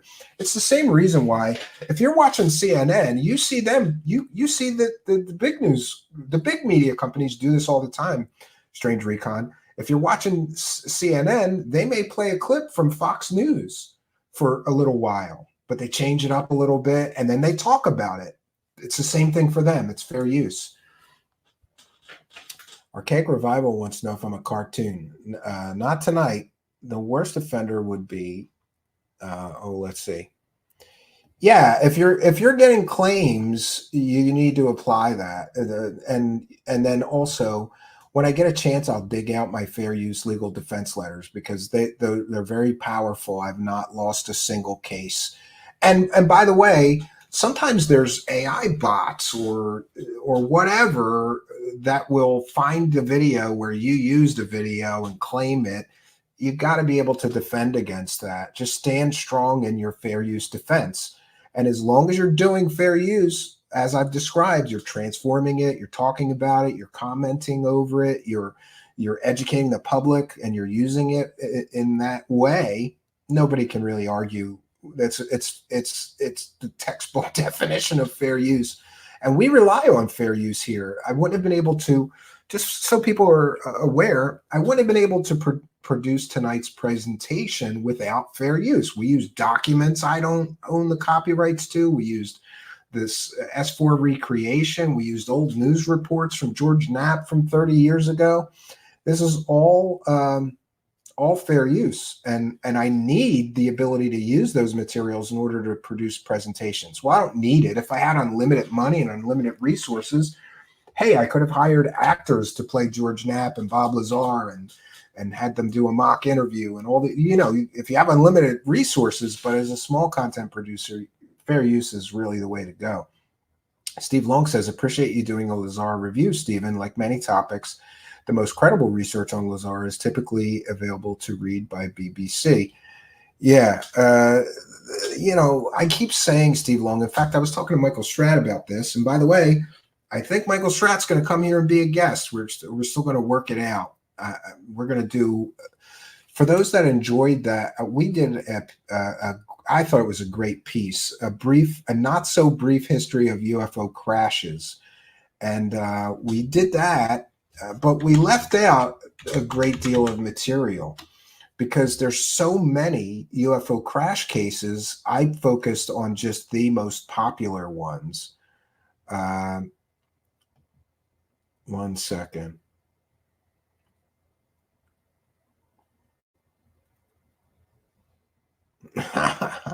Somebody's sending me information. James Rink got fired from the Super Soldier program, according to someone. Okay, Super Soldier talk. Interesting here. Yeah, so I'm trying to find something that I sent to Mr. Schratt just earlier today. Oh, yeah. Okay, so let me share my screen. So I was talking to Michael Schratt earlier today, and one of the things we talked about is I did a history of UFO crashes from 1897 to 1965, but I left out all the Len Stringfield cases, and Michael Schratt is very knowledgeable about that. Those are the cases from like 1965 forward to present day, and more. Maybe. So we may be doing a part 2 to a history of UFO crashes. And I could think of no one better than Michael Schratt to do that with. And by the way, just to be clear, if people are getting the wrong idea, I expressed my, how can I say this politely? I don't know. I wasn't very happy that Michael Schratt was in a couple of documentaries by people that I think are garbage peddlers. But all in all, I like Michael Schratt as a person, and we get along really well. And, we just had UFO Shane here, and he was talking about the concept that the best people are the people who can just agree to disagree on things. You may be an Elizondo fan, and I think he's a complete and total fraud, but we should still be able to have a civil discourse and work together or talk together or, explore topics together. And Michael Schratt is one of those people. I disagree with him strongly on many things, and I'm sure he disagrees with me strongly on many things, but there's many things that we have common ground on. So when we talk, or if we bring him here as a guest again, and I'm hopeful we'll be able to do that and work it out, we'll just talk about the things that we have common ground on. And if we disagree, we'll disagree politely and stay friends. I really like a lot of his artwork, his illustrations. The last book that he did is just incredible as far as like the artistic side of it, right? So yeah, we might get Michael Schratt back as a guest, maybe as early as tomorrow. I have to confirm with him. If not tomorrow, then soon. And we want to try to bring you those really good, high quality guests that are really worth tuning in for. I have to tell you that, I've been sort of slacking on the guest thing because, again, it's just a time constraint. Like, it takes time to get the guest, get the good guest, get a good concept for a show you can work on with the guest or do with the guest and get it together. And I do have to say that we've had this run, man, of just bad juju. That's what I call it. That's, like somebody comes out and old friend comes out and stabs you in the back, and then somebody else is pissed off at you. And like people have been really slinging arrows at myself and my show for weeks now. But I think we're past that. And by the way, of course, that stuff is a distraction. The distraction, it's like throwing me off of my game. Like now I have people saying this shit about me. Now I have people saying this shit about me. And most of it we've addressed and we're just moving on from it. And then of course we get this Corey Good drama. Let's see, now we had the moderator drama.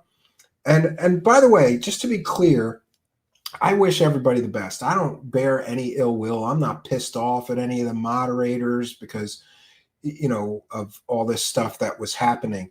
But I'm not going to allow anybody to tell me who I can or can't have on as a guest. And really, it's like the mod wars. These moderators would get in fights with each other, and then I'm supposed to mediate disputes. And there's just too many disputes. They're always fighting about something stupid that I don't care about. Like literally on September 3rd, a lot of this stuff kicked off. And it's almost the end of October here. It's October 25th, and up until a few days ago, people are still in the Discord arguing with me, expecting me to take sides, ban this person, don't ban me, I was the good guy in this situation, and all of this other stuff. And like, I don't have time to do the show, let alone like stepping in and mediating some dispute. And by the way, they got in an argument over a goddamn movie on September 3rd. And all this fighting has been going on all this time over that shit. Like, that's important. There's people being murdered every day. There's 2 huge wars going on. There's better things to worry about than an argument about a movie. That bull. And remember, it's just all this stuff is coming in succession at me at once. And I'm human. I get overloaded, and I got overloaded. I got people attacking me, saying X, Y, or Z because of that one guest situation. People attacking me over the Corey Good situation. Now the moderators are all fighting, and I'm supposed to jump in and mediate disputes that are really ridiculous disputes. And, no matter how much I say, like, just get along. Like, I don't have time for this. And I'm sorry. I really am sorry that I don't have time to mediate your month-old dispute about an argument you all got into over a movie, right? And I'm not taking sides. And then it also, all this stuff cripples the show. Like, then more drama got started because one of those people involved in those arguments came on the panel. But I'm not supposed to have that guy because he said nasty things to one of the other people complaining, right? And how dare you? And all, like, what am I supposed to do? It's an open panel. So now I got to ban people that people have disagreements with. I'm not doing that. I'm just not doing that. So now we're kind of past all of this stuff, but I just wanted to mention, I've been kind of honestly off my game. Just not really executing this show the way it deserves to be executed because I'm distracted by all these slings and arrows constantly coming at me. One of the things that helped is that I completely and totally disconnected from Twitter because I'm going to just, let's lay it on line here. I'm always honest with my audience. So let me be honest about some things. I take so much abuse on Twitter from certain people. And, it's always the same stuff, attacks on my appearance or, saying that I'm running my own grift, covering the grifters. And, so, hey, congratulations to this idiot. What's her name? Leisha Carey Wyatt. Yeah, so we'll talk about this.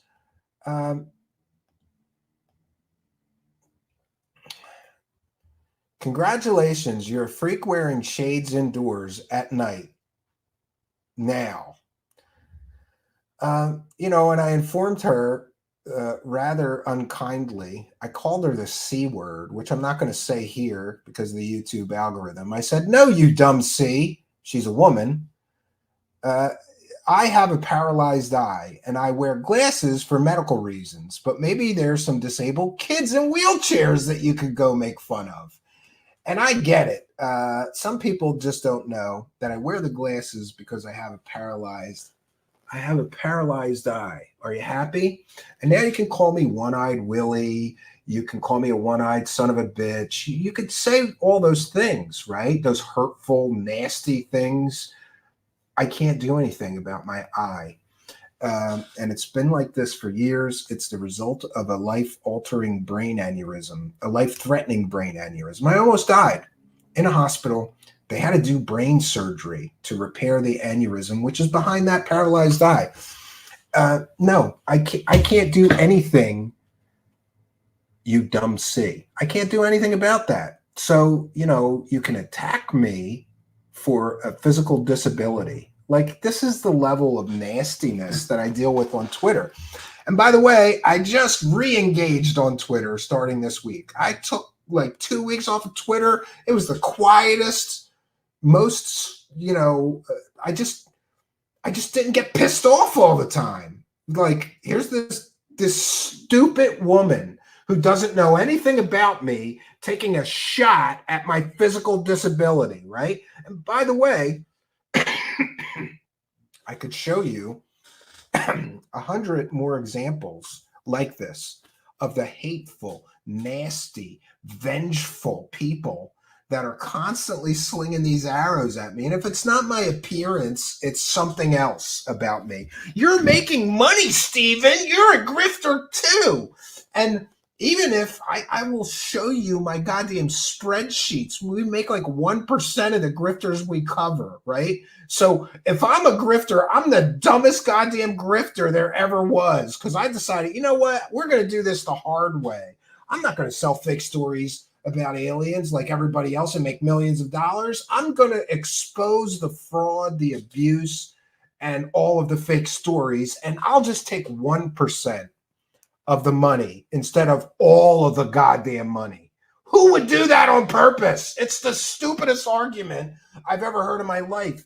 Maybe, just maybe, I've heard all the horror stories of people that have been taken advantage of, lied to, abused, used, manipulated, sucked dry for every penny they have by some of these grifters. And maybe I have a problem with people spreading disinformation, misinformation, false information, completely fake stories. And for whatever reason, I decided to do this the honest way and do something about it. If you want to attack me for that, and I sell t-shirts, right? Yeah, I could show you. I think last month I made $22 in total in merchandise sales. Like, really? Like, if this is a grift, I'm terrible at it. But let me be very, very clear. We are very blessed here. We're doing great as a show doing this the honest way. Who's ever done it the honest way? You don't do it the honest way if you want to make money. But this is where we're at, and this is where we're at ourselves. This is where we're at, and this is where we find ourselves. Mark Tarana is here and says there's no money in the truth. Yeah, and Charlie Phillips is here and says ufology is a cult. Anyone who goes against their belief, they attack. It's sad. Yeah, I agree. Strange Recon, I love using the C word. I don't know if it triggers the algorithm, but you know what, Jeff? All of our videos, that's another issue here. All of our videos get demonetized. No matter how much I don't curse, no matter, and lately it's before the stream even ends. We'll check in with that right now to see if we're demonetized already. No, it's the monetization is still on right now. Once I end the broadcast, it'll probably go away. Here, I'll show this as channel content. So yeah, you see these two? These two got demonetized. This one was confirmed by manual review as not suitable for most advertisers. And this is on George Knapp and Jeremy Corbell, monetized. Government wackadoos waste $22 million. We gave a factual report about what really happened with that $22 million. That's not suitable for ads. And it was confirmed by manual review. That's not suitable for ads. That report, I stand by 100%. It's completely and totally real and factual information. That's not suitable for ads. But do you know what is? Do you know what is suitable for ads on YouTube?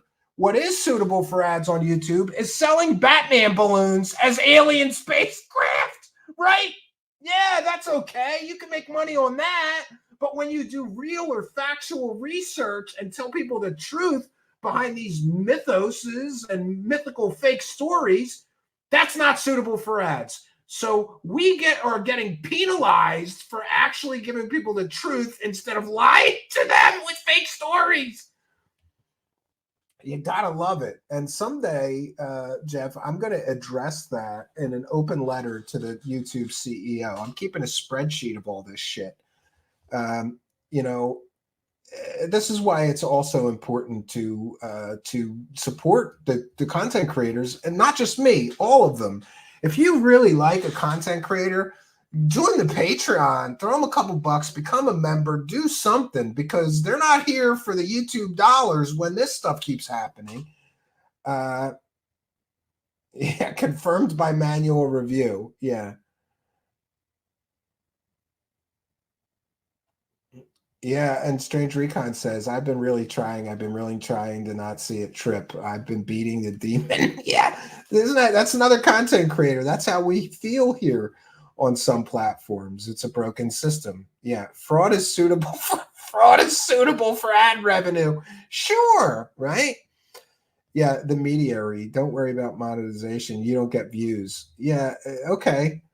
Do you know where is your channel? I always love it when somebody is you know what? Let's see your show. I've gotten 1.3 million views since I started this show, right?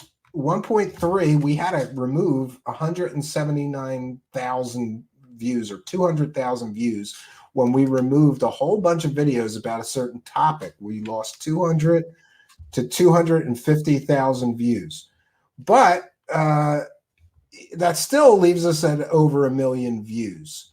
So you're telling me I don't get any views? Let me see your channel that got more than 1 million views. Can I see that? You know, maybe this Wild West thing is a good thing, because now the moderators won't try to help me by suddenly, deciding to mute people like you, the mediator, because I don't mind. You just joined YouTube in June and you have no videos. Are you the arbiter of who gets views or not, the mediator? Can you show me your YouTube channel where you got over 1 million views doing a show where you're your own show host, your own researcher, your own video editor, your own, graphics person? There was at times when I had help with that. I'm a one-man army. Let me see you do better. Or are you just one of those bitter, angry, critical little losers that hides behind fake names on the internet with brand new accounts to come and take shots at people who are succeeding at something you've never succeeded at? I think you're one of those people, the mediator. That's what I think. Don't tell me what I'm doing wrong. Prove me wrong. If you tell people the truth, how come congressmen, government whistleblowers, and aviators all contradict you? Well, I guess that's a good question, right? So what? It's me against all those people, right? It's me somehow against all those people. And what congressman? Tim Burchett, a wackadoo, right? Who believes there's aliens in the Bible? And what naval aviators? You mean grifters that have been living off of UFO money for years? Those naval aviators, right? You got a lot to learn, dude. And by the way, it'll also be my policy going forward that if you're some fake nameless coward who just started a YouTube video or YouTube channel, or just started a YouTube account, or just started a Twitter account so you can come here and slag me, not interested. Come here with a real name and a real face. Don't be a pussy. Don't be a coward, right? You got a lot to say. Come and say it to my face like a man. Or are you going to hide behind sock accounts, right? For all we know, that's another of Lou Elizondo's sock puppet accounts, right? Stormcrow. Why do people making up stories contradict me? Yes, people making up stories who never prove anything, who have no evidence. We're at 145 days, the mediator. Where's Grush? Figuring out the grift. That's what he's doing. Tales of the Sonic Voyage. We all know congressmen and media and government people are 100% honest now, don't we? Yeah, I agree. And Luis Caetano, we greet our mothers with that phrase, you mad C word. Yeah, wise monkey. Mine's classified, but I won't slate you. Yeah, I don't mind you. You're one of the mild ones. Wise monkey is like, I'm just trying to figure this shit out. I'm listening to everybody, and I'm like, okay, that's a fair assessment. He's okay, and he's one of those people that I can disagree with, right? Local says, I'm not watching this live right now, but I am at the start of this broadcast, and it's really good UFO history lesson, good info. Thank you, Local 556. And I want you to come and be a guest here, but I don't know what we're going to talk about. I think I'd like to talk, you would be like the military person to explain some of this stuff. Maybe we could do a show about special access projects, unacknowledged special access projects, and possible military explanations for some of the UFO sightings, like DARPA projects and black budget projects and stealth blimps and all that kind of stuff. Yeah, and that's a real problem. Steve Long says mediator still can't tell the difference between stories and verifiable evidence. Yeah. And by the way, mediator, we have an 8-year plus track record of getting stories factually correct, factually accurate. We've got an incredible track record on good research, good factual information here. Your grifting UFO heroes are always getting caught selling 100% fake stories. And if you won't at least acknowledge that that statement is true, then no amount of debate with you is worthy of any time. Because that's a fact. Your UFO grifter heroes get caught selling completely fake stories all the time. George Knapp has, Jeremy Corbell has, Ross Coulthard has. So, there's a difference between somebody that has an 8-year track record of getting stories factually accurate. For the most part, we've done a few retractions and things, but I stand by our work here. There's a huge difference between somebody with an 8-year track record of factual reporting and somebody that gets caught selling fake alien stories constantly. Tales of the Sonic Voyage, thank you for a kind and generous $5 super chat. And also, thank you for your kindness, your generosity, and support. And we want to take a moment to acknowledge, thank everybody. I want to thank everybody for the support. The people listening on the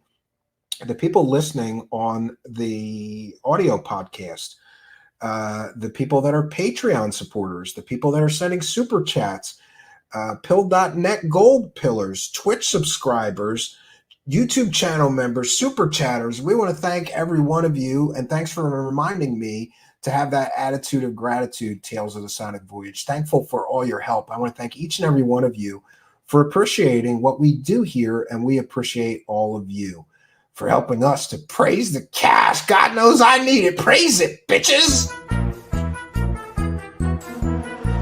Praise the cash, praise the cash, praise the cash. Thank you for your kindness.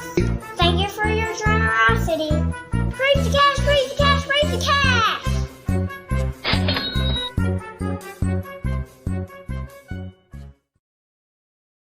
Thank you very, very much. We appreciate all of you. William Runner, nothing is going to change. UFO priests have control over his mind. Yeah. And you know what's funny though, William Runner? Do you know how many times somebody comes in to my live chat to slag me angrily and nastily and like they're totally convinced, right? Right? And so then they come back a year later, maybe 6 months, something. Most of the time, it's a year or more later. They come back, and I've had these people apologize to me because when they get tired of chasing the carrot on the stick and the constant promises of revelations to come that never come, they have this moment and they realize that I was right, right? I will wait for it. More slags. You make more money from donations on your show than Bob Lazar makes selling T-shirts. How do you know? Do you know how much money Bob Lazar makes selling his garbage? And Bob Lazar has tried to cash in at every moment he could. He's got a new documentary film deal. He got a book deal in the 6 or 7 figures for a book that John Lear says he didn't write. It must have been written by a ghostwriter, not Bob Lazar. It was published by Tom DeLonge. You remember him. He ran the TTSA techno scam where he collected $2 million from everybody and promised everybody spaceship, right?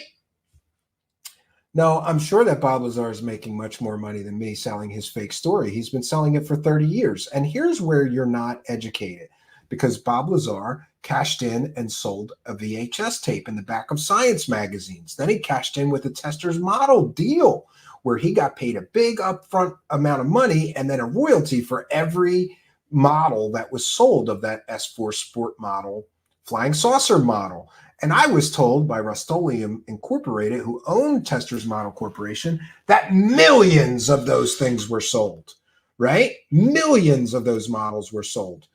There was a time in the early 90s when they were in every toy shop, every toy and hobby, every Toys R Us, every train shop that sold models. They were everywhere. Millions of those models were sold. He cashed in big time. Now, he claims that he didn't make any money from the Jeremy Corbell documentary, but people have said that there was a workaround for that. I don't know if that's true. Then he gets a 6 or 7 figure book deal, and he bought a $500,000 property right after the book deal. Now he's got a new documentary deal in place. I'm sure he's getting paid for that. He got $25,000 for one speaking engagement. So, you know, how long do you want to keep this up? It's easy when you're arguing with an ignorant idiot. It's easy to win. You're not good enough for this yet. Come back, you know, go learn some things and educate yourself, and then come back here and try to slag me. Because if you're slagging me from ignorance and you don't know what you're talking about, this is too easy. It's like, there's no challenge to it, you know? Maybe I need better trolls. We need some better trolls around here. These trolls are piss poor. Tonight's trolls get a failing grade for being misinformed idiots that are brainwashed by the people that are doing the grift. We need better trolls here. These trolls are terrible. We've had such better trolls than you. You can't even troll right, dude. Knob jockey. I agree, Shane Campbell. Yes. Charlie Phillips says, so does Fravor believe he saw aliens or new secret tech? Pretty sure he stated he thought it was black tech, which it was. Yeah, there's various reports that he did say it wasn't aliens, it was black budget technology. Luis Caetano says, how many UFO grifters does it take to lay out the dinner table? 9, 1 for each saucer. That's a terrible joke, but we'll allow it, Lewis. Remember that grifters can lie much faster than you can fact check, says Paul Shields. Yes, and there is a whole concept about this, that the amount of energy it takes to dispel BS is hundreds of times more than it takes to create it. In other words, it's much easier to create BS than it is to prove it is BS. And that's a problem that we run into oftentimes here, right? Yeah. Hank McGurk is here and says, it's a beautiful day. Jesus Christ is Lord. You know, Hank, I've been doing some strange research into spirituality, including Islam. You know, I'm trying to understand the Muslim people better because of current world events and things. And boy, I'm getting quite an education about how flawed that whole religion is based on, you know, we're going to do a whole show on it, but there's a Christian minister who rips them apart about the just outright lies they tell people about their religion, and how, you know, it was hundreds of years after their prophet that anything was written down, and it's very flawed. And it reminded me of how sort of, you know, the Bible has firsthand accounts, if you believe the stories of how the Bible was written, Matthew, Mark, Luke, and John, firsthand accounts of knowing Jesus, you know, and working alongside him. It's very different in the Muslim faith. It seems very disconnected from the original source material. But anyway, we'll allow that too, Hank McGurk. Thanks for being here. Charlie Phillips says, TTSA, another CIA compromised organization. Yeah.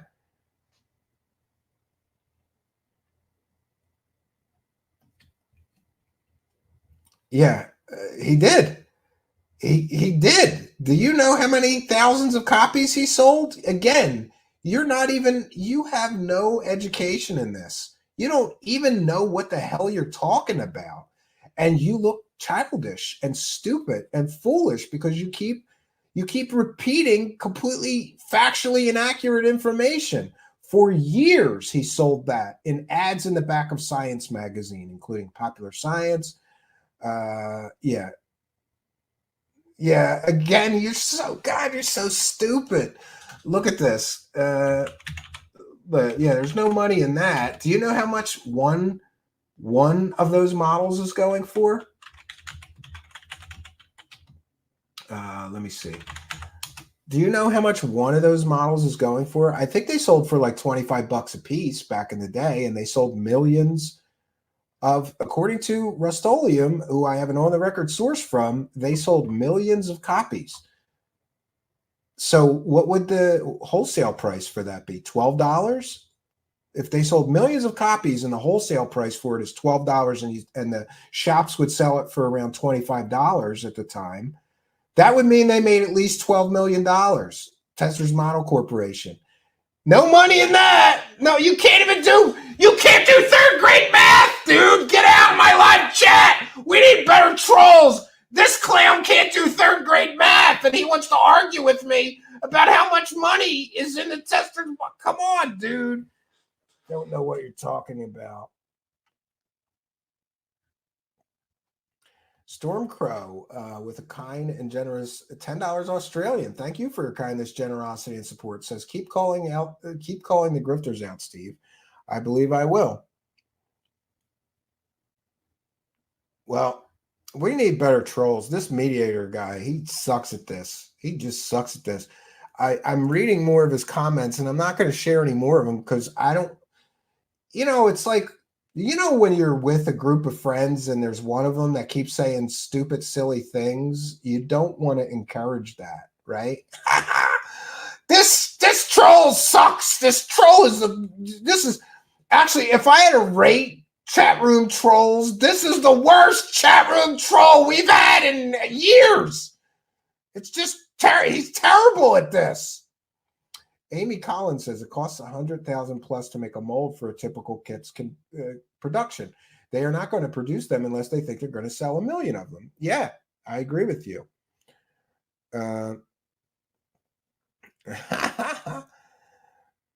Patty says Mattel made the Barbie doll. Lots of bucks there, and the older ones are valuable. Yeah, those S4 models are going for like $100 on eBay if you can get one still. Yeah. Hank McGurk says, no, that's fourth grade math. No, it's not. It's probably third grade or first grade math. It's just 12 times millions. So they made $12 or $24 million on that probably, minus production expenses for the mold and whatever. But yeah, John says, do it better. Yeah, Local is laughing at the bad troll. Yeah, you are so dumb. I did it. I shared another one. There's verifiable information and proof about that. Yeah, this guy knows nothing. He hasn't even researched. This is the perfect example of you do not put mouth in gear until you have facts in hand. You were wrong about everything that you said because you're not informed and you didn't research things before you spout nonsense. So, there exists information from John Andrews that came through Michael Schratt. Maybe we'll talk about that tomorrow. And we'll have him educate you on how much money Bob Lazar made on that deal, right? I love that this guy's so uninformed, misinformed, malinformed, disinformed, but he's gonna argue with somebody that has been closely studying all of this stuff since 1989. Okay, good luck to you. We need better trolls. This guy sucks. Send in the trolls. Come on. I like that. It makes the show livelier. if there's a lot of stupid people here, you know? We have a very intelligent audience by and large. I'm very blessed. We have very smart people here. But these true believer trolls, man, there's some stupid people. I could act a part of the troll better than some trolls. Wouldn't want to, though. Well, thank you for that, right? Yeah, Wise Monkey says, I wish I was a pound behind Lazar than Napster, Jezza, and company. Yeah, even Christopher Mellon doesn't buy into Lazar or Eric Davis. Yeah, exactly. William Runner says, that's why I ignore or block folks like that. They can't be reasoned with. They're a distraction. Yeah, you're right, mediator. Let me know how that works out. Let me know, right? We're getting disclosure this week, you dummy, right? You dummy! That's just the latest carrot on the stick, you dummy. Oh, they're going into a skiff. We're going to get the proof of aliens now. Sure we are. You dummy, you fell for it. You are, listen, they go for stupid people. They sell these stories so that stupid people believe it. Congratulations. You're one of their stupid people. You're one of their stupid people. You're doing a great job being an idiot, low information consumer of fake information that is worthless and meaningless, you dummy. But hey, best of luck to you on your disclosure there. Rain Dimensions, by the way, never underestimate the allure of clout. Some people spin a tale just for the notoriety. Of course, in the UFO space, they're going to say coming out was bad for them. Yeah, they're always the reluctant hero, Rain Dimensions, right? William Runner offered this bad troll $1,000 that nothing new under the sun would happen. Crickets. Yeah.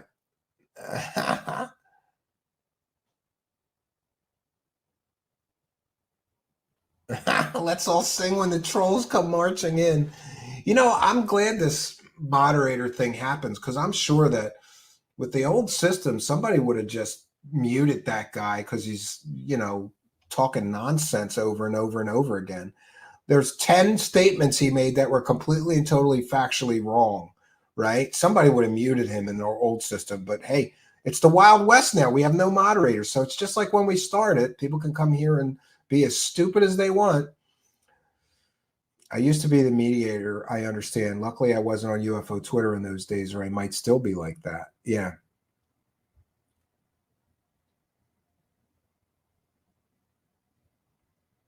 There is no evidence. It's 143 days, and there's no evidence of David Grush. You can say whatever you want. He hasn't provided any evidence, and we're at 142 days. It's going to be 6 months soon, and still we've got no evidence. So what are you going to say, true believers? What are true believers going to say after this week? If he testifies in a skiff and there's real proof and it doesn't leak out, that means his entire story is worthless and meaningless. You get that, right? You understand that. That if he testified even in a skiff between congressmen, senators, ICIG, congressional aides, senatorial aides, and he showed real smoking gun evidence or proof of alien visitation on Earth, that would leak. That would leak. They couldn't keep that. They wouldn't keep that secret. No, somebody would leak it to the press.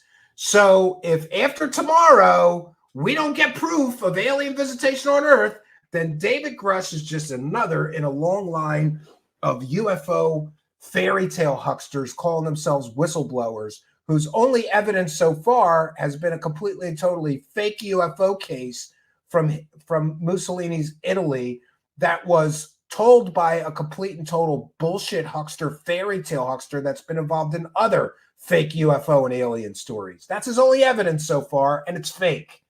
So if after tomorrow we don't get, on CNN, Fox News, MSNBC, NBC, CBS, ABC, everybody reporting Dave Grush finally comes through with the proof of alien life and visitation on Earth, then we know that Dave Grush is full of it.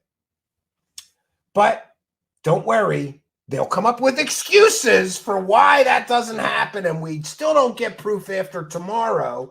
And then they'll be chasing the next carrot for stupid people. Keep chasing that stupid person carrot. They ought to just, get the big carrot and write idiots on it and just run around in front of these true believing idiots. Just keep chasing the carrot. Disclosure's coming any day now. No, it's not. People have been saying this shit for decades. And if it wasn't Grush, it was Bob Lazar. If it wasn't Bob Lazar, it was Lou Elizondo, who ran an imaginary Pentagon UFO program in the land of make-believe and lied to the New York Times, never proved anything.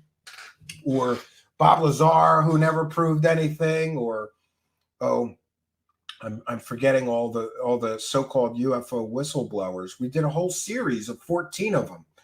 All of them before Grush all came along, claimed that they had secret insider knowledge and they were blowing the whistle, and none of them ever proved anything. Philip Corso didn't prove it.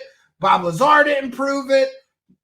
None of them proved any of it. And tonight we saw some more of them. Dan Burish never proved anything, right? The Connor O'Ryan Area S4 guy never proved anything. But this time it's different. Sure, it's going to be different, right?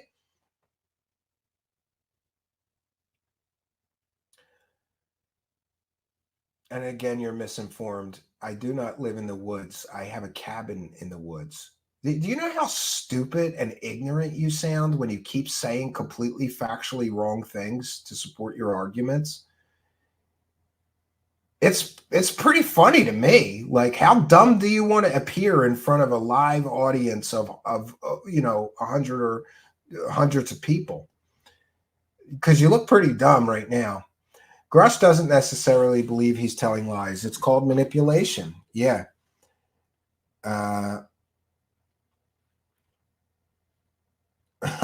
Charlie Paris said, jail for what? Telling stories that haven't been verified. What's been verified is that he was an Air National Guardsman who had a drinking problem. Yeah, and he also spent time in a mental institution! Mediator, you dummy! Congratulations! You think you're getting disclosure from a goddamn mental patient! I love it! I love it!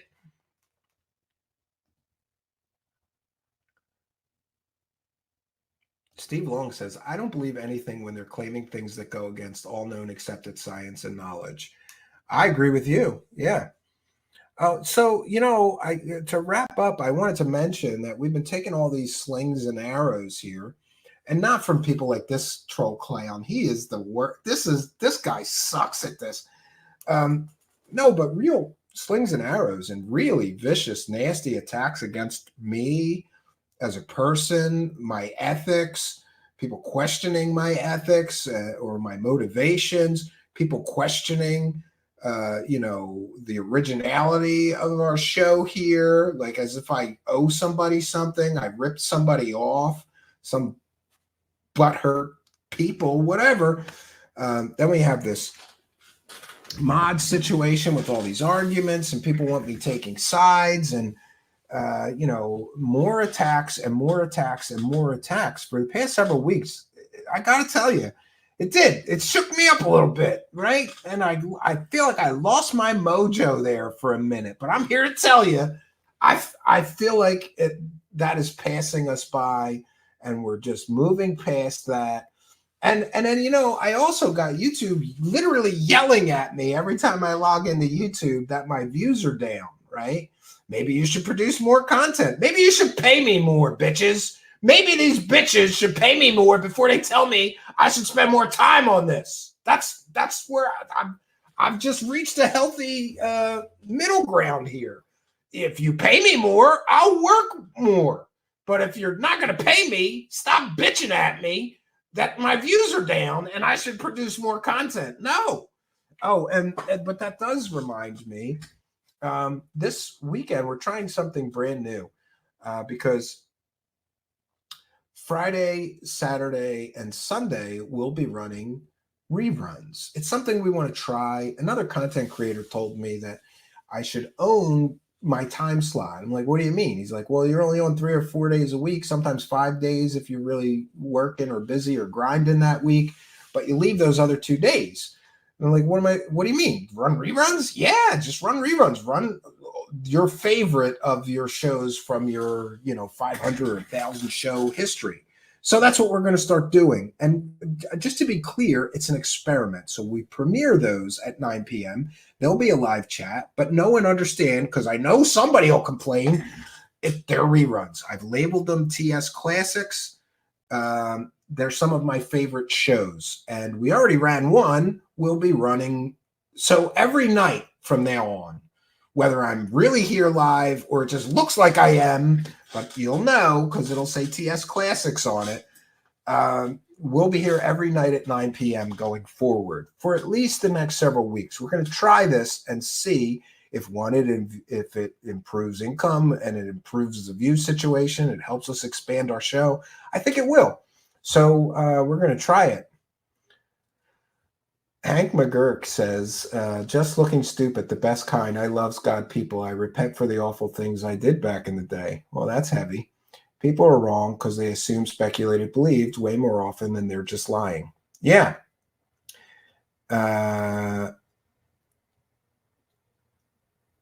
Yes, Randy says, Truth Seekers has gone into syndicated reruns. Well, here's the thing, Randy.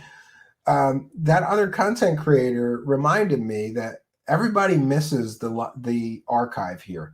Now, that's a broad statement. Not everybody misses the archive of all these shows that we have here. Some of you go through them, man. I know at least a few people that are like, hey, man, I started at the beginning. I'm having a great time. I'm watching every show since you started, trying to catch up. There's thousands of hours of great content. I think a lot of it is great content. Hey, to be honest, some of those shows are mediocre. I'm not going to rerun the mediocre runs. I'm going to run the ones that I think are really good and high quality and also stand the test of time. And we're going to try to generate some more revenue because praise the cash, bitches. I need the money. So, and if anybody is going to attack me for doing this, you're not paying the bills here. I am. And we need more money for various projects, different things. I'll release more details about that later, right? And Local says that's a good idea. I scrolled through some of your old vids here and there. Anyways, you've got some really informative vids in the archive that are super pertinent still for today. Yeah, and I agree with you. So based on this other content creator's recommendation, I'm going to try to monetize my old monetized video. We're going to try to generate some income with the better of the shows. And again, I'll freely admit, I was trying to figure this show out for a while. And we had some shows that I thought were tremendously well done, well produced, well researched, or just very informative or very educational or very entertaining, some of them. And then we had ones that were terrible. I promise you, I'm going to try. I'm not going to play the terrible ones. I'm going to play the ones that I think were good. And Operation Shutdown, praise the cash, bitches. So we're praising the cash on reruns now. And yeah.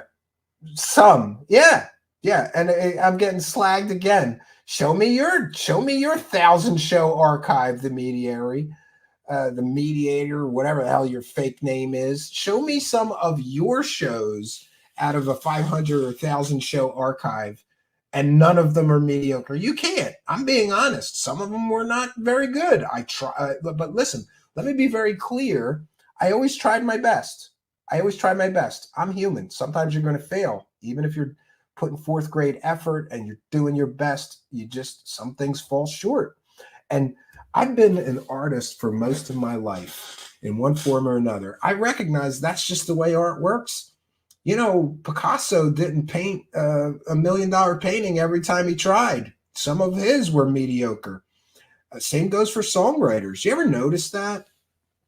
Sometimes you'll hear somebody that's an incredible songwriter and they make one album that's amazing. And then their subsequent albums just aren't very good. It's like they lost their spark or their passion, or that some of their stuff just wasn't good. It fell short. Doesn't mean they didn't try. Just means some things hit and some things miss. I'm okay with that as long as I do my best and try. Get your old Elizondo videos back up and running. Yeah.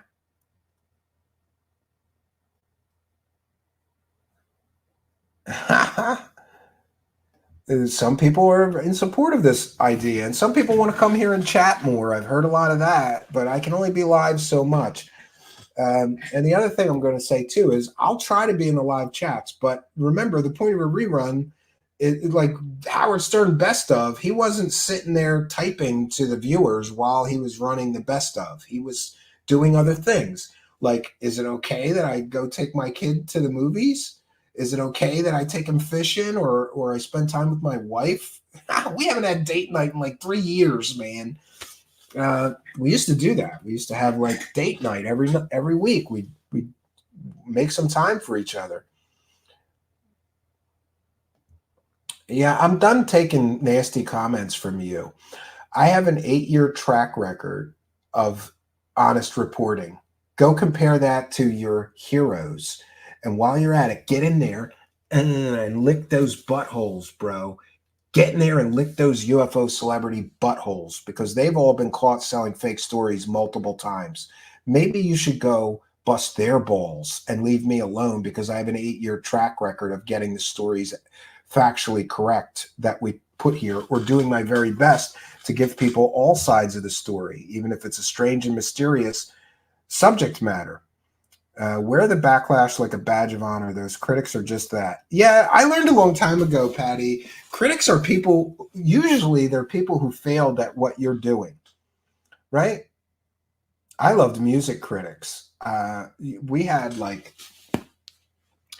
I loved music critics because they were usually people that have never written a song in their entire lives, but somehow they're qualified to critique me or any other songwriter who did put their balls on the line and show people songs they've written, recorded, and produced. Critics are usually bitter, angry, jealous people who failed at things, right? Gabber Beast TV is here. Welcome, my Australian friend. Says, Stephen, you need to run your own skiff so that you can get back to the bottom of this Grush story. Yeah, you can keep typing nasty stuff, dude. Prove it. Prove I lied to my audience. You can't because you're piss poor at this, and if you're just a clown in here repeating talking points of the grifters selling the fake stories. Everybody in here knows that you're an idiot and like you're not doing yourself any favors, right?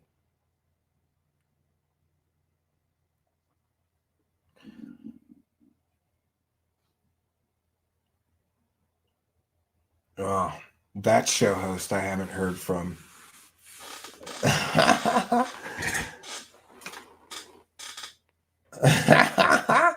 Yeah, thanks. Local is saying my track record is spot on, dude. Was he wrong? He's right, buddy. Yeah. And by the way, if I don't know for sure that a story is fake, then we explore it as a mystery. I love great mysteries, right? Can't see that guy, says blank one. Props, Stevo, every time, all the time, bro. Yeah, thanks for being here. We appreciate you.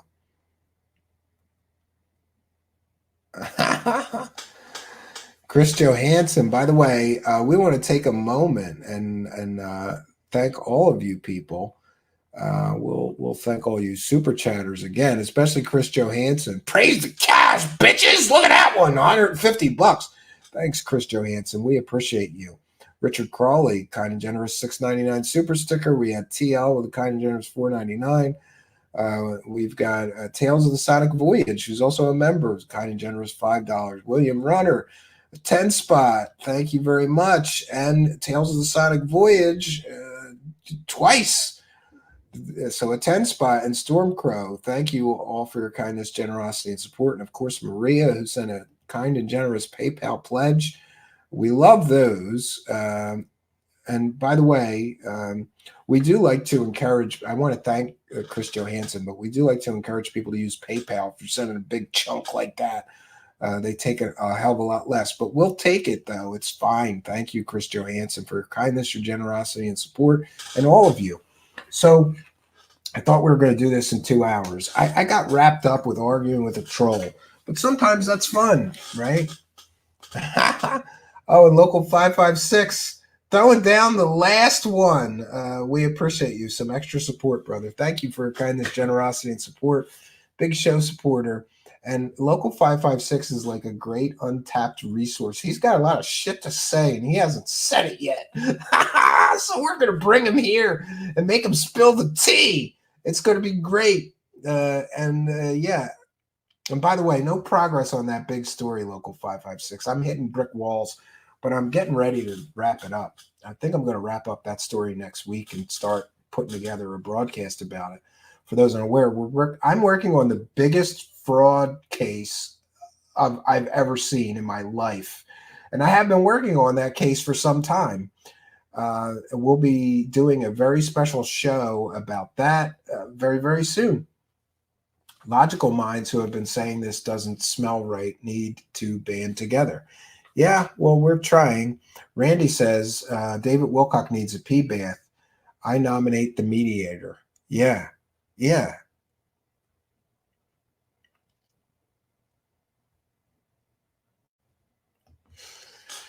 Yeah, and I do have to say that I'm not above muting or banning people. Like, if you're just going to come here and be nasty, if you want to actually engage, maybe you should have facts in hand before putting mouth in gear, right?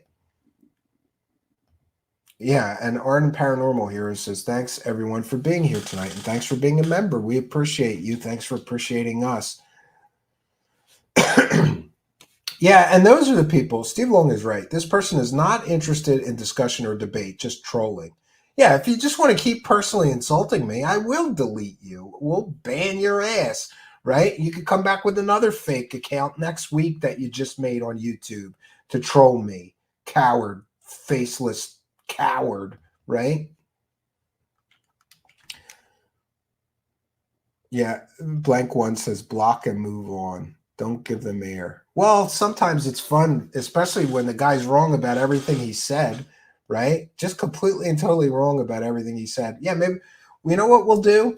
Since we have no moderators anymore, I'll put a poll up and I'll let the live chat decide if somebody should be muted or banned from the channel, right? Mark Tirana reminding everybody, if you like Steven's work, please like, share, and subscribe. Watch another one of his videos. Everything helps. Yeah. Yeah.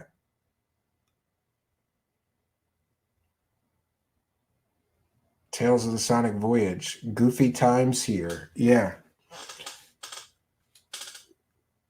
Yeah, exactly. Every time somebody's critical, I say, show me your show. I've never had another show host come here and say nasty things about my show. It's always some nameless, faceless, brand new account that has shit. He doesn't have anything to show, right? But he's an expert on everything.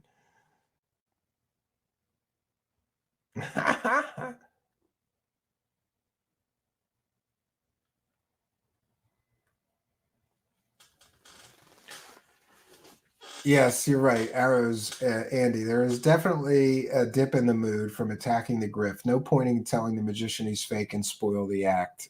Yeah, there is something to be said for that, right?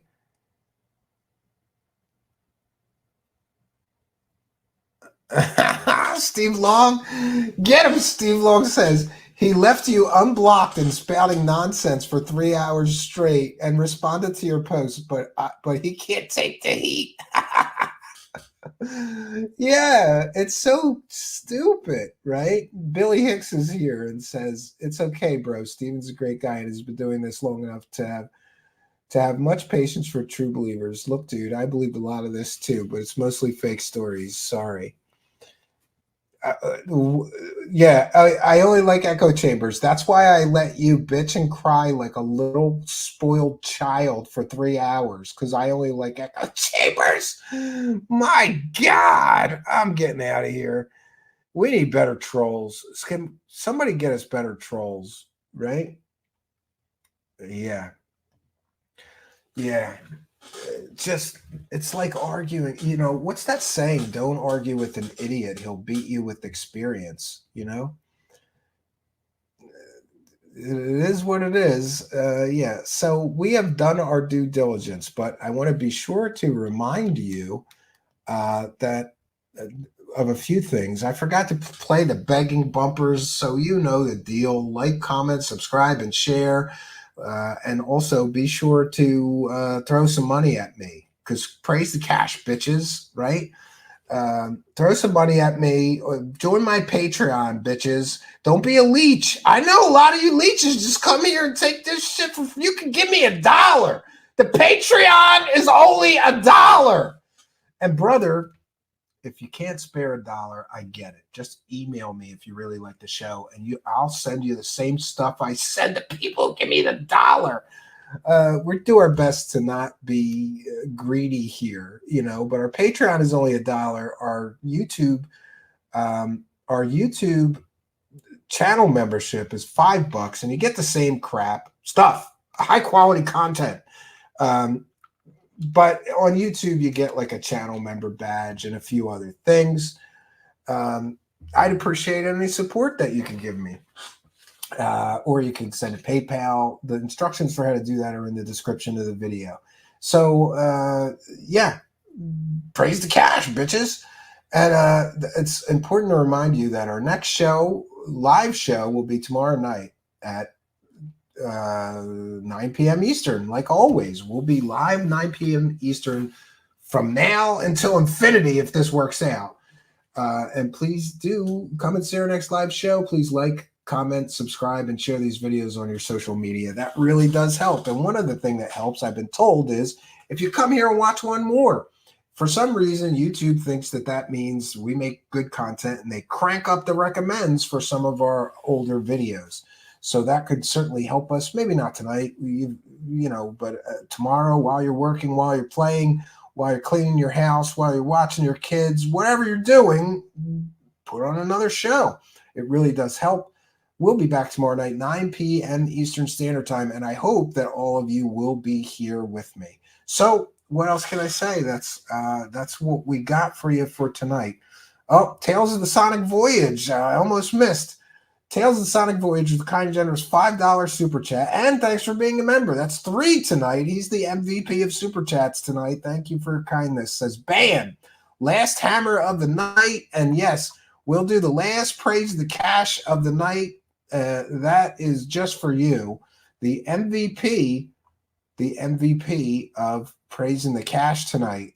The Tales of the Sonic Voyage, and all of you. Thanks to all of you. We appreciate it. Praise the cash, bitches. Praise the cash, praise the cash, praise the cash.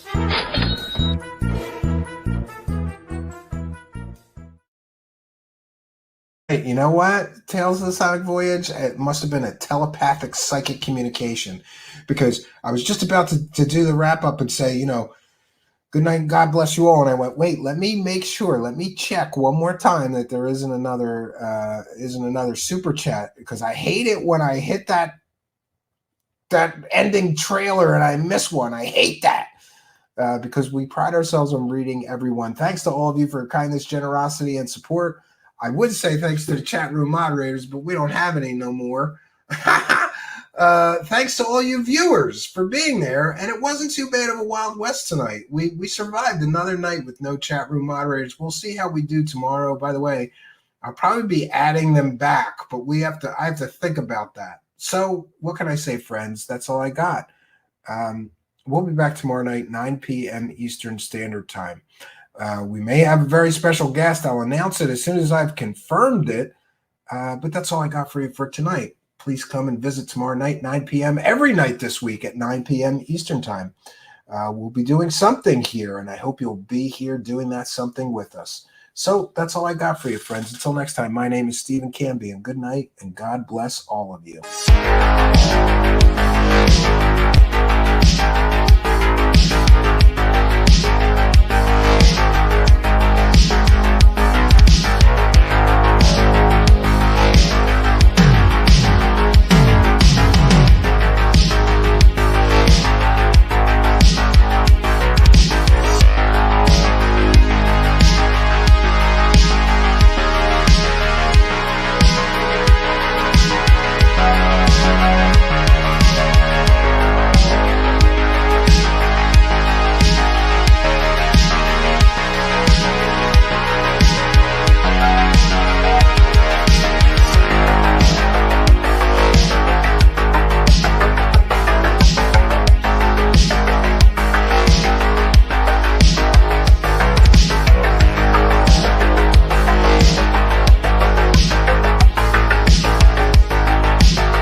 Truth Seekers is a viewer-supported show. Wonderful people like you who enjoy this show send pledges in the form of super chats, super stickers, super thanks, PayPal, or Cash App. Instructions for how to help are in the description. You can also join our Patreon, and for as little as $1 a month you can get extra content. Patreon supporters get a backstage pass, early access to all our production videos before they are distributed publicly, Stephen Campion's music, private writings, a monthly show journal, and more. You can also become a YouTube channel member for $5 a month. A YouTube membership includes all of the Patreon benefits, plus a special members badge, priority reply to video comments, and the live chat, plus a monthly members only video. We thank you all, kind and generous benefactors, for supporting Truth Seekers. Thank you for your generosity and support.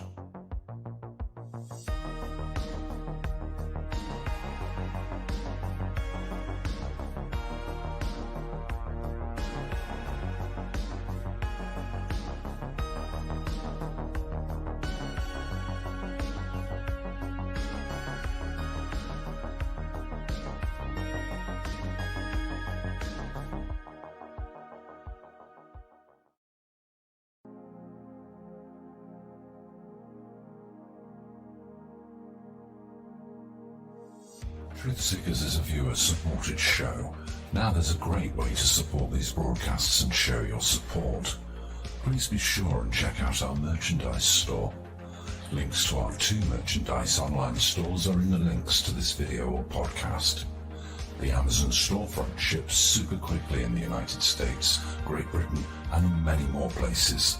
Amazon may not ship to your country or location. If that's the case, hit our second merchandise link in the description and visit our Redbubble storefront. Merchandise from our Redbubble storefront ships worldwide, but may take longer than Amazon. We've got a great deal of super high quality merchandise for you to choose from, including t-shirts, phone cases, sweatshirts, and even pillows. The feedback from our products have been overwhelmingly great. Quality products and fast shipping. People all over the world are buying some merchandise and showing their support of the show. Praise the cash! Praise the cash! Praise the cash! We thank you all, kind and generous benefactors, who are buying some merchandise and helping us to continue this journey.